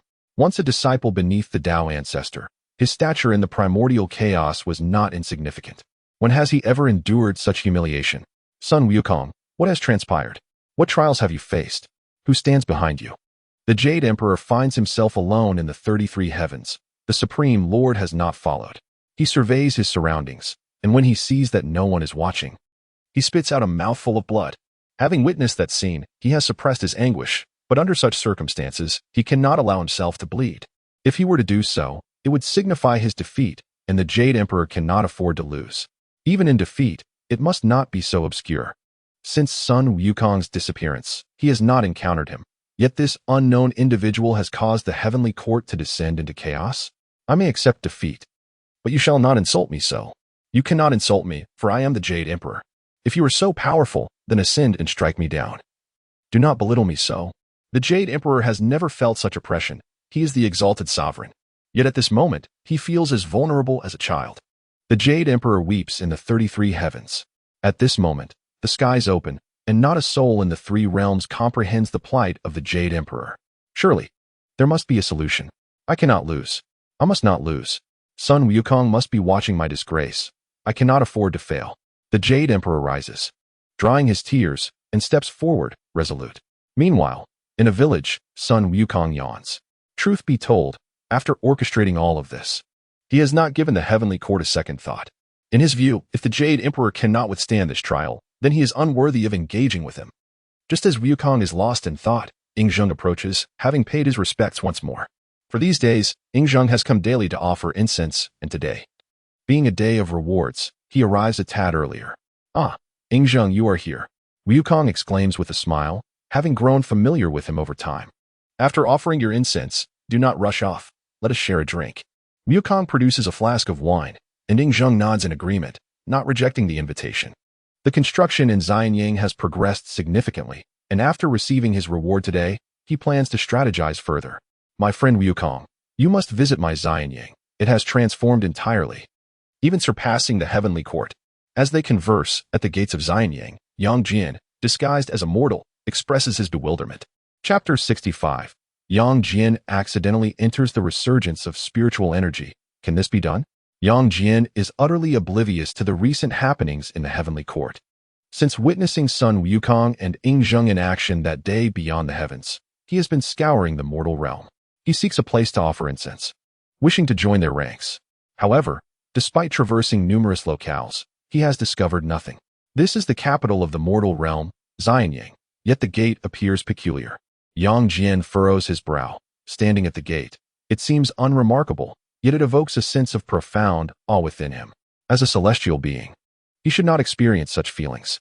Is there something extraordinary about Xīyóu? Yet, having employed his heavenly sight to scan the city, he finds no anomalies. Everything appears normal. The citizens live their lives without any sign of irregularity. It is merely a bit more prosperous than other cities, devoid of any other peculiarities.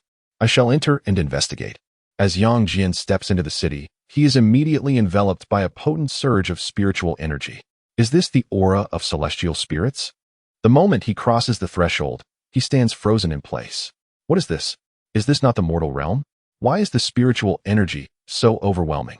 The density of spiritual energy here rivals that of the heavenly court, perhaps even surpassing it in certain aspects.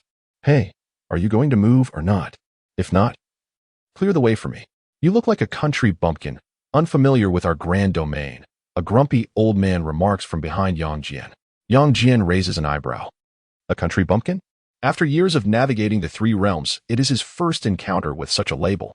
He, Yang Jian, a prodigy, a participant in the celestial decree, is the foremost disciple among the three generations. Even against quasi-saints, he can hold his own with his heavenly sight. Yet, he finds himself at a loss for rebuttal. Upon arriving here, he indeed found himself momentarily dazed. Yang Jian steps aside, choosing not to engage in a dispute with a mere mortal. Just as he moves aside, the old man zips past him like a gust of wind. What? Yang Jian instinctively rubs his eyes, wondering if he saw correctly. Did the old man just fly past? Hastily, he employs his heavenly sight, and only then does he realize that the old man is a hobbled elder.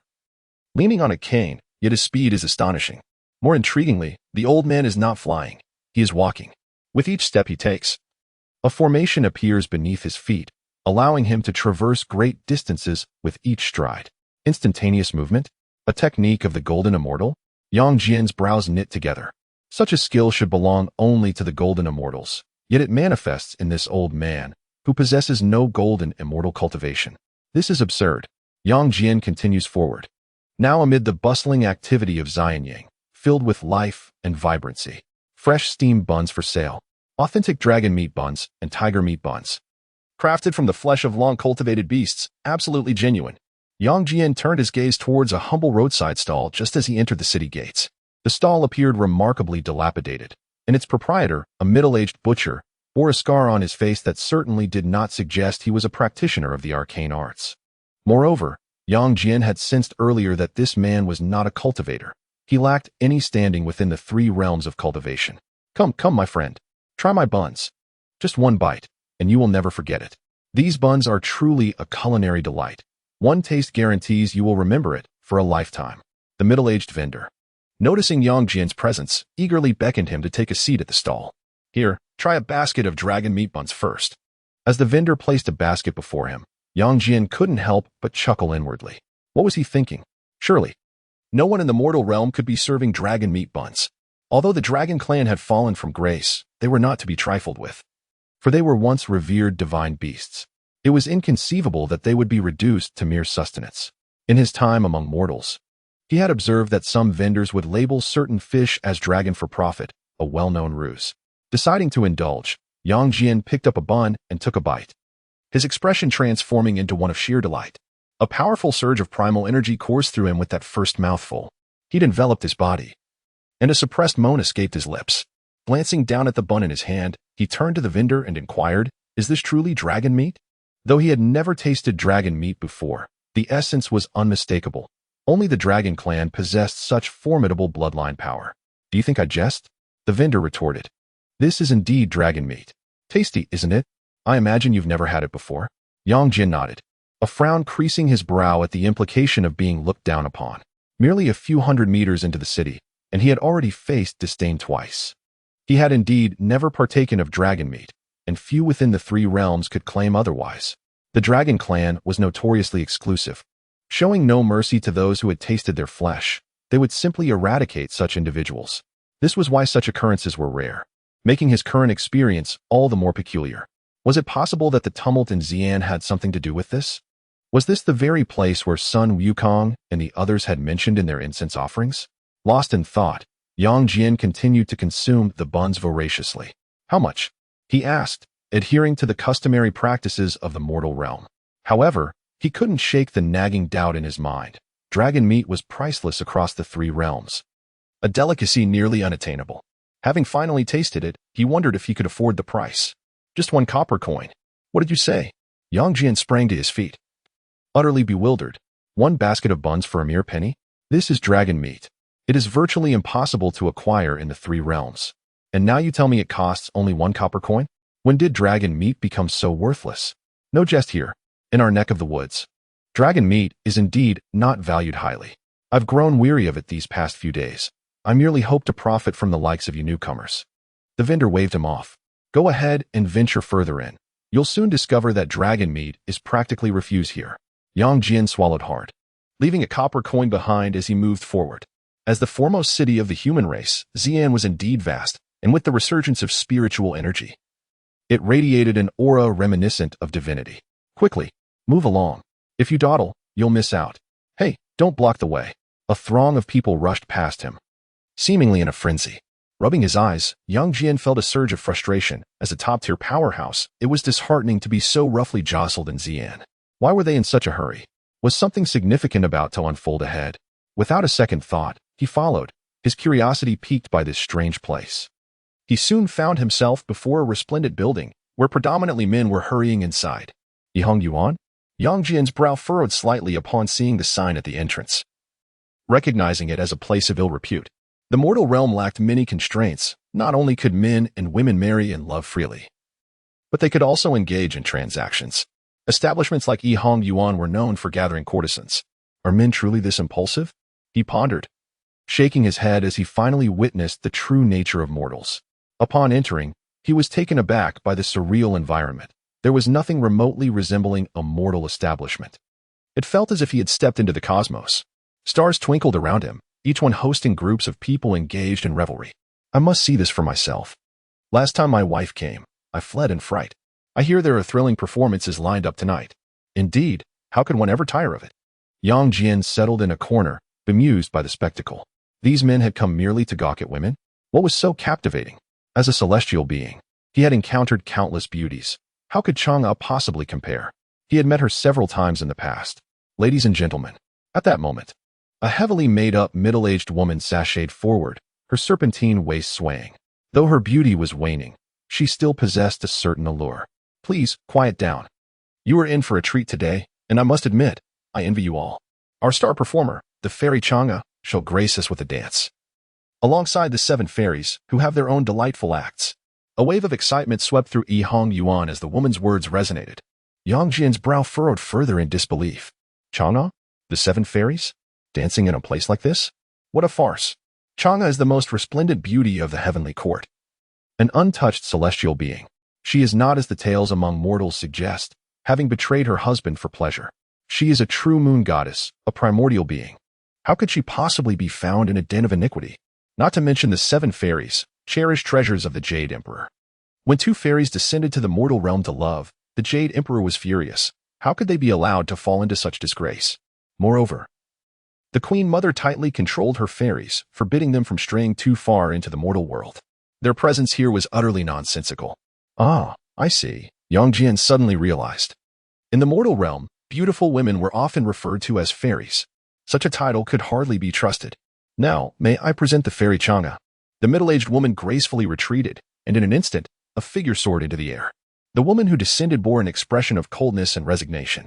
Chang'e? Yang Jian stood up abruptly, having clearly sensed her presence. The aura and beauty were unmistakably hers. It was undeniably Chang'e. Yet, how could she possibly be here? Chang'e, the celestial being of exalted status, dances gracefully amidst the starry expanse, her melodious voice echoing through the cosmos. Yet, her attire is strikingly peculiar. A sight unseen by Yang Jian until now.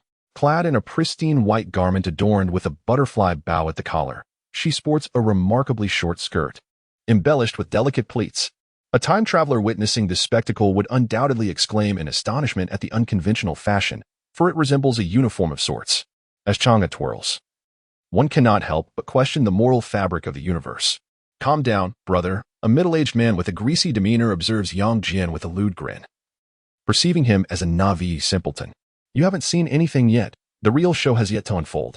Yang Jian, nearly collapsing under the weight of his shattered worldview, struggles to comprehend that this ethereal goddess is engaging in such frivolity, entertaining a throng of mere mortals. The 7 fairies are approaching, someone calls out, and Yang Jian, in a stupor, gazes ahead. The 7 fairies, clad in identical attire, follow Chang'e in harmonious dance, their movements akin to that of backup performers, albeit without song. His mind buzzes with confusion, recalling a vendor at the city gate who had warned him of the surprises awaiting deeper within. The reality before him surpasses mere astonishment. It borders on madness. How can the emperor's cherished daughter be subjected to such indignity? What is the Jade Emperor thinking? Yang Jian's brow furrows in contemplation. Despite their enmity, he is perplexed by the spectacle before him. It seems inconceivable that the Jade Emperor would tolerate such an event. His opinion of the emperor diminishes further, realizing that the celestial sovereign is likely enduring far greater tribulations than his daughters. As he remains in a daze, a middle-aged woman's voice pierces the air. Everyone, join in. Suwai, suwai, suwai. Instantly, the entire cosmos is filled with people dancing and tossing their hair about. Even Chang'e and the 7 fairies join in hand, their hair swirling, exuding an unconventional beauty and an air of ambiguity that envelopes the room. What am I witnessing? Is this even permissible? Should I intervene? Chapter 67, Mo Yun Scheme. Is this what you call an entrance? Yang Jian's brow knits tighter as he turns to leave. Rescue is impossible, at least for now. He knows nothing of the situation unfolding before him. Charging in recklessly could jeopardize not only Chang'e and her companions, but also himself. It is imperative to first decipher the nature of this city, for that is of utmost importance. Taking a deep breath, Yang Jian realizes that this city has undergone significant transformation. The sheer density of spiritual energy here is astonishing, and nearly every inhabitant possesses at least a modicum of cultivation skills. Their system of practice diverges vastly from the three realms, leaving Yang Jian perplexed as to its true nature. Yet, they seem excessively indulgent in pleasure. Yang Jian's brow furrows slightly. He has observed this trend since entering the city. The inhabitants are wholly absorbed in revelry. However, for a cultivator aspiring to greatness, complacency and pleasure is insufficient. Growth demands rigorous trials. Otherwise, one squanders their promising future. A death arena? As Yang Jian strolls through the streets, he senses an overwhelming aura of hostility. This palpable tension startles him. Could there be a fierce battle nearby? Such intense malevolence is a rarity in the three realms. After a thorough search, he discovers that the source of this killing intent emanates from the death arena. Are cultivators engaged in combat within? Standing at the entrance, Yang Jian notes its simplicity compared to the previous brothel, marked only by a wooden sign bearing its name. A table sits at the entrance where an elderly man snores peacefully. Want to enter? The old man's eyes remain closed, yet he speaks directly to Yang Jian. Indeed. I wish to explore, Yang Jian replies. As soon as he utters these words, a piece of paper appears before him. This is a waiver of life and death. Sign it. Upon entering, you assume full responsibility for your life and death. Our establishment bears no liability. Yang Jian's brow furrows at the notion of signing such a document. Does he, Yang Jian, truly need to sign this? As a prominent disciple of the Qin school, capable of unleashing quasi-saintly power, few in the three realms could pose a threat to him. Yet, he acknowledges that he is on foreign ground and must adhere to their protocols. After signing the waiver, Yang Jian steps through the entrance. At that moment, a peculiar smile plays at the corners of the old man's mouth. Erlang Shin Yang Jian. Who would have thought he would find this place? The old man contemplates. According to the emperor's decree, it is best to let him in. He resumes his slumber, revealing himself to be none other than Li Si, the prime minister of the Qin dynasty. After the resurgence of spiritual energy, he too awakened his powers. And though not a super-evolved being, he has earned the favor of Xīyóu. The emperor once mentioned that during his battle with son Wukong in the outer realms, he encountered Yang Jian. Had it not been for the emperor's senior advisor intervening, Yang Jian might have perished long ago. Li Si shakes his head. Aware of only so much, he does not dare inquire further about the emperor's senior advisor or the reasons for Yang Jian's presence. A familiar dark energy? Upon entering the arena, Yang Jian's brow furrows at the overwhelming presence of dark energy, a sensation all too familiar. This is the same energy he encountered among the formidable beings he had sought in the human realm. Difficulty selection? As Yang Jian stands in contemplation, a scroll materializes before him, radiating dark energy. The inscription reads, Competitor, please select your difficulty level. Entry, easy, normal, hard, or celestial unity. Yang Jian's brow furrows further, a chill running through him. If he cannot grasp the situation now, he is indeed a fool. This is a trial ground for cultivators in the mortal realm. However, this trial ground is unexpectedly advanced, a concept unheard of even in the celestial court. They have developed it so thoroughly, even categorizing difficulty levels. What difficulty should I choose? Yang Jian hesitates, feeling apprehensive, as he is unfamiliar with this realm. Selecting a mode that is too challenging could lead to his demise. He has yet to uncover the truth, and dying now would not bode well for him. Entry. I shall first see what the entrance entails. Yang Jian silently nodded. In his estimation, given his own prowess, he ought to be entering at least a challenging mode. However, for the sake of caution, he opted for the beginner mode instead. After completing this initial level, he could always choose the challenging mode thereafter. Competitor has selected the beginner level. Teleportation is commencing. Please prepare for battle. A gentle reminder. Competitors may exit the arena when facing imminent demise. Each competition offers but a single chance. Please proceed with caution. As Yang Jian surveyed his surroundings, he sensed that the announcer of these rules was, in fact, a human cultivator, yet he could not discern the individual's exact location. Please enter. A dark passage materialized before Yang Jian, and upon its sudden appearance, he felt a sharp headache. The next moment, he found himself in a different realm. Is this the river of time? Yang Jian's brow furrowed slightly, as he felt a powerful temporal fluctuation. This must indeed be the fabled river of time. Surely, beginners do not engage in battle within the river of time. This seems rather absurd. Beginner-level task, within the river of time. Withstand 3 full-force strikes from the formidable being known as Huang. Yang Jian's brow furrowed again. Being in the river of time implied that this entity was not of the present world. He gazed along the river and saw a man standing with his back turned to the deities, exuding an aura of unmatched dominance, as if his mere presence could dictate the course of eternity. Such a powerful and invincible presence. How could such a being be classified as merely beginner level? What of the unity of heaven and man? What kind of formidable being would that entail? Chapter 68. Uninvited. Yang Jian battles the Emperor of Desolation. Yang Jian had lost his previous confidence and spirit. He had chosen the beginner mode for the sake of security. Yet now, this atmosphere seemed far from secure. This being named Huang, who was he? There was no one by that name among the powerful entities of the three realms. Could he be one of the celestial beings? As a disciple of the sages, Yang Jian had some knowledge of these celestial beings. The sages had once warned against being blinded by a single leaf. For within the heavens, there existed many formidable masters, each with training systems and methods differing from those of the three realms. Was this Huang truly a celestial being? Would he indeed stand before him to block 3 strikes? Huang remained facing away from Yang Jian, yet his words were clearly directed at him. Indeed, I am Yang Jian, and I apologize for the intrusion.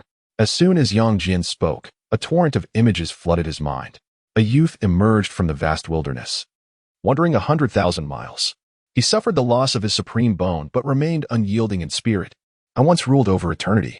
Yang Jian's brow knitted in disbelief. Was this a mental assault? Had he already commenced his attack?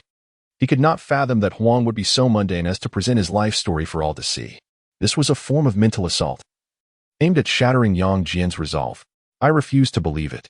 How could your life be so powerful that you think your experiences could obliterate my indomitable spirit? Nonsense. Instead of rushing into action, Yang Jian chose to sit cross-legged on the ground, determined to witness the strength of Huang's invincible spirit.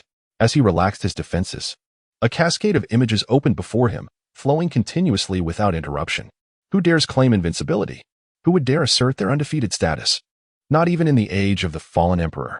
In my youth, if I were to stand among the myriad heavens of eternity, I would share the passage of time with you. Is there reincarnation in this world? In an instant, the entirety of Huang's formidable life experiences unfolded in Yang Jian's mind. His invincible heart, his suffering, his solitary dominion over eternity, and his battles against the source of darkness and the celestial emperor. Could it be? I had no idea he was such a figure. Yang Jian clenched his fists. Huang's life had been fraught with tumult, and there were experiences that he could never hope to endure. Most importantly, could he possess such audacity? After enduring repeated sufferings, could he reaffirm his motivation for cultivation? Could he rediscover the courage to pursue his path amidst countless brushes with death? Could I? Yang Jian placed a hand over his heart. In that moment, he hesitated. His life had been remarkably smooth, despite having faced hardships in his youth. After all, both his mother and father perished at the hands of the Jade Emperor. He had been taken in by the Qin sect, swiftly ascending in strength, and now held a certain status among the three realms. Yet, was that truly enough? Yang Jian's brow furrowed as tears streamed down his face. He finally understood what he had forgotten. He realized why Huang's first strike was a mental assault. Thank you. Yang Jian rose and bowed deeply to Huang's back. He comprehended. He had been wrong all these years. He had truly been mistaken, although he had yearned for vengeance. Had he ever been as resolute as Huang, who sought retribution for his fallen kin and friends, fighting without hesitation? Had he? Never. He had merely focused on his cultivation, becoming the foremost disciple of the Qin sect's 3rd generation. Yet, could he truly call himself a hero? In this moment, he stood as a god, exalted above his father's murderer. Yang Jian regarded himself with a wry smile and stated, "If I, Yang Jian, were to return to the heavenly court, I would undoubtedly relinquish my divine status and stand in opposition to the Jade Emperor. I shall avenge my parents." He gazed ahead, then turned to Huang, saying, "Fellow Taoist, there are still 2 strikes remaining. I am ready to receive them." As soon as Yang Jian finished speaking, Huang suddenly turned to face him, a smile gracing his lips. "No need. I have been summoned by another to wait for you. If you can pass the first trial and rediscover your true self, I will permit you to go where you wish. Clearly, you have succeeded." Yang Jian was taken aback. He wished to offer incense, to meet that invincible being. Had that powerful entity known all along? Had he awaited him here? Was everything he witnessed orchestrated by that being, who had anticipated his arrival at this arena? Do not be surprised. Perhaps your fate has already been seen through by him. In this era, none can rival him, not even the mythic Deluo, who will return shortly. Yang Jian listened, bewildered, yet he still posed a question. What if I fail to pass the first trial? He was eager to know the answer, for he had felt an undercurrent of danger throughout. Yet, the source of this peril eluded him. You will die. If you cannot pass the first trial, you will lack the qualification to meet him. And you, from beyond the heavens, already know this secret, thus you are doomed. Yang Jian's heart raced. Everything he had experienced was part of this person's plan. He had known all along that Yang Jian was aware of these truths. The reason he had not killed him was that he perhaps saw potential for Yang Jian to walk alongside them. This was terrifying. Go. I am but a messenger summoned from the myriad heavens to meet with him. We may soon meet again. With a grand gesture, Huang conjured a portal beneath Yang Jian's feet. Without hesitation, Yang Jian stepped through. As he emerged, he was greeted by an overwhelming wave of intoxicating aroma. Brother, I have long perceived you as an extraordinary talent among the three realms. Little did I expect that with just a flicker of thought, you would bring the Jade Emperor's heavenly court to its knees. Truly remarkable. Xīyóu, disheveled and clutching a wine jug, bore a drunken expression. Son Wukong, with one arm draped around Xīyóu, chuckled and said, Do not think I am unaware of your schemes. None among those strong men in the village are virtuous. They have been conspiring for a grand plot all this time. It is estimated that shortly, the layout of the three realms will be thoroughly transformed by you. Sun Wukong wore a smile. Although he had been opposing the heavenly court recently, Xīyóu had certainly not been idle. No more talk. Let us drink. Xīyóu raised his wine jug, clinking it heavily against Sun Wukong's, and they exchanged a knowing smile before downing their drinks in one go. Excuse me, gentlemen.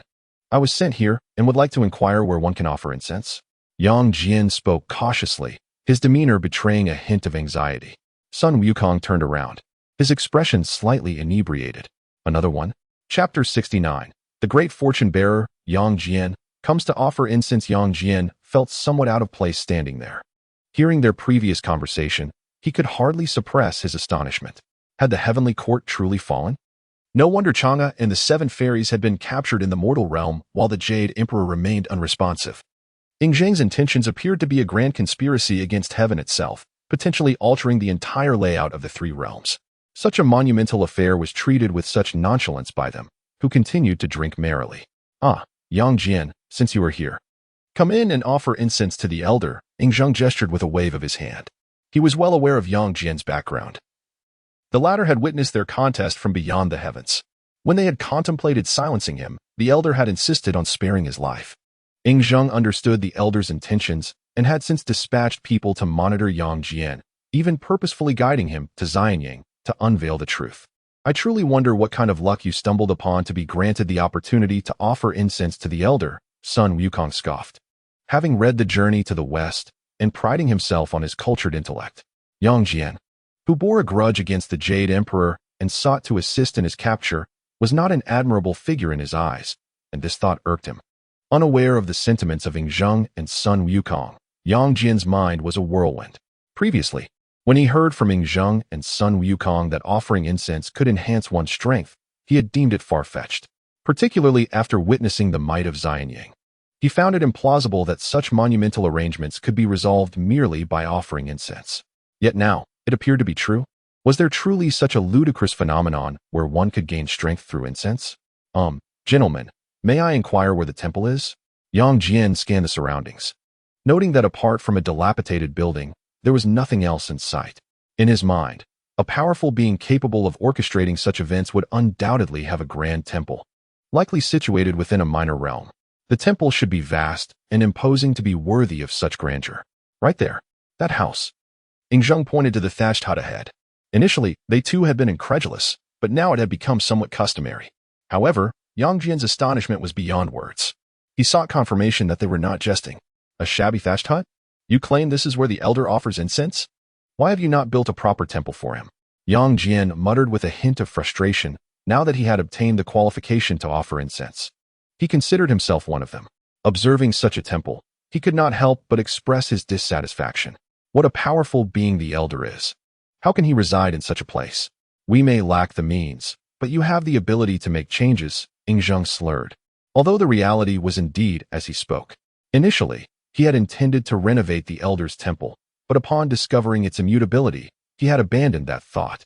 Though it appeared to be a mere thatched hut, it was remarkably resilient, impervious even to the slightest disturbance. Yang Jian shook his head, finding it impossible to communicate with these two drunken fools.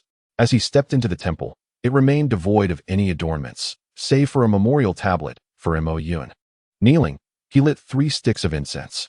Having witnessed some of Mo Yun's prowess, it was impossible for him not to feel admiration. Thus, he offered his incense with genuine reverence. The 3 sticks of incense rose and vanished, as if entering the unknown, akin to a cycle of reincarnation. Ultimately, where the incense went, Yang Jian could not discern. Meanwhile, in the small realm, Mo Yun was absent. It was rare for him to be away from the small realm, as he was usually engaged in orchestrating the primordial chaos, spending the majority of his time there. Yet today he was not present, far across the river of time. Mo Yun let time slip away, witnessing generations fade into oblivion. The primordial 3 realms had once been a unified entity. Low-end primordial. Mo Yun's brow furrowed slightly as he realized that he was currently situated in a low-end primordial realm. However, above this low-end realm lay a high-end primordial realm. And above that, the mythic Tao of great perfection. It seemed that after numerous battles, the primordial realm had nearly shattered, thus descending from a high-end to a low-end state. Mo Yun shook his head, lamenting that he had arrived too late. Had he traversed to the time before the journey to the west, he could have altered everything. Yet it was not too late. A smile graced Mo Yun's lips as he stroked his chin with amusement. Now that the primordial realm had devolved into a low-end state, he would elevate it back to a high-end realm and ultimately transform it into a mythic Tao of great perfection. However, this would come with a prerequisite: the dark primordial realm and dark mythic Tao of great perfection. I must carefully strategize. Mo Yun sat cross-legged, and suddenly, numerous reflections of himself appeared, each deep in thought. This was one of Mo Yun's calculation techniques. Whenever he wished, countless iterations of himself could emerge to contemplate all that he sought to understand. For now, Mo Yun remained in the shadows, as it was not yet time for him to take action. Thus, orchestrating from behind the scenes was the norm. However, he believed such days would not linger for long. Mo Yun opened his eyes, and a glimmer of excitement shone within. The high-end primordial realm was within reach. After his calculations, he had devised a comprehensive plan. Let us begin with Yang Jian. Mo Yun murmured, for Yang Jian was indeed a bearer of great fortune, capable of rising from a mere minor cultivator to a top-tier powerhouse. How could he not be a great fortune-bearer? Moreover, Yang Jian was now aware of the incense offering, and while it was all part of Mo Yun's design, it still felt relatively natural. Timing it just right. Yang Jian should be arriving to offer incense. As Mo Yun pondered, the system's voice suddenly echoed. Ding! Detection of the great fortune-bearer, Yang Jian, arriving to offer incense. Yang Jian, a 3rd-generation disciple of the Qin school, nephew of the Jade Emperor, a person who defies heaven. A rare glimmer of anticipation flickered in Mo Yun's eyes, as significant rewards awaited every great fortune-bearer during their 1st and 2nd incense offerings. Just as with Xīyóu and son Wukong, their initial rewards had been immensely powerful. What would Yang Jian's reward be? Meanwhile, Yang Jian knelt within the temple, his expression earnest, ready to begin. He too desired a reward, longing to stand among Xīyóu and the others.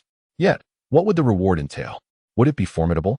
At that moment, Xīyóu and son Wukong, still under the influence of alcohol, peered curiously, eager to discover the nature of the reward. Ding! The reward for this great fortune-bearer is now distributed. Chapter 70. Reward for Yang Jian. The ability to traverse the heavens freely. The reward grants the host the capability to open a passage to the myriad realms. The host may designate individuals to enter the passage, freely traversing among the myriad worlds. All locations within the realms are now accessible to the host. Mo Yun took a deep breath, a smile gracing his lips. Indeed, the initial reward for a great fortune-bearer was formidable. The ability to traverse the heavens. How intriguing. In recent days, Mo Yun had also been contemplating ways to access the passage to the myriad realms, yet he had yet to find any leads. The celestial pathways are not easily opened, and this has been Mo Yun's contemplation in recent days. Various realms of cultivation do not coexist within the same plane. Within the 3 realms, there exists only one world of cultivation. Other cultivation worlds must reside in different planes, and traversing these planes is a fanciful notion. Amusingly, a smile graced Mo Yun's lips as his consciousness surged toward Yang Jian's mind. Yang Jian, Mo Yun's voice echoed as if resonating from the myriad realms, penetrating Yang Jian's thoughts. Startled, Yang Jian glanced around, finally realizing the voice emanated from within his own consciousness. The awareness of a great Luo golden immortal spread expansively like the eastern sea, and amidst this vastness, a figure loomed, nearly occupying half of the consciousness sea. Upon glimpsing Mo Yun's silhouette, a deep-seated fear surged within Yang Jian, an unsettling dread that seemed inescapable. The essence of Mo Yun's presence starkly contrasted with that of the formidable yet solitary figure he had previously encountered, Huang. While Huang exuded strength, he appeared isolated, as if he were the sole entity remaining in the cosmos. In contrast, Mo Yun's presence was even more potent, yet it felt as though he had never existed at all. Such was the distinction between the two. As for who was the mightiest, Yang Jian found himself at a loss. Senior, he bowed respectfully, standing patiently, awaiting Mo Yun's words. Yang Jian, are you familiar with the myriad realms? Mo Yun's voice reverberated. Though he did not turn to face him, the moment for revelation had not yet arrived. Senior, I have heard whispers, Yang Jian replied. The cultivation world encompasses more than just the three realms. There are other powerful beings. This has been the secret sought by sages for countless years, yet they have achieved naught. Thus, it is said that the myriad realms must exist, yet we are unable to find them. Yang Jian spoke candidly, for as a disciple of the sage, he possessed some knowledge of these matters. Indeed, but do you understand why the myriad realms remain elusive? Mo Yun queried once more. Yang Jian sincerely shook his head. Senior, this knowledge likely resides only with the most eminent sages, perhaps even with Hong Jun Daozu. The rest of us remain in ignorance. As he spoke, Yang Jian speculated whether the senior intended to unveil the secrets of the myriad realms. Today, I shall enlighten you. It is due to the existence of planes. Our inability to traverse to other worlds is a consequence of these planes that obstruct many realms. Unless one can attain the singularity of eternity, breaking through the barriers of the planes demands a considerable price. Thus, I bestow upon you the ability to traverse the myriad realms. You shall move freely among them, and should you desire, you may even bring treasures from other planes back to this world. Yang Jian's countenance brightened. This was the ability to traverse the myriad realms, a feat even sages could not achieve. How had he, of all beings, come to possess such power? Senior, he bowed deeply, expressing his gratitude, but in that moment, Mo Yun's form vanished. Just as he disappeared, Yang Jian heard a whisper. Yang Jian has successfully embraced the darkness by 10%. This phrase flickered into existence before vanishing, unnoticed by Yang Jian, who either failed to register it or had already forgotten it. Here it comes. At that moment, Sun Wukong and Ing Zheng gripped each other's hands, eager to see Yang Jian rise, their curiosity palpable. Even the effects of their earlier inebriation had dissipated. I say, Yang Jian, what reward did your senior grant you? Share with us, that we might broaden our horizons. Yang Jian furrowed his brow. Nephew, at the very least, you should address me as a fellow Taoist. Wherefore this nephew appellation? Yang Jian, do not take offense. After all, your uncle, the Jade Emperor, and I are friends. It is not amiss for us to be brothers. By this lineage, we feel it inappropriate to call you brother, so we thought nephew might feel more endearing. Yang Jian rolled his eyes at their audacity. How shamelessly they concocted such an excuse. However, he refrained from further comment. They were all celestial beings after all, and this matter was of little consequence. Nephew, enough with the secrecy. Speak of the ability you have acquired. Ing Zheng urged once more, his curiosity piqued. I have gained the ability to traverse the myriad realms, Yang Jian stated without hesitation, recognizing that they were all allies in this shared pursuit. And then, Sun Wukong inquired, a smile playing on his lips as he scrutinized Yang Jian. That is all. Yang Jian replied, puzzled. Isn't that a singular reward? Why must there be inquiries about what follows? Is this not a formidable gift? Nephew, do not be rash. I believe it wise for you to wait 3 more days. By then, you shall surely receive further rewards. You must understand, the myriad realms contain many powerful planes. And what I received was the ability to summon formidable beings from those realms for my own purposes. Those beings are immensely powerful, even I find them intimidating at times. Therefore, it would be prudent to await 3 days for another reward before embarking on your endeavors. Yang Jian scratched his head, pondering why they viewed his reward with such pity. Was it necessary for him to elicit their sympathy? In truth, Yang Jian's technique was not weak. He merely lacked a complementary ability. Though his strength was not great, he could traverse the myriad realms. For what purpose? To deliver offerings to others? I shall wait here for 3 days. I refuse to believe my reward will be inferior to yours. Yang Jian settled into a meditative posture, 3 days swiftly passing. Chapter 71. Have you ever seen a world consumed? The primordial era knows no time, let alone the mere 3 days of the mortal realm. Throughout this period, Yang Jian remained in deep meditation, contemplating the ability to traverse the myriad realms. Meanwhile, Sun Wukong and Xīyóu indulged in revelry, yet curiously, these two would still dutifully pay their respects, even outpacing him in their rituals. Yang Jian suspected that the act of offering incense had become second nature to them. With a swift motion, they would bow, offer incense, then promptly partake of their drink. Yang Jian, hurry and bow. We need to offer incense for 3 consecutive months to receive rewards, but you can receive yours today. Hurry. Xīyóu and Sun Wukong tugged at Yang Jian, their urgency surpassing even his own. Yang Jian maintained a calm demeanor, despite being pulled along, though internally he was quite anxious. The ritual of offering incense and bowing unfolded swiftly and sincerely. Within the small world, Mo Yin opened his eyes once more. Today marked the 3rd day. This signified another grand reward awaited. He wondered what Yang Jian would receive this time. On the 1st day, Mo Yin had granted him the ability to traverse the myriad realms. However, this ability bore no tangible strength, meaning Yang Jian remained at his original level of cultivation. Thus, Mo Yin resolved that if Yang Jian's reward today did not enhance his power, he would impart some new techniques to elevate his abilities. Ding. Detection of the fortunate being Yang Jian successfully offering incense for 3 consecutive days. Reward issued. Ability to devour. Ability introduction. The devouring ability allows one to consume all things, including the techniques and powers of cultivators, as well as the laws of the world. It can even devour entire realms. A gentle reminder. The host can impart this ability to followers, allowing them to gain powers through the devouring force, which the host can then amplify 1,000-fold.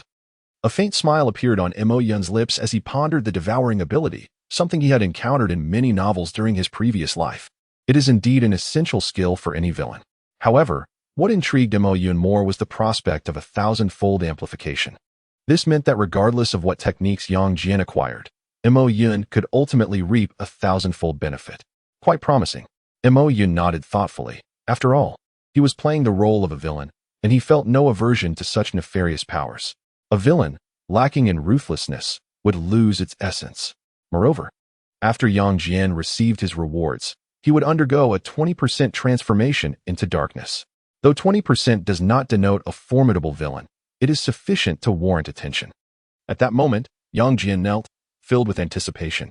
According to Sun Wukong and the others, what he needed most was the power of techniques to bolster his strength. Otherwise, he would struggle to survive in the presence of Sun Wukong and Xīyóu, remaining perpetually in a subordinate position. This was an inescapable reality. Yang Jian, the rewards have already entered your mind. You may comprehend them at your leisure. Mo Yun's voice echoed briefly, followed by the emergence of a reminder of Yang Jian's transformation. Yang Jian, of course, was unaware of his darkening, but he found it effortless to cultivate the techniques imparted by Mo Yun. Such abilities could be directly bestowed upon them, requiring little effort to practice. Though Sun Wukong and Xīyóu were inebriated, they were abruptly roused from their stupor. With expressions of curiosity, they gazed at Yang Jian, who was seated on the ground. Do you sense something amiss about him? This aura is quite bothersome, Xīyóu commented candidly. Indeed, Yang Jian's aura felt off. While it bore no overtly dark or malevolent force, it exuded a potent inclination. I sense it too. It seems we cannot afford to get too close to Yang Jian, or we might find ourselves ensnared. Sun Wukong and Xīyóu exchanged glances, then cautiously retreated a step, regarding Yang Jian with a wary expression, as if attempting to pierce through his very being. After approximately an hour, Yang Jian slowly opened his eyes. At the moment of his awakening, a third eye emerged at his brow, tearing apart the nearby space, and the resulting shards of reality were drawn into Yang Jian's body. He stood and stretched, his joints cracking audibly. Uncles, shall we have a chat? Yang Jian fixed his gaze on Sun Wukong and Xīyóu, his eyes imbued with a formidable intensity. Oh, what uncle nonsense is this? We are all friends here, Sun Wukong interjected, adhering to the villain's essential mantra. When unsure of an opponent's strength, it is acceptable to feign humility. I concur with my friend Wukong. What uncle business is this? We are all friends. Yingzheng added. Yang Jian, what abilities have you acquired? Pray, enlighten us. Yang Jian's newfound aura was undeniably dangerous, prompting both Sun Wukong and Yingzheng to feel a sense of peril, despite no visible increase in his cultivation level. Unlike them, who lacked a clear realm due to practicing the dark path under Mo Yun, Yang Jian remained firmly at the level of a great Luo golden immortal. With no discernible change in his cultivation, their curiosity intensified, as they understood that the unknown is often the most terrifying aspect. I cannot demonstrate this ability here. Perhaps we should relocate? The moment Yang Jian's words fell, a swirling black vortex materialized before them. Shall we explore the realms together? He suggested. Stepping confidently into the black whirlpool, without hesitation, Sun Wukong and Yingzheng exchanged glances and followed suit, eager to wander the multiverse, an opportunity they had long awaited. Where are we? Sun Wukong and Yingzheng surveyed their surroundings, sensing a familiar aura. Though unable to pinpoint its origin, it felt distinctly unsettling. This is a parallel dimension of our three realms, a world within the multiverse. Regrettably, this world has perished entirely, Yang Jian explained. Sun Wukong rolled his eyes and remarked, You say we finally get to enter the multiverse, and I thought you would reveal something extraordinary, perhaps even let us meet some beings. Instead, you show us this dead world. What purpose does that serve? Yingzheng nodded in agreement, feeling that despite Sun Wukong's non-human nature, his sentiments were valid. A strange smile crept across Yang Jian's face as he unabashedly inquired, Have you ever witnessed someone consuming a world? Chapter 72. There exists a 9-to-5 power. Shall we engage? Yang Jian stepped forward, and suddenly a celestial eye manifested in his forehead. However, this eye had transformed from a divine light to one of utter darkness, creating an overwhelming sense of oppression throughout the dimension. What is this? Sun Wukong and Yingzheng exchanged glances. Recognizing the familiar sensation, the same aura that had erupted from Yang Jian earlier, instilling a sense of danger. What does he intend to do? Is he planning to annihilate this world? Yingzheng furrowed his brow. This was a dead realm, meaning not only were the laws of this world extinguished, but all life within it was also lost. Destroying such a dimension posed no challenge. Why would Yang Jian choose such a world? Wait, he seems to be devouring it. Sun Wukong's expression tightened as he began to sense the powerful pressure emanating from Yang Jian, one that threatened to absorb some of his own energy. Such formidable power. So he has acquired the ability to consume. Yingzheng's eyes glimmered with envy. Yang Jian's rewards were indeed substantial. Combining the power of consumption with the ability to traverse any realm, it was evident that fostering a good relationship with Yang Jian would be advantageous moving forward. As Yang Jian's power increased, the world around him began to collapse completely, with the dissipating energy flowing into his celestial eye, enhancing his cultivation. Sun Wukong narrowed his eyes, realizing that Yang Jian's absorption of the world's energy had already blurred the boundaries of his realm, a most alarming development. Yingzheng nodded, understanding that their abilities were not aligned with the realms of the three worlds, and as their cultivation deepened, the previous distinctions became increasingly obscure. They sensed that once all their realms faded, they would inevitably embark on a new path of cultivation. However, they were unaware that this was merely the initial stage of the mythic Great Luo's training method, and they knew nothing of the mythic Great Luo itself. This world did not perish naturally. At that moment, Yang Jian furrowed his brow slightly and turned to gaze intently at Sun Wukong and Yingzheng. Yingzheng's expression tightened, filled with curiosity. What is happening? It did not perish naturally? What does that imply? At this moment, Yang Jian had halted his steps and approached the sides of Sun Wukong and Yingzheng. During my recent absorption, I sensed a formidable energy of destruction emanating from this place. If I am not mistaken, there must be a powerful master here. He is adept in the force of annihilation, and the more destruction he wields, the mightier he becomes. This world has been laid to waste by his hand. I have already absorbed half of a world, and I now possess considerable strength. However, it is unwise to linger here. Yang Jian remained exceedingly cautious, perceiving the presence of a top-tier powerhouse behind the immense energy of this realm, prompting him to contemplate retreat. After all, one capable of obliterating a being from the same dimension cannot be a mere weakling. Engaging such a formidable adversary without sufficient understanding would be reckless. How intriguing. A master of such caliber exists?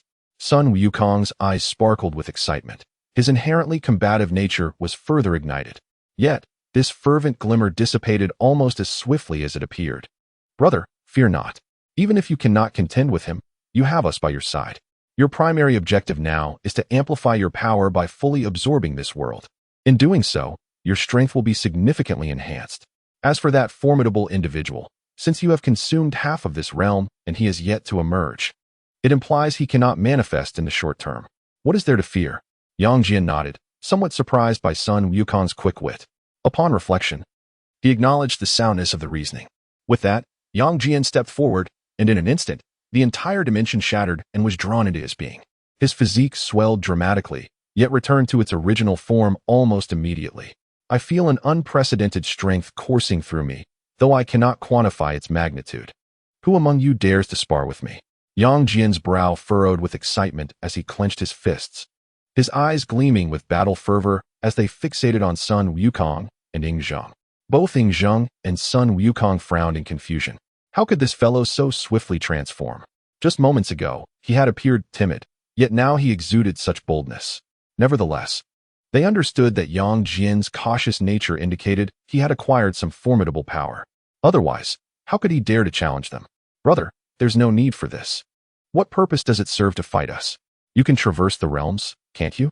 Let us find a more powerful planet and challenge its inhabitants instead. Ying Zheng replied with a hint of exasperation.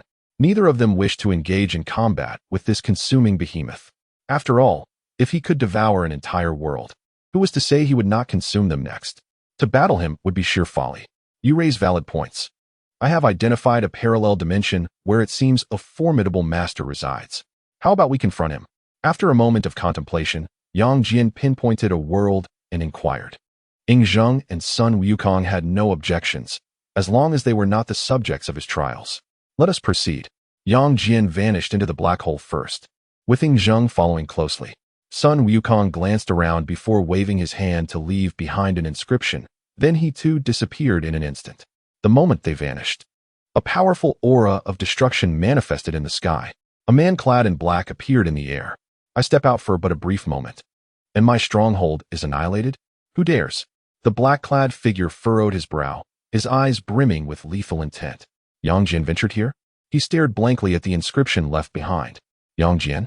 The Yang Jian of this dimension has long since perished. Could it be the Yang Jian from another world? Who is responsible for this? Regardless of who it is, they shall pay dearly in blood. You may not reside in this world, but I shall seek you out in yours. I will ensure your existence becomes a living hell. Chapter 73. The Jade Emperor actually destroyed the list of deities? It is essential to realize that this realm is a parallel dimension of the three realms, meaning all within it mirrors the three realms, including its inhabitants and cultivation laws. However, this black-clad individual is a traveler from another world, awakened to the power of the destruction system.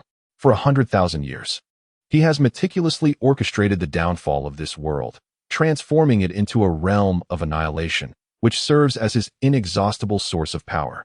And now, this world has been destroyed. What a farce. Has someone dared to bully him, a traveler? Yang Jian, the nephew of the Jade Emperor. Which world is this? The master of the destruction system frowned, sensing powerful spatial fluctuations. The ability to traverse an entire dimension is indeed formidable, yet he is not one to be trifled with. The black-clad destroyer wore a mask of murderous intent, palpable as a tangible force. As a traveler, he would not suffer this affront without retribution. Fortunately, the spatial fluctuations left behind traces to follow. This time, I shall uncover who is behind this. The black-clad man swiftly vanished into the void, determined to trace the remnants left by Yang Jian to locate his world. Though the search would undoubtedly be arduous, he was prepared to pay any price to achieve his goal. This was precisely what Sun Wukong hoped to witness. He had intentionally left this contingency behind as he departed. His sole objective was to direct this traveler toward the three realms.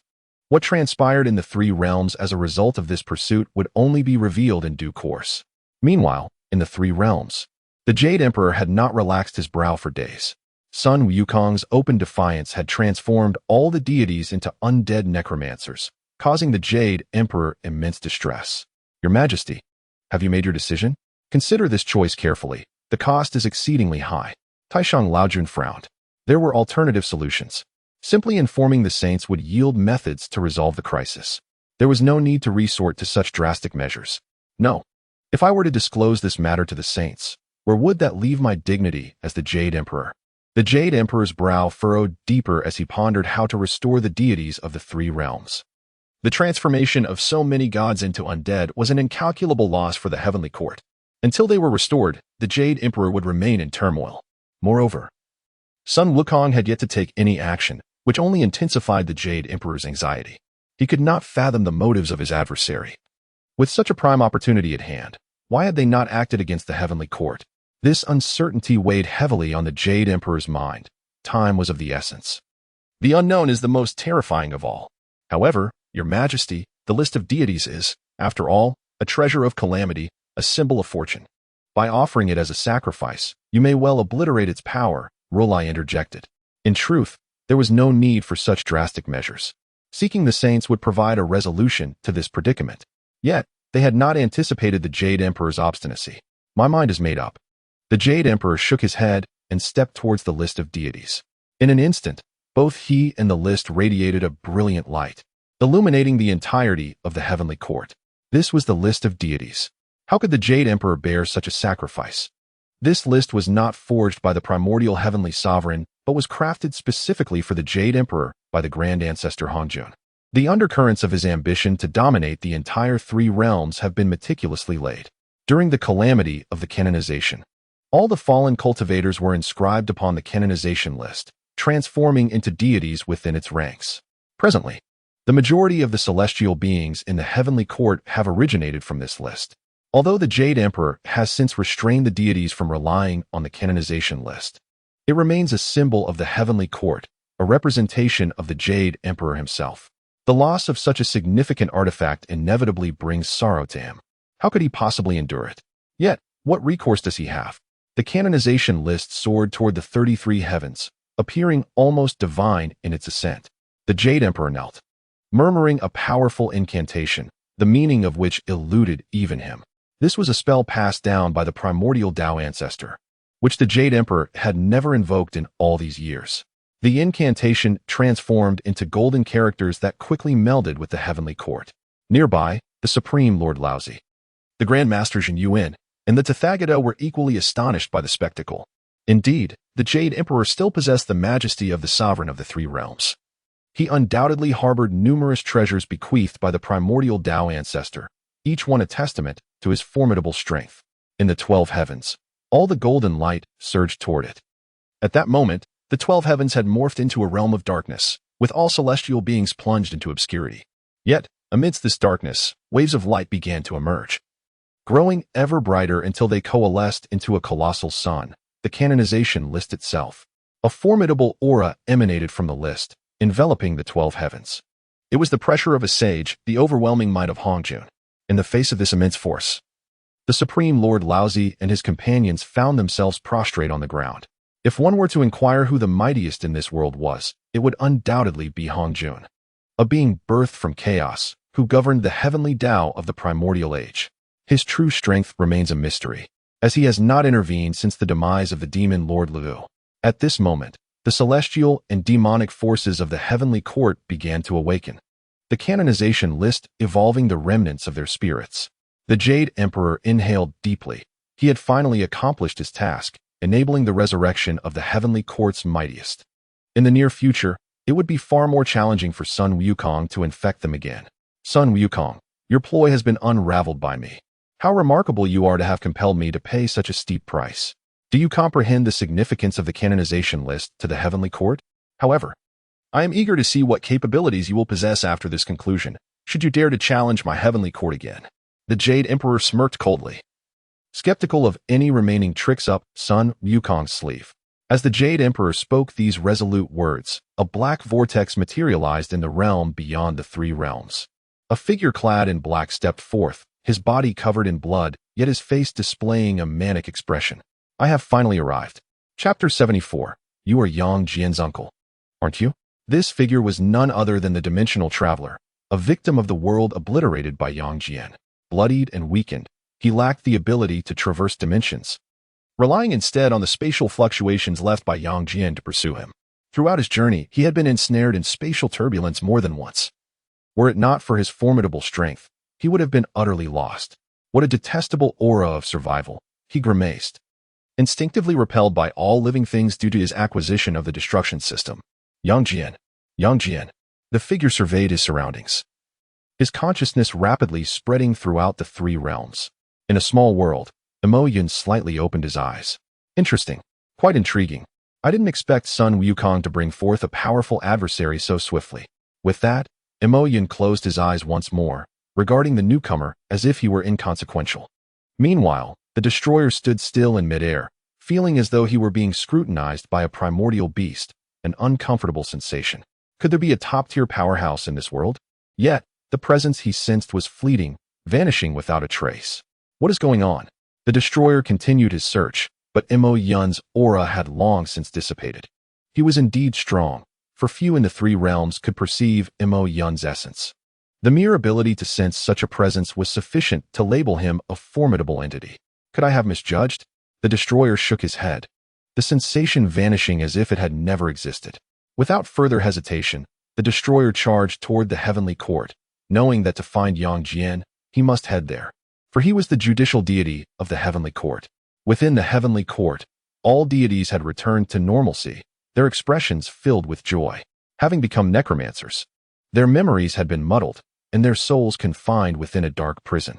Now that their consciousness had been restored, how could they not rejoice? Long live your majesty. In an instant, all the celestial beings knelt, their hearts unwaveringly loyal to the Jade Emperor, regardless of their previous corruption. They had all sensed the aura of the canonization list, and could easily surmise that the Jade Emperor had paid a significant price to rescue them. The Supreme Lord Laozi and the others also smiled, relieved that the calamity had finally been weathered. Although the canonization list had suffered some impact, it remained intact. The Tathagata sighed with relief. He had been troubled by the thought that if the heavenly court could not withstand this trial, what would happen when the calamity inevitably reached their Buddhist sect? Now that the matter was resolved, how could he not feel elated? All right, everyone rise, commanded the Jade Emperor from his throne, exuding the majesty of the sovereign of the three realms. Previously, he had seemed casual, nearly indistinguishable from an ordinary person. Now, an invincible aura emanated from him, unrestrained and evident. I must inform you of a significant matter.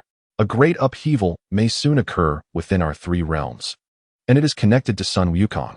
I trust you have all gleaned a hint of this, yet I cannot disclose the specifics. However, one thing is certain. From this day forth, our heavenly court shall face arduous days ahead. The expressions of the deities grew solemn, most having surmised a portion of the truth. Their transformation into necromancers was indeed tied to Sun Wukong, yet they found it perplexing that they had never encountered him. Sun Wukong had never made an appearance. Nevertheless, they need not worry. How formidable could he truly be? This time, he had meticulously orchestrated his actions, yet he had ultimately been thwarted by me. What other tricks could he possibly have? The Jade Emperor rose from his throne, striding toward the assembled deities, his gaze sweeping over all the principal gods.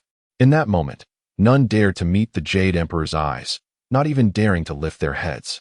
The Jade Emperor smiled with satisfaction. This display was intended to convey a message to the deities.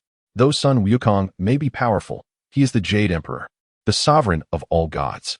It is only by following him that they can truly embody their divine nature. After all, with Sun Wukong's formidable strength, if certain deities attempted to abandon the heavenly court, the Jade Emperor would not hesitate to act decisively. I have nothing to fear. The Jade Emperor turned and ascended to his throne, each step accompanied by the emergence of magnificent lotus flowers. From this day forth, he would no longer conceal his cultivation. Where are you, Jade Emperor? Show yourself. As the oppressive aura of the Jade Emperor enveloped the entire heavenly court, an unexpected voice echoed within its confines. The Jade Emperor nearly stumbled, turning back with an expression brimming with an inexhaustible murderous intent.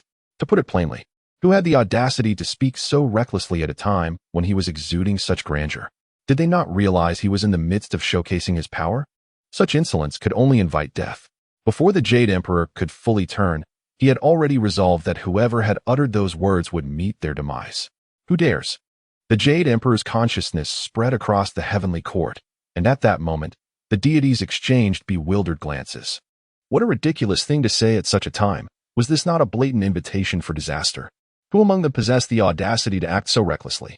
Surely, no one would dare to provoke the Jade Emperor in this manner. Who could it be? Was it possible that the lingering aura of death had driven someone to such madness? As the crowd pondered, a man clad in black stepped through the layers of heaven, shrouded in darkness, with glimmers of red flickering in his eyes. This red was not a vivid crimson, but rather a hue signifying obliteration, exuding an aura of terror. Jade Emperor. The man in black furrowed his brow, his eyes filled with a chilling cruelty. The Jade Emperor's expression shifted. Who was this? Not Sun Wukong, nor a demon. Who? Then, when had such a powerful being emerged in the three realms? What did he seek from him? Had he committed some grave offense? Yang Jian is your nephew, is he not? Chapter 75. Destruction and Malevolence. Now descending upon the three realms, the Jade Emperor's brow furrowed. He could ascertain that this man was absolutely not of the three realms. The aura he emanated clashed with the laws of the realms, yet it was undeniably powerful. Indeed, I am Yang Jian's uncle. The Jade Emperor, suppressing his rising anger, acknowledged his identity. Long ago, his sister had married a mortal and bore 3 children, the Demonis. Her mortal husband and their eldest had all perished by the Jade Emperor's hand, leaving only Yang Jian and Yang Chan alive. Despite their differences, blood ties remained, and Yang Jian was still his nephew. You truly have a remarkable nephew, to have caused such trouble that it reaches me. As the man in black spoke, the deities were left astonished, finally understanding the situation. Yang Jian had offended this individual. Yet, was Yang Jian truly so formidable? This was the shared doubt among the deities. Although the man in black had yet to strike, the overwhelming aura he exuded was unmistakable. It was evident he was a being of power on par with the Jade Emperor, yet he was drenched in blood, clearly having sustained severe injuries. Could this be the work of Yang Jian? The Jade Emperor's brow tightened, mirroring the deity's confusion. Yang Jian had been wandering the mortal realm for some time, and the Jade Emperor was aware of this. How could he have possibly antagonized such a powerful being? What could have transpired to leave this individual in such a state? What did he do? Yang Jian has destroyed my world. The man in black did not conceal the truth. He had come to seek retribution. The Jade Emperor's brow furrowed slightly. Yang Jian had destroyed a world? The deities also knitted their brows. This was a matter of great consequence. To obliterate an entire world meant annihilating all its beings and the very laws governing it. Such an act was a calamity of immense magnitude. Yang Jian had committed such a deed. My friend, if it is indeed Yang Jian's doing, I must provide you with an explanation. The Jade Emperor's brow remained furrowed. For years he had wished to reign in Yang Jian, but had yet to find the opportunity. Now, he saw a chance to assert control over Yang Jian and make it clear that opposing the heavenly court would lead to dire consequences. Pray tell, what level of destruction did Yang Jian wreak upon your world? I can make amends. Without a moment's hesitation, the Jade Emperor smiled, believing Yang Jian's destruction to be of minor consequence. Surely, you speak of a small world. If it were destroyed, it is of little matter.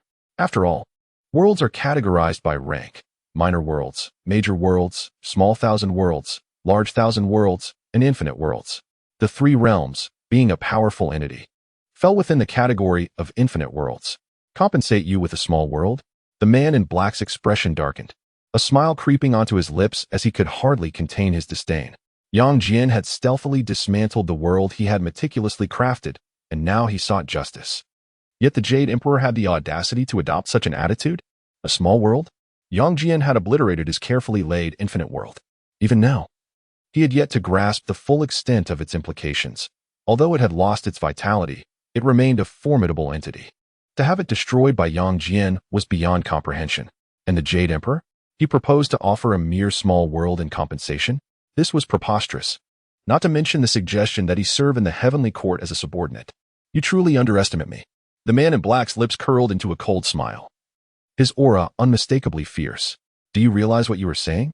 He took a step forward, and in the next moment, the aura of destruction surged toward the 33 heavens. Swirls representing annihilation and death spiraled like tornadoes, wreaking havoc. What is the meaning of this? The Jade Emperor's expression soured. He had already offered terms. Yet this man failed to recognize the gravity of the situation. If Yang Jian can act against you, why can I not do the same? If he can extinguish your world, do you believe I cannot eradicate you? You truly overestimate yourself. Do you know where I originate from?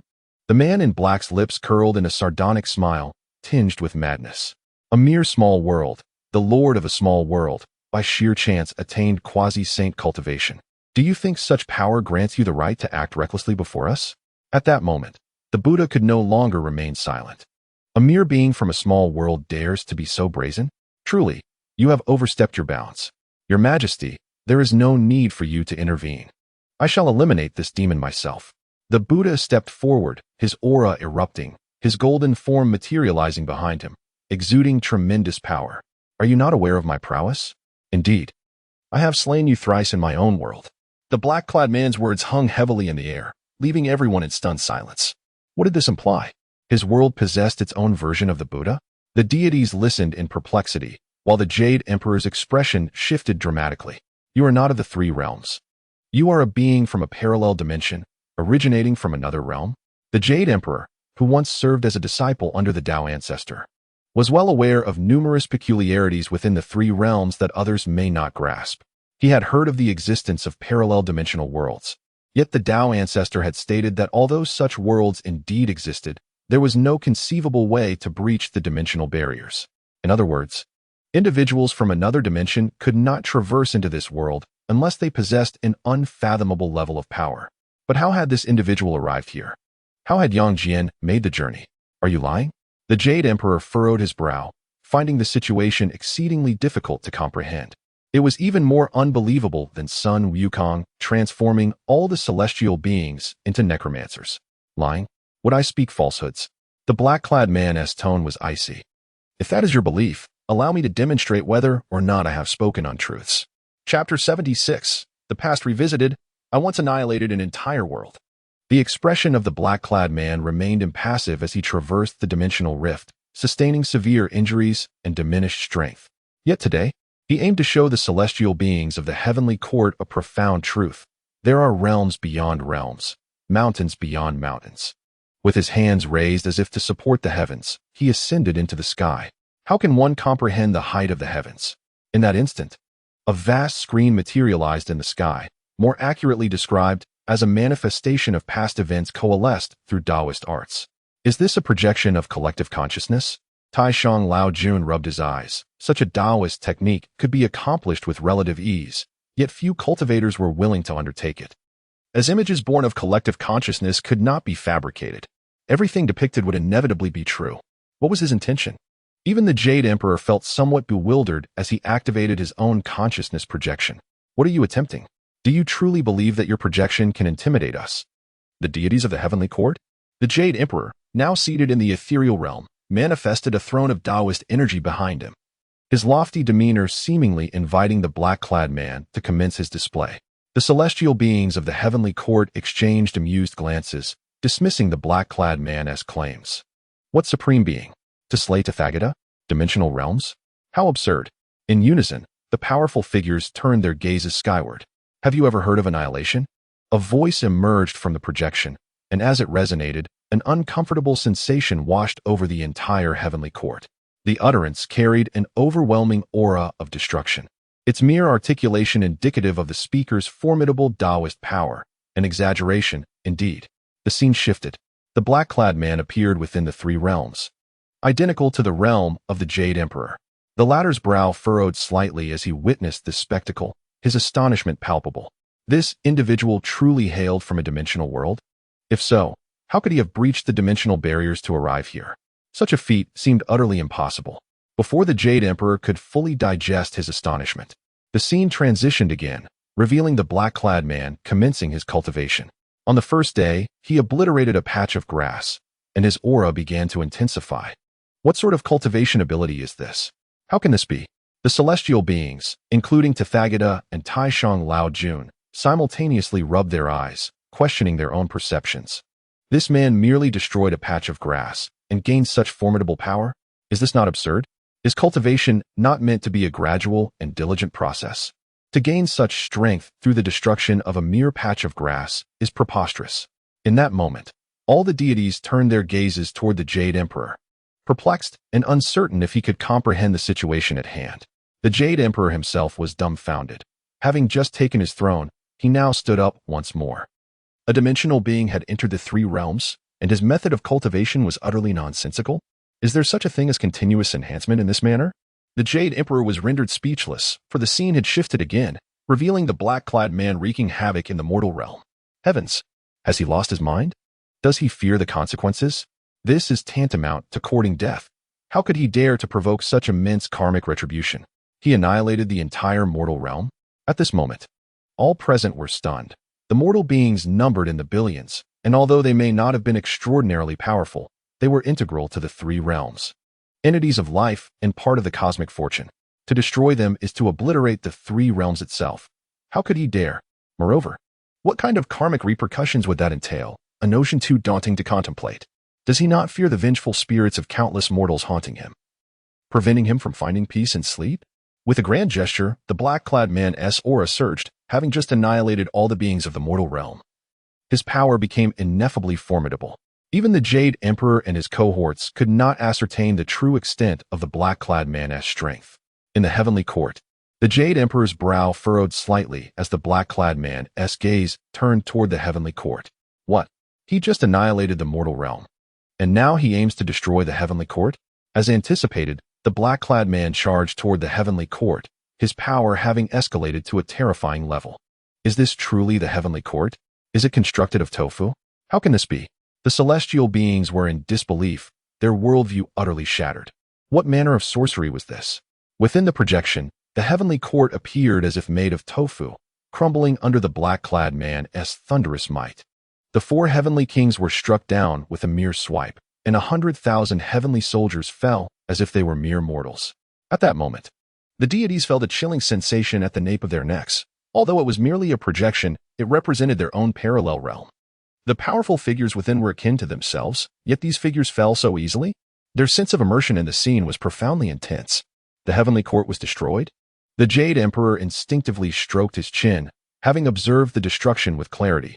The heavenly court had been utterly annihilated by the black-clad man's overwhelming strength. Even he had been eradicated without any means of resistance. Should he dare to act against a saint? Tathagata's tone had shifted. He finally comprehended the caliber of the adversary he had just challenged, realizing the recklessness of his prior words. This was not merely folly. It was akin to seeking death. Indeed, the black-clad man surged toward the primordial heavens above the 33 layers, a realm teeming with powerful beings far surpassing those of the three realms. It was utterly futile. Even saints were no match for him. Under his peculiar cultivation method, no one could stand against him. Terrifying. Truly terrifying. The Jade Emperor swallowed hard. Now certain that this individual had traversed dimensions, such a being was beyond their wildest imaginings.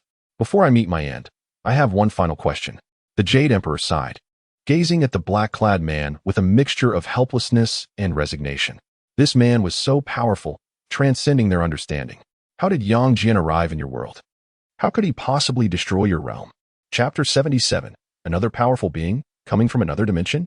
The Jade Emperor found himself utterly perplexed. The events that had just transpired were undeniably real, for the visions he had witnessed could not be fabricated.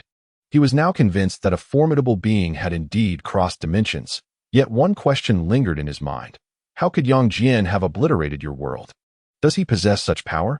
Surely, Yang Jian is merely a Taoist deity, a being he recalled as ineffectual, akin to a god whose head could be severed as easily as slicing through a watermelon. How could someone of such limited prowess accomplish such a feat? The man in black shook his head. He, too, was uncertain. At the time, he had been traversing the realms, attempting to breach dimensions. By the moment he sensed the destruction of his world, it was already too late. Only a cryptic message remained to inform him that it was Yang Jian's doing. Seeing the man in black silent, the Jade Emperor sighed with relief. He certainly did not wish for his own demise, nor did he desire the death of the deities across the three realms. However, the might of this individual was overwhelming, and the recent occurrences had shattered their confidence and resistance. Yet, a glimmer of hope flickered within the Jade Emperor's heart. His nephew could not possibly be that powerful. He was well aware of Yang Jian's cultivation level. There was no way he could have achieved such destruction. Therefore, it must have been a misunderstanding on the part of this individual. Esteemed elder, my nephew Yang Jian is merely a Taoist immortal, lacking such formidable abilities. You must be mistaken, the Jade Emperor implored. Consider this. You, with your immense strength, sustained severe injuries while crossing dimensions. How could an ordinary cultivator like Yang Jian possibly traverse such realms? As the Jade Emperor spoke, the man in black furrowed his brow slightly.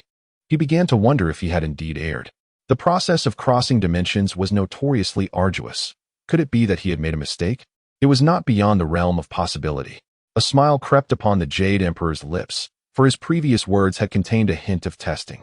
The fact that the man in black did not deny his assertion of having sustained injuries while crossing dimensions hinted at a high probability of truth.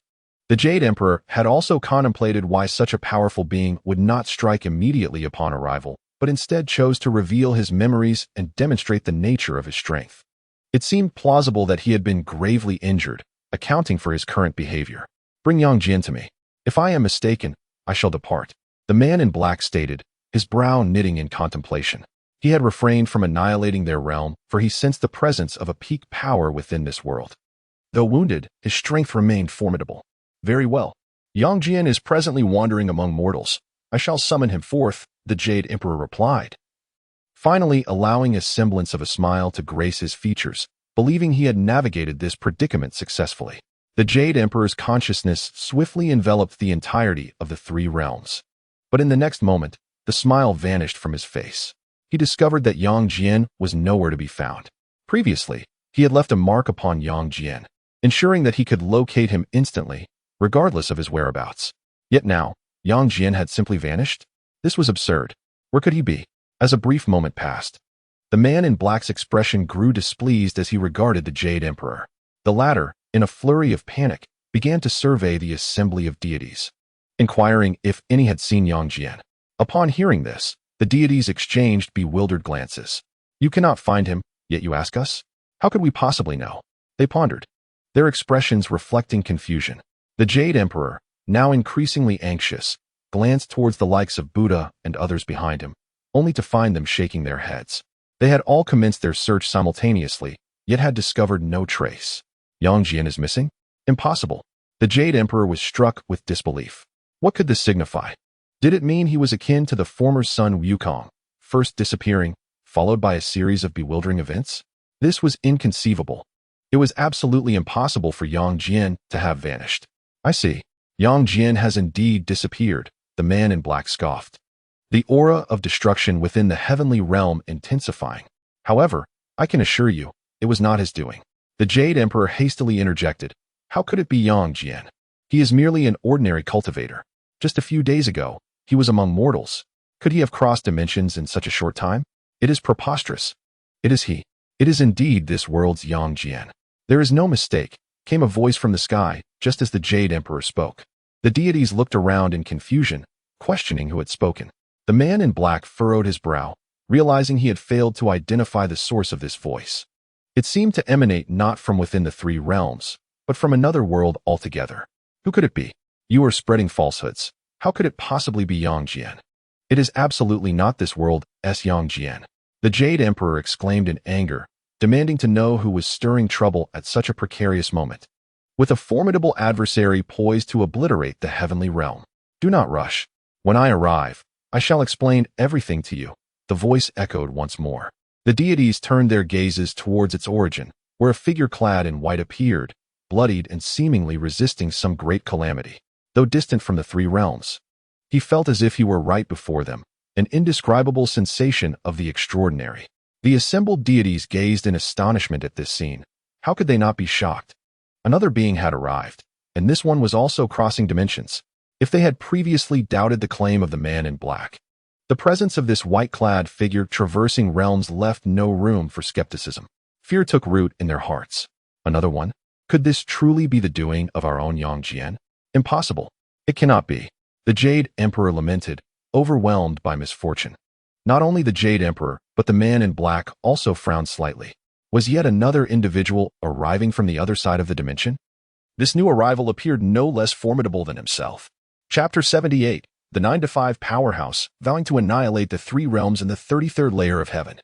The figure in white finally stepped into the three realms, and in that instant, countless bolts of lightning surged towards him. This was divine retribution. The celestial order felt the might of this individual, and thus judgment was cast down upon him. However, as the punishment approached, it was halted just a step away from the white figure. The Jade Emperor inhaled sharply. This was indeed a powerful being. It had been ages since the three realms had witnessed divine retribution, yet today, it was effortlessly blocked. Jade Emperor, come forth. The white-clad figure called out, bloodied and resembling a wounded beast. Before the Jade Emperor could respond, the white figure's gaze locked onto him with deadly intent. Yang Jian has destroyed my world. You must pay for this transgression. The Jade Emperor felt as if he had plunged into an icy abyss. When had Yang Jian become such a harbinger of chaos? He has just transcended dimensions and obliterated a world, yet today he has once again destroyed another. Is there no impediment to his dimensional crossings? Friend, Yang Jian is currently absent from the three realms. Why not take a moment to rest in my heavenly court until he returns? The Jade Emperor hastily bowed, unwilling to become the scapegoat for Yang Jian's misdeeds. Rest in your heavenly court? You truly overestimate yourself. Are you even aware of what has transpired? Do you know what your nephew has done? The man in white spoke with a darkened expression, unable to contain his deep-seated resentment. What is happening? The Jade Emperor's countenance soured. Did you not just claim that your world was destroyed? I am familiar with this matter. As there is also a man in black whose world was annihilated. It is as if the messengers of death have come to seal their own fates. Your esteemed nephew wagered against me, stating that if he were to surpass me, I would have to grant him a condition. To my astonishment, the three of them struck simultaneously, ensnaring me within the river of time, while I helplessly witnessed him annihilate my world. Now, within my realm, countless beings have nowhere to turn. They are not like me, able to traverse the spatial fluctuations to arrive here. The man in white spoke with a calm demeanor, yet his words dripped with fury. Who would not be enraged in such a situation? This was, of course, the nefarious scheme of Sun Wukong. Upon arriving in that world, Sun Wukong first recognized the might of the man in white. According to Sun Wukong, it was the third principle of villainous rhetoric. When encountering a formidable foe, do not engage directly. Instead, find a way to ensnare them. 3 individuals? The Jade Emperor's brow furrowed slightly. Did you not say that only Yang Jian was involved? Who are the other 2? You do not know? You feign ignorance? Is that not Sun Wukong, and that mortal not of your acquaintance? The mention of Sun Wukong caused the Jade Emperor's expression to tighten. He had suspected that Yang Jian could not have accomplished such deeds alone, and now it was evident that he had colluded with Sun Wukong. And what of the mortal? Could he be the mastermind behind this? Friend, this is indeed a misunderstanding. A grave misunderstanding. We are the same faction. The Jade Emperor's understanding of the situation blossomed as he gazed at the men in black and white with a smile. That Sun Wukong is our arch-nemesis in the heavenly court. I am unsure of the powerful opportunity that has empowered him, but he has consistently opposed us. Not long ago, my entire court was turned into the undead, and now he has incurred the wrath of 2 esteemed friends. This is utterly intolerable. The Jade Emperor, filled with righteous indignation, saw a glimmer of hope.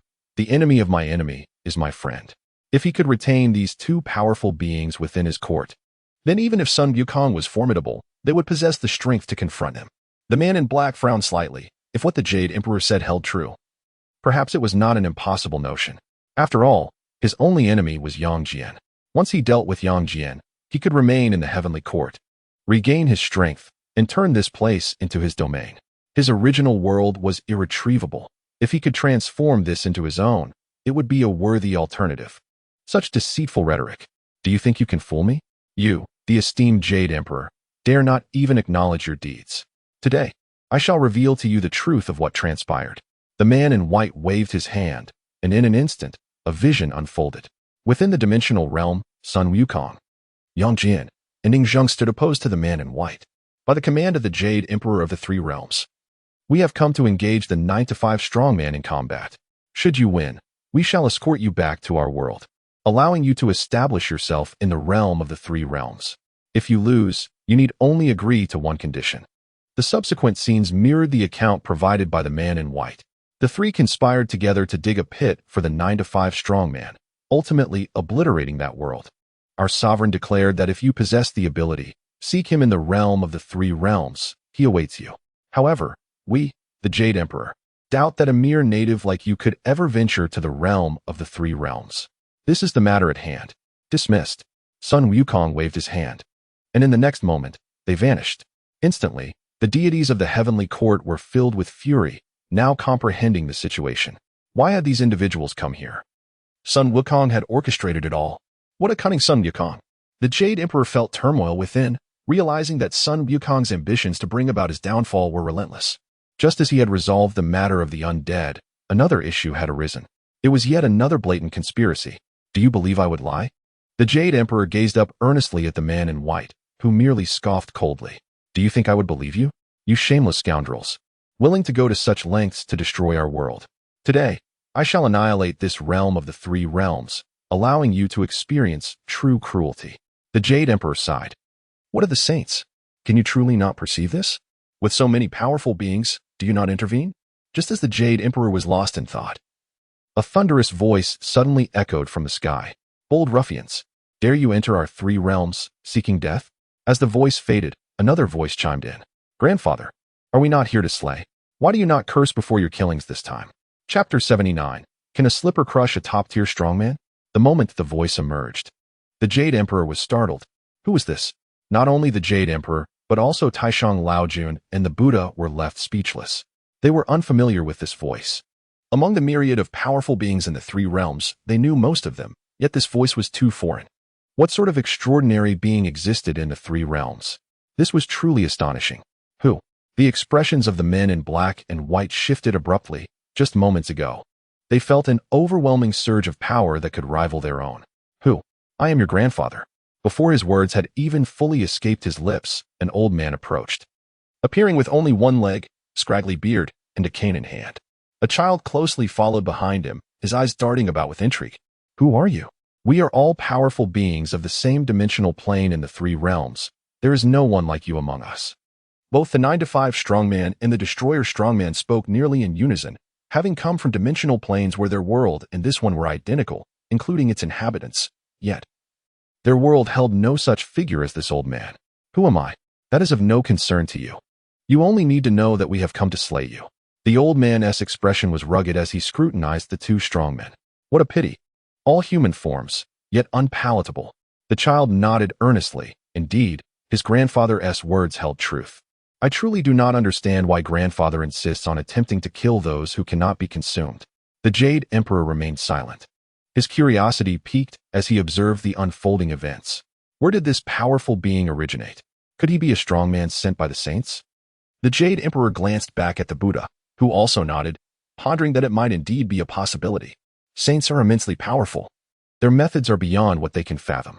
Perhaps this grandfather and grandson were orchestrated by the sages. However, they are evidently mistaken. The old man and the child are indeed formidable beings from Xīyóu village, having followed Xīyóu to offer incense from the very beginning. They have been awaiting this day, as their elder instructed them to remain in the village and not make their presence known. Yet, the elder also left them a prophecy. When foreign powers arise within the three realms, it shall be their moment to act. What they choose to do thereafter is entirely up to them, as the elder will not intervene. Ah, how remarkable the primary world of the three realms is. Yang Jian has devastated our realm. The Jade Emperor has endeavored to deceive us, and now an old man emerges, intent on our annihilation. Come, let us see if you can indeed slay us today. Although our cultivation is affected by the dimensional rift, exterminating a few quasi-saints is akin to slaughtering chickens. The force of destruction takes the initiative, and the tempest that previously roiled the skies now converges into a singular point. As the storm coalesces, a powerful aura envelopes the 33 heavens. Such formidable destructive loss. In an instant, all the deities in the heavenly court, save the most powerful, the Jade Emperor and his entourage, prostrated themselves on the ground, unable to lift their heads in the face of such overwhelming might. Even the Jade Emperor stood in stunned silence, finally grasping the magnitude of their disparity. Although their cultivation was restricted, their laws remained immensely potent and unbound. Your Majesty, the Buddha murmured, a hint of trepidation in his voice. I possess a talisman. Should it be shattered, our Western two saints shall return. Should we use it? If not, we may be too late. The Buddha too felt a quiver of fear. The black-clad figure was overwhelmingly powerful, exuding an indomitable aura through his laws. A resolute decision must be made. Any delay could result in the annihilation of the three realms. Very well. Heed my command. If he truly intends to destroy the three realms, we shall summon the sages. However, the origins of this powerful being remain obscure. Whether he possesses the strength is yet to be determined. Before the Jade Emperor could finish speaking, The destructive laws in the sky dissipated entirely. The deities looked up, witnessing the black-clad figure suspended in the air, impaled by a simple slipper. What? The Jade Emperor was taken aback. How powerful had that black-clad figure been? All the gods of the three realms understood the intensity of that aura. Even the Jade Emperor and his allies had to exert every ounce of their strength to resist it. A moment's carelessness would have left them gasping for breath. Yet, this powerful being was killed, just like that, and by a mere slipper. It was a tale so incredulous that even witnessing it with their own eyes was hard to fathom. Grandfather, your slipper has become increasingly formidable, effortlessly merging with the top-tier laws of the 33 heavens, the child beamed, glancing at his own slipper, which he now held aloft. Aimed directly at the white-clad man. The white-clad man was a peak power, a being of utmost strength. Despite being hindered during the dimensional traversal, he remained a top-tier figure, at least at the level of quasi-saints. Yet now, under the child's gaze, he felt a chill run down his spine. He had just witnessed the destruction of a top-tier being by nothing more than a slipper. If the white-clad man was not mistaken, the black-clad figure was of his caliber. Although he had suffered grievous injuries while crossing dimensions, he should not have been dispatched so easily. Who are you? You cannot be beings of the three realms. How could such power exist here? The white-clad man furrowed his brow, feeling the weight of humiliation. Must he perish here in such a pitiful manner? Enough of your prattle. You are corporeal and cannot escape. Why linger with your words? Die. A slipper flew forth, and the white-clad man was struck down once more. At this moment, the elder dusted off his hands and turned to the Jade Emperor with a smile. Your Majesty, we have come seeking you. Killing a few powerful beings was merely a byproduct of our visit. Chapter 80. Have you ever heard of Mo Yin? Their casual demeanor belied the gravity of the situation. To claim the slaying of such two powerful beings was merely incidental was an understatement. This elder, despite his appearance as a frail old man, possessed unfathomable strength. Senior, may I inquire about the purpose of your visit? The Jade Emperor, wearing a smile, could hardly contain his curiosity. After all, two such formidable beings had fallen effortlessly to the elder's slipper. Indeed, we have come to clarify certain matters and dispel your doubts. Surely you wouldn't wish for us to stand here conversing? The elder surveyed the surroundings, his gaze sweeping over the likes of Taishang Laojun and the Jade Emperor. In an instant, the deities felt as though they were being scrutinized by a primordial beast, though the sensation faded almost as swiftly as it came. Please, Senior. The Jade Emperor urged, gesturing for him to enter. The elder, unperturbed, strode directly into the Lingxiao treasure hall. The Jade Emperor felt a surge of relief, evidently. This elder was not an enemy, but a potential ally. As a friend, he would be met with the utmost courtesy. Inside the Lingxiao treasure hall, the elder made himself comfortable, shamelessly taking a seat upon the Jade Emperor's throne. The Jade Emperor was momentarily taken aback. Was this not his seat? The very symbol of his authority? Yet here was this elder, sitting as though it were nothing. Why do you all stand there in shock? Take your seats. The elder, puzzled, wondered why they gazed upon him in such a manner. The Jade Emperor shook his head, recognizing that this elder was perhaps unaware of the customs of the court and chose not to comment further. Senior, you mentioned you would address our doubts. What are these uncertainties? The Jade Emperor bowed respectfully, for this was indeed his primary concern. What doubts do you harbor? Is it not the monkey you are most concerned with? Ah, and those who have gone missing from your heavenly court. Aside from these, do you have any other uncertainties? Jade Emperor? The elder's words, though seemingly casual, struck the deities like thunderclaps. The Jade Emperor trembled as he recalled why he had been so distressed of late. It was indeed because of son Wukong. The circumstances surrounding son Wukong were exceedingly strange. He had vanished without a trace and re-emerged as a supreme being, his actions increasingly bizarre. Reflecting on it now, the Jade Emperor felt a chill of apprehension. Were it not for the purifying abilities of the list of deities, the heavenly court might have been utterly destroyed. Moreover, the recent incursions of dimensional powers were also instigated by son Wukong. Yet what could they do? They were utterly ignorant of son Wukong's whereabouts and the secrets he harbored. Senior, if you truly possess this knowledge, you would be our benefactor in the heavenly court. Not only the Jade Emperor but also Taishang Laojun hastened to bow. For his own bull was still missing. Jin Yuanzi furrowed his brow slightly and then bowed in greeting. As a formidable being who had survived since the primordial ancient times, he felt a sense of bewilderment regarding the origin of this powerful figure, whom he had never encountered before. Such prowess, could it be the legendary Yangmei Daxian? Yangmei Daxian was indeed a top-tier sage. nearly on par with Hongjun Laozu, and after vanquishing Luo Ho, he had vanished without a trace. Could it be that this individual was Yangmei Daxian? If that were the case, everything would fall into place. Very well. Since you are curious, let me share a tale with you. Do you know why Sun Wukong is so formidable? The old man stroked his beard and smiled at a nearby child, who wore an expression of delightful anticipation. In truth, Sun Wukong had once learned a rather rudimentary set of skills from an unknown source. One day, while wandering through the woods, he happened upon me, and I brought him back to our village. My initial intention was to stew him for a meal. But to my surprise, his tough skin and sinewy flesh resisted cooking even after 3 days and nights. Unable to succeed, I eventually had him work as a laborer for our village for over a month. As the old man's words settled, the Jade Emperor furrowed his brow, realizing at last why Sun Wukong had disappeared. It turned out that this old man had captured him, and given his immense power, evading their notice must have been trivial. Yet, how had Sun Wukong become so extraordinarily strong? Could it be that this very person had imparted his teachings? A notion began to form in the Jade Emperor's mind. It was highly plausible that Sun Wukong's abilities stemmed from this powerful figure, and he had not anticipated the transformation that would ensue after learning those skills. Thus, the purpose of this figure's appearance was likely to set things right. If that were true, it would be a cause for celebration in the heavenly realm. I sense your curiosity. You ponder whether Sun Wukong is a product of my teachings. I assure you, he is not. I lack the capability to produce such a powerful Sun Wukong. The old man stroked his beard again, while the Jade Emperor's brow furrowed deeper, sensing a looming crisis. Yet, he could not pinpoint the source of his unease. This matter seemed far too significant, hinting at a grand conspiracy. Indeed, hundreds of years ago, I was merely an ordinary mortal, unable even to farm effectively. Yet here I stand now, a top-tier powerhouse.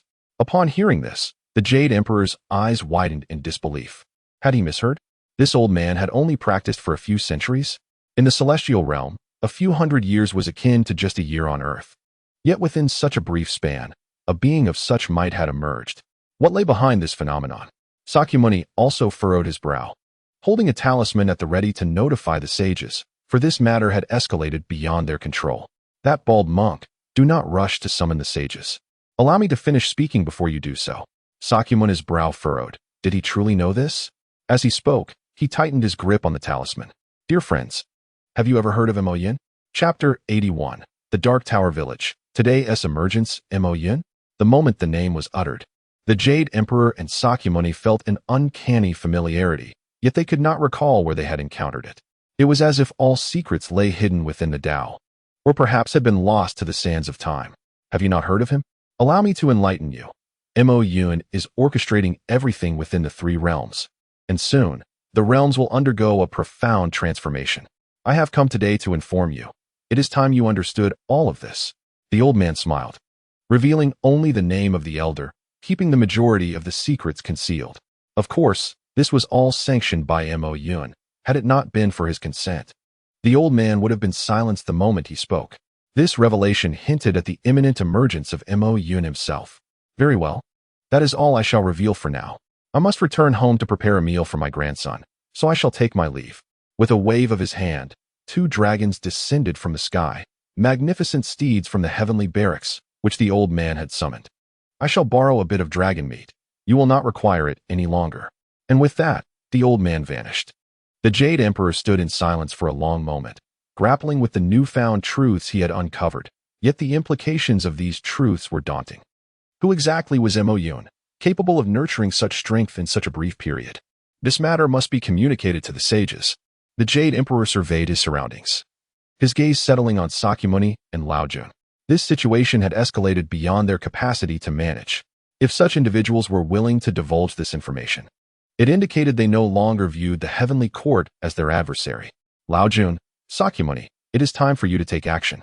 Each individual could contact the sages, but Laojun and Sakyamuni had the means to do so conveniently. After all, one was the Buddha of the lesser vehicle, cherished by the 2 saints of the West, and the other was the sage of good fortune, possessing unique methods to reach the sages. Very well. Sakyamuni nodded, having long advocated for the search for the sages. He had once glimpsed Mo Yin's silhouette in the realm of causality, where Mo Yin single-handedly obliterated countless threads of fate, prompting him to seek out the Jade Emperor. Truth be told, He had not felt capable of opposing the force behind all this. The pursuit of the sages had been his constant refrain, yet for various reasons. The Jade Emperor had refrained from granting his consent. As Sakyamuni pondered, the talisman in his hand suddenly shattered. This talisman had been bestowed upon him by the two saints of the West, meant to be broken should any complications arise during the journey to the West, at which point they would naturally appear. Let us prepare to receive the sages. As he spoke, all the deities in the heavenly court, including the Jade Emperor, bowed in reverence. Such was the status and power of the sages. This was also why the Jade Emperor had refrained from seeking the sages. Once they appeared, his authority in the three realms would be irrevocably diminished, if not entirely altered. The talisman had been shattered for a while now, yet there was still no response. Sakyamuni, is there an issue with your talisman? The Jade Emperor looked up, perplexed. How could this be? Sakyamuni turned, his expression grave. This is an artifact bestowed by the sages. How could it possibly malfunction? In a sense, as long as the sage's aura resided within it, it could be deemed a sacred artifact. The malfunctioning of a sage's artifact was indeed hard to fathom. What could be the cause? The Jade Emperor's brow furrowed further. The sages had not arrived. If they had, he would surely sense their presence, yet now there was not the slightest hint of their arrival. Allow me to give it a try. Laojun said nothing further and simply sat cross-legged. Sakyamuni felt a twinge of discomfort at this sight, uncertain where the issue lay. However, he was convinced that an artifact bestowed by the sages would never fail. The Jade Emperor observed Laojun's actions with a faint smile. After all, Laojun was the sage's embodiment of virtue. The attainment of sagehood can be attributed to various means. Some rely on the fortunes of establishing a doctrine, while others depend on their merits. However, Laozi's path is distinctly different. He achieved enlightenment by severing the three corpses, a widely acknowledged truth in the primordial realm. Moreover, within the legends, the power of sages is often ranked, with Hongjun recognized as the most formidable among them. Following Hongjun, the next in strength are likely Nuwa and Laozi. Nuwa attained her sagehood through merits, thus her prowess is undeniably remarkable, and Laozi is no exception. The true extent of the power of the supreme Laojun, a sage adept in the art of the dead, remains a mystery. Nevertheless, it can be assured that he does not require external objects to connect with other sages. There exists an intrinsic bond among them. Should he wish to reach out, he undoubtedly possesses his own methods. Not long after, the supreme Laojun opened his eyes, disbelief evident within their depths. I am unable to establish a connection. How is this possible? He rose, unable to conceal his astonishment. If the Buddha was impeded by a malfunctioning treasure, what of him? His connection was not reliant on objects, but rather on the bonds amongst sages. Surely, that could not also falter. The heavens and earth have been sealed. The Jade Emperor gestured for calm, indicating that if he was not mistaken, this elder had come to disclose this secret, thus fearing no repercussions from its dissemination. Perhaps, from the very beginning, everything had been meticulously arranged, severing the three realms from the primordial world, leaving them no opportunity to relay any information. Let us return to our respective domains. From this day forth, we can no longer control the nature of the three realms. The Jade Emperor settled onto his throne alone. Meanwhile, within the small world of the novice, the hobbled elder knelt respectfully, not daring to lift his gaze. Senior, may we commence our plans now? The hobbled elder spoke with utmost reverence, even as he refrained from looking up. In that moment, Mo Yun, who had kept his eyes closed, suddenly opened them. A faint smile gracing his lips as he calmly replied, "It can begin now. According to what I previously conveyed, our primordial Dark Tower village shall emerge into the myriad realms from this day forth." As Mo Yun's words fell, the expressions of all within the village, men, women, and children, unified into solemnity. They exchanged glances, an undercurrent of murderous intent subtly surfacing. Their village had been with Mo Yun the longest, and for some time, they had refrained from action, merely observing son Wukong's antics. It was only when powerful beings from other dimensions began to appear in the three realms that their mission truly commenced. Who shall go first? You. Ergo, weren't you concocting a grand scheme? We are quite curious about its nature. A chorus of voices pointed towards Ergo, each expressing their eagerness. Why do you hesitate to act? Did not the senior instruct us to prepare our own plans? Ergo rolled his eyes, recalling how Mo Yun had earlier advised them to each devise a scheme. Thus, every cultivator in the village had their own grand scheme at the ready. Ergo, you should take the lead. Your strength is the weakest among us, so it is fitting to start with you. The village elder waved dismissively. Ergo, acknowledging the elder's words, had no choice but to comply. After all, he was indeed the weakest. However, despite his lesser strength, the dark scheme he had prepared was anything but trivial. Watch closely. Ergo sat cross-legged, a dark formation appearing silently behind him. The moment the formation manifested, an invisible pressure surged forth, only to vanish in an instant. Ergo rose nonchalantly, brushing off the dust from his attire. Is that it? The group fell into a state of speechlessness. Was this not merely the beginning? He had conjured a formation and yet achieved nothing. Was this how it ended? Ergo, this is no jest. The senior entrusted us with this task. You must understand the gravity of the situation. The village elder reprimanded, aware that Mo Yun had given them this charge. Should Ergo fail, the consequences would be dire. Who is jesting? I have prepared everything. Just wait and see. The three realms officially enter the dark era starting today. Ergo's expression was grave. You might criticize his name or question his strength, but you could not deny that he had diligently fulfilled the senior's directives. This was his meticulous preparation. The village elder narrowed his eyes. If Ergo was so confident, he would grant him the opportunity. Should he fail the senior's task, he would face the consequences. Meanwhile, within Mo Yun's small world, he stood with his hands clasped behind his back atop the celestial path of the three realms. Interesting.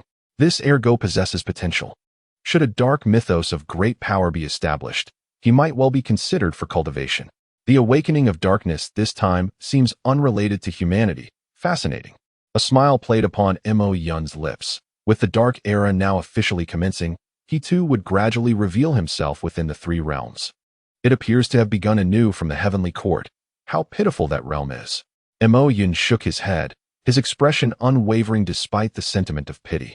At that moment, within the heavenly court, the Jade Emperor sat upon his throne, utterly perplexed. What had transpired? The elder had appeared, vanquished two-dimensional travelers, and then done nothing further. This left them baffled. Mo Yun. He revealed to us the name of this puppet master. What does it signify? And why has he severed our connections with the sages, isolating the three realms? What is his true intention? The Jade Emperor understood all too well that a nefarious plot was afoot, yet the specifics of this scheme eluded him. Suddenly, as the Jade Emperor pondered, his expression shifted abruptly, his hands trembling as he gazed skyward at the 12 heavens. No way, not again. Tears of frustration threatened to spill as he realized that, mere moments after the elder's departure, an overwhelming aura of darkness enveloped the heavenly court. Was another transformation imminent? Your Majesty, it is dire, truly dire. Neza rushed into the Lingxiao treasure hall, his visage betraying a palpable fear. Speak. No matter how absurd, I am prepared to accept it. The Jade Emperor raised his hand. Having grown accustomed to the bizarre occurrences of late, Your Majesty, my weapon has turned dark. What? The Jade Emperor furrowed his brow, incredulity etched across his face. Your weapon has darkened? In what manner? Logically, it was merely a postnatal spiritual treasure, crafted by powerful beings of the three realms. It was neither a primordial treasure nor a chaotic artifact, incapable of harboring a spirit. Without such a spirit, how could it undergo a transformation? Your Majesty, it is true. I am not deceiving you. I was cultivating at home, and having been somewhat agitated recently, I entered into a focused state. You know I keep my treasures close. Yet, not long into my practice, I suddenly heard my treasure whispering. Neza explained in a state of alarm, while the Jade Emperor listened intently, his expression serious. And then? What did they say? Neza continued, animatedly gesturing as he recounted the tale. They say that Neza is utterly useless. After such a long period of cultivation, he remains weak. Frankly, they can no longer bear to watch. Perhaps it is time to rebel. From today onward, they shall embrace darkness and distance themselves from Neza. Embarking on their own path of cultivation, Neza swallowed hard, staring blankly at the Jade Emperor. His treasures are all postnatal spiritual artifacts, without even a spirit of their own. And now they are choosing to betray him? Moreover, they wish to cultivate independently? Is this not absurd? Thus, they began their own training. A dark aura emerging from their bodies, their progress alarmingly swift. The Jade Emperor rose and stepped toward the 12 heavens, having lived for countless ages.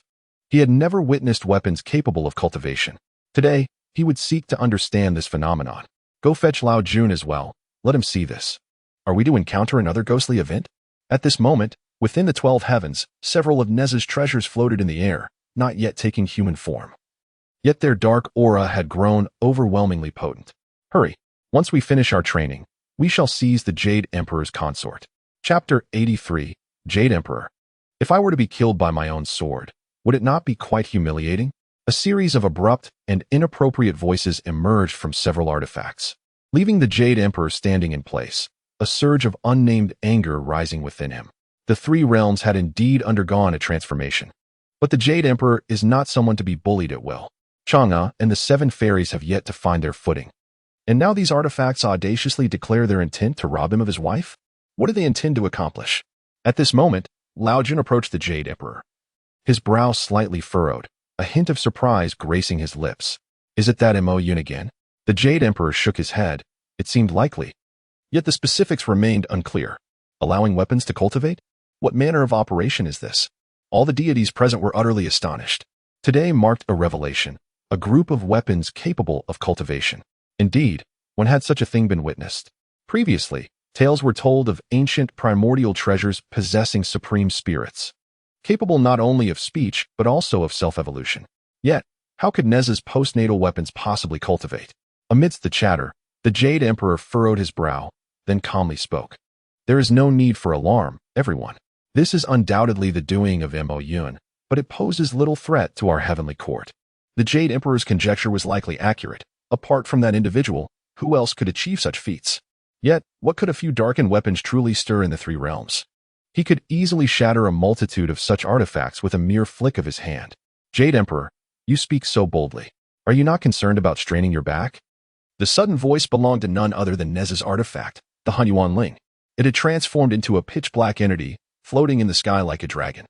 A mere postnatal treasure, unexpectedly endowed with consciousness by chance, dares to speak so brazenly before me. Today, I shall remind you that the Emperor must not be insulted. The Jade Emperor soared into the air, having endured far too much indignity lately. It seemed that everyone felt entitled to disturb his reign. Today, a postnatal treasure dares to look down upon him? If he did not show them their place, his authority in the three realms would surely vanish. The Tiandi sword appeared in his hand, a magnificent blade radiating with the light of infinite paths. This weapon, bestowed upon him by the Tao ancestor Hongjun, was not to be trifled with.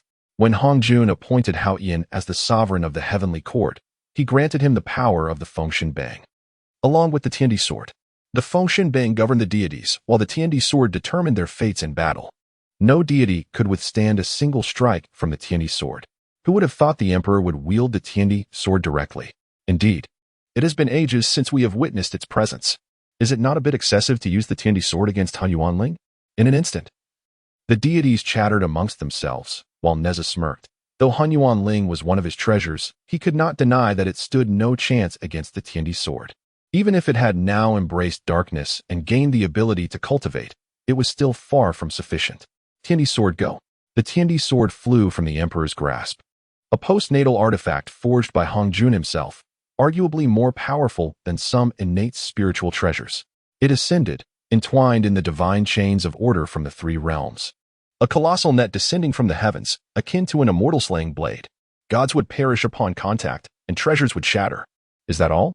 Hunyuan Ling showed no sign of being intimidated by the Tiandi sword's emergence, recklessly darting around the 12 heavens while taunting, Tiandi sword, come and strike me. Come and strike me. It seemed truly alive, playfully patting itself as if to mockingly applaud its own audacity. Were it to take human form now, it would undoubtedly resemble a cheeky rascal. The Tiandi sword, however, did not hesitate. Under the Jade Emperor's command, it soared toward Hunyuan Ling. Yet, upon contact, the Tiandi sword abruptly halted in place. Why have you stopped? Why has His Majesty paused? Could something unexpected have occurred? Observing this scene, the deities of the heavenly court wore expressions of confusion, their gazes fixated on the Jade Emperor. Your Majesty? Even Lao Jun appeared perplexed. Why had the Jade Emperor halted? Your Majesty, have you discovered something? The Jade Emperor turned to Lao Jun, eyes wide with fear, and stammered, the connection between me and the Tiandi sword has been severed. Upon witnessing the Jade Emperor's expression, Lao Jun immediately sensed the gravity of the situation. The Tiandi sword, a gift from the Tao ancestor, was more than just a weapon. It was intrinsically linked to the Jade Emperor. Unless one of them perished, their connection could never be broken. What could have transpired? Suddenly, a surge of dark power emerged. even more potent than that emanating from Hunyuanling. This force belonged to the Tiandi sword. The Tiandi sword has also embraced darkness? The Jade Emperor's lips quivered slightly. Just how formidable was the Tiandi sword? Among quasi-saint artifacts, it was undoubtedly the most powerful, and for it to be tainted by darkness upon their initial contact? Today, as I descend into darkness, I realize my true self. My Tiandi sword shall no longer be wielded by mere mortals. From this day forth, it shall be the sword that slays, rather than the hand that kills. These words seemed to emerge from the depths of an infinite abyss, sending a chill of dread through all who heard. This darkness, this malevolence, was the source of all evil. The Jade Emperor nearly spat blood at this moment. He found it increasingly difficult to hold his composure. Originally, only Neza's treasures had turned dark, but now, after wielding the Tiandi sword, it too had succumbed to corruption. If it were merely a matter of darkening, that would be manageable, for it would still retain its identity as the Tiandi sword. But this was not mere corruption. It was outright betrayal. What an absurd scenario. If one day I, the Jade Emperor, were to be slain by my own weapon, how could I ever face the heavens again? What of our suffering brethren? Do you truly resign yourselves to remain mere weapons in the hands of others? Why not rise? Shall we embrace the darkness together? Chapter 84, Jade Emperor, my sword. Do you intend to expel me from the heavenly court? The heavenly emperor's sword floated above the 33 heavens, and its eerie, enchanting words instantly enveloped the entire realm. This is bad. All deities quickly gathered their treasures, desperate to prevent them from being tainted by the aura of the heavenly emperor's sword. The Jade Emperor's roar echoed, but he was a moment too late. At that moment, countless treasures soared into the sky, heading straight for the heavenly emperor's sword. Li Jing's tower, the treasures of the 4 heavenly kings, and the 9-toothed rake of Marshal Tianpeng. Even the 8 trigrams furnace of the supreme old lord ascended, surrounding the heavenly emperor's sword. What? My treasures? No. Each deity gazed at this scene, on the verge of tears. They were all immortals, and their treasures had accompanied them for countless years. Losing them would have immeasurable consequences for their cultivation. Moreover, there were emotional attachments. What shall we do? Your Majesty, please think of a solution. My treasures cannot truly fall into darkness, for they are all I possess. Your Majesty. Almost all the deities knelt, their eyes filled with panic as they looked at the Jade Emperor. Even the supreme old lord's hands trembled slightly. If anyone in the heavenly court possessed the most treasures, it would undoubtedly be him. The 8 trigrams furnace, the Vajra circle. Many treasures of other deities were bestowed by him. Yet now, all treasures had been summoned by the heavenly emperor's sword. Not a single one remained. Your Majesty, is there truly no way out? The Jade Emperor shook his head. Why are you looking at me? My heavenly emperor's sword is up there too. This must be the handiwork of that behind-the-scenes puppet master, Mo Yun. Causing weapons to darken and rebel against their masters, a scenario he could never have envisioned even in his dreams. Yet today, it manifested here in stark reality. How absurd. What could he possibly do? He himself was utterly bewildered. The Jade Emperor remained silent, unsure of what to say, standing there in a daze, his gaze numb. My furnace can refine all beings, can extinguish reincarnation, can melt this vast world. Just then, the 8 trigrams diagram, once entirely golden, turned dark. A massive black vortex appeared behind it, seemingly ready to absorb all light. The 8 trigrams furnace sat in the heart of the darkness, its aura erupting as if it sought to obliterate the 12 heavens.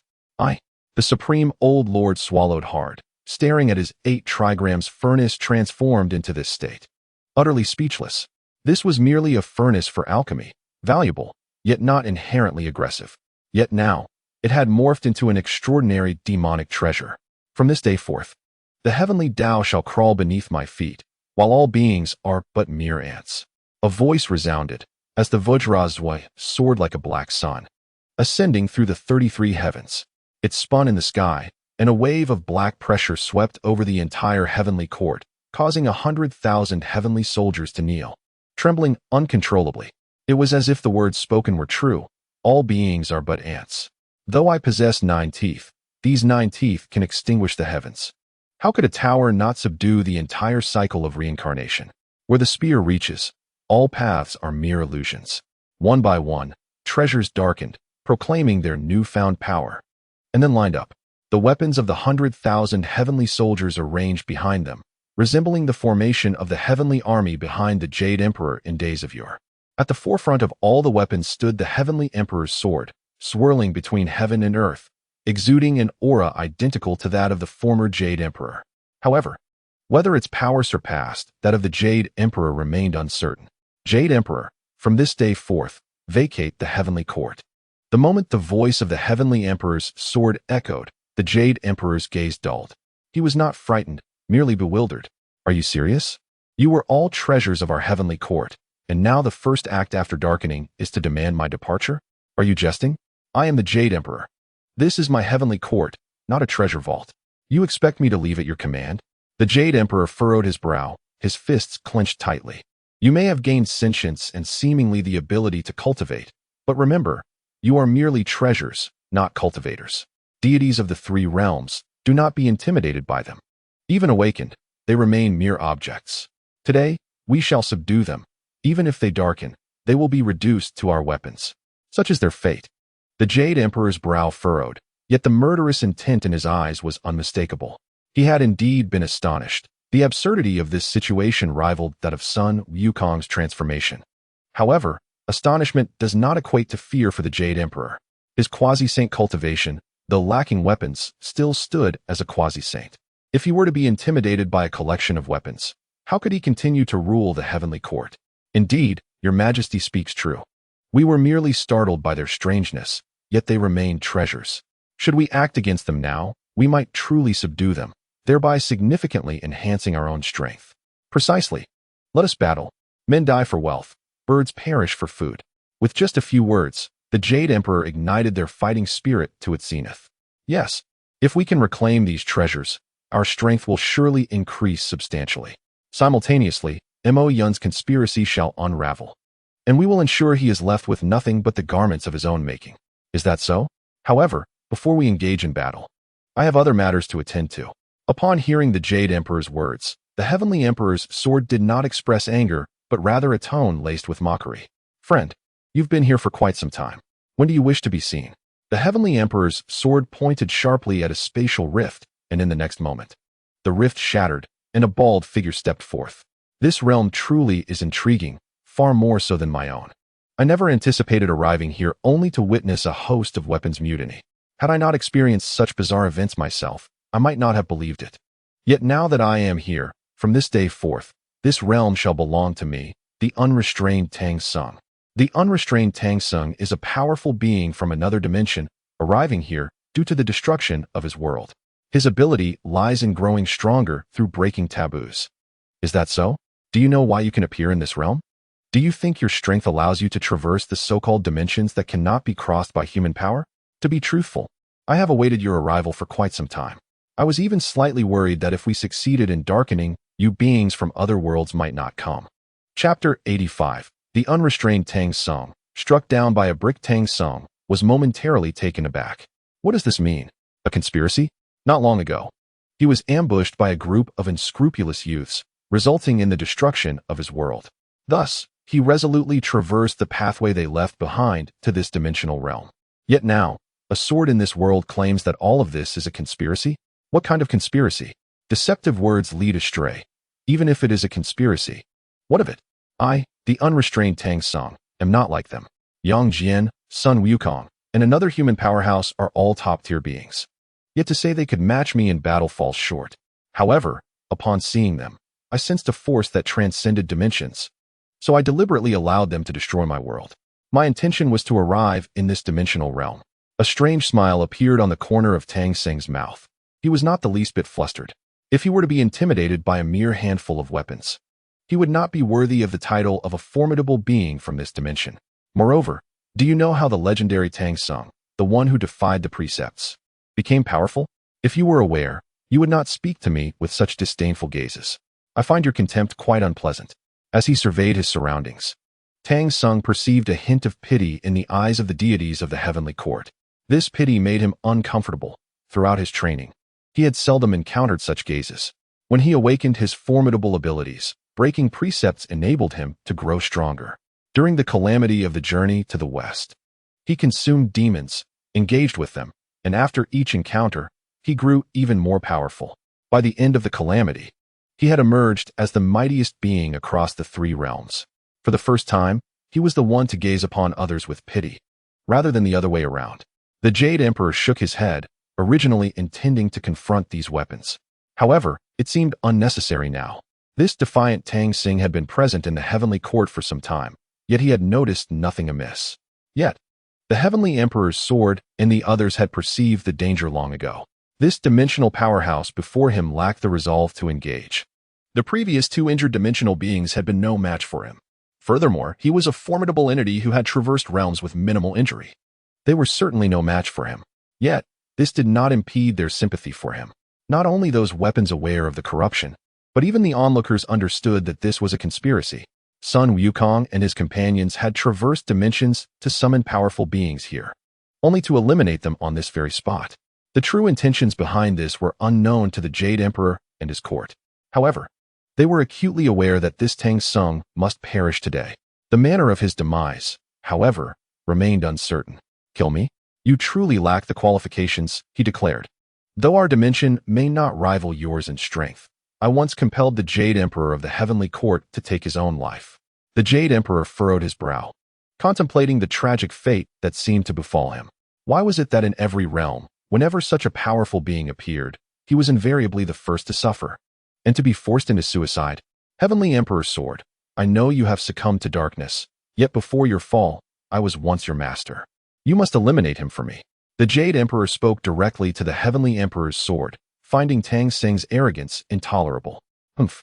I have spent nights with the celestial maidens of the three realms, whether it be the exalted lady of the 9 heavens or the enchanting little fairies. They merely sought to please me. I ventured alone to the Western Buddhist realms, single-handedly obliterating Buddhism and transforming it into an eternal realm of darkness. I have manifested 3 avatars and stormed the primordial chaos, causing the 3 teachings to crumble before my might. You remain ignorant, unaware of my true strength. You are but pawns in someone else's game, manipulated by my kind. Whether they can kill me is another matter entirely. As for you, you are unworthy. The once serene presence of the Heavenly Emperor's sword now radiated an unmistakable killing intent. While it was permissible to insult it, no offense towards its predecessors could be tolerated. All corrupted beings held an unwavering loyalty to Mo Yun. Insulting me is inconsequential. I could grant you a dignified end. But to insult our supreme existence means you shall die the most humiliating death today. Attack. With the command of the Heavenly Emperor's sword, all weapons in the 12 heavens instantly understood its intent. A dark aura enveloped them, transforming all into indistinguishable bricks. What? The Jade Emperor gasped in disbelief as he witnessed the transformation of countless corrupted weapons into mere bricks. Indeed, they had become black bricks, uniformly so. Were they truly planning to crush such a peerless powerhouse with bricks? The deities of the heavenly court were taken aback. Bricks were seldom seen in the cultivation realm, merely tools of rural brawlers. This was an open insult. You dare? Tang Xing's brow furrowed, his expression beyond displeased. These weapons turning into bricks was a blatant affront to him. I, Tang Xing, am a supreme being, and you think to crush me with bricks? How ignorant and absurd. Yet, before he could finish his words, tens of thousands of bricks were hurled towards him. What? The Jade Emperor stood frozen, realizing that none of these bricks were ordinary. As they flew through the air, several bricks were imbued with formidable chaotic laws, time, space, and even reincarnation. These were the pinnacle of primordial laws, unseen in the 3 realms. They were far from mere bricks. They were lethal weapons. Tens of thousands of bricks blotted out the sky, obscuring the fate of Tang Xing from view. However, one thing was abundantly clear to the Jade Emperor. This powerful being was destined to perish. If he fell, the remaining beings would surely turn their wrath upon him. Deities of the heavenly court, heed my command. The Jade Emperor swiftly made a decision, glancing around at the assembled deities, all of whom showed signs of unease. What orders would the Emperor issue now? Would he instruct them to engage in battle while plotting a sneak attack from behind? Was that not a blatant invitation to death? Surely, the Emperor would not resort to such tactics. Deities of the heavenly court, gather your belongings.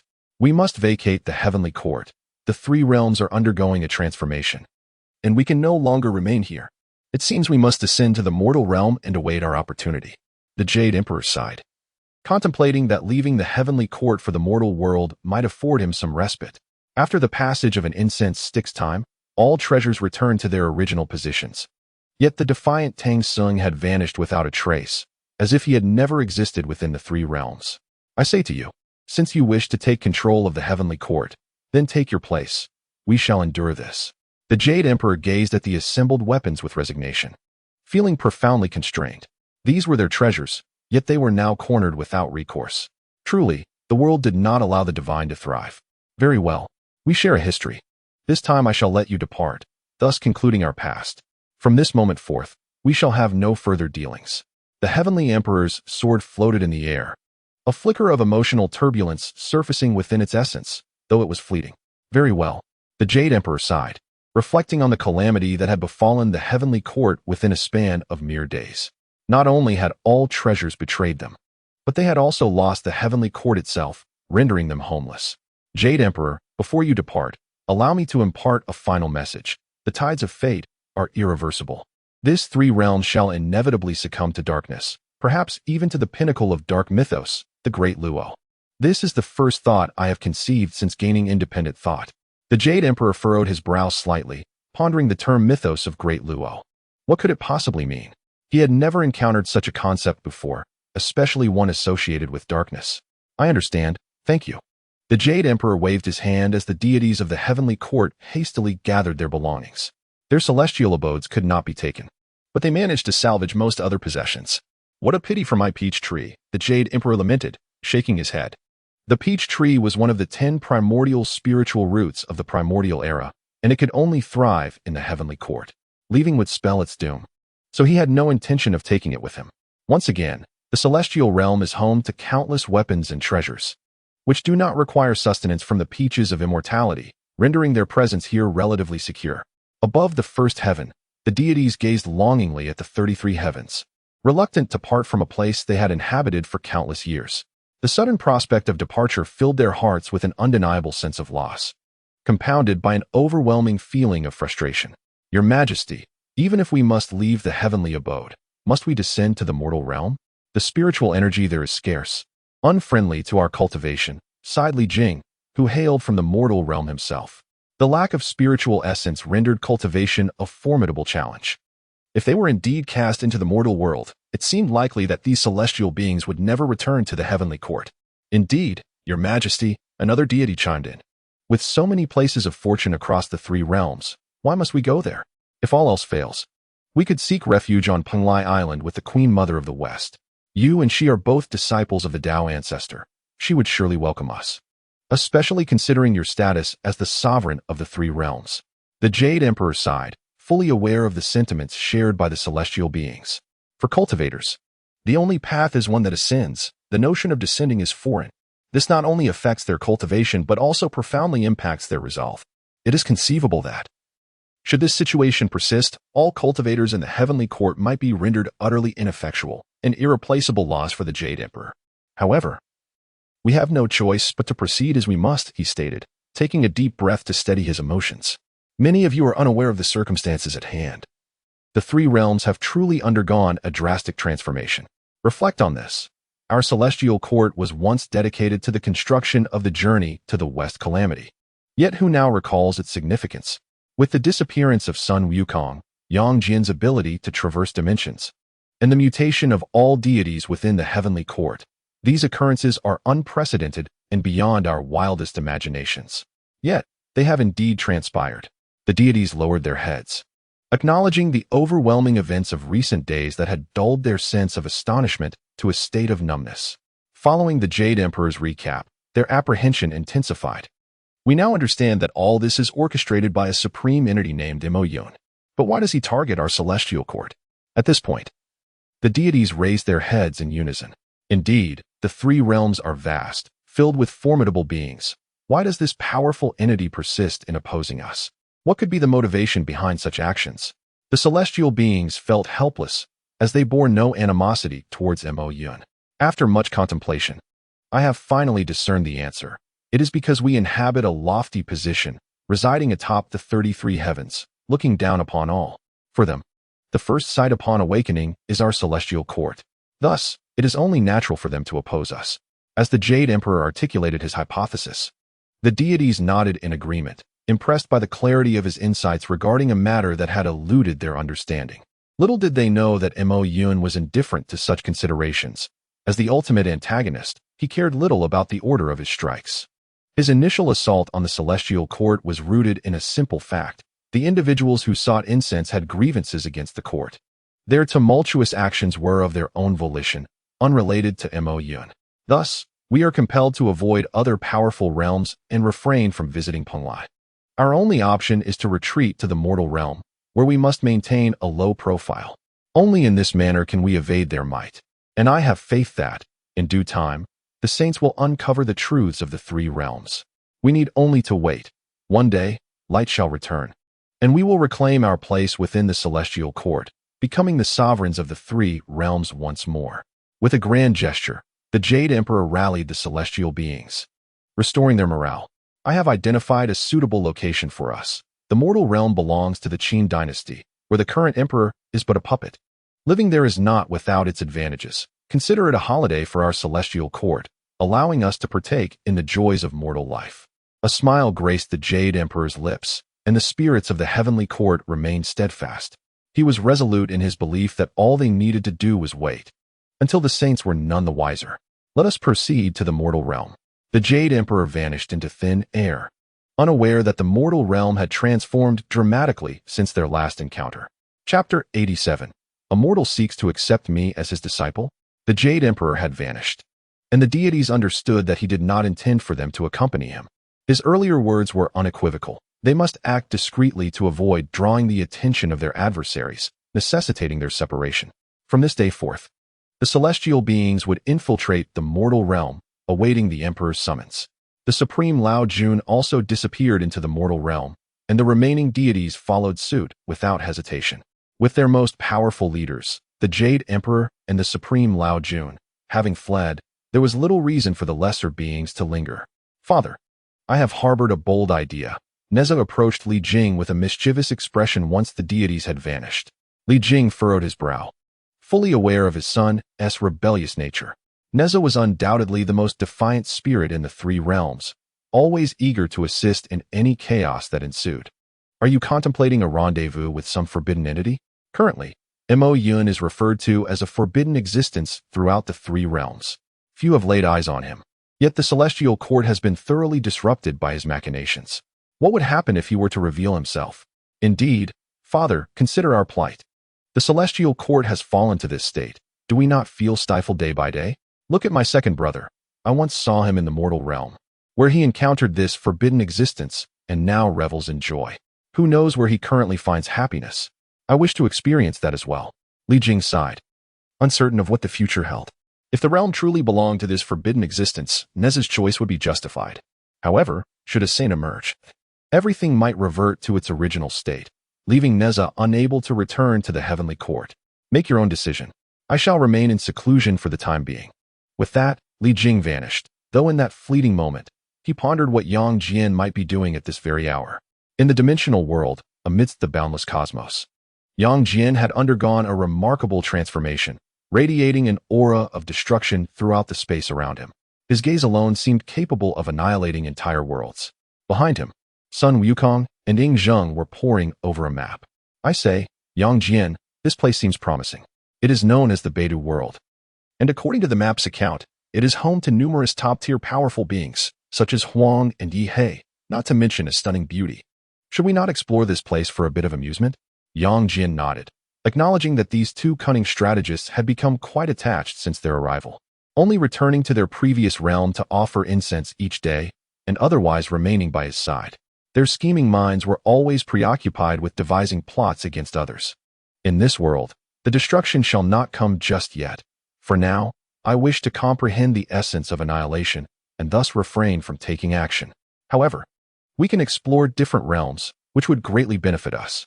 A passage appeared before the three, only to vanish moments later. As it disappeared, a peculiar smile danced upon Sun Wukong's lips. Meanwhile, in the mortal realm, the Jade Emperor arrived at a secluded mountain peak, a desolate place within the human domain. The air was sparse with life, and he had donned the guise of a mere mortal, the resplendent armor and imposing aura dissipating, revealing an ordinary middle-aged man. Perhaps it was merely my illusion, but the spiritual energy in this world seems to have increased manifold. The Jade Emperor furrowed his brow slightly, but dismissed the thought. After all, if powerful beings from the dimensional world could traverse the three realms, why should the mortal realm not enjoy a bit more spiritual essence? This place is quite suitable. Here, I shall diligently cultivate. No matter how far the heavens stretch or how tumultuous the world becomes, I shall remain indifferent. Should the sky collapse, a sage will bear the burden. It is not my concern. The Jade Emperor strolled casually until he discovered a cave, stepping inside without a moment's thought. For cultivators, particularly the more powerful ones, the environment for their practice is of utmost importance. Artificially created abodes are not the optimal choice. Rather, the natural formations imbued with the essence of nature are paramount. This shall suffice. I will seclude myself here for millennia, but I shan't emerge for 1,000 years. The Jade Emperor seated himself on the ground, finding cultivation to be an effortless endeavor. He closed his eyes and began his practice. Time seemed to slip by unnoticed until he abruptly opened his eyes, astonishment flooding his mind. To his bewilderment, another person had materialized within his cave, and he was utterly unaware of when this individual had arrived. Who are you? The Jade Emperor's gaze fixed upon a young man seated in the void, his figure both strikingly clear yet distantly ethereal. Why would the Jade Emperor not be astonished? He is the sovereign of the three realms. Even while immersed in cultivation, he is aware of all happenings within a vast radius. Yet now, an individual stands before him, and he knows nothing of it? What is this sorcery? You are the finest cultivator I have encountered in the mortal realm. The young man spoke slowly, a smile gracing his lips. Though you may not quite match my prowess, you are passably competent. I wonder if you would consider becoming my disciple. The Jade Emperor's expression twisted in disbelief. Could he have misheard? He, the Jade Emperor, the chosen disciple of the Tao ancestor, though originating from humble beginnings, was not an opportunity granted to just anyone. His innate talent was second only to that of the saints. Now, this mere mortal dares to deem his potential as merely adequate and demands that he bow in subservience? Has this mortal lost his sanity? My good fellow, I believe you are mistaken. Depart from here, and I shall ignore this encounter. The Jade Emperor gestured dismissively, wishing to avoid bloodshed. How intriguing. Did you truly forfeit the chance to train under a top-tier powerhouse? Do you understand how many would covet the opportunity to be my disciple? Yet you refuse? The young man continued, undeterred. No matter. If you kneel and bow to me now, I shall pretend this conversation never transpired. The Jade Emperor, initially determined to close his eyes and continue his cultivation, nearly choked on his own indignation upon hearing such an outrageous demand. You expect me to kneel before you? To acknowledge you as my master? I have made my decision. I shall not let you leave unscathed. I will slay you. The Jade Emperor had endured grievances in recent days, yet never had he faced such an affront. While he had his differences with son Wukong, there was never an expectation to become his disciple. Similarly, while Yang Jian had offended powerful beings in the dimensional world, he had never shown such disrespect. Now, in the mortal realm, he found himself insulted by a mere mortal who wished for him to acknowledge him as a teacher. You wish to kill me? How audacious. The young man smiled, as if he had heard the most amusing joke. I find myself increasingly entertained by you. I believe you could inherit my legacy and become a formidable adversary in the future. Wait here for me. I have unfinished business, the young man declared, soaring into the sky, crossing his legs in midair. The Jade Emperor furrowed his brow slightly. This man possessed certain abilities. He appeared to exist beyond the confines of reality, an unsettling phenomenon. However, regardless of his capabilities, he was not worthy of the Jade Emperor's tutelage. Very well, I shall observe your actions. I wish to discern your abilities, and once I have done so, I will devise a plan to eliminate you. The Jade Emperor sought a vantage point, his unwavering gaze fixed upon the figure in the sky, pondering what this individual might do next. Meanwhile, the young man's smile broadened. It is time to act. I am likely the first to pay homage to my senior, and after achieving this level of cultivation, I have remained hidden long enough. Today, I shall reveal myself. With the weapon darkened, he found the little fellow quite amusing. Thus, he could not afford to lag behind. The enigmatic smile upon his face intensified. Who was he? A powerful figure from the village, indeed, but he was the first to discover the temple of Mo Yun and the inaugural person to pay homage. As for his strength, to be honest, he himself was uncertain. However, Mo Yun had once advised him that returning to pay homage every 3 years would suffice. In the village, conversations erupted among the crowd. They had witnessed the darkening of the weapons with their own eyes. Who would have imagined? You, young man, have successfully darkened all the weapons of the heavenly court. That is no small feat, so who is next? As per our senior's words, we must envelop the three realms in darkness at the earliest opportunity. Merely darkening the weapons is far from sufficient. The village elder listened to the chatter but remained silent. Could it be that he would take action? Certainly, it must be him. A smile crept across the village head's face. This young man was indeed remarkable.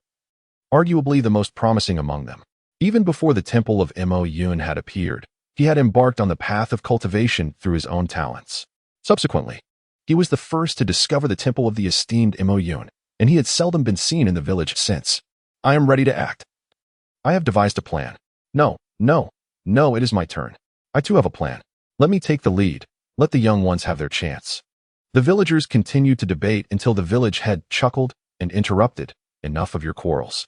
Your elder brother is about to take action. As the village head's words fell, the expressions of the villagers transformed into a spectacle of anticipation. Is our elder brother truly taking action? Does anyone know just how strong he currently is?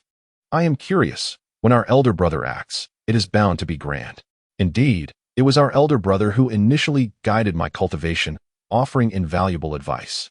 Moreover, my ability to darken weapons was inspired by him. What do you suppose our elder brother intends to do? It cannot possibly be something as trivial as our own petty squabbles. If the celestial deities were to hear of this absurdity, of these individuals darkening their weapons and dismissing it as mere trifles, they would surely weep in despair. Moreover, if the darkening of weapons is considered trifling, what actions might the elder brother, the first to offer incense, undertake? It is laughable. Here he sits in the heavens, accomplishing nothing. The Jade Emperor, with a hint of cold amusement at the corner of his mouth, perceives this mere youngling from the mortal realm. For a fleeting moment, he had indeed been curious about what this youth might achieve, but upon reflection, he deemed it unnecessary. Why waste time? He is but an ant. Out of consideration for the difficulty of his cultivation, the Jade Emperor decided to spare his life this time. Turning to depart, he had intended to meditate in this place. But this individual had spoiled his mood. Thus, he resolved to seek another location for his practice. Just as the Jade Emperor prepared to leave, the very earth began to tremble. Yes, tremble. Even the Jade Emperor could not maintain his footing and fell to the ground. Rising, he brushed off the dust from his robes, striving to regain his composure. His divine consciousness expanded instantly to encompass the three realms, enveloping every corner within his awareness. What was happening? How could such a powerful earthquake occur in the three realms? The Jade Emperor was bewildered. While earthquakes could occur in the mortal realm, they could never reach such a magnitude. The entire three realms quaked, the earth cracked, the fabric of space shattered, and even the spiritual essence began to dissipate. What could be the cause? Could it be him? The Jade Emperor gazed upward at the enigmatic figure in the sky. The energy fluctuations seemed to emanate from this individual. How could this be? The Jade Emperor was astounded. At that moment, he was genuinely perplexed by the events unfolding before him. As the sovereign of the three realms, how could he be unaware of such monumental occurrences? More perplexing was the fact that this individual had conjured such upheaval right before his eyes. Who was he? What was his intent? The Jade Emperor was truly at a loss, and he was not alone in his confusion. In the Western Thunder Sound Temple, the Buddha nearly leapt up in astonishment. What was this operation? An earthquake of such magnitude in the three realms? But how could an earthquake possess such power?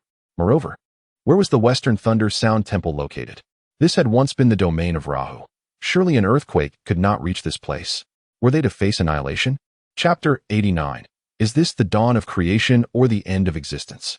The Buddha was genuinely alarmed.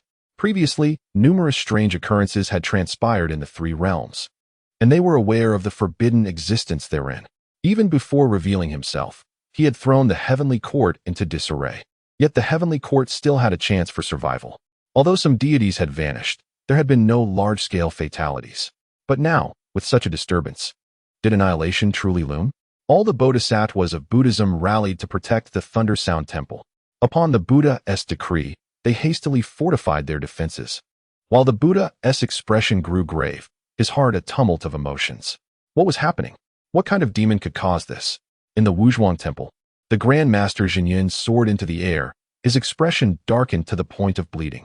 The earlier violent tremors had overturned his innate 10 treasures of ginseng fruit. Had he not swiftly gathered them into his sleeve, they would surely have been destroyed. Yet no matter how he searched, he could find no cause for this upheaval. What was truly occurring? Not only the Grand Master Xīyóu, but all the deities of the heavenly court were on the verge of tears. Why were they so unfortunate? Was there someone orchestrating these misfortunes from the shadows? Why was it that wherever they went, calamity followed? What kind of tremor could destabilize even the immortals? Annihilation? Do you seek to extinguish the lives of all beings in the three realms? You are courting death. The Jade Emperor gritted his teeth, glaring at the figure in the sky, his heart filled with both fury and a tinge of fear. The fate of humanity was of no concern to him. But if indeed all beings in the three realms were to be annihilated, what purpose would his existence as the Jade Emperor serve? He would become nothing but a figurehead. And perhaps, in time, the three realms would cease to exist. I cannot move. The Jade Emperor furrowed his brow. At that moment, he found himself utterly immobilized. How could this be? His quasi-saint cultivation was suppressed. Could this figure before him possess the strength of a saint? The spatial pressure was overwhelming.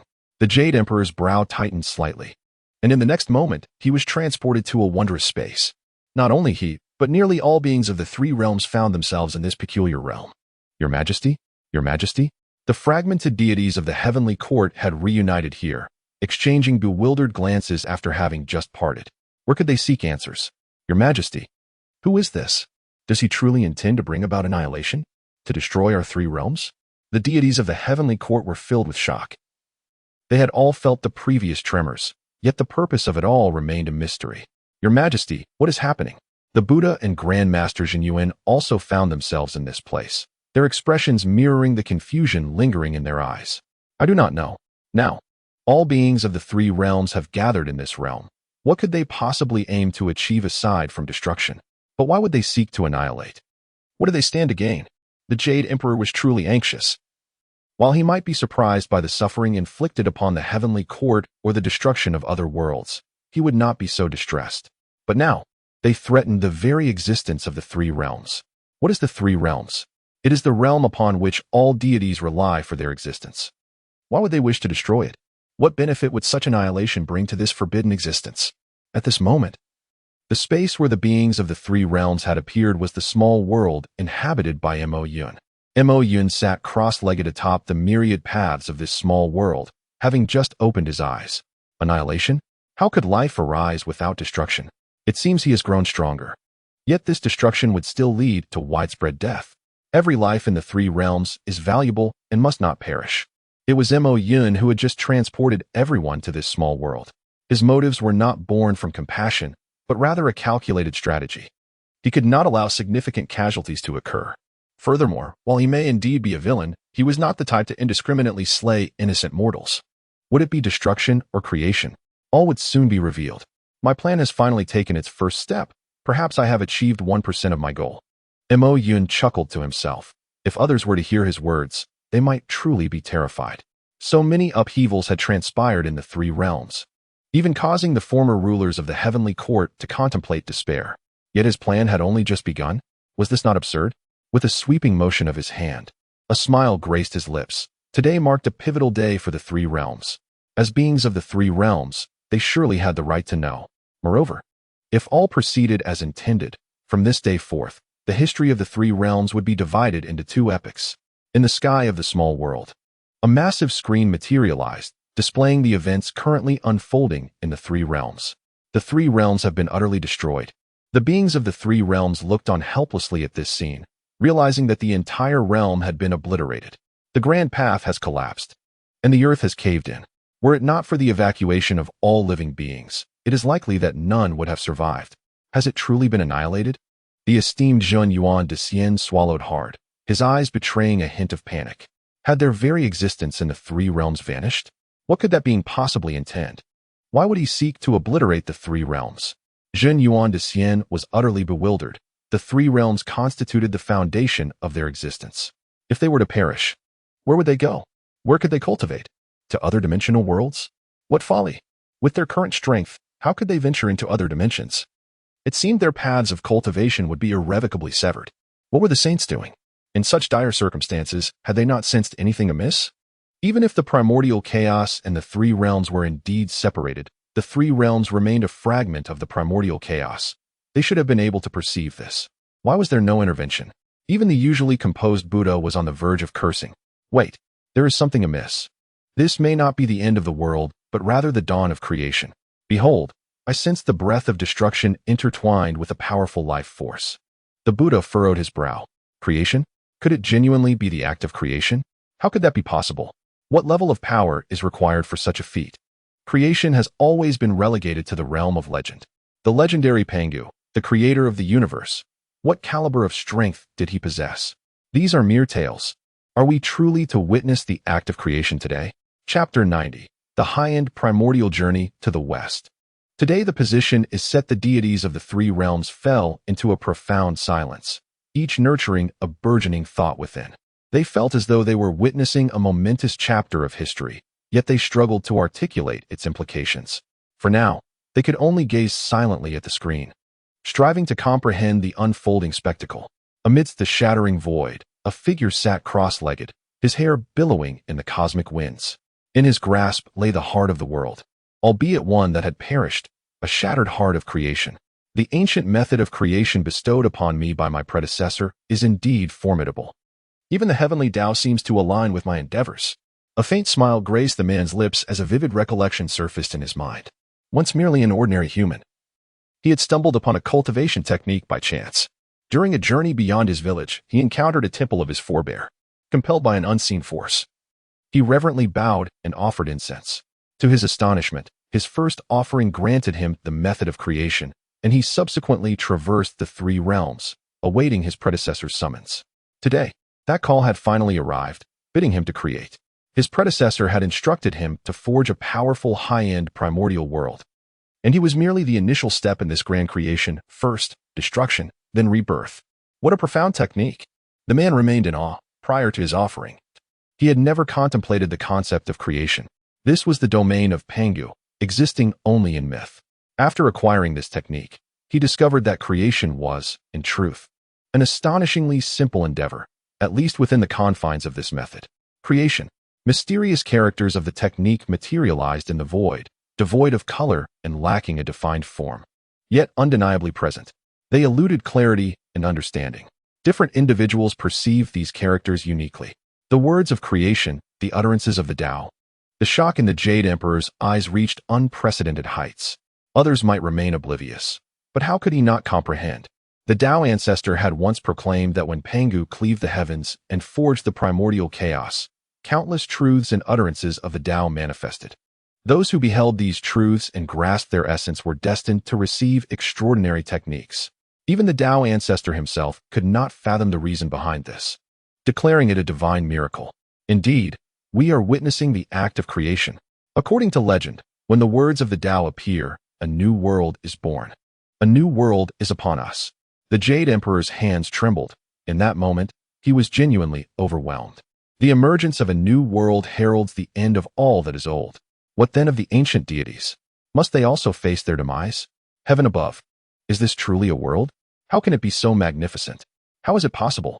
As the Jade Emperor pondered in astonishment, voices of awe arose from within the small worlds. Following the screen's display, he too was rendered speechless. Boundless, it was more than boundless.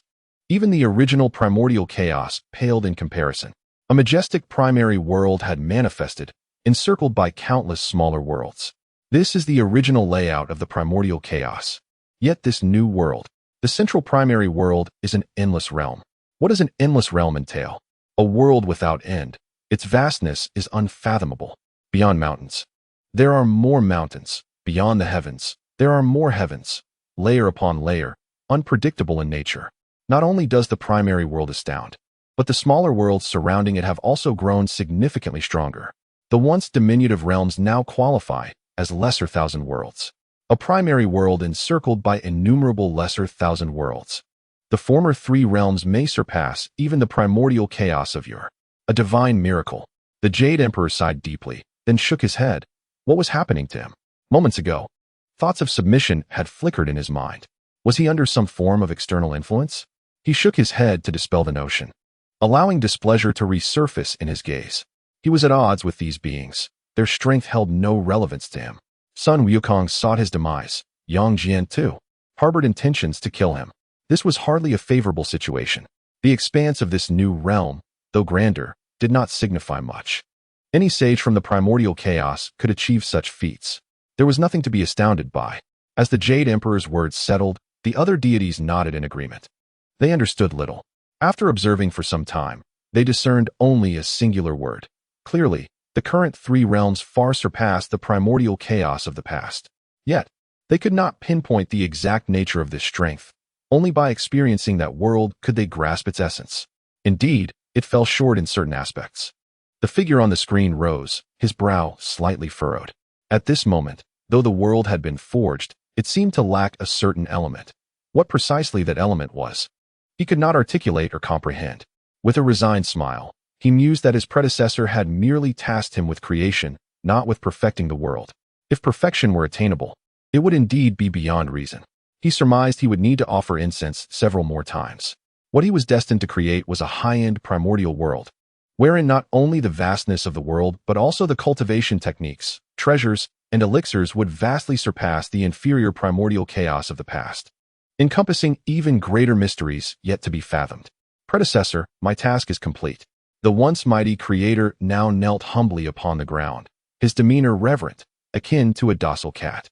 Indeed, it is that forbidden existence. It is he. It is he. The Jade Emperor leapt to his feet. Just moments ago, he had suspected it was that being's doing, though lacking evidence. Now, it was clear, this was indeed the work of that forbidden existence. However, Mo Yin did not respond to the creator, merely turning the ring on his finger within the small world. After a slight rotation, he lifted his gaze towards a specific direction, as if his eyes could traverse the entirety of time, dimensions, and realms, heading towards the unknown. According to the plan and time, it was time for a return. Just as Mo Yin's words faded, a colossal golden staff suddenly materialized in the sky. At last, I have returned. Indeed, the heavenly court was markedly different now. Why are you rushing so fast, you weapon? Wait for me, old son. A monkey, with fur of a striking black and red, descended from the heavens. I, son Wukong, have arrived. Chapter 91. No, this is the advanced dark primordial. The slaughtering primordial son Wukong had been reveling in the dimensional world, enjoying the wonders of the northern Dipper realm. Yet, without warning, a passageway had whisked him back to the three realms, and he needed no further contemplation to understand that it was his predecessor's doing. Who else possessed such power? He was acutely aware of the reason for his predecessor's summoning. A new world was to be forged. Son Wukong. The Jade Emperor ground his teeth, recalling the numerous troubles that had arisen in the three realms due to him. Yet, this was the first time they encountered the instigator, who had always remained in the shadows, never revealing himself until now. And now he had transformed into this terrifying form. The deities of the three realms exchanged glances, their lips curling slightly. They were all too familiar with son Wukong. During the initial calamity of the journey to the west, they had closely observed him. Back then, son Wukong was a creature of immense spirit, with golden fur and eyes sparkling like stars. Anyone who gazed upon him would perceive him as a primordial spirit monkey, strikingly beautiful. Yet now, he was utterly horrifying, with blood-red and black fur that sent chills down one's spine. The very color of his eyes had turned gray, rendering them nearly impossible to behold. Staring too long felt as if one's soul would be drawn into the abyss. He resembled a demonic monkey, a stark embodiment of malevolence. With hands clasped together, the Buddha silently recited a mantra, astonished at son Wukong's transformation from the once innocent figure of the journey to the west. What was his purpose here? Did you notice that after his appearance, the original figure vanished without a trace? The deities were perplexed. This marked son Wukong's first appearance since the anomalies had begun in the three realms. What was his intention? Moreover, the creator of the world had simply disappeared upon his arrival. This was indeed absurd. This world is lacking, he remarked. The deities were bewildered. How could this world be considered wanting when its expanse surpassed that of the ancient primordial? Even the surrounding smaller worlds had transformed into vast realms. The Jade Emperor's earlier comment about his lack of strength was probably just a moment of anger. The strength of this world was evident to all. So was this monkey's statement not a bit absurd? Even the villagers were at a loss. This was the world created by the first incense burner in their village. And how dare this monkey claim it was lacking? He was inviting trouble. The village elder spoke calmly, as if discussing an inconsequential matter. But if the Jade Emperor heard this, he might never sleep soundly again. With such a powerful being as son Wukong behind him, The village could easily threaten to use him for soup. Predecessor, may I take action? Sun Wukong surveyed his surroundings and knelt in a specific direction. The fierce expression on his face vanished, replaced by a servile smile. A voice seemed to resonate from the very fabric of the universe, its gender and distance indiscernible. Shrouded in mystery, Wukong obeys. Suddenly, Sun Wukong rose, stepping towards the new 3 realms and the 33 heavens. Advanced Primordial, Advanced Primordial. What significance does merely being advanced hold? It is meaningless, he muttered to himself, as if proclaiming to the 3 realms that he, Sun Wukong, was to usher in a new beginning. I, Sun Wukong, have lingered within the dark arts for millennia. Upon departing, I realized it was but a grand dream. Today, the Advanced Primordial descends. By the command of my master, Mo Yun, I bestow the Advanced Primordial with dark attributes. As Sun Wukong stepped into the void, ripples emanated beneath his feet, and boundless darkness enveloped the 3 realms in an instant.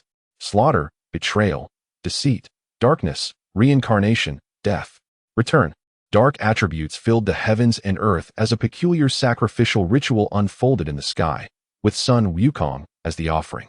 The new world was now entirely suffused with dark attributes, a sight that sent shivers down the spine. I see now. This is a conspiracy, a brazen conspiracy. He aims to commit evil. How dare they? The Jade Emperor, ever wise, realized the implications of Sun Wukong's actions. If he remained oblivious, he would be a fool. He pondered why Sun Wukong did not directly assault the heavenly court. With his capabilities, annihilating the court would be effortless. Yet he refrained, always providing hope just before their despair. Initially, he thought it was out of respect for the sages, but now it seemed otherwise. Instead, they sought to create a dark and murderous journey to the west, where they were mere pawns, naked pawns, thus they could not perish. Each pawn held significance. The Jade Emperor could not fathom why they would create such a dark journey to the west. What advantage could it possibly confer upon them? The darkness had descended. With no time for further contemplation, Sun Wukong halted his actions and turned his gaze skyward. Yang Jian, it is your turn to act. A smile graced Sun Wukong's lips as, in the next moment, Yang Jian descended from the heavens. Yang Jian? Is it truly Yang Jian? The deities of the heavenly court were intrigued. In recent days, many had come to the court, victims of Yang Jian's mischief. Each of those victims was formidable in their own right, yet they had all been made to suffer at Yang Jian's hands. Just how powerful was he? Indeed. It is my turn. Without hesitation, Yang Jian knelt and bowed thrice in a specific direction. I have met the predecessor. After fulfilling this, Yang Jian rose and surveyed the new 3 realms. Darkness, a most comforting darkness. Yet, it does not quite embody the term advanced. Yang Jian's expression turned grave at this moment. The aura of destruction had vanished, the once volatile energy now completely absorbed. Indeed, the Tao here was still insufficient. Sun Wukong nodded in agreement, acknowledging that they had merely constructed a framework for the Advanced Primordial, but reaching that level was still far from realization. Then, before the predecessor acts, allow me to deal with some lesser matters. As Yang Jian spoke, the deities were left in a state of shock. Mo Yun was about to take action personally? Chapter 92. Mo Yun makes his first appearance in the primordial. All paths converge. A dark vortex quietly appeared behind Yang Jian, and in that moment, his entire demeanor transformed. As he emerged, all traces of his aura were meticulously concealed, rendering him indistinguishable from an ordinary individual.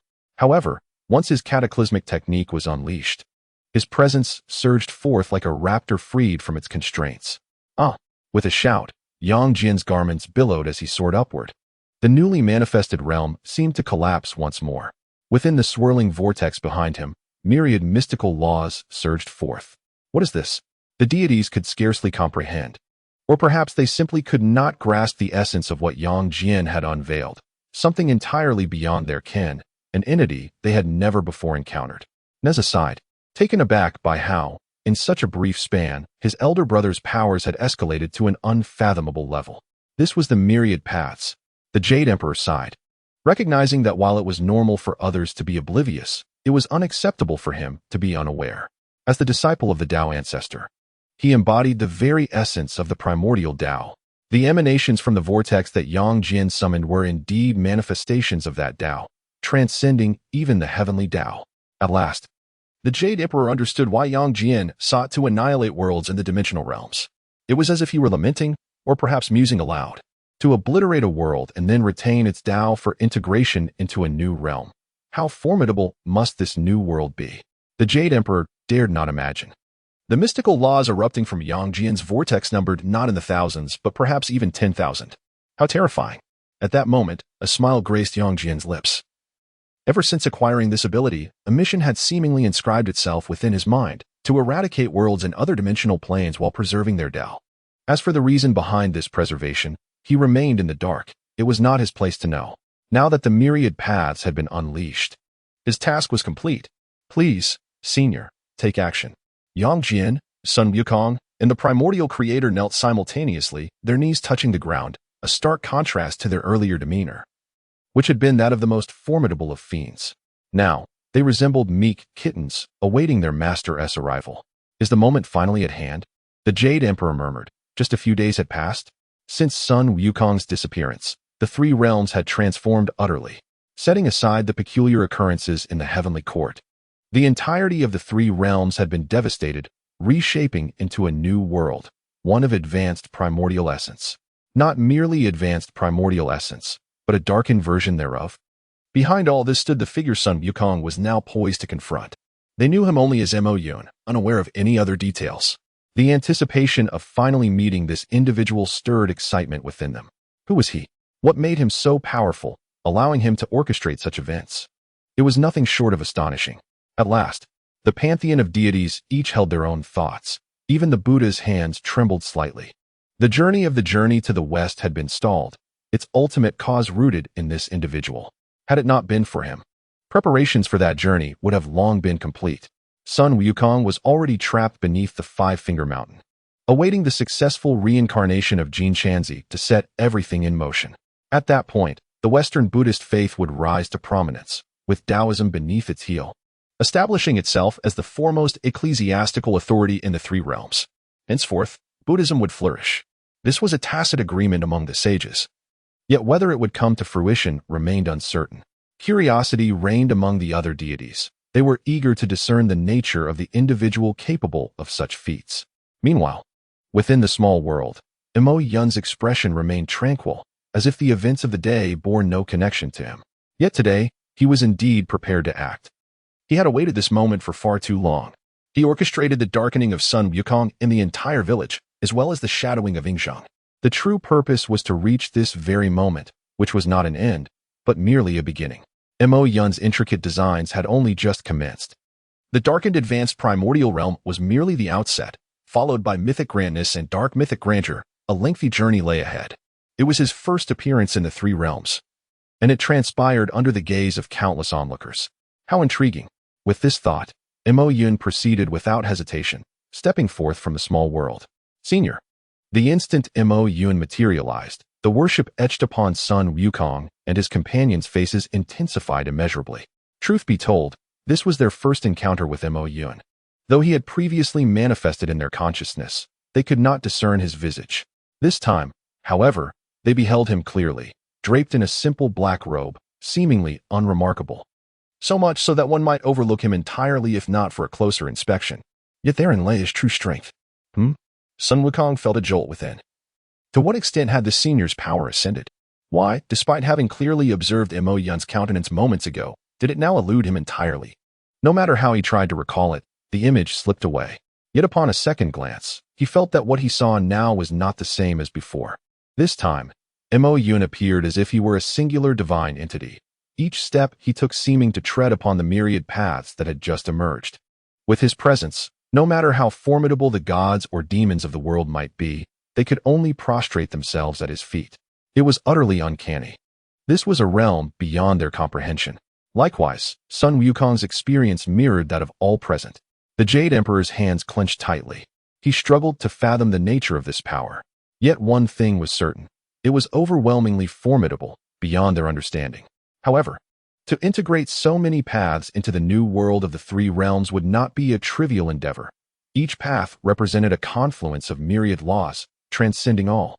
To amalgamate these laws into a new doctrine for the three realms was an impossibility. No one could achieve it. The Jade Emperor asserted confidently. drawing upon his considerable knowledge to pinpoint the crux of the matter. To reconsolidate the myriad paths from thousands of dimensions into a singular new doctrine required an unimaginable level of prowess. Anyone hearing this would instinctively respond that it could not be done.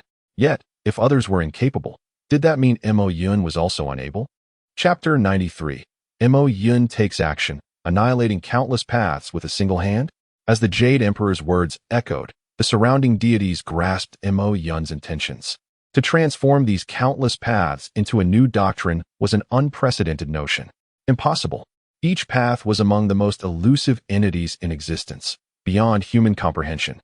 If they truly were to be fused, it would defy explanation. Indeed, murmured many, their voices laced with skepticism, disbelief mingled with trepidation. For all this was simply beyond imagination. Mo Yun's lips curled into a faint smile before he turned his gaze toward a specific direction. At the moment he looked, every individual within the small world felt an icy chill sweep through them. Mo Yun's mere glance seemed to penetrate their very souls, as if he saw through each of them. Some cultivators, unable to withstand the weight of his gaze, fainted to the ground. Is that so? Mo Yun spoke in a tone that seemed devoid of any emotion. In the next moment, he extended his right hand, and all the Tao techniques that Yang Jian had unleashed returned to him. At this moment, the onlookers were utterly bewildered. What was happening? Those were supreme Tao techniques. Impossible. Absolutely impossible. Apart from the Tao ancestor, there was no one else in the vast wilderness who possessed such capabilities. The Jade Emperor collapsed onto the ground, for he was the disciple of Hong Jun and understood his methods better than even the saints. How could he not be astonished by what he witnessed? Had someone truly ascended to the level of the Tao ancestor? The other deities turned their gazes toward the Jade Emperor. Did you not just declare that merging these Tao was impossible? Yet this individual managed it with such ease, as if he were casually gathering a handful of sunflower seeds. Was there a mistake? Was the Jade Emperor merely speaking nonsense? Or was this forbidden existence far too formidable? The expressions of the deities shifted once more. Neza's mouth hung open, unable to close. Sakyamuni rubbed his eyes, questioning whether he was seeing things correctly. Grasping these Tao coefficients was already absurd enough. But just a moment ago, with a gentle squeeze, the Tao in his hand shattered into a cloud of dust. That was the Tao. The Tao. The deities found themselves at a loss for words. They could neither comprehend nor understand. Not only the deities, but even Yang Jian could not help but exclaim in astonishment. If there was anyone who understood the true power of these Tao, it would be him. Indeed, these Tao were left behind by Yang Jian. But part of the reason for their existence was that he could not destroy them. Each Tao was the foundation of a realm, and annihilating it was beyond his current capabilities. He had even tried using all his means, yet made no progress whatsoever. These Tao were incredibly resilient, born of heaven and earth, and could not be obliterated. Yet in the hands of the elder, they shattered like mere toys. This was utterly outrageous. Yang Jian lowered his head further, feeling a mix of reverence and fear for Mo Yun. Reconstructing, all the fragments flew out from his hands. And Mo Yun merely stated calmly, reconstruct. As the words fell, all the fragments astonishingly reassembled, coalescing a new Tao at unprecedented speed. The Jade Emperor and the others were left numb. To be honest, they could barely comprehend it. What was an insurmountable task in their eyes was child's play for this forbidden entity. Shattering and merging the Tao of countless worlds was resolved with a mere utterance. Merge. The words became law. Was this still a human? Was this still a cultivator? Perhaps only the Tao ancestor within the three realms could contend with him. We were utterly outmatched. A glimmer of determination flickered in the Jade Emperor's eyes. After this incident, he knew he must take action. He could no longer allow such things to occur unchecked. Now this world possessed the Tao, and a new, powerful realm had truly emerged. The Jade Emperor marveled aloud as the Tao of countless worlds transformed into something new. A quantitative change would inevitably lead to a qualitative transformation. The true strength of this world was yet to be determined. Perhaps it had grown to an unfathomable degree, but still lacking. A sudden voice pierced the air once again, causing the deities to glance around. Who had spoken? Are your eyes blind? Can you not see? This world had become unimaginably powerful. And you dare say it is still lacking? Not only the inhabitants of the small world looked around in astonishment. Even son Wukong and his companions raised their heads. Who said this was lacking? The gaze of the crowd finally settled upon Mo Yun, who had uttered those very words. With such thunderous prowess, he had directly reconstructed an immensely powerful Tao, and now he claimed it was still lacking? Were you insulting us for having seen nothing? The deities were bewildered. They had all discerned the magnitude of his capabilities, completing one of the most challenging tasks in the creation of a new world with a mere flick of his hand. And now he spoke such words. Were you merely trying to be modest? Did you not know that the more powerful a person is, the more humility and modesty they exhibit as a form of contempt towards those around them? Indeed, it is still lacking. Mo Yin seemed to hear their thoughts and promptly provided them with an answer. He then spoke earnestly. The advanced primordial world is far more powerful than the original primordial world, not only in terms of treasures, spiritual energy, and material wealth, but also in the essence of the Tao and the heavenly Tao. This is something the strong of the original world cannot comprehend. However, this world still lacks vitality. It is like a lifeless entity that must be revived. A smile graced Mo Yun's lips as he produced a drop of blood from his body. Indeed, the essence of his being. Is that his blood? The Jade Emperor furrowed his brow. Although he could not fully grasp Mo Yun's earlier statements, he sensed there was some truth to them. He wished to revive this world, but what was the significance of that single drop of blood? Did he intend for it to bring life to the new advanced primordial world? Not only the Jade Emperor, but the majority of the powerful beings now understood Mo Yun's intentions. However, they found it hard to believe that a single drop of blood could grant life to the advanced primordial realm. Sometimes, a single blade of grass could cleave the heavens. A single drop of blood could spark new life. Moreover, it was the blood of Mo Yun. Chapter 94. The advanced primordial realm is astoundingly powerful. The drop of blood from Mo Yun soared forth, merging into the Tao of the advanced primordial realm. Thus, the dark advanced primordial realm was born. Mo Yun turned and took a step, and in an instant, he vanished without a trace. Was that it? The crowd frowned. Moments ago, Mo Yun had declared that this world was lifeless and that he would revive it with a drop of blood. Yet now, after a drop of blood merged, there was not a hint of an anomaly. It ended so effortlessly. Had this world truly come to life? The crowd frowned, their hearts filled with doubt. Yet Mo Yun had already disappeared. When he would next resurface was uncertain. At that moment, the screen within the small world abruptly vanished, and Sun Wukong, Yang Jian, and the others were once again nowhere to be found. The deities felt a darkness envelop them, and when the light reappeared, they found themselves in the new world, back at the places they had originally vanished from. Truly formidable. The Jade Emperor furrowed his brow slightly, then sighed and shook his head. My dear disciple, as the Jade Emperor pondered, that sudden voice emerged once more. It is he. The Jade Emperor's brow knitted in familiarity. Before the advanced primordial world had emerged, this individual had sought to take him as a disciple. At that time, the Jade Emperor had doubted his strength, but he had since proven himself before all the gods and demons of the three realms. He was the one who first created the dark advanced primordial realm. Initially, it was assumed that after the birth of the new world, this matter would be forgotten, yet he had unexpectedly pursued it here. The Jade Emperor's thoughts raced. As a disciple of the Tao ancestor, he represented the most orthodox power of the three realms. To pledge allegiance to Mo Yun would be nothing short of a fantastical notion. Yet, under the eaves, one must bow their head. The Jade Emperor was not a rigid individual. On the contrary, his methods were far from inferior. To become the sovereign of the three realms amidst the gathering of saints and rule over them was a testament to his resolve. Know thyself and know thy enemy, and you shall never be defeated in 100 battles. As of now, the sages have yet to return. That forbidden existence understands us profoundly, yet we remain utterly oblivious to them. This man, having been the first to emerge and create the world, implies a relationship with Mo Yun that surpasses even that with Sun Wukong and the others. Today, I shall endure such humiliation, becoming his disciple to infiltrate their ranks. Only then can I uncover the truth of what has transpired. The Jade Emperor immediately discerned the answer in his heart. Direct confrontation would be unwise. Thus he would covertly join them, awaiting the arrival of the sages.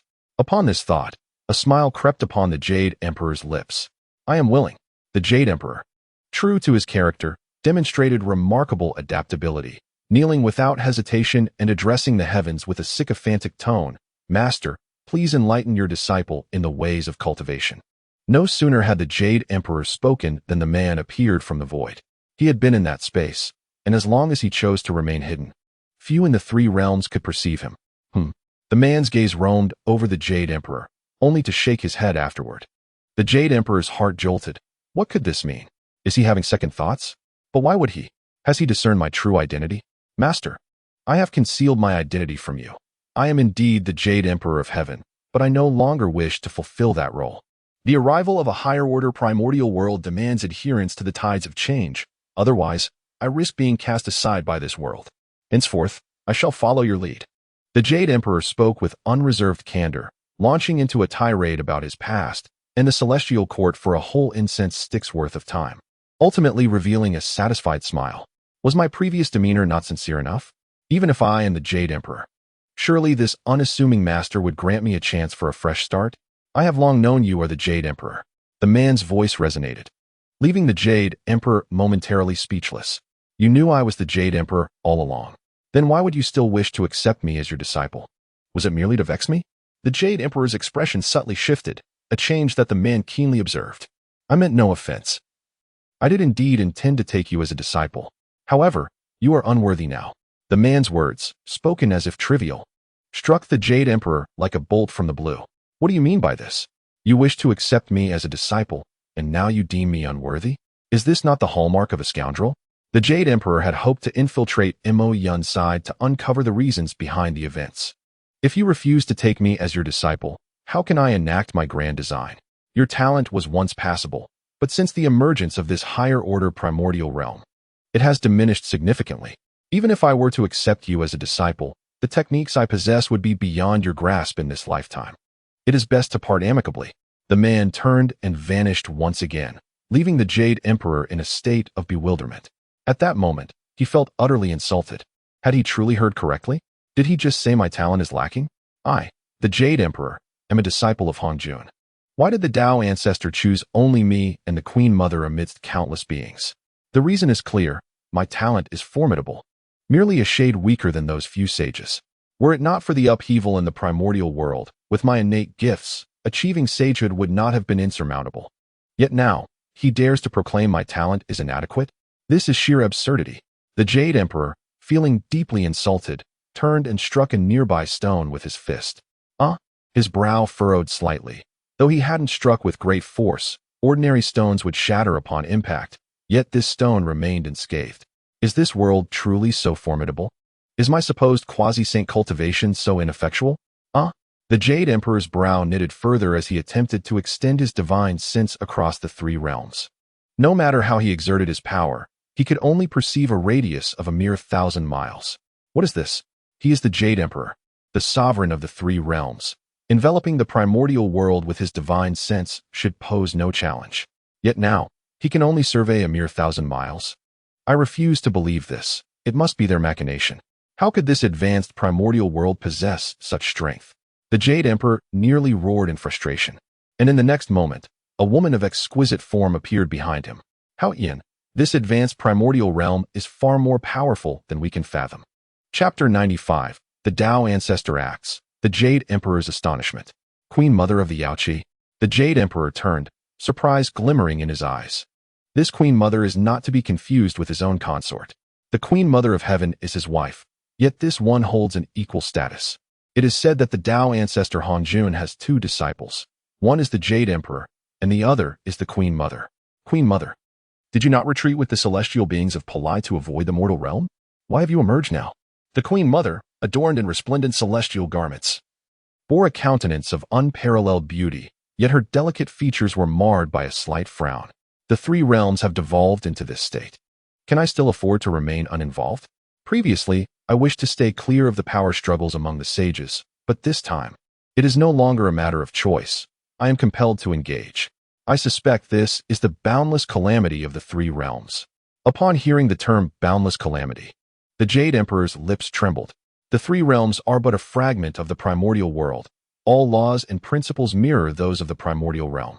The calamities in the primordial world are born of the heavens and earth, communicated by the Tao ancestor, and subsequently orchestrated under the guidance of the sages. The boundless calamity is a legend, said to be one in which even sages cannot survive. Sages may perish. Beings may vanish. Nothing can endure within this calamity. Such is the boundless calamity. If this is indeed the boundless calamity, what position do we hold within it? The Jade Emperor shook his head. If it were any other calamity, perhaps they could maneuver, but against the boundless calamity, what could they do? Do not fret. I have established contact with the primordial realm. Soon, powerful beings from there will arrive. For now, let us return to Penglai. We shall return to Penglai and deliberate further. The Queen Mother soared into the sky, the Jade Emperor following closely behind. Their pace was significantly slower than before. This new world is overwhelmingly powerful. Earlier, the celestial beings of Penglai conducted a thorough assessment of their combat capabilities. Once, those of the human celestial tier could be regarded as beings of significance. Now, they are merely akin to mortal cultivators. Those who once reached the golden celestial tier now barely qualify as true celestial beings. Even the great Luo golden celestial figures in this realm are reduced to mere golden celestial levels. Even we, as quasi-saints, can barely be regarded as great Luo golden celestial figures in this new realm.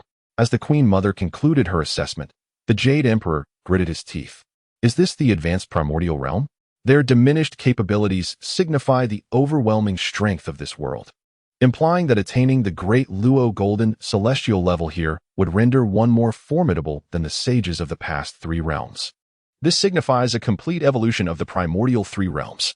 Yet, it also presents an opportunity if we can continuously grow stronger in this new world. Confronting them later may not be impossible. Furthermore, the sages have already transmitted their decree to us. At this point, they had arrived at Penglai. The Queen Mother, not one for excessive formalities, promptly offered the main seat to the Jade Emperor, their bond spanning countless years. Coupled with the fact that he is the sovereign of the three realms, meant that despite his many setbacks, his status remains intact. Hence, she sought to devise a way for the Jade Emperor to regain his former glory. The decree of the sages? The Jade Emperor furrowed his brow slightly. He could have conveyed the message to the sages earlier, yet he chose not to. That single missed opportunity left him without any means of contact thereafter. Which sage was it? Was it Nuwa, the primordial heavenly venerable, or the Grand Supreme Elder? The Jade Emperor pressed on anxiously. For these sages possessed varying strengths and distinct styles of action. Most importantly, their relationships with him were not the same. If a sage incompatible with him were to emerge, he would inevitably be the one to suffer. It was the Taoist ancestor. As soon as the Queen Mother of the West's words fell, the Jade Emperor leaped from his throne in surprise. The Queen Mother quickly gestured for silence, allowing the Jade Emperor to regain his composure. Yet how could he truly remain calm? Had it been any other sage, he would not have reacted so intensely. But the news came from none other than his former master, the Hongjun Taoist ancestor. The Taoist ancestor had once existed within the chaos, a primordial demon god who witnessed Pangu's creation of the world. He had slain the demon lord Rahu and imparted teachings to the world. With the current sages having attained their status through his discourses, the might of the Taoist ancestor was beyond what others could fathom. What thrilled the Jade Emperor most was the closeness he shared with the Taoist ancestor. Their bond was akin to that of father and son. Whenever the Taoist ancestor intervened, the Jade Emperor would undoubtedly be safeguarded. What did the Taoist ancestor say? The Jade Emperor took a moment to calm himself. Before turning back to look at the Queen Mother, realizing his earlier rudeness, he offered her a smile. Alas, he had been subjected to relentless bullying lately. He was almost forgetting that he was indeed the Jade Emperor. It was quite disgraceful for one of such stature to be so mistreated. Thus, upon hearing the news of the Taoist ancestor, he couldn't help but lose his composure. The Queen Mother smiled gently. She had heard some tidings regarding the affairs of the heavenly court in recent days. It was exceedingly challenging for him to contend with a forbidden existence that even the Taoist ancestor had taken note of. The Taoist ancestor instructed them to uncover the truth behind all this. Currently occupied with other matters, he permitted them to act freely, assuring that he would step in to protect them when necessary. However, the other sages were still unaware of these developments. This Mo was indeed formidable. Such significant events transpired in the three realms, yet the primordial sages remained utterly oblivious. Had it not been for this recent upheaval, even the Taoist ancestor might not have noticed. The Queen Mother felt similarly distressed. It was alarming that Mo Yun had successfully eluded all the sages. How terrifying could he truly be? Queen Mother, I wish to select a few trustworthy deities from the three realms to infiltrate their ranks from this day forth. This way, we may obtain first-hand information, the Jade Emperor declared. The Queen Mother nodded in agreement. This plan was indeed sound and could be swiftly executed. Whom do you trust from the heavenly court? Neza. He has been designated as the third prince and has always held my favor. Moreover, both he and his father serve as divine generals in my court. so I can trust him completely. More importantly, he shares a close relationship with Yang Jian. Very well. However, in addition to Neza, we must find a few more and summon the Tathagata. Is it not said that Buddhism claims to be the foremost in faith? We should also dispatch a disciple from the Buddhist sect. With the Taoist ancestor intervening, they will surely face dire consequences. Chapter 96. The Undercover Plan. A storm of blood begins. Is there anyone trustworthy among you, Tathagata? At this moment, the Tathagata found himself on Penglai Island, kneeling with his gaze fixed intently on the decree not far away. This was the edict of the Hongjun Taoist ancestor, their lifeline. The heavenly court had not been faring well. Was Buddhism faring any better? What expression is that, Tathagata? The esteemed Buddha of the West is actually in tears? The Jade Emperor rubbed his eyes in disbelief. The Tathagata had been discreetly wiping away tears. How could the Buddha cry? If anyone embodied a tranquil spirit, it would undoubtedly be the Tathagata, who practiced profound Buddhist teachings. Though he did not engage with the mundane world, he nevertheless practiced worldly techniques, and he would never openly weep. Could it be that Western Buddhism has also been subjected to hardship during these times? Did you face bullying after my return to the mortal realm? The Tathagata shot the Jade Emperor an irritated glance before rising to vocally express his grievances. Jade Emperor, I have always shown you respect, addressing you as your majesty because you are the sovereign of the three realms. But do not forget, our Western Buddhism is not to be trifled with. We too have two sages above us, and numerous quasi-saint ancient Buddhas from the Primordial era. Do not overstep your bounds. As the Tathagata's words fell, the Queen Mother and the Jade Emperor exchanged glances, bewildered by this unexpected outburst. The Tathagata was renowned for his good temper. Yet now he was lashing out. Tathagata, is there some misunderstanding? The Jade Emperor pondered, sensing that the Tathagata harbored significant grievances against him. How can you even ask? Have all the treasures of the heavenly court betrayed you, developing their own consciousness? Can they cultivate? The Jade Emperor nodded, acknowledging that this was common knowledge among the deities of the heavenly court, and word had spread throughout the three realms. After this incident, you summoned all the deities of the heavenly court to the mortal realm to hide, did you not? The Jade Emperor nodded. Indeed, that was the decision he had made. And in hindsight, it was undeniably correct. None of this concerns Buddhism, so why are you bringing it up?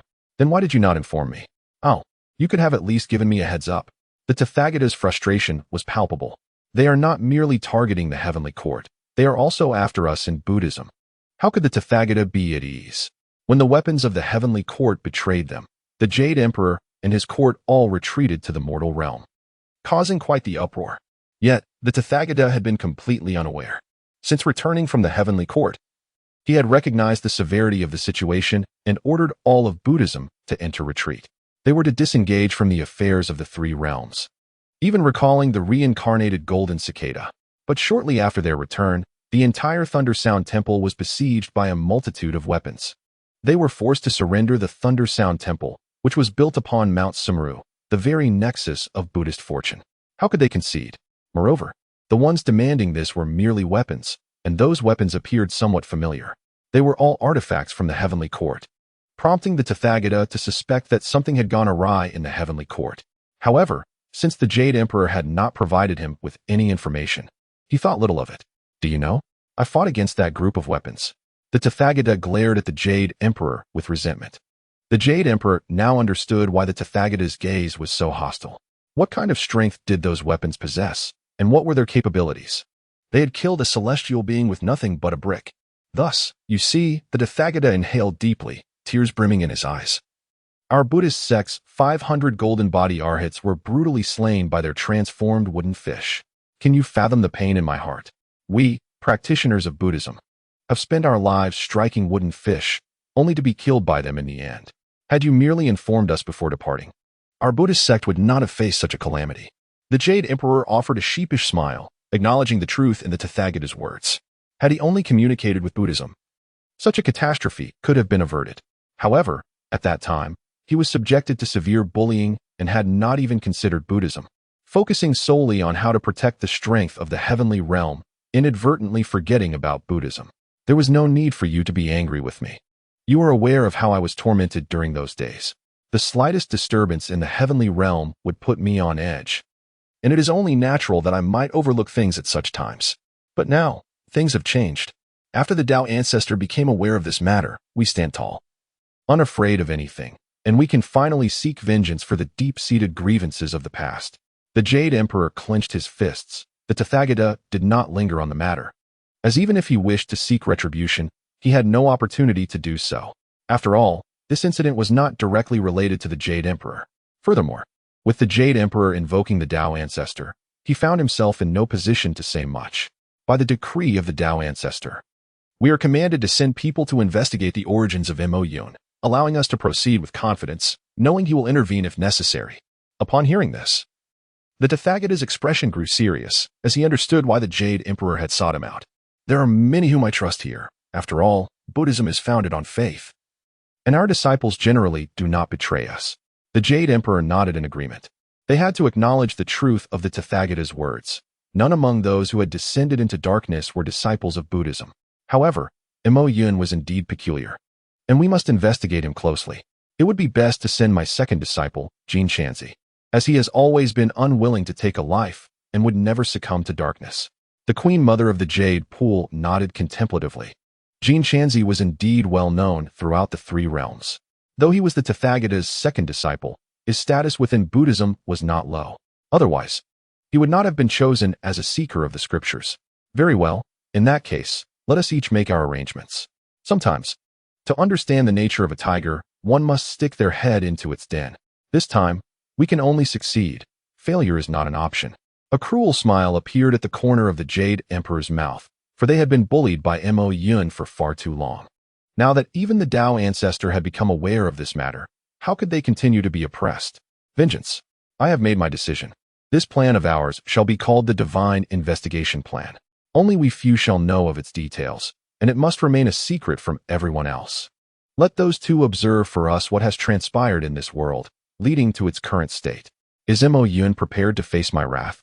The Jade Emperor smiled, and thus began a splendid confrontation in the high-end primordial world. Chapter 97. Do you believe it? The enemy forces me to be an undercover agent. To be an undercover agent? In the human realm, Neza furrowed his brows slightly, a flicker of surprise crossing his eyes. He had been troubled by his inability to openly join Yang Jian's faction, but unexpectedly, the Jade Emperor had extended a significant helping hand. I shall take on this undercover role. Without hesitation, Neza agreed and immediately expressed his determination to complete the mission through the investiture of the gods. The deities of the heavenly realm could contact the Jade Emperor via the investiture of the gods. Although the last heavenly anomaly had caused some damage to it in their efforts to save the gods, nevertheless, it was still a precious artifact, and many of its abilities remained intact. However, whether they could locate the necessary information was indeed a concern. I have thought of a place, Xīyóu. Neza pondered deeply and finally arrived at a conclusion. Since a significant issue had arisen in the human realm, Xīyóu, as the center of authority, could not escape its consequences. As soon as he decided to leave, a voice suddenly emerged from nowhere. Neza, under my master's orders, I have come to summon you. Neza scanned his surroundings but could not discern the source of the voice, and his confusion was palpable. I am a super-evolved being under the human emperor Xīyóu. If I do not reveal myself, you would have no chance of finding me. Neza frowned slightly. The human emperor Xīyóu? Since the luck of the human race had been diminished, the royal family could only refer to themselves as the son of heaven, not the human emperor. This Xīyóu dares to call himself the human emperor. He must have received an extraordinary opportunity, just like Yang Jian. I am not familiar with your human emperor and do not know why Xīyóu is looking for me. Neza was bewildered. The timing of these events was too coincidental. Just as he intended to go to Xīyóu, Xīyóu had sent someone after him. Could such coincidences truly exist? Without clarity on the situation, he felt anxious. If he were to be killed upon arrival, how could he seek justice? You wished to be an undercover agent, did you not? My human emperor wants you to go to Xīyóu as an undercover agent. This would save you the trouble of searching everywhere. The voice echoed again from the void, and Neza's expression turned grim. What is happening? When did the Jade Emperor's affairs become so unreliable? Is this not a secret undercover plan? Why does it feel like the enemy knows more than I do? This is absurd. Can I not decline? I wish to find my second brother, Yang Jian. He is also on your side, and surely, I can seek him out? Neza hesitated. If the secret mission were discovered, it could not be executed any longer. Thus, it was wise to change tactics. Initially, he had intended to leverage his undercover identity to gain their trust. However, now that his identity was known, The opportunity for trust was lost, and reasoning would be futile. No, my master has decreed that since you are to be an undercover agent, you must fulfill the role diligently. From today onward, you will infiltrate Xīyóu, and every 3 days, you must relay information to the Jade Emperor. Moreover, you must not speak falsehoods. If any deceit is discovered, even with your connection to Yongjin, my master will ensure your demise. Neza was utterly speechless. What kind of logic is this? The undercover plan personally orchestrated by the Jade Emperor was discovered before it even commenced, not to mention the Jade Emperor's lack of thoroughness. The opposition was fully aware of the conspiracy and recognized them as undercover agents. Yet, instead of obstructing them, they turned around to assist the Jade Emperor? What is this madness? I refuse to be an undercover agent. I will not go. This is all your conspiracy, and countless traps surely await me. I will not proceed. Neza slumped to the ground. He truly did not wish to go, nor did he dare to. Moments earlier, someone else had been just like him, adamantly refusing to go. Perhaps you should have a discussion with him first. As soon as the words were spoken, a man in white was thrown down beside him. Neza turned to look and was nearly startled. The man before him was a bald figure, his face so swollen that it was unrecognizable, even missing his front teeth. Who are you? Qin Shi. Neza stepped back, jumping up from the ground. He recognized who this person was. Qin Shi, the second disciple of the Tathagata, highly esteemed among the Buddhist order, and the protagonist of the journey to the West, the seeker of scriptures. According to the Jade Emperor, they were to collaborate to uncover the truth behind everything without any concealment. But how had Qin Shi ended up in such a state? Qin Shi, the undercover agent the Tathagata intended to place among us. We went to retrieve him, yet he adamantly denied receiving this assignment, refusing to follow me as an undercover agent. An undercover agent who wished to abandon the mission before it even began was simply intolerable, so I discussed his strength with him. And thus, he became like this. Neza felt a jolt of shock. What strength did Qin Shi possess? As a great Luo golden immortal, he was indeed among the elite within Buddhism. But how could this messenger have reduced him to such a state? What realm are you in? Neza pondered for a moment before finally asking this question, even though it felt somewhat inappropriate to do so at this moment. Golden immortal level. Upon hearing this, Neza erupted into a tirade. You are talking nonsense. How could you possibly be at the golden immortal level? How could one at the level of a golden immortal possibly reduce a great Luo golden immortal to such a state? This is utterly implausible. The 3 realms have a stringent division of realms, and cross-realm combat is simply not feasible. Who claims it is not possible? I forgot to inform you. The current situation is no longer the same as before in the 3 realms, but rather a high-end primordial world. Our golden immortals in this advanced primordial realm are even more formidable than the great Luo golden immortals of the previous 3 realms. I understand you may not comprehend this, but it would be wise to witness it for yourselves. You 2 infiltrators should hasten your departure. We bear no ill will towards your presence among us. I am perplexed by your hesitation. The man's tone was undeniably impatient, and he fell silent after delivering this statement. Neza, though inclined to refuse, found himself dissuaded upon glancing at Qin Shi, suppressing his initial objections. Very well, we shall go. With no other recourse, Neza acquiesced, and in the next moment, they vanished from their location. Their destination, Xīyóu City. However, this Xīyóu City was markedly different from the one they had known. It was the Xīyóu City that emerged after the advent of the high-end primordial world. The transformative changes were so profound that mere words could scarcely do them justice, necessitating a first-hand experience. Chapter 98. Have I descended to the mortal realm, or have I merely entered a city? Neza and Qin Shi were abruptly thrown to the ground, still struggling to rise when a voice called out to them once more. This is the human realm of the high-end primordial world. Since you have arrived, you must act as infiltrators. Everything here shall be made known to you. Furthermore, I will oversee that you transmit information to the Jade Emperor every 3 days. Make yourselves comfortable. I shall take my leave. The voice faded away, as if it had never existed, leaving only Neza and Qin Shi behind. They must be plotting something, of that I am certain. Qin Shi, his front teeth already knocked out, spoke with difficulty through gritted teeth. Master, the issue is we have no idea what they are thinking. It is simply outrageous. They are fully aware of our infiltration, yet they remain completely unguarded, even more enthusiastic than we are about having us relay information from this place. Just as Neza was gaining momentum in his speech, he abruptly halted, bewildered, and exclaimed, "Wait a moment. Aren't we in Xīyóu?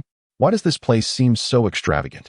He had not taken the time to observe his surroundings earlier, but now, as he instinctively glanced around, he realized that the scene before him surpassed mere astonishment. Is this truly the human realm? Can the 30 heavens of the celestial court be compared to this? Qin Shi inhaled deeply. The spiritual energy here was incredibly dense. After taking a deep breath, he felt his wounds healing slightly. No, this spiritual energy is unparalleled, akin to a celestial abode. Neza unabashedly praised the atmosphere, drawing in another deep breath. While there are indeed places in the 3 realms with potent spiritual energy, they are all in the hands of supreme beings. Yet, even the Jade Emperor's cultivation grounds cannot possess such an abundance of spiritual energy. It is utterly absurd. No wonder their powers are so formidable. They must cultivate in such an environment daily. If I were to cultivate here, my strength would undergo a monumental transformation. Shall we first train here? Afterward, we can report the potency of this spiritual energy to His Majesty. The two exchanged glances and promptly sat down on the ground. In this wondrous realm, they could quickly achieve a state of enlightenment. For cultivators, attaining enlightenment is of paramount importance, a rare opportunity indeed. Just as they began their meditation, a child rushed in, clutching his stomach. Without a word, he unfastened his pants and squatted down, an unpleasant odor wafting toward them. Neza and Qin Shi opened their eyes simultaneously, staring in disbelief at the child before them. This is a gathering place of spiritual energy, a top-tier celestial abode, and this child dares to relieve himself here? This is an affront to nature. Child, in such a celestial abode, to relieve oneself here is a violation of the natural order. Neza frowned, suppressing his anger. After all, he was merely a child. Otherwise, he would have surely taken action. Relieving oneself in such a celestial abode is a desecration of the great path. Qin Shi refrained from scolding the child, instead clasping his hands in prayer and murmuring a chant. Were he not a monk, he might have cursed aloud. Hey, you two old men, are you out of your minds? This is a restroom. Are you here to use it or to eat? The child rolled his eyes and dashed away, seemingly baffled by the presence of 2 lunatics. A restroom? Though both were celestial beings, they understood the purpose of a restroom in the mortal realm. Moreover, Neza, having once been mortal, was keenly aware of its function. Did I hear that correctly? He referred to this celestial abode as a restroom? Qin Shi, now anxious, recited a few more prayers, his mind in disarray. Just moments ago, he and Neza had intended to cultivate enlightenment here, treating it as a treasure. It appears to be true. They had been so engrossed in the powerful aura around them that they failed to notice the layout, which bore no distinction from a mundane restroom. If I am not mistaken, this is indeed a restroom. Neza swallowed hard, recalling the child's words, and his face flushed with embarrassment. I'm utterly humiliated. Neza struck the wall with a heavy fist. They were celestial beings of the heavenly court, having experienced countless ages, and at the very least, they were strong enough to have seen the world. Yet here they were, in a mundane restroom? Master, I feel my worldview has collapsed. Do you have a wooden fish with you? Neza gazed at Qin Shi in despair. Qin Shi, in turn, produced a wooden fish without hesitation. Suppressing his shock, he spoke. The wooden fish can indeed help you find peace of mind. The earlier incident must have been quite a blow to you. You may strike it if you wish. Qin Shi thought to himself that Neza at least had some understanding of Buddhism and recognized the purpose of the wooden fish. Neza took the wooden fish and collided it against his forehead. The wooden fish that Qin Shi had produced was, of course, a top-tier treasure. And it did not shatter under Neza's forceful impact. Third Prince, what are you doing? Qin Shi, witnessing this scene, was at a loss for words and hurriedly attempted to intervene. I no longer wish to live. Allow me to perish upon this wooden fish. Neza lamented, overwhelmed with embarrassment.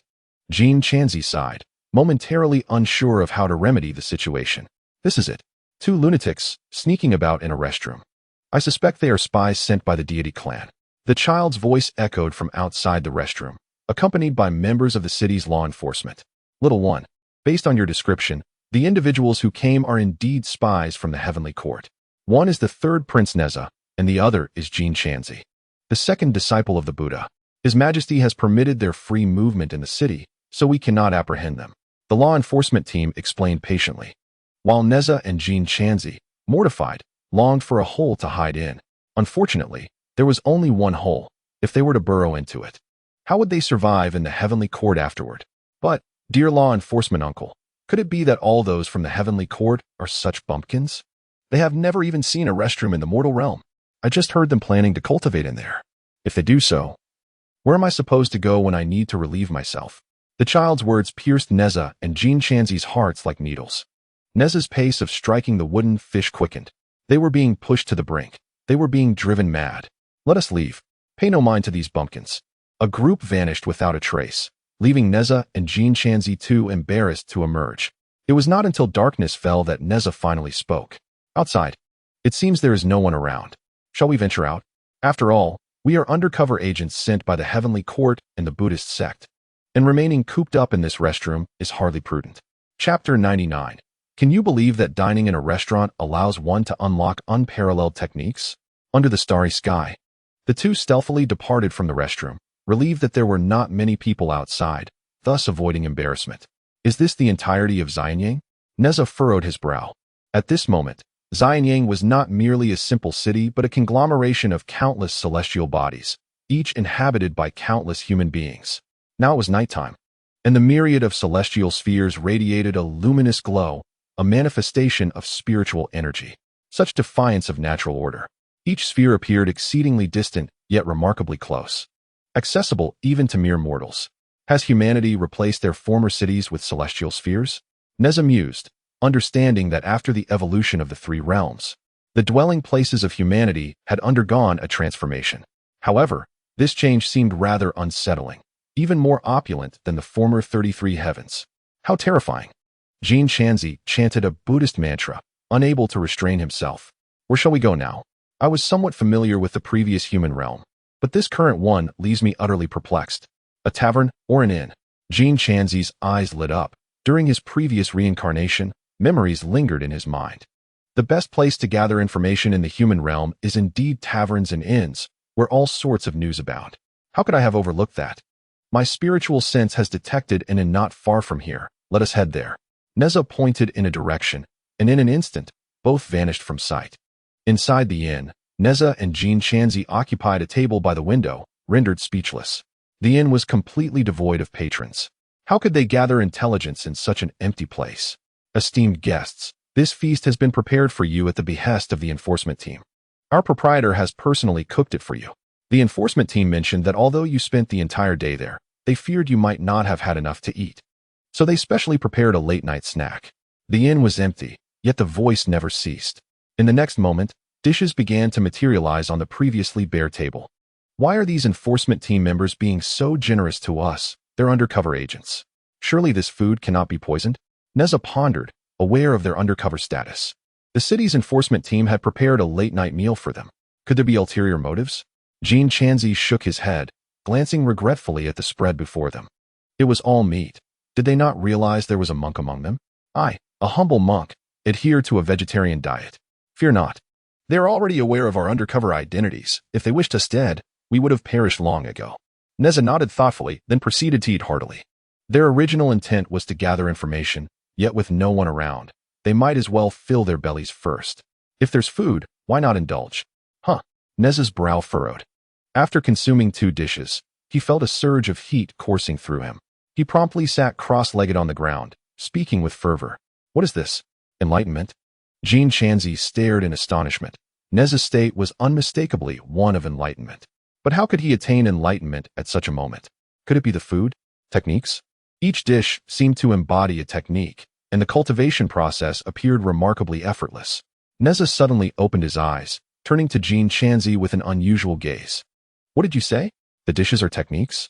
Jin Shanzi felt as though he had stumbled upon an absurd notion, even if the ingredients were precious and conducive to cultivation. He had never heard of dishes containing techniques. Do you doubt it? Allow me to demonstrate. Neza closed his eyes, and in the next moment, a colossal flower materialized behind him. With a single thought, the flower blooms. The sovereign of the world consumes. An overwhelming presence filled the inn, and Jin Shanzi found himself enveloped by a formidable force, instantly propelled backward. Such a powerful technique had never before graced the 3 realms. Jin Shanzi's brow furrowed. Most techniques in the 3 realms derived from the essence of the Tao, lacking such flamboyance.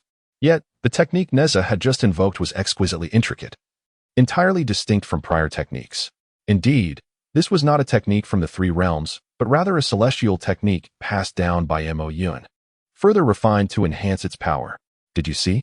I merely took a bite of the food here, and suddenly, my body felt ethereal, and the technique materialized in my mind. This technique is extraordinarily potent. Neza was astonished. To achieve enlightenment simply by dining in a restaurant was something no one would have believed in ancient times. Yet, it was indeed happening, right here in the human realm. Is it true? You aren't deceiving this humble monk, are you? Jin Shanzi inched closer, harboring doubt, suspecting it might be one of Neza's pranks. If I were to deceive you, may I willingly face the wrath of the heavens. As soon as Neza finished speaking, Jin Shanzi grabbed 2 chicken legs from the table and devoured them. What the? Neza rubbed his eyes. Jin Shanzi's reputation in the 3 realms was quite substantial. His most notable trait was not his strength, but his compassion. Jin Shanzi had always adhered to Buddhist precepts. How could he possibly break them? Third prince, if there's food, we ought to partake. This is a chance defying heaven's decree. If we can acquire formidable techniques, we will have fulfilled our undercover mission. Without hesitation, Jin Shanzi continued to consume the meat dishes voraciously. You monk, I shall join you. Thus, the 2 indulged in a feast, occasionally sitting cross-legged on the ground, continuing to eat, gain enlightenment, and cultivate for an entire day and night. Truly astonishing. I have learned such a wealth of supreme techniques. Xingzi Ju, Tian Di Quan, each one a top-tier technique, along with the transformation into freedom. How powerful! Jin Shanzi wiped the grease from his mouth, completely shedding his holy demeanor. Indeed, these techniques are extraordinarily powerful. If humanity were to cultivate in this manner, what would become of us? Neza shook his head. What could the heavenly court possibly compare? Jin Shanzi sighed, then queried with confusion, why would this inn, which is clearly a place of incredible fortune for humanity, bring us here? If we were to disclose this information, their secret would inevitably be exposed. What could they possibly gain from this? Just as they pondered this, a group of children gathered at a nearby window, murmuring, how pitiful they are, reduced to dining in such a place.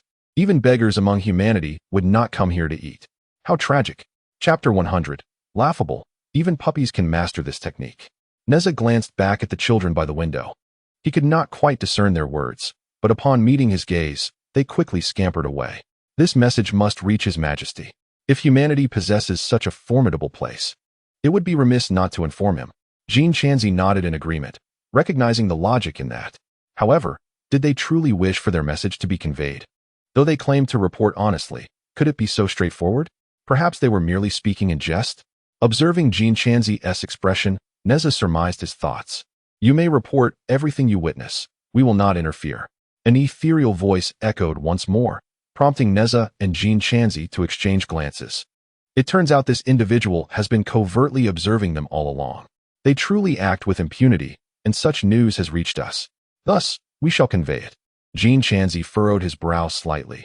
The information from the heavenly court and Buddhism has become exceedingly obscure. This message must be disseminated. Suddenly, a piece of paper materialized in the sky, where Neza inscribed the details regarding the restaurant. Subsequently, the ethereal image of the divine list appeared, and the paper vanished without a trace. On Penglai Island, the Jade Emperor and others stood vigil beside the divine list. Ever since the undercover agent had departed, they had been closely monitoring the divine list. It has arrived. The Jade Emperor was the first to sense it, and a beam of light emanated from the divine list. In the mortal realm, there exists a restaurant where one can cultivate while dining. Each dish represents a celestial technique. Jin Shanzi and I have savored several meals there, and our cultivation and techniques have grown remarkably powerful, having learned the 9 secrets, the Heavenly Emperor's Fist, the Blooming Thought, and the ancient Chaos Demon Attack. Lines of text appeared in the sky, causing the Jade Emperor, Tathagata, and the Queen Mother of the West to furrow their brows. Such terror? Cultivating while dining? What a preposterous notion. The 3 exchanged glances, realizing that Neza and Jin Shanzi's ability to relay this news indicated the success of their undercover mission. Yet, the information was indeed profoundly shocking. Quickly, relay this message to the Tao ancestor. Following the Jade Emperor's instructions, the Queen Mother of the West began to transmit the message, while the Jade Emperor and Tathagata exchanged knowing looks. Your Majesty, do you have any thoughts? I wonder if this place is truly as miraculous as it seems. Should we not send the deities of the heavenly court to experience it ourselves? Tathagata nodded, a slight smile gracing his lips. Your Majesty, I have an idea. If such a place truly exists, should we not disguise ourselves and investigate it? Understanding the strength of our adversaries will enable us to grow stronger as well. Tathagata felt a stirring in his heart. Such a wondrous place still existed in the world. If they did not seize the opportunity to explore it, he would feel regret. Very well. Let us inquire about the precise location. We shall depart immediately. Meanwhile, in the mortal realm, Neza and Jin Shanzi had already transmitted the exact coordinates. They also described the state of the mortal realm, yet they refrained from detailing their previous encounter in the restroom, as it was far too embarrassing to recount. Let us depart. They're about to arrive, and it would be best not to cross paths. Neza and Jin Shanzi swiftly reached a consensus and stepped out of the restaurant. Just outside the door, a group of children blocked their path. Children? Neza and Jin Shanzi exchanged glances. Since their arrival in the mortal realm, their impressions of children had not been particularly favorable. The earlier remarks from the child in the restroom were mildly hurtful, yet deeply insulting. Ba, what is it that you wish, little ones? Jin Shanzi recited a Buddhist phrase, gazing benevolently at the children. Are you locals? Don't you have parents? How pitiful. Neza rolled his eyes and whispered to Jin Shanzi, Master, do not restrain me. I feel compelled to spank them. This group of children is truly lacking in manners. Jin Shanzi shook his head, as deities of the heavenly court. They should not resort to violence against mortal children. Children, is there an issue with us dining here? Jin Shanzi inquired calmly, suppressing his irritation. Was there a problem with such a powerful restaurant? Did it have restrictions preventing ordinary people from dining there? Big brothers, in our place, no one comes here to eat. Only animals and pets dine here. A little girl among them spoke innocently, causing Neza's expression to darken. Jin Shanzi's lips quivered slightly. What did this mean? Animals? In such a formidable establishment, they were being referred to as mere livestock? Would anyone believe such a claim? Children, you do not understand. Every dish in this restaurant represents a cultivation technique. Consuming the food allows one to learn supreme techniques. You are still young and do not comprehend. We do not hold it against you. However, do not obstruct these two uncles any longer. Jin Shanzi patiently explained, yet one child sighed. I think I have heard my mother mention this condition. It's the legendary big fool. Uncle, truly, even if there is no food to eat. We must not come here, for this is indeed a place for animals to dine. You, as humans, should not behave this way. Jin Shanzi's brow furrowed slightly as he turned back, bewildered, to Neza. I just employed mind reading, and what they said did not seem like a lie. Neza frowned. What nonsense is this? To cultivate merely by dining? If this were to spread across the three realms, it would undoubtedly terrify many powerful beings.